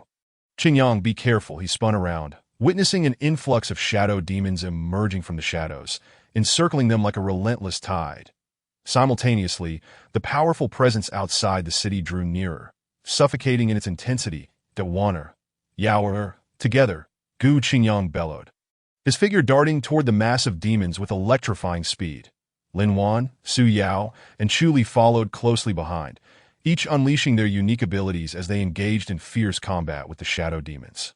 Lin Wan's jade flute emitted melodious notes, infused with potent healing energy, mending the wounds of injured citizens while disorienting the demons. Su Yao commanded agile butterflies that flitted gracefully through the swarm, occasionally releasing lethal toxins upon their foes. Chu Li's movements were ghostly, her daggers silently reaping the lives of the shadow demons. That Jiyu Qingyang, wielding the burning heaven halberd, resembled a war god as he swung the weapon. Flames roared, incinerating any demon that dared approach. His gaze was resolute, fixated on the looming presence outside the city, a growing sense of unease settling within him. Under the combined efforts of the five, the number of shadow demons gradually diminished. The surrounding citizens, witnessing their bravery, erupted in cheers, their hopes rekindled. However, just as they believed the crisis had passed, the formidable presence outside the city finally materialized and a colossal figure emerged from the shadows. Resembling a giant ape, its body covered in black scales, eyes glowing crimson, radiating an aura of terror. What in the world is that creature? Mayor Li exclaimed in horror, his voice trembling. Jiyu Qingyang's heart sank.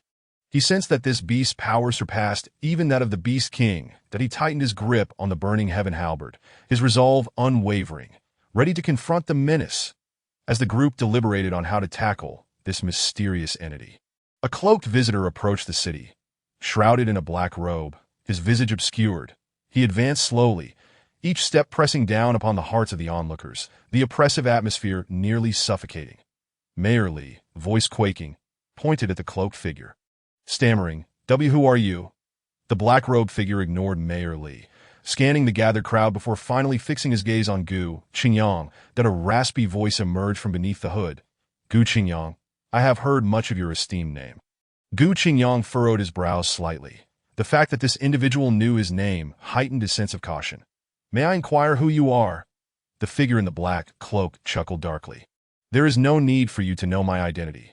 What you must understand is that I have come to deliver a message, one that concerns the very fate of this city. What message? Zhuang Yu stepped forward, her tone frigid. She instinctively sensed the malevolence emanating from this stranger. The cloaked man did not provide a direct answer. Instead, he slowly raised a hand and pointed towards a monstrous creature resembling a giant ape outside the city walls. That, he declared, is merely the beginning of this calamity. Beginning? Lin Wan covered her mouth in alarm, her eyes brimming with concern. Could there be even more dreadful disasters to come? The black-cloaked figure's tone turned ominous. An ancient curse is about to befall this city. It is far more terrifying than the beast tide.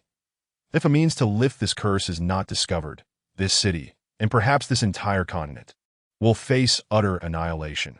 His words struck the crowd like a thunderclap, instilling a sense of despair that began to spread among them. Lord Li collapsed to the ground, his face ashen, and Su Yao clenched her fists, fighting back her inner dread. That a curse? What kind of curse? Qin Shuang and Chu Li wore grave expressions. Despite their battle-hardened experience, the prospect of an unknown curse left them feeling a sense of helplessness. Only Gu Qingyang, after a brief moment of shock, swiftly regained his composure. Taking a deep breath, he fixed a determined gaze upon the figure in black. Since you are aware of the curse, you must also know how to break it. Correct? The cloaked man remained silent, extending a bony hand from within his robe and offering Gu Qingyang a piece of black stone. Locate the source of the curse, place this stone there, and the curse shall be lifted. Gu Qingyang accepted the stone, feeling its icy chill and the strange energy emanating from it, causing a shiver to run down his spine. He looked up to address the black-cloaked figure, but found him already vanished, leaving only a faint wisp of black mist lingering in the air. Who could he be? Zhuang Yu approached Gu Qingyang, asking in a hushed tone. The Gu Qingyang shook his head, his gaze fixed on the black stone in his hand. I do not know, but since he has given us hope, we must seize it. He lifted his head, his expression resolute. Now, we must hurry to find the source of the curse. Turning to the group, he spoke with a steady tone. Wanner, continue tending to the wounded. Diao, investigate the situation within the city. Qin Shuang, Chu Li, you shall accompany me outside the city. Understood. They responded in unison, their eyes rekindled with the light of hope. Gu Qingyang clutched the black stone tightly and turned towards the city gates, that he was aware that a far more formidable challenge awaited him. With the black stone in hand, Gu Qingyang's deep-set eyes shimmered with wisdom. He was not intimidated by the news brought forth by the cloaked man. Instead, he analyzed the situation with a calm demeanor. Since you have informed us of the curse, you must know its precise mechanism and the steps required to lift it. His voice was steady, infused with an undeniable authority. The cloaked figure appeared taken aback by Gu Qingyang's composure. After a moment of silence, his hoarse voice resonated once more. The curse originates from an ancient battle. Born from the resentment of the defeated, that it will fully manifest on the night of the full moon. Only by locating the tainted holy relic and purifying it with this obsidian can we avert disaster. Gu Qingyang pressed further. Where is the holy relic? What are its characteristics? His incisive inquiries cornered the cloaked man, causing a fleeting ripple of unease across his shadowed features. The holy relic is concealed within the forbidden grounds to the west of the city. Its exact location remains a mystery. That it emits a faint aura of malevolence, detectable only by those with pure spiritual energy. That the cloaked figure concluded his statement. He seemed to waver, as if contemplating departure. Wait! Gu Qingyang's voice rang out, a commanding presence enveloping the space. The women gasped. They had never witnessed such an assertive side of him, their eyes reflecting admiration. Lin Wan's heart raced, and she instinctively moved closer to Gu Qingyang. Speaking softly, Qingyang, please be careful. Her hair brushed against his cheek, leaving a subtle fragrance in the air, and this intimate gesture infused the surroundings with a sweet ambience. Su Yao and Qin Shuang exchanged glances, both catching a hint of unspoken jealousy in each other's eyes. Feeling Lin Wan's concern, Gu Qingyang felt warmth surge within him, but he gently nodded in response. Do not worry. I will protect everyone. turning back to the cloaked man. His tone sharpened. Since you possess such knowledge, you must be involved. Why not stay and assist us in confronting this crisis? The cloaked figure was silent, the shadow of his hood obscuring his expression. The swirling black mist around him seemed to engage in a fierce, internal struggle. Just then, Su Yao suddenly exclaimed, "Qingyang, look!" She pointed towards the western part of the city, where a strange plume of black mist had begun to rise, curling towards the city like a monstrous tentacle. This is bad. The curse has erupted early. Gu Qingyang's expression shifted dramatically. He swiftly stowed the obsidian into a storage ring. "We must move," with a decisive wave of his hand. He led the group towards the western direction. Chu Li trailed quietly at the back of the group, her gaze fixed intently on Gu Qingyang's retreating figure, filled with concern. She sensed that things were not as straightforward as they appeared.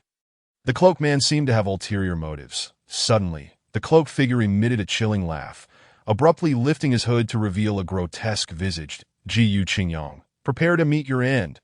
He conjured a ball of black energy in his hand and hurled it viciously towards Gu Qingyang. "Watch out!"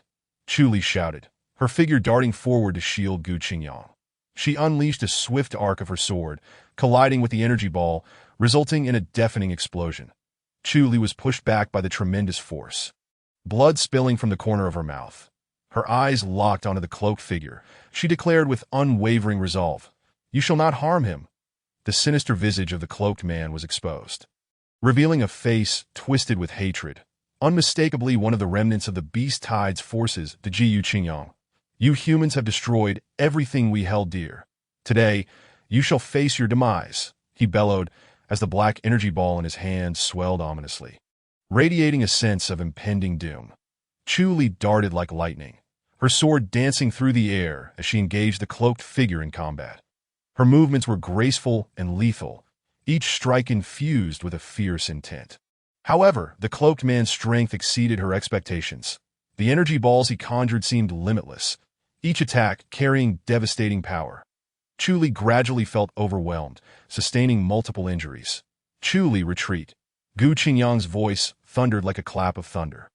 He swiftly positioned himself in front of her, shielding her from harm. Touched by his protective gesture, Chu Li felt warmth in her heart, yet worry clouded her expression. She understood that the cloaked man's strength was unfathomable, and even Gu Qingyang might not easily prevail. The Gu Qingyang's expression grew grave. He felt the formidable pressure emanating from the cloaked figure, and he dared not underestimate him. With a focused thought, he activated the sign-in space. Sign ending. Congratulations, host, for successful sign-in. You have received on-gang combat chi. A surge of immense power flooded into Gu Qingyang's body, his aura swelling as golden light enveloped him, akin to a celestial being descending. His eyes sparkled with brilliance, and an overwhelming confidence surged within him. The cloaked man, startled by Gu Qingyang's sudden increase in power, momentarily faltered, yet he did not cower. He hurled another energy ball with ferocity. Gu Qingyang scoffed, effortlessly waving a hand to unleash a golden energy wave that collided with the energy ball. With a resounding crash, the energy ball shattered instantly, dissipating into wisps of black mist. The onlookers stood in stunned silence, unable to fathom the sudden twist of events. Without pausing, Gu Qingyang teleported before the cloaked figure, delivering a powerful punch to his chest. The cloaked man barely had time to react before he was sent flying, crashing to the ground, blood gushing from his mouth. How could this be? The cloaked man stared at Gu Qingyang in disbelief, his eyes wide with terror. He could not comprehend the sheer might of Gu Qingyang's power. The Gu Qingyang approached the fallen figure, his gaze icy wide. "Do you have any final words?" A flicker of malice crossed the cloaked man's eyes as he struggled to rise, only to find himself utterly incapacitated. Gritting his teeth, he spat, "Gu Qingyang, wait for us. We shall return." Before he could finish, the cloaked man drew his last breath, his form gradually dissolving in a black mist. Only then did the crowd snap back to reality, converging around Gu Qingyang, their eyes filled with admiration and reverence. "Qingyang, are you all right?" Lin Wan inquired with deep concern. "I am fine." The Gu Qingyang offered a faint smile, turning his gaze towards the western part of the city, where an eerie black mist still lingered. "This curse appears to be far more intricate than we had anticipated." He retrieved the obsidian stone from his storage ring, the stone emanating a faint ethereal glow. As if guiding him towards something, Jiyu Qingyang's eyes grew profound, silently reflecting. Obsidian, sacred object, forbidden ground. Suddenly, he turned his gaze towards the distance, fixating on a hidden valley. Perhaps there lies the answer we seek. He stepped forward, his figure gradually vanishing into the night. Behind him, the 5 heroines closely followed, their eyes resolute, hearts brimming with a mixture of anticipation and trepidation for the unknown. The air seemed to still echo the ominous words of the cloaked figure before his demise, lingering like a spell in the minds of the group. Chapter 59. Breaking the curse. Gu Qingyang halted at the entrance of the valley, the obsidian stone in his hand flickering with a ghostly light, subtly resonating with a certain force deep within the valley. This is the place, he asserted confidently. Stepping into the valley first, the 5 heroines followed suit, each bearing a distinct expression. Zhuang Yuxiu frowned slightly, her gaze filled with concern as she looked at Gu Qingyang's back. Lin Wan bit her lip, silently praying for him. Su Yao curiously surveyed her surroundings, her eyes sparkling with excitement. Qin Shuang maintained her frosty demeanor, yet the tight grip on her sword hilt betrayed her inner tension. Chu Li, like a shadow, quietly guarded Gu Qingyang's rear. The valley was shrouded in an ancient and mysterious atmosphere, towering ancient trees obscuring the sun. And a faint scent of decay wafted through the AI. As they ventured deeper, they discovered that this was indeed an ancient ruin, the remnants of walls and broken structures narrating tales of past grandeur, now reduced to mere fragments, evoking a sense of melancholy. Be cautious. There seems to be a restriction here, Lin Wan warned, her keen senses detecting an unusual energy flowing through the AI. No sooner had she spoken than the ground suddenly. Sharp stone spikes shooting up from below, hurtling towards them. Jiyu Qingyang reacted swiftly, yanking Lin Wan aside, narrowly avoiding the attack. Everyone be careful, this ruin is riddled with traps, he cautioned. As they pressed further, the power of the restrictions intensified. This force did not strike directly, but silently drained their stamina and spiritual energy, rendering them vulnerable. Their once nimble steps began to feel heavy, even their breaths growing labored. This restriction is sinister. I feel my spiritual energy waning, Qin Shuang remarked, her complexion paling, a stark contrast to her usual formidable combat prowess. I feel it too. It's as if something is siphoning my energy, Zhuang Yu echoed, her previously rosy cheeks now looking somewhat haggard. Even the typically lively Su Yao fell silent, closely trailing behind Gu Qingyang, her face etched with worry. Jiyu Qingyang, should we continue onward? Lin Wan inquired anxiously. Noticing Gu Qingyang's own pallor, taking a deep breath, Gu Qingyang sensed the continuous depletion of his spiritual energy. He understood that if this persisted, they would eventually be rendered powerless by the restrictive force. We cannot abandon this. The method to lift the curse must lie deep within this ruin. Jiyu Qingyang's resolve hardened as he turned to Su Yao. Su Yao, have you discerned anything? Su Yao furrowed her brow, having been observing the environment closely, attempting to uncover a way to counteract the restrictions. The power of these restrictions seems to follow a certain pattern. It appears to be breathing, she said tentatively. Breathing? Gu Qingyang questioned, perplexed. That Su Yao nodded, pointing ahead. Look at the runes on those stone pillars. Their light seems to pulse rhythmically, almost like breathing. Following Su Yao's gesture, Gu Qingyang indeed noticed that the luminous runes on the pillars flickered with a discernible rhythm. Perhaps this is the key to breaking the restrictions. He mused that a spark of inspiration ignited within him. That is Su Yao. Continue observing the patterns of these runes. Let us see if we can discover a means to break through. Su Yao nodded earnestly, acutely aware that their hopes now rested upon her. Taking a deep breath, she focused intently on the pulsating runes, her mind racing to decipher their rhythm. Wait, Su Yao suddenly exclaimed. I think I know what to do. Her eyes gleamed with excitement. Although the flickering of these runes seems chaotic, it actually adheres to a specific cadence that if we can synchronize our movements with this rhythm, we can evade the restrictions attacks. Su Yao's revelation invigorated the group, akin to glimpsing a sliver of light in the darkness. Jiyu Qingyang regarded her with appreciation and said, Excellent, Su Yao. You will lead the way. We shall follow your cadence. Su Yao nodded, inhaling deeply, and began guiding the group through the ruins. As she monitored the frequency of the runes flickering, she directed the others to advance, retreat, shift left, and turn right. Initially, the group struggled to adapt, But as Su Yao's instructions grew increasingly adept, they gradually grasped the rhythm, their steps becoming lighter. 3 steps forward. Su Yao's clear voice echoed within the ruins. The group moved in unison, precisely dodging the stone spikes that erupted from the ground. Retreat. 2 steps, she commanded again, and they swiftly withdrew, avoiding the massive stones that plummeted from above. Su Yao's guidance was both precise and decisive, repeatedly leading the group out of peril. Under her leadership, the once treacherous ruins transformed into a leisurely stroll. Lin Wan watched Su Yao's nimble form, her eyes brimming with admiration. Su Yao, you are truly remarkable. Even the usually aloof Qin Shuang couldn't help but nod in agreement, a flicker of approval crossing her gaze. Under Su Yao's direction, they finally reached the heart of the ruins. Here stood an ancient altar, emanating a soft golden light, a sacred aura permeating the air. This is it, Gu Qingyang exclaimed, feeling a powerful energy radiating from the altar. However, just as they approached, a deafening roar suddenly erupted, and a colossal figure emerged slowly from behind the altar. The guardian beast was immense, its body cloaked in impenetrable scales, exuding an overwhelming aura of intimidation.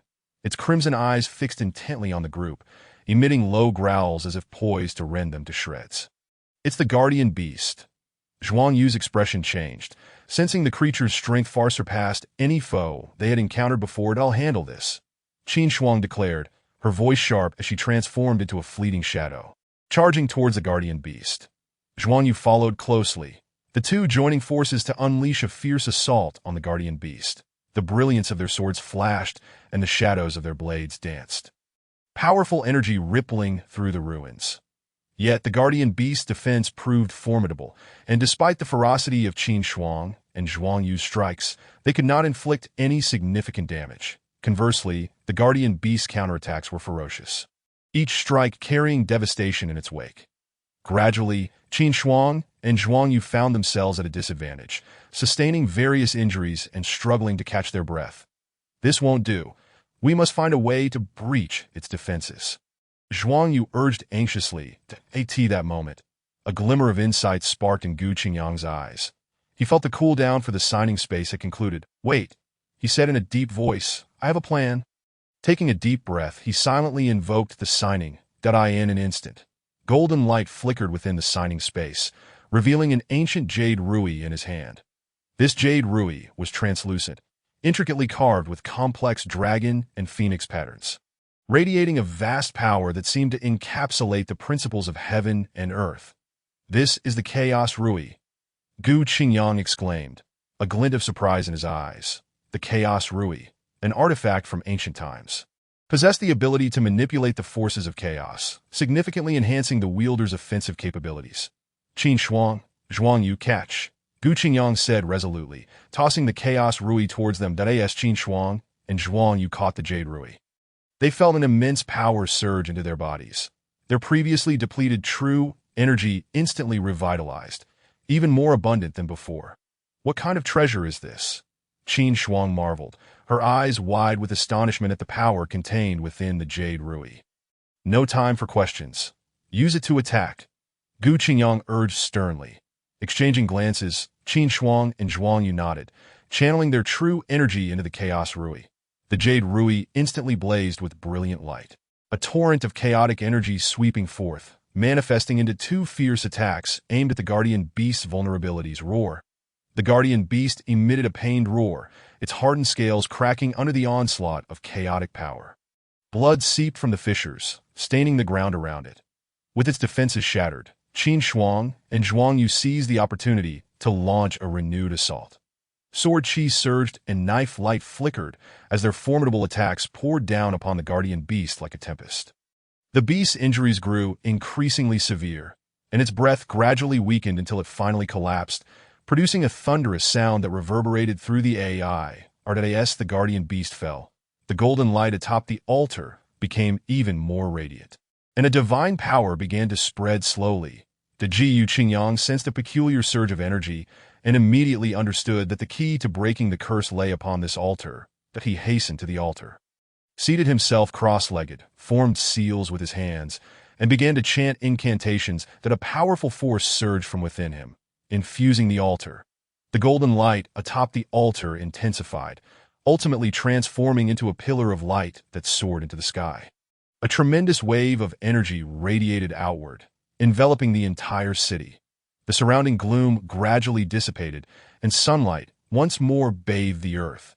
The city, once shrouded in lifelessness, was instantly revitalized. The citizens emerged from their hiding places, gazing in awe at the miraculous scene, their eyes filled with joy and gratitude. The curse had been lifted. Lord Li was moved to tears, leading the populace in kneeling before Gu Qingyang and his companions, expressing profound gratitude for their salvation.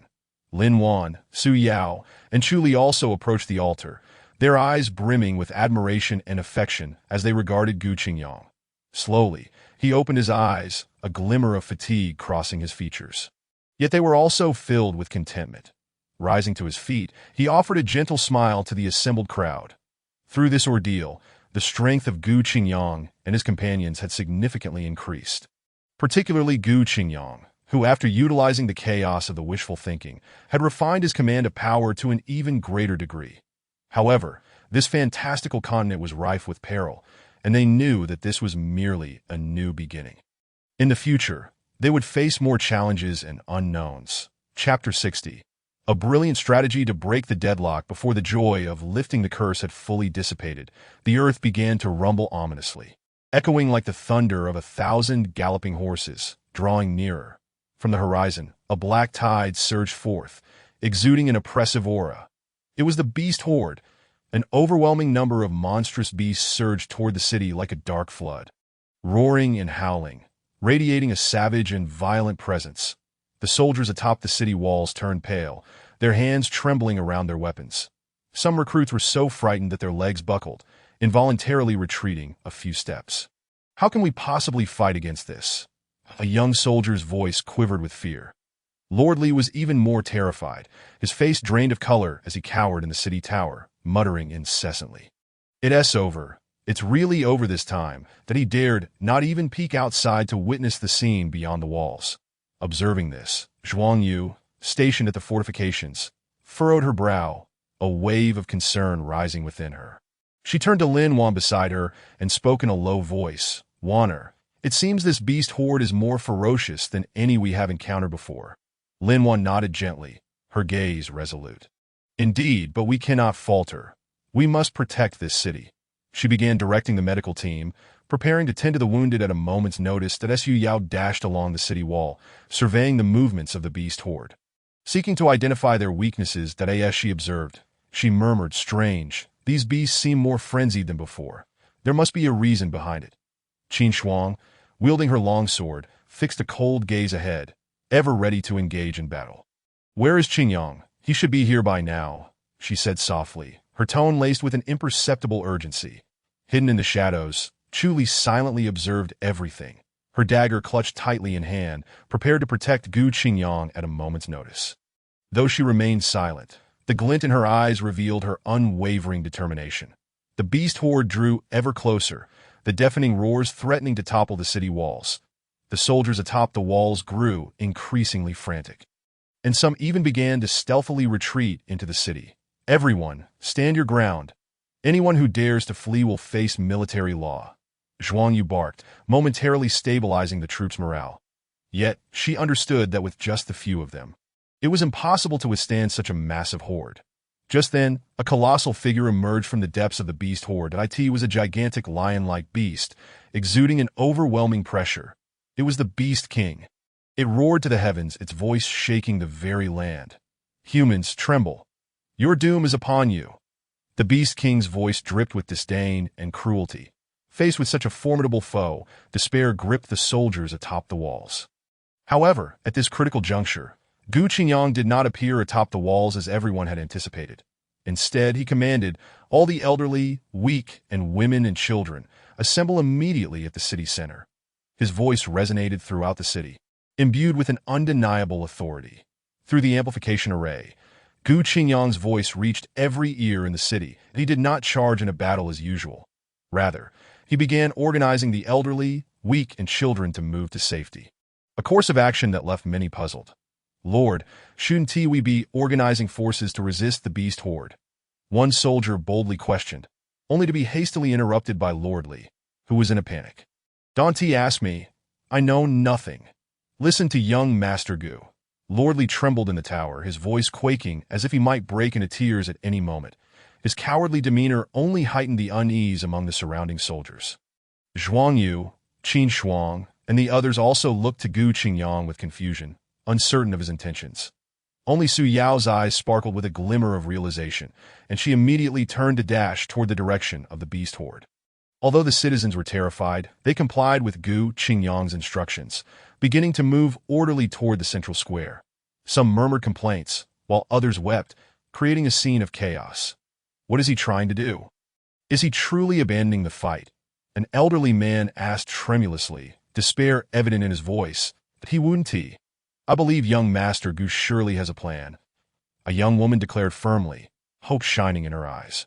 Just as the crowd debated, Su Yao returned, breathless and beaming with excitement. "But I've discovered something. I've found it," she exclaimed loudly, capturing everyone's attention. "What have you discovered?" Gu Qingyang inquired calmly, a flicker of anticipation in his gaze. "The attack routes of the beast horde follow a discernible pattern. They aren't attacking randomly. They're advancing along specific routes," Su Yao said eagerly, detailing her observations to Gu Qingyang. Upon hearing this, a slight smile graced his lips and a glimmer of brilliance sparkled in his eyes. "Indeed," he murmured, and immediately began redeploying defensive forces, concentrating their efforts on the critical routes Su Yao had identified. "All warriors, proceed to the designated positions as instructed. Ensure these key points are held." Gu Qingyang's voice rang out again, this time filled with confidence and resolve, though the crowd still struggled to comprehend his intentions. They chose to trust him and sprang into action. The beast horde arrived as anticipated, the black tide crashing violently against the city walls. Yet this time, humanity's defenses appeared remarkably robust. The concentrated defensive forces struck like a series of sharp daggers, piercing the heart of the beast horde. The initial wave of the horde was successfully repelled. Cheers erupted from the soldiers atop the walls, who had expected certain death, but were astonished to find they had managed to fend off the beasts. Their gazes toward Gu Qingyang were filled with admiration and gratitude. "Young Master Gu truly has an extraordinary mind. Indeed, if it weren't for young Master Gu, we would have perished." The praises of the crowd rose and fell. Yet Gu Qingyang remained unperturbed, his gaze fixated on the beast horde outside the walls, fully aware that the true battle was just beginning. "Indeed, the first wave has been successfully held back," Gu Qingyang thought, a faint smile gracing his lips. Yet his expression turned serious as he issued orders for all defensive points to enhance their vigilance, preparing for the next wave of the beast horde. And no sooner had his words left his mouth than a thunderous roar erupted from deep within the horde. Following the earth-shaking roar, the ground seemed to tremble. From the depths of the beast horde, several massive elite beasts, exuding ferocity, darted like arrows, bypassing the front line and charging directly at the human defense's flank. Their speed was astonishing. And in the blink of an eye, they were upon the city walls. Not good. They aimed to break through from the side. Zhuang Yu's gaze sharpened, and with a fierce shout, the long sword in her hand erupted with a dazzling brilliance as she boldly confronted one of the elite beasts. Qin Shuang swiftly followed, her figure flickering like a specter, wielding twin daggers that transformed into a glimmering array of cold light, engaging another elite beast in fierce combat. The attacks of the two female generals were extraordinarily ruthless, their sword and dagger energies intertwining and slicing through the very air around them. However, these elite beasts were anything but ordinary. Their tough hides and agile movements rendered them formidable opponents, showing no signs of retreat even in the face of two mid-stage martial sovereigns. Their defenses were exceptionally robust, making ordinary attacks largely ineffective. While Zhuang Yu defended against the relentless assaults of the elite beast, she called out loudly to Qin Shuang. Furrowing her delicate brows, Qin Shuang's eyes glinted with intensity as she meticulously observed the movements of the elite beasts. Searching for their vulnerabilities, suddenly, she noticed that during their attacks, the elite beasts instinctively shielded their eyes. Their weakness lay in their eyes. With a commanding shout, Qin Shuang evaded the beast's strike and unleashed her twin daggers, which shot forth like two bolts of lightning, aimed directly at the elite beast's eyes. Roaring in agony, The elite beast let out a heart-wrenching cry as its massive form collapsed to the ground. Witnessing this, the surrounding soldiers felt their spirits soar. Erupting into jubilant cheers, inspired, the soldiers intensified their attacks, successfully repelling several other elite beasts. Yet at that moment, the pressure on the front lines grew increasingly overwhelming. The tide of beasts surged like an unrelenting wave, crashing upon them in endless succession. Yu Qingyang's brows knitted tightly. He understood that if this continued, humanity's defenses would inevitably be breached. Just then, the system's notification echoed in his mind. Sign-in successful. Acquired War Goddess Technique. A surge of joy filled Gu Qingyang's heart. The War Goddess Technique was a special skill capable of boosting morale and enhancing combat prowess. He immediately imparted this technique to the soldiers around him. As the technique took effect, the soldiers radiated a formidable aura, invigorating their previously weary bodies with newfound strength. Kill. The soldiers roared thunderously, charging once more into the beast tide like ferocious tigers descending a mountain. Bolstered by the War Goddess Technique, the soldiers' combat capabilities surged dramatically, gradually stabilizing their once precarious defenses. However, just as victory seemed within reach, a deafening roar erupted from the depths of the beast tide. A colossal beast, towering several times larger than the common beastkin and emanating a terrifying aura, slowly emerged from the throng. That it was none other than the Beast King, the leader of the tide. Its crimson eyes scanned the battlefield, brimming with fury and murderous intent. Humans, how dare you obstruct my path? The Beast King's voice thundered, reverberating like a clap of thunder that left the crowd's ears ringing. Seeing the Beast King take to the field, Gu Qingyang's expression darkened. He knew that the true trial was only just beginning. Taking a deep breath, he turned to the others beside him and commanded, "Prepare for battle." No sooner had his words left his mouth than the Beast King let out a furious roar, leading a legion of powerful beastkin, surging toward the human defenses like a torrent of darkness. Chapter 61. The Battle Against the Beast Tide. The Black Torrent, accompanied by the Beast King's wrathful roar, surged toward the human fortifications like a river bursting its banks. The Yu Qingyang stood resolutely at the forefront, wielding his long sword with deadly precision, cleaving a bloody path through the beast tide. Beside him, Qin Shuang moved with agility, her spear like a dragon, claiming the lives of several beast kin with each thrust. With the War Goddess Technique empowering them, the soldiers exhibited astonishing combat prowess, fiercely resisting the onslaught of the beast tide. Yet the Beast King's might was overwhelming. Each swing of its claws unleashed a tempest of energy, sending nearby soldiers flying. "Damn humans! How dare you impede my progress?" The Beast King roared, rampaging through the battlefield, leaving devastation in its wake. Its scarlet eyes fixated on Gu Qingyang, filled with disdain and murderous intent. As if to say, "You think you can contend with me?" Utterly deluded, Gu Qingyang's expression grew grave. He recognized the vast chasm between himself and the Beast King. Yet at this moment, he had to hold firm. Taking a deep breath, he summoned his inner energy to its utmost, the light of his sword flaring brilliantly as he charged at the Beast King. "Deluded fool." The Beast King sneered, its enormous paw slashing toward Gu Qingyang with a brutal force. Gu Qingyang narrowly evaded the strike, but the residual energy from the attack still sent him hurtling back, blood spilling from his mouth. "Qingyang!" Both Qin Shuang and Zhuang Yu cried out in alarm upon seeing Gu Qingyang injured. In the distance, Lin Wan, who was tending to the wounded, dropped her medicine bottle in shock, her face paling instantly as Su Yao halted her reconnaissance, her gaze fixated on Gu Qingyang, filled with concern. Even Chu Li, who had been silently guarding the rear, tightened her grip on her dagger, her heart racing. Lordly cowered behind the city wall, trembling, muttering, "It's over, it's over. This is the end." The Beast King's minions, witnessing Gu Qingyang's injury, erupted into mocking laughter. "Ha! With such weak strength, you dare challenge Lord Beast King, truly unaware of your own mortality. Lord Beast King is formidable. Kill this human. Let them know our might. Deluded human, prepare to meet your end." The Beast King laughed triumphantly. "Humans, do you see this? This is your fate. Submit to me, and I may spare your life." Gu Qingyang wiped the blood from the corner of his mouth, a glint of determination flashing in his eyes. Struggling to rise, he pointed his sword at the Beast King, declaring, "To make me submit? In your dreams, Seeing Gu Qingyang injured, Zhuang Yu's eyes filled with worry and pain. Disregarding her own safety, she cried out, "Qingyang," and rushed toward him. Zhuang Yu's heart felt as if it were gripped tightly by an unseen force upon witnessing Gu Qingyang spit blood. She charged recklessly into the battlefield, her focus solely on the blood-stained figure of him. The beast tide seemed to vanish from her perception as she radiated a brilliant golden light, carving a path through the throng of beasts with a speed akin to that of a golden lightning bolt. "Qingyang!" she shouted, her voice laced with uncontainable worry and tremor. Qin Shuang, enraged at Gu Qingyang's injury, felt a chilling, killing intent emanate from her. Her spear danced with renewed ferocity, the tip exuding a frosty gleam, resembling an enraged dragon as it aimed for the Beast King's head. "How dare you harm him?" Qin Shuang's voice was freezing, each word laced with profound hatred, as if they were forced through clenched teeth.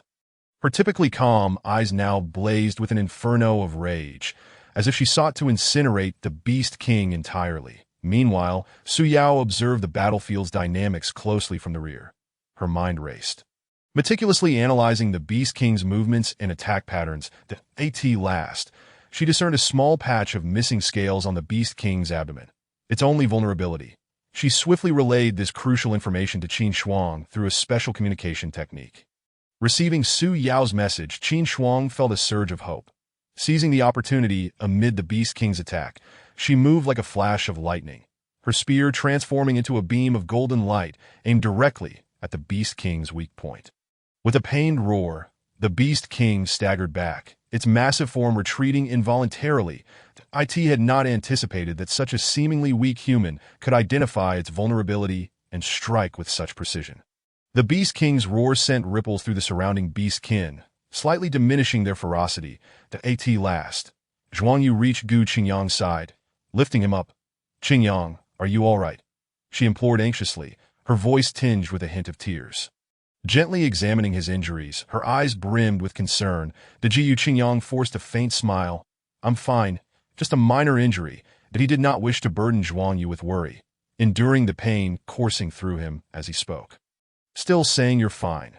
Zhuang Yu's tears streamed down, landing on Gu Qingyang's face. "You've spat blood and still insist you're fine."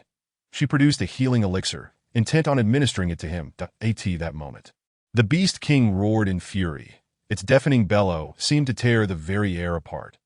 Bloodlust glinted in its eyes as a tremendous force erupted from within. It swung its colossal claws down upon Qin Shuang and Zhuang Yu with devastating intent. The two joined forces to resist, yet the Beast King's assault was overwhelmingly powerful, and they found themselves struggling.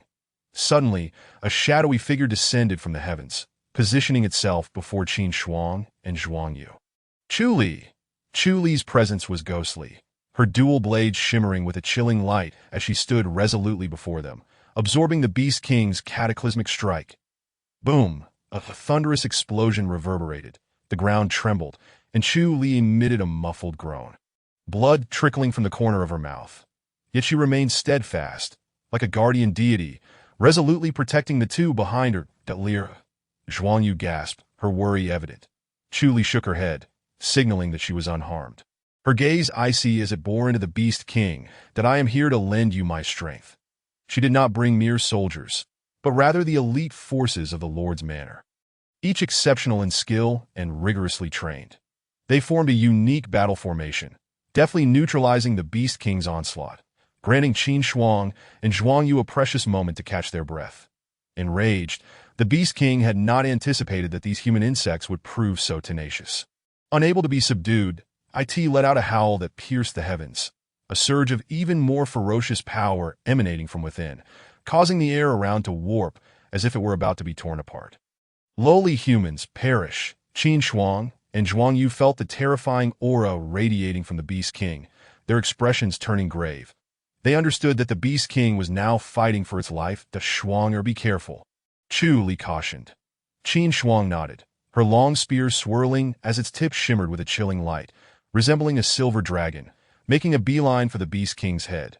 Chu Li's dual blades transformed into fleeting shadows, complementing Qin Shuang's assault as they relentlessly struck at the Beast King's vulnerabilities. On the battlefield, the clash of blades and the roar of battle echoed loudly.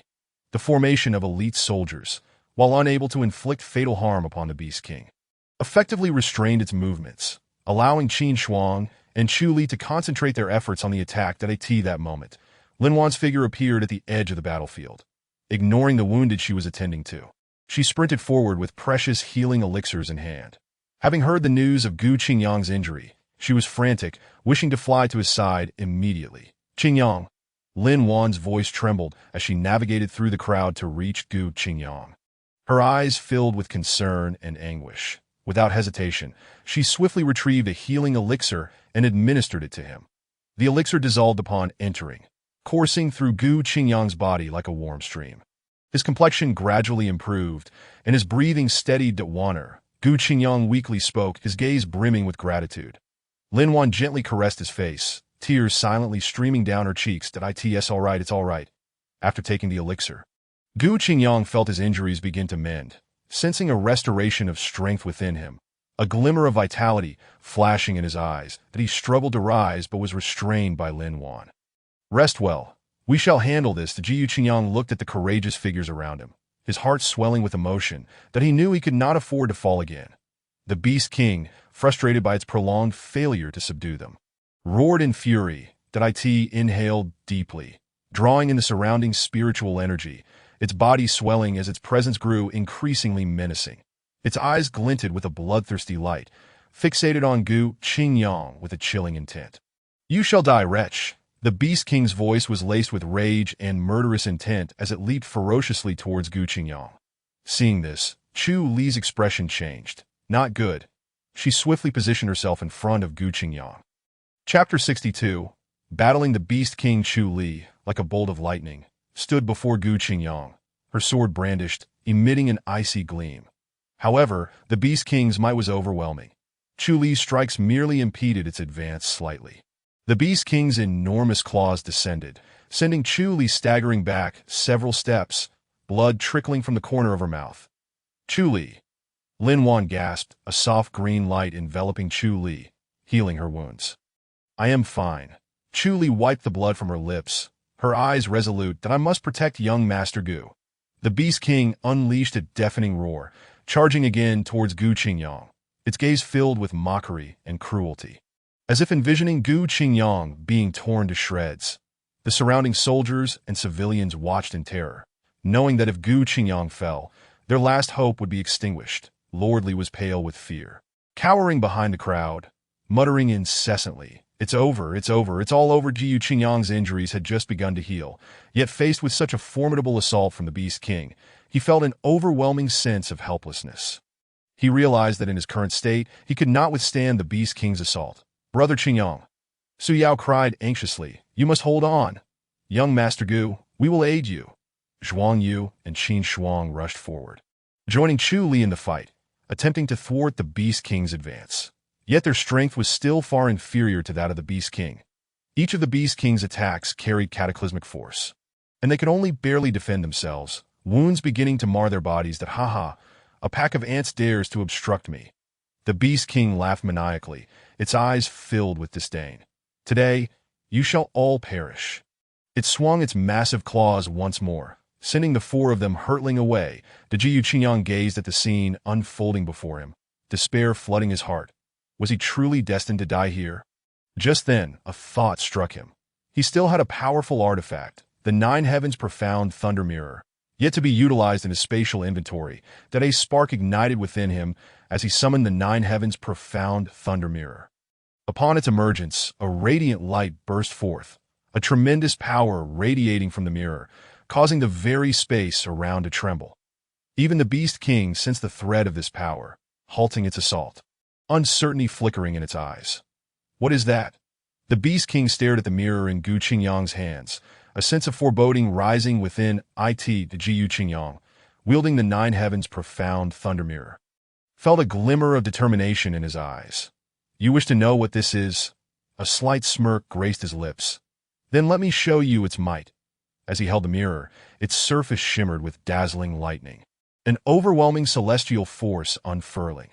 The Beast King, feeling the power emanating from the mirror, looked on with trepidation, sensing the destructive energy contained within. Behold the wrath of the heavens. Gu Qingyang declared, the nine heavens' profound thunder mirror bursting forth with brilliant light. Thick bolts of lightning dancing like silver serpents, striking towards the Beast King. The Beast King roared in fury, dark energy swirling around it to form a barrier, attempting to withstand the onslaught of lightning. However, the power of the nine heavens' profound thunder mirror was insurmountable, easily penetrating the barrier and crashing down upon the Beast King. Roar!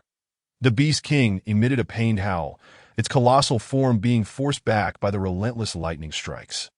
It had not anticipated that this seemingly feeble human possessed such a formidable artifact. The Jiyu Qingyang pressed the attack, controlling the nine heavens' profound thunder mirror as torrents of lightning rained down upon the Beast King.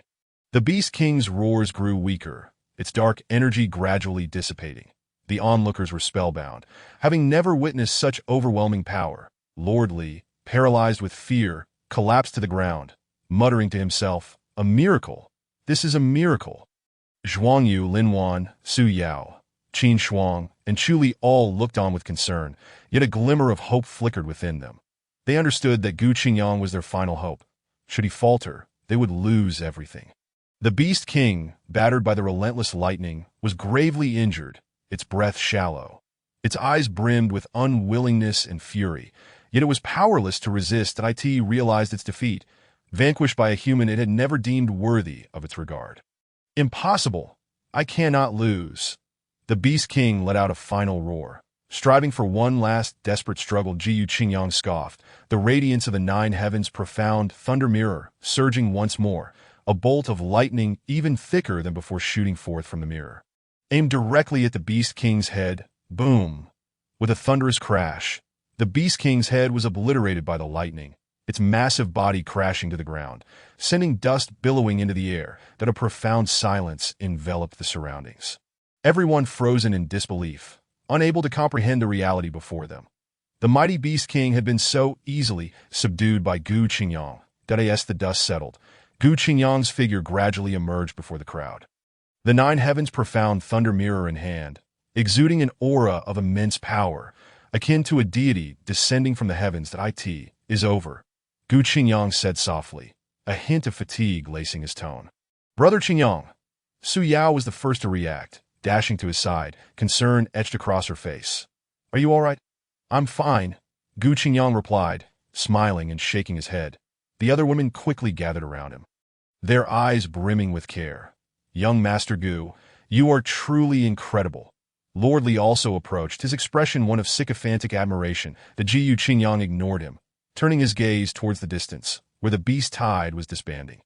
Without the Beast King's command, they scattered like headless flies. That seems the source of the Beast Tide lay with the Beast King, Gu Qingyang murmured.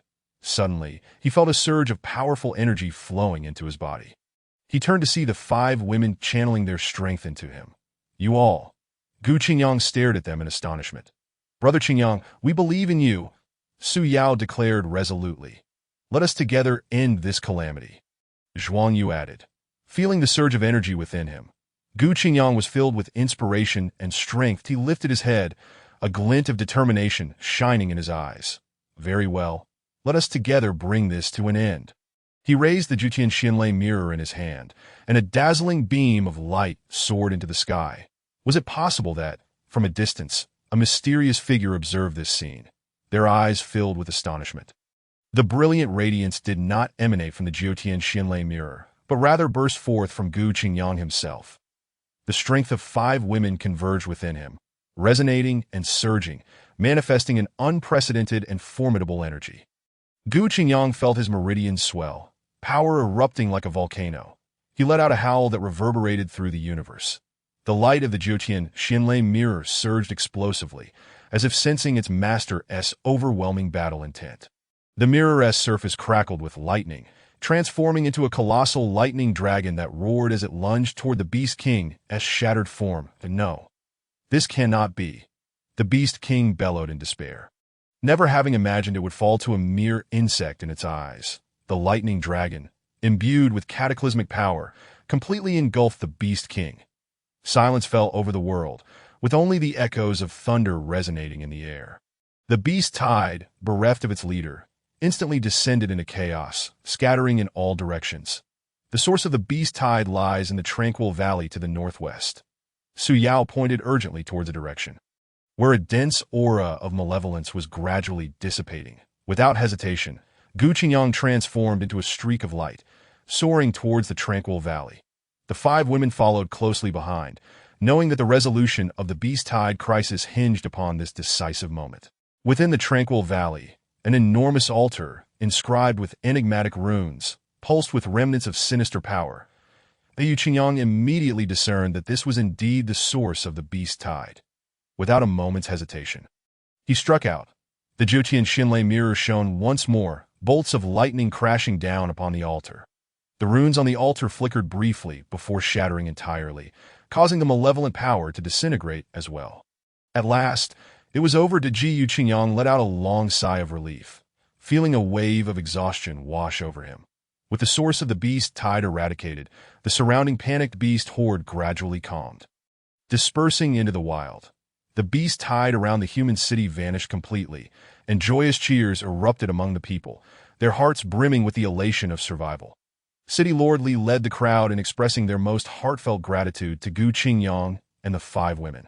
Their eyes brimmed with reverence and admiration, viewing them as heroes who had saved the city. Yu Qingyang, gazing at the celebrating throng, felt a flicker of comfort in his heart. He knew that this crisis had finally passed. Returning to the makeshift dwelling, Gu Qingyang reclined on the humble bed, surrounded by the 5 women, their eyes filled with concern. Zhuang Yu gently wiped the sweat from his forehead, while Lin Wan tenderly massaged his aching shoulders. Su Yao chattered excitedly about the battle, while Qin Shuang silently observed him, her gaze suffused with tenderness. Chu Li stood quietly to the side, vigilantly guarding them. As Gu Qingyang basked in the warmth surrounding him, a profound sense of tranquility and happiness enveloped his heart. He closed his eyes, savoring this rare moment of peace. Suddenly, he felt a powerful force surging within him, as if the energies of the 5 women resonated with his own, resulting in an unexpected elevation in his cultivation. That he opened his eyes to find that the 5 women had similarly sensed this force, their own abilities also enhanced. It seems that this crisis has brought us all considerable benefits, Gu Qingyang remarked with a smile. Indeed, our strength has improved significantly, Su Yao exclaimed excitedly. The group exchanged smiles, their hearts brimming with anticipation for the future. As night deepened, the city gradually settled into tranquility. Gu Qingyang lay on the bed, gazing at the radiant moonlight outside the window. Yet his heart remained restless. He recalled the lingering malevolent energy he had sensed in the tranquil valley, although it had been eradicated. He couldn't shake the feeling that something still lurked in the shadows. Turning to the 5 women beside him, who had all fallen into a deep sleep, their faces adorned with serene smiles, Gu Qingyang quietly rose and approached the window, peering into the distance, a hint of gravity crossing his features. That it seems this battle has only just begun, he murmured softly before pushing open the door and vanishing into the night. Chapter 63. The beast tide begins to abate. As the beast tide receded, the air became saturated with the stench of blood and gunpowder, the battered city walls bearing witness to the ferocity of the battle. Reconstruction commenced, and the surviving populace wore expressions of relief, beginning to clear the rubble and repair their homes. Within the makeshift dwelling, Gu Qingyang lay on a simple bed, bandaged and weary, despite his exhaustion. Sleep eluded him, as images of the fierce struggle against the beast tide flashed through his mind. Zhuang Yu sat at his bedside, her gaze filled with love and concern. She gently caressed Gu Qingyang's face, her voice soft as she said, "You truly frightened us." Her fingertips glided across his skin, sending a tingling warmth through him, an unprecedented comfort. Lin Wan approached with a steaming bowl of medicinal soup, a gentle smile gracing her lips. "Qingyang, drink this. It will aid your recovery." She brought the soup to his lips, carefully feeding him sip by sip. The bitterness of the broth mingled with a hint of sweetness, akin to Lin Wan's tenderness, seeping into Gu Qingyang's heart. Su Yao chattered animatedly nearby, recounting amusing anecdotes from her investigation of the beast tide's source, attempting to lighten the tense atmosphere. Occasionally, she made silly faces, eliciting a faint smile from Gu Qingyang. Qin Shuang stood slightly apart, quietly observing him, her eyes betraying a subtle tenderness, though she did not express her concern as openly as the other women. Her tightly clasped hands revealed her inner apprehension. Chu remained silently in the corner, her gaze steadfastly following Gu Qingyang. She said nothing, merely guarding him like a loyal knight watching over a king. Feeling the warmth surrounding him, Gu Qingyang was deeply moved. He reached out, taking Zhuang Yu's hand in his, softly assuring her, "I'm fine. I didn't mean to worry you." His gaze swept over the other women. His eyes filled with affection and gratitude, that as long as you're all right.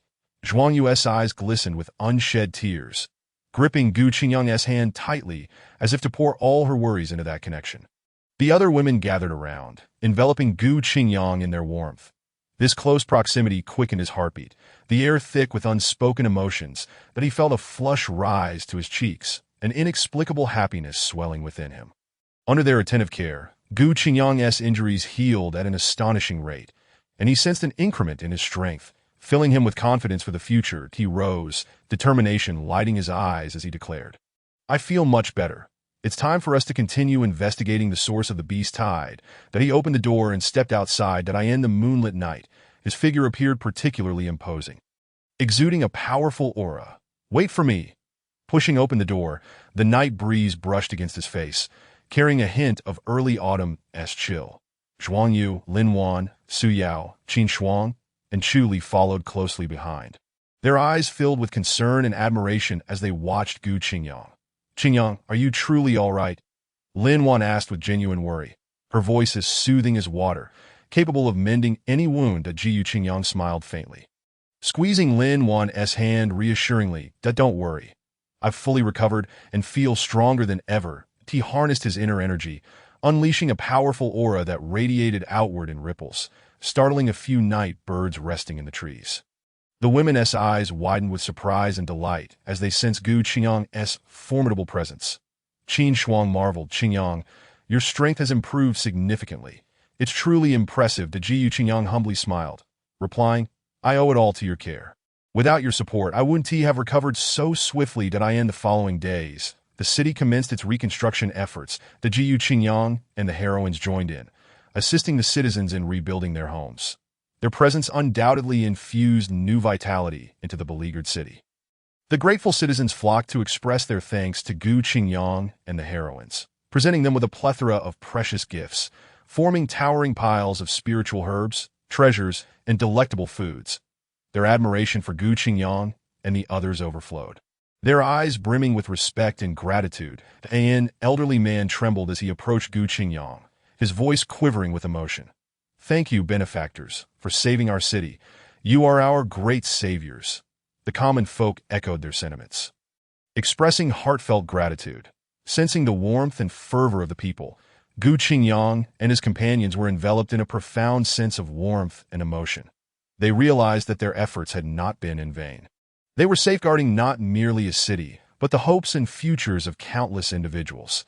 This feeling of being needed and recognized imbued them with a sense of value and purpose. However, just as everyone was basking in joy and emotion, Su Yao brought forth an unsettling revelation. She had been meticulously compiling information regarding the beast tide, striving to uncover its origins. After perusing a plethora of ancient texts and records, she discerned some anomalies. According to these accounts, the scale and intensity of this beast tide far exceeded any previous occurrences, and it harbored creatures never before witnessed. An alarming irregularity. With a grave expression, Su Yao declared, "I suspect the beast tide may not have fully subsided." Her voice, though low, struck the group like a thunderclap, instantly shattering the previously relaxed atmosphere and replacing it with tension. Gu Qingyang's countenance grew solemn as he responded, "Su Yao, continue your investigation and inform us immediately of any discoveries." He lifted his gaze to the horizon, a glimmer of resolve flickering in his eyes. Realizing that they still had a formidable task ahead, his hand instinctively tightened around the hilt of his sword, its cold gleam flickering in the moonlight.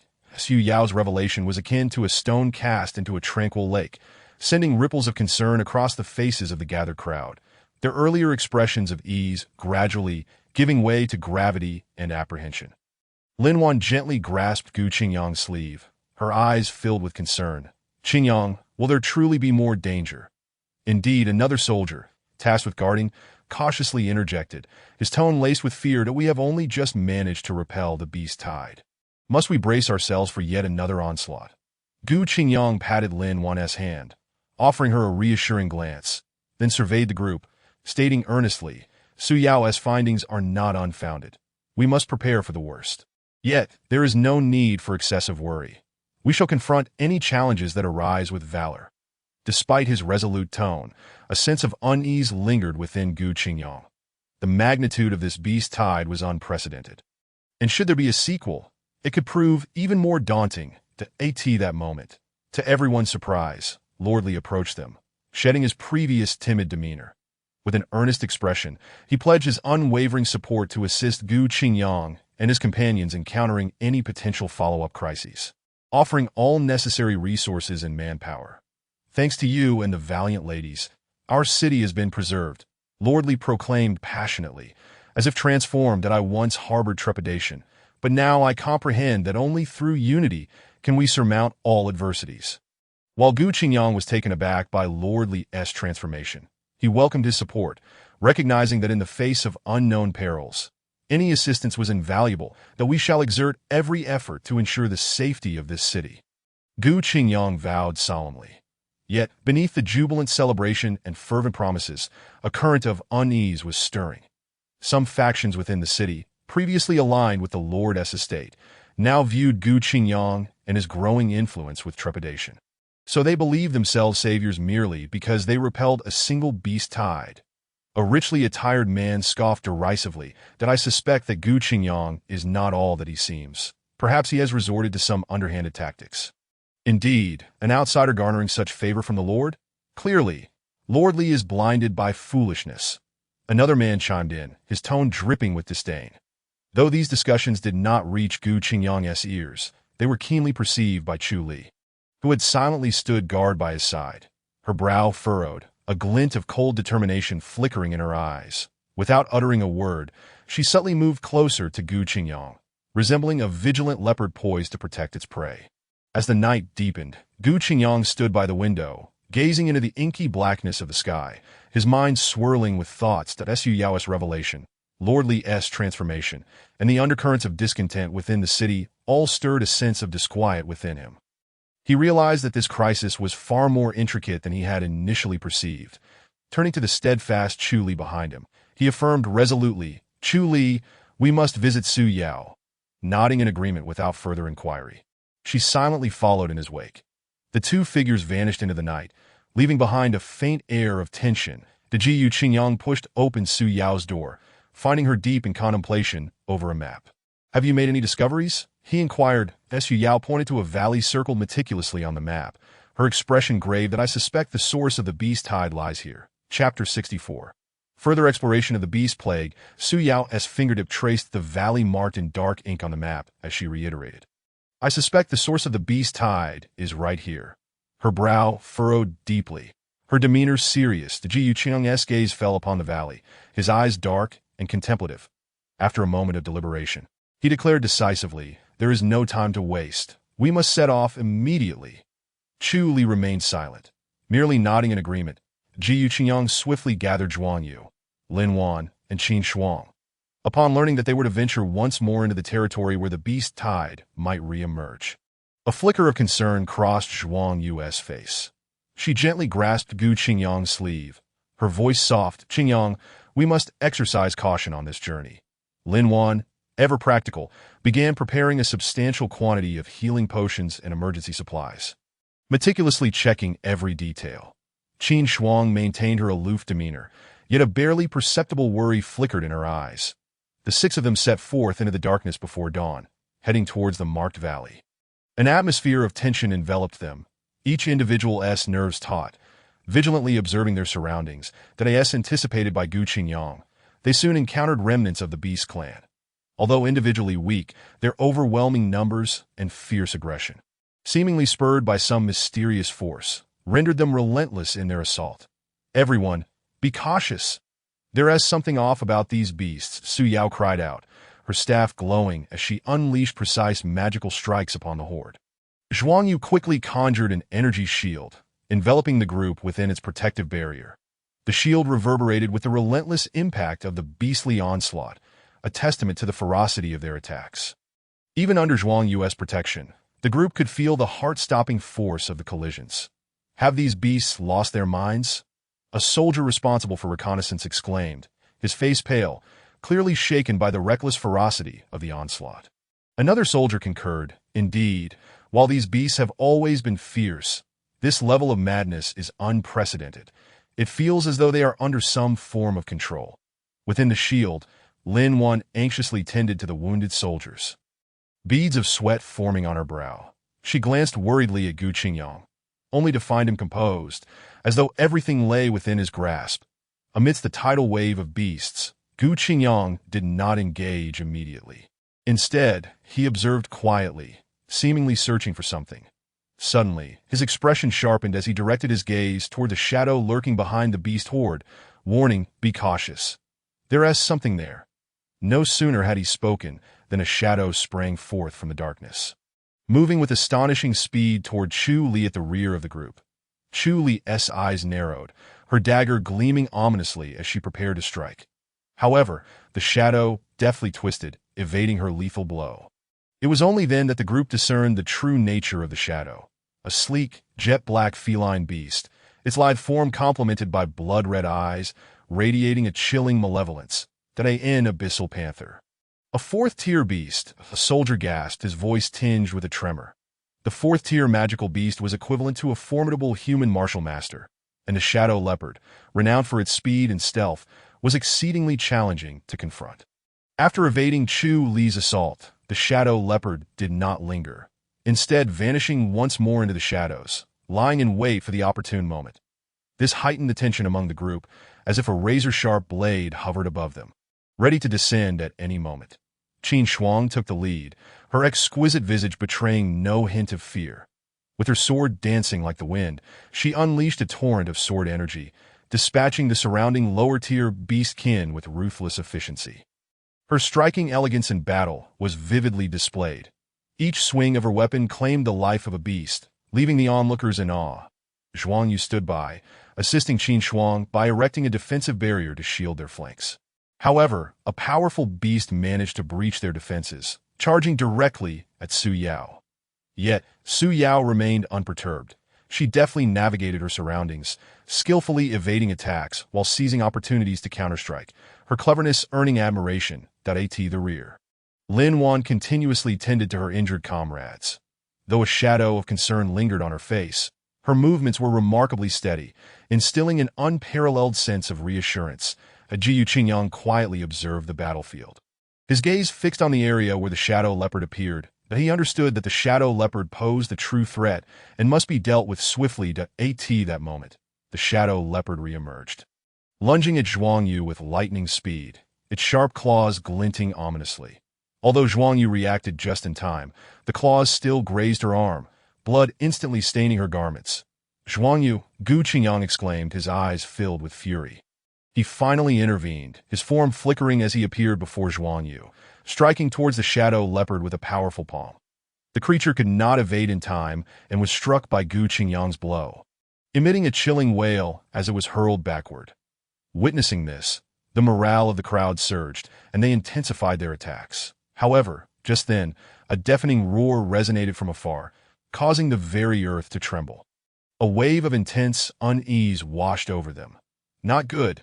It's the Beast King," exclaimed Lord Li, his complexion paling in terror. Jiu Qingyang looked up towards the distance, where a massive silhouette approached them with alarming speed, radiating an oppressive aura that made it difficult for the onlookers to breathe. Taking a deep breath, Gu Qingyang's eyes sparkled with determination. It seemed the true battle was just beginning. "Prepare for confrontation," he murmured. The Beast King's towering figure drew nearer, exuding a suffocating pressure, its blood-red eyes filled with a ravenous thirst for blood. Lord Li collapsed to the ground, murmuring, "It's over. Everything is over." The other soldiers also turned pale, their hands trembling around their weapons. Qin Shuang's expression grew serious. She understood that against such an overwhelming foe, their chances of victory were slim. Yet she did not falter. Instead, she gripped her sword tighter, her gaze resolutely fixed on the advancing Beast King. "Shuang protect everyone." Gu Qingyang's voice resonated in Qin Shuang's ear, steady and powerful, as if imbued with a magical essence that instantly calmed her previously anxious heart. Jiu Qingyang inhaled deeply, a flash of brilliance igniting in his eyes. At this moment of life and death, the system's notification chimed in his mind. Sign-in successful. Obtained Wind Speed Talisman. The Wind Speed Talisman, a treasure that could temporarily enhance speed, was precisely what they needed in this dire situation. Heaven helps me! Gu Qingyang rejoiced inwardly, swiftly distributing the talisman's power among his companions that in an instant. Everyone felt a remarkable lightness in their bodies, their speeds surging as their previously heavy steps became as nimble as a swallow. Qin Shuang was astonished to realize that her speed had increased several-fold, allowing her to effortlessly evade attacks from the beasts that had once been difficult to dodge. What a wondrous power! Su Yao exclaimed with excitement, gracefully weaving through the horde of beasts like a wraith, eluding their grasp. With the Wind Speed Talisman's enhancement, the group's combat prowess skyrocketed, and the precarious situation was swiftly reversed. They became like bolts of lightning, darting through the throng of beasts, their weapons transforming into lethal blades that relentlessly harvested the lives of the Beast Kin. The Beast King, witnessing this scene, exhibited a flicker of surprise in its crimson eyes. It had not anticipated that these humans possessed such means that it let out an enraged roar, its massive form leaping toward Gu Qingyang. Prepared, Gu Qingyang evaded the Beast King's assault, simultaneously thrusting his sword. Imbued with fierce sword energy, toward the creature's abdomen, roar. The Beast King howled in agony, a deep gash opening in its abdomen from Gu Qingyang's sword, blood gushing forth. Seizing the opportunity presented by the Beast King's injury, Qin Shuang, Zhuang Yu, and others launched their assaults, their strikes falling upon the Beast King like a torrential storm, overwhelming it. Ultimately, under the combined onslaught of their attacks, the Beast King crashed to the ground, emitting a final, defiant roar as its colossal form slowly dissipated into specks of starlight. "We have triumphed," the crowd cheered, elation radiating from their faces. The Jiu Qingyang, observing the jubilant throng, felt a wave of relief wash over him. He understood that the victory in this battle was a testament to their collective efforts, bolstered by the aid of the Wind Speed Talisman. After a fierce battle, they finally arrived at the source of the Beast Tide, a shadowy valley. An overwhelming aura of malevolence pervaded the entrance, chilling the air and causing unease among the group. "This atmosphere is unsettling," Lin Wan remarked softly, her brow furrowed, as Su Yao felt a wave of discomfort wash over her. Tightly clutching Gu Qingyang's arm as she whispered, "Brother Qingyang, I sense great danger here." Jiu Qingyang surveyed their surroundings, a serious expression crossing his face. This malevolent aura was indeed extraordinary. Chu Li gripped her dagger tightly, her vigilant gaze scanning their surroundings, bracing herself against the lurking threat that seemed to conceal something sinister. Jiu Qingyang inhaled deeply, his voice resolute as he said, "We shall venture inside." He stepped forward into the valley, followed closely by the others. Within the valley, chilling winds howled, the dim light casting distorted shadows of the twisted trees that resembled ghastly claws, sending shivers down their spines. Jiu Qingyang halted, his gaze fixed upon a massive, withered tree ahead, where a shadowy figure could be faintly discerned. Chapter 65. Eradicating the remnants. Glorious triumph. The howling winds stirred the desiccated leaves, producing an unsettling, grating sound. Jiu Qingyang and his companions delved deeper into the valley, a nauseating stench of decay mixed with the metallic tang of blood assaulting their senses. The surrounding trees twisted grotesquely, resembling clawed demons casting eerie shadows, amplifying the strangeness of the scene. "Brother Qingyang, I am frightened." Su Yao clutched Gu Qingyang's sleeve, her petite form trembling slightly. The ominous environment filled her with profound unease, as if some dreadful entity lay in wait, ready to pounce. "Fear not, I am here." Gu Qingyang gently patted her hand, offering solace, though he too felt a twinge of apprehension. The atmosphere in the valley was too bizarre, evoking a sense of unease even within him. Lin Wan's brow remained furrowed, her hands radiating a gentle green light, prepared to heal any injured allies. Qin Shuang, on the other hand, wielded her sword, her piercing gaze scanning their surroundings with vigilant scrutiny. Only Chu Li remained taciturn, shadowing Gu Qingyang like a specter, her eyes subtly betraying her underlying concern. Suddenly, the ground trembled violently, and the trees swayed ominously. "Not good. It's a trap," Zhuang Yu cried out, watching as the earth split open, revealing a multitude of grotesque beasts surging forth from the depths, encircling them. These creatures, their eyes ablaze with crimson fury, emanated an aura of malevolence that was even more terrifying than the previous tide. More frenzied and savage. These beasts are stronger than those we faced before. Qin Shuang's expression turned grave as she wielded her sword, unleashing arcs of chilling light that cleaved through the oncoming beasts. "Be cautious. These are remnants of the Beast King, controlled by some malevolent force. They have lost their sanity," Gu Qingyang warned, his sword cleaving through the throng, repelling the surrounding beasts. "Ha! You humans shall perish here." A shrill, piercing voice emerged from the beast horde as a towering beast man stepped forward, brandishing a colossal wolf fawn club, radiating a formidable presence.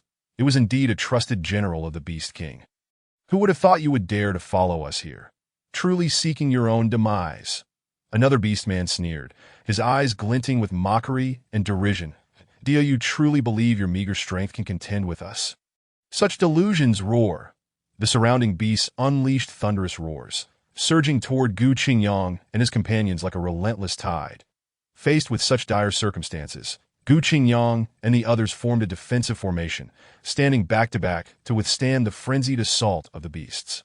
"Qingyang, can we survive this?" Su Yao's voice trembled slightly. She had never encountered such brutal combat. Her heart brimming with fear, Jiu Qingyang remained silent, gripping his longsword tightly, his eyes shimmering with unwavering determination that he understood that this was a battle of life and death. And they must exert every ounce of strength to grasp even a sliver of hope. At that moment, a glimmer of cold light flickered as Chu Li moved. She surged forth like a bolt of black lightning slicing through the somber sky. The dagger in her hand glinted with a chilling radiance, conjuring a torrential storm of blood amidst the beast horde. The previously reticent girl now unleashed an astonishing ferocity, her figure elusive and every strike precise and fatal. Akin to the grim reaper reaping lives, how could this be? She is astonishingly powerful. The two beast leaders gazed in disbelief at the scene before them, their eyes filled with terror. They could scarcely fathom that this seemingly inconspicuous girl possessed such terrifying strength. Chu Li's sudden eruption greatly invigorated the morale of her companions. Although Lin Wan primarily excelled in healing, she did not shy away from the fray. She formed seals with her hands, murmuring incantations as gentle green light coalesced, creating waves of healing energy that not only healed her allies' wounds, but also inflicted damage upon their foes. This unexpected assault caught the beast men off guard. "Well done, Wanner." Gu Qingyang cast an appreciative glance at Lin Wan, his long sword dancing with renewed vigor, slicing through the surrounding beasts with lethal precision. Zhuang Yu, Su Yao, and Qin Shuang also rallied their spirits, throwing themselves wholeheartedly into the battle. Zhuang Yu's defense was as solid as a fortress, blocking every assault. Su Yao's agile movements allowed her to weave through the beast throng, her short sword puncturing the lives of numerous beasts. Qin Shuang resembled a goddess of war, her long sword sweeping through the air. Her sword energy and unstoppable force. "Curse those humans. You shall all perish," roared the Beast King as trusted general, swinging a massive wolf-toothed club toward Gu Qingyang. Jiu Qingyang sidestepped the attack, his long sword slicing upward in a swift motion. A sharp blade of energy, severing the beastman's arm and sending a spray of blood into the air. The beast let out a howl of agony as the club clattered to the ground. "Your reign has come to an end," Gu Qingyang stated coldly, his long sword flashing once more, a brilliant arc of light severing the beastman's head from his body, blood gushing forth. Seeing this, another beast leader was so frightened that he turned to flee. Trying to escape? Not so easily. Chu Li's figure materialized like a specter behind the beast, her dagger carving through his throat, leaving a crimson trail. The beast emitted a gurgling sound before collapsing to the ground. With the deaths of the two beast leaders, the remaining beasts lost their fighting spirit and scattered in disarray. The do not pursue the defeated. Gu Qingyang halted his comrades. "Let us first regroup, then return to the city." Everyone nodded in agreement, sitting down to catch their breath and recover. Jiu Qingyang settled cross-legged, closed his eyes, and immersed himself in the signing-in space. "System, sign in." "Then congratulations, host, sign-in successful," Reward acquired. Weakening talisman. A surge of joy washed over Gu Qingyang as he opened his eyes. A golden talisman materializing in his hand. This talisman radiated immense power, sending a thrill through him, but he gazed into the distance, a glimmer of brilliance flashing in his eyes. It seemed that the real spectacle was only just beginning.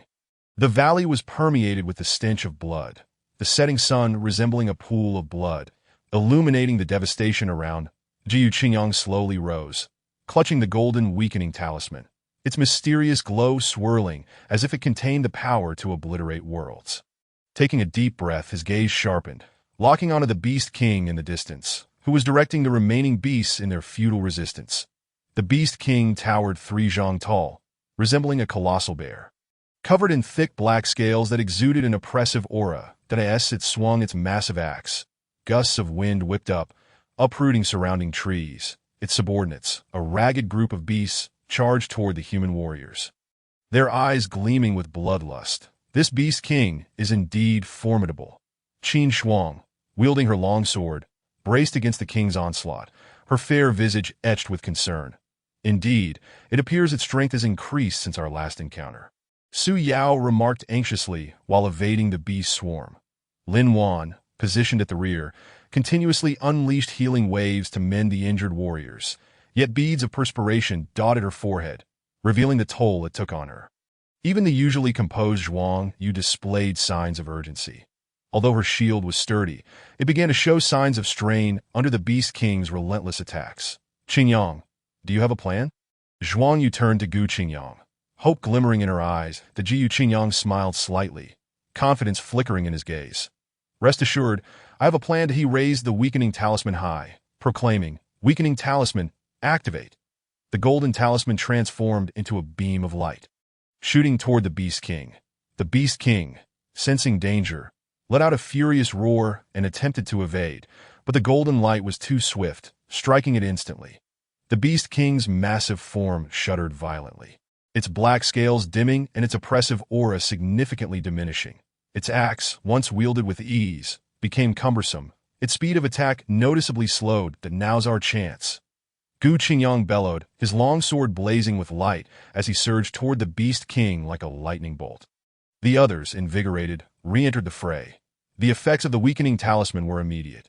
The Beast King's strength had plummeted, rendering it incapable of fending off the onslaught of the warriors. Gu Qingyang's long sword danced across the Beast King's body, leaving deep gashes and splattering blood. The Beast King let out agonized roars, its eyes reflecting disbelief and despair that it could scarcely comprehend that it was falling to these humans. Ultimately, with Gu Qingyang's final, powerful strike, the Beast King's massive form collapsed, stirring a cloud of dust. With the Beast King's fall, the remaining beasts were utterly demoralized and scattered in all directions. In the valley, the only sounds that remained were the jubilant cheers of the human warriors. We have triumphed. The beast tide has been completely vanquished. The crowd erupted in celebration, rejoicing in their hard-won victory.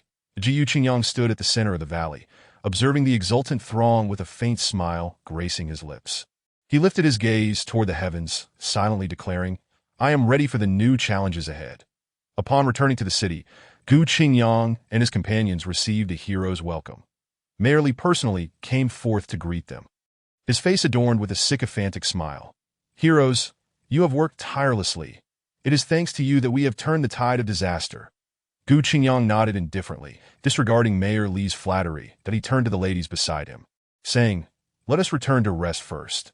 Once they returned to their quarters, Gu Qingyang, however, did not allow himself to relax. An unsettling feeling lingered. Something felt unresolved. He approached the window, gazing out at the distant sky, murmuring, "Beneath this calm, there seems to be a greater crisis looming." He abruptly turned to Chu Li. "Chu Li, do you sense anything amiss?" Chu Li gently shook her head, her brows furrowed slightly, a faint mist swirling around her, as though she melded with her surroundings. "There is nothing unusual. Everything is quite peaceful." Her voice was soft, yet carried an imperceptible chill, akin to a wisp of cold wind on a winter's day. Gu Qingyang's brow furrowed deeply. Chu Li's perceptiveness was usually keen, and if she sensed no anomalies, could it be that he was merely overthinking? He walked to the table, picked up a cup of tea, and took a small sip. the fragrant aroma enveloping him, yet failing to ease his taut nerves that I in the city. The atmosphere of celebration continued for several days. The victorious procession was met with heroic acclaim. Flowers and applause surrounding them, and every face radiated the joy of triumph. The names of Gu Qingyang and the 5 heroines spread throughout the streets, becoming legends in the mouths of the people. To honor their achievements, Mayor Li organized a grand victory banquet. During the feast, Gu Qingyang engaged in lively conversation, exuding confidence and ease in every gesture. The 5 heroines, each with their unique charm, captivated countless gazes. Zhuang Yu's aloofness, Lin Wan's gentleness, Su Yao's vivacity, Qin Shuang's spiritedness, and Chu Li's mystery all drew admiration. This battle against the Beast Tide not only elevated their reputations, but also significantly enhanced their strengths that in the heat of battle. They continually surpassed their limits, each brushing against the bottleneck of mid-rank martial sovereign, with faint signs of potential breakthroughs. Particularly Gu Qingyang, with the assistance of the Sign-In system, acquired a powerful artifact, the Heavenly Origin Battle Armor. This armor not only boasted remarkable defensive capabilities, but also amplified his strength, allowing him to navigate battles with greater ease. After the victory banquet, Gu Qingyang and the 5 heroines returned to their quarters. What an immense harvest this has been! Su Yao exclaimed excitedly, playing with an inner core obtained from the Beast King, her eyes shimmering with enthusiasm. With this inner core, I will soon break through to the late stage of martial sovereign. Indeed, it is all thanks to Qingyang, Lin Wan remarked gently, her eyes filled with gratitude as she gazed at Gu Qingyang. I suppose you are somewhat useful, came the playful retort, although Zhuang Yu spoke with such words. A barely perceptible smile adorned her face. Qin Shuang stood silently beside her, gazing at Gu Qingyang, her eyes brimming with admiration. Only Chu Li remained quiet, yet her gaze toward Gu Qingyang held an ineffable tenderness. Gu Qingyang surveyed the 5 enchanting women before him, his heart swelling with joy and contentment that he understood that they had reached a new starting point. The road ahead would be long, and together they would confront numerous challenges. Forging an even greater glory at that moment, a series of urgent knocks shattered the tranquility that a man clad in black, his head adorned with a conical hat, appeared at the door. May I inquire if Master Gu Qingyang is present? His voice was deep and hoarse, imbued with an aura of mystery. Chapter 66. Prepared for action, the man lifted the edge of his hat, revealing a pair of eyes as profound as the night. The divine artifact is about to make its appearance. The storm upon the Tianxian continent is imminent. His voice resonated like thunder, reverberating in the ears of those present. This sudden revelation struck like a stone cast into a placid lake, instantly stirring a tumult of emotions. The joyous atmosphere was swept away, replaced by gravity and tension. Divine artifact? Gu Qingyang's expression sharpened. He understood all too well the formidable power that such an artifact entailed, supreme power.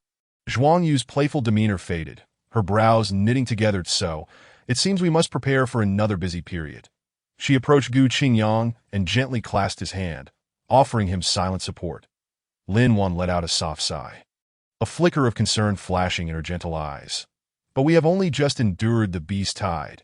Everyone's spiritual energy has yet to fully recover.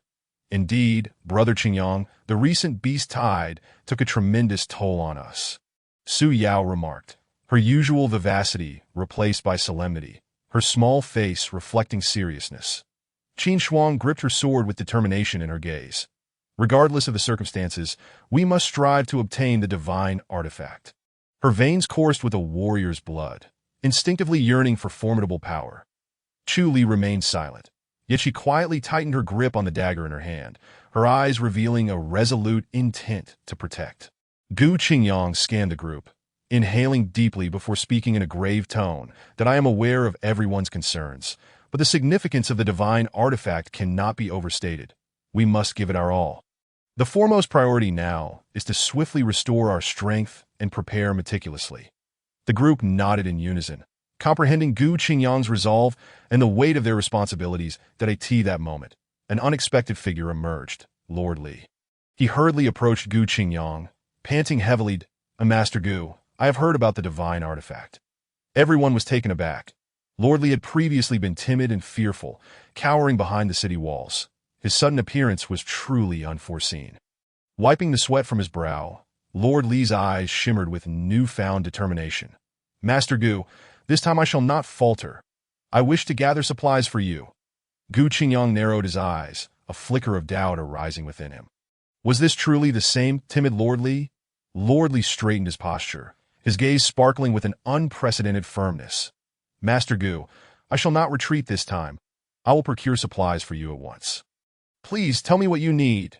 The group exchanged glances, incredulous at this transformation of the man who once trembled at the sight of beast. Jiu Qingyang raised an eyebrow with interest. It seemed the crisis of the beast tide had not been without its merits, for it had awakened this lord from his stupor. Very well, Lord Li, your intentions are commendable. Gu Qingyang responded with a hearty smile, already formulating a plan in his mind that he turned to face the group. Next, we must swiftly restore our strength and prepare to embrace new challenges. Upon returning to their lodgings, Gu Qingyang activated the signing space, where vibrant colors swirled, revealing a plethora of heavenly treasures that a confident smile graced his lips. With this signing space, the restoration of strength was but a trivial endeavor.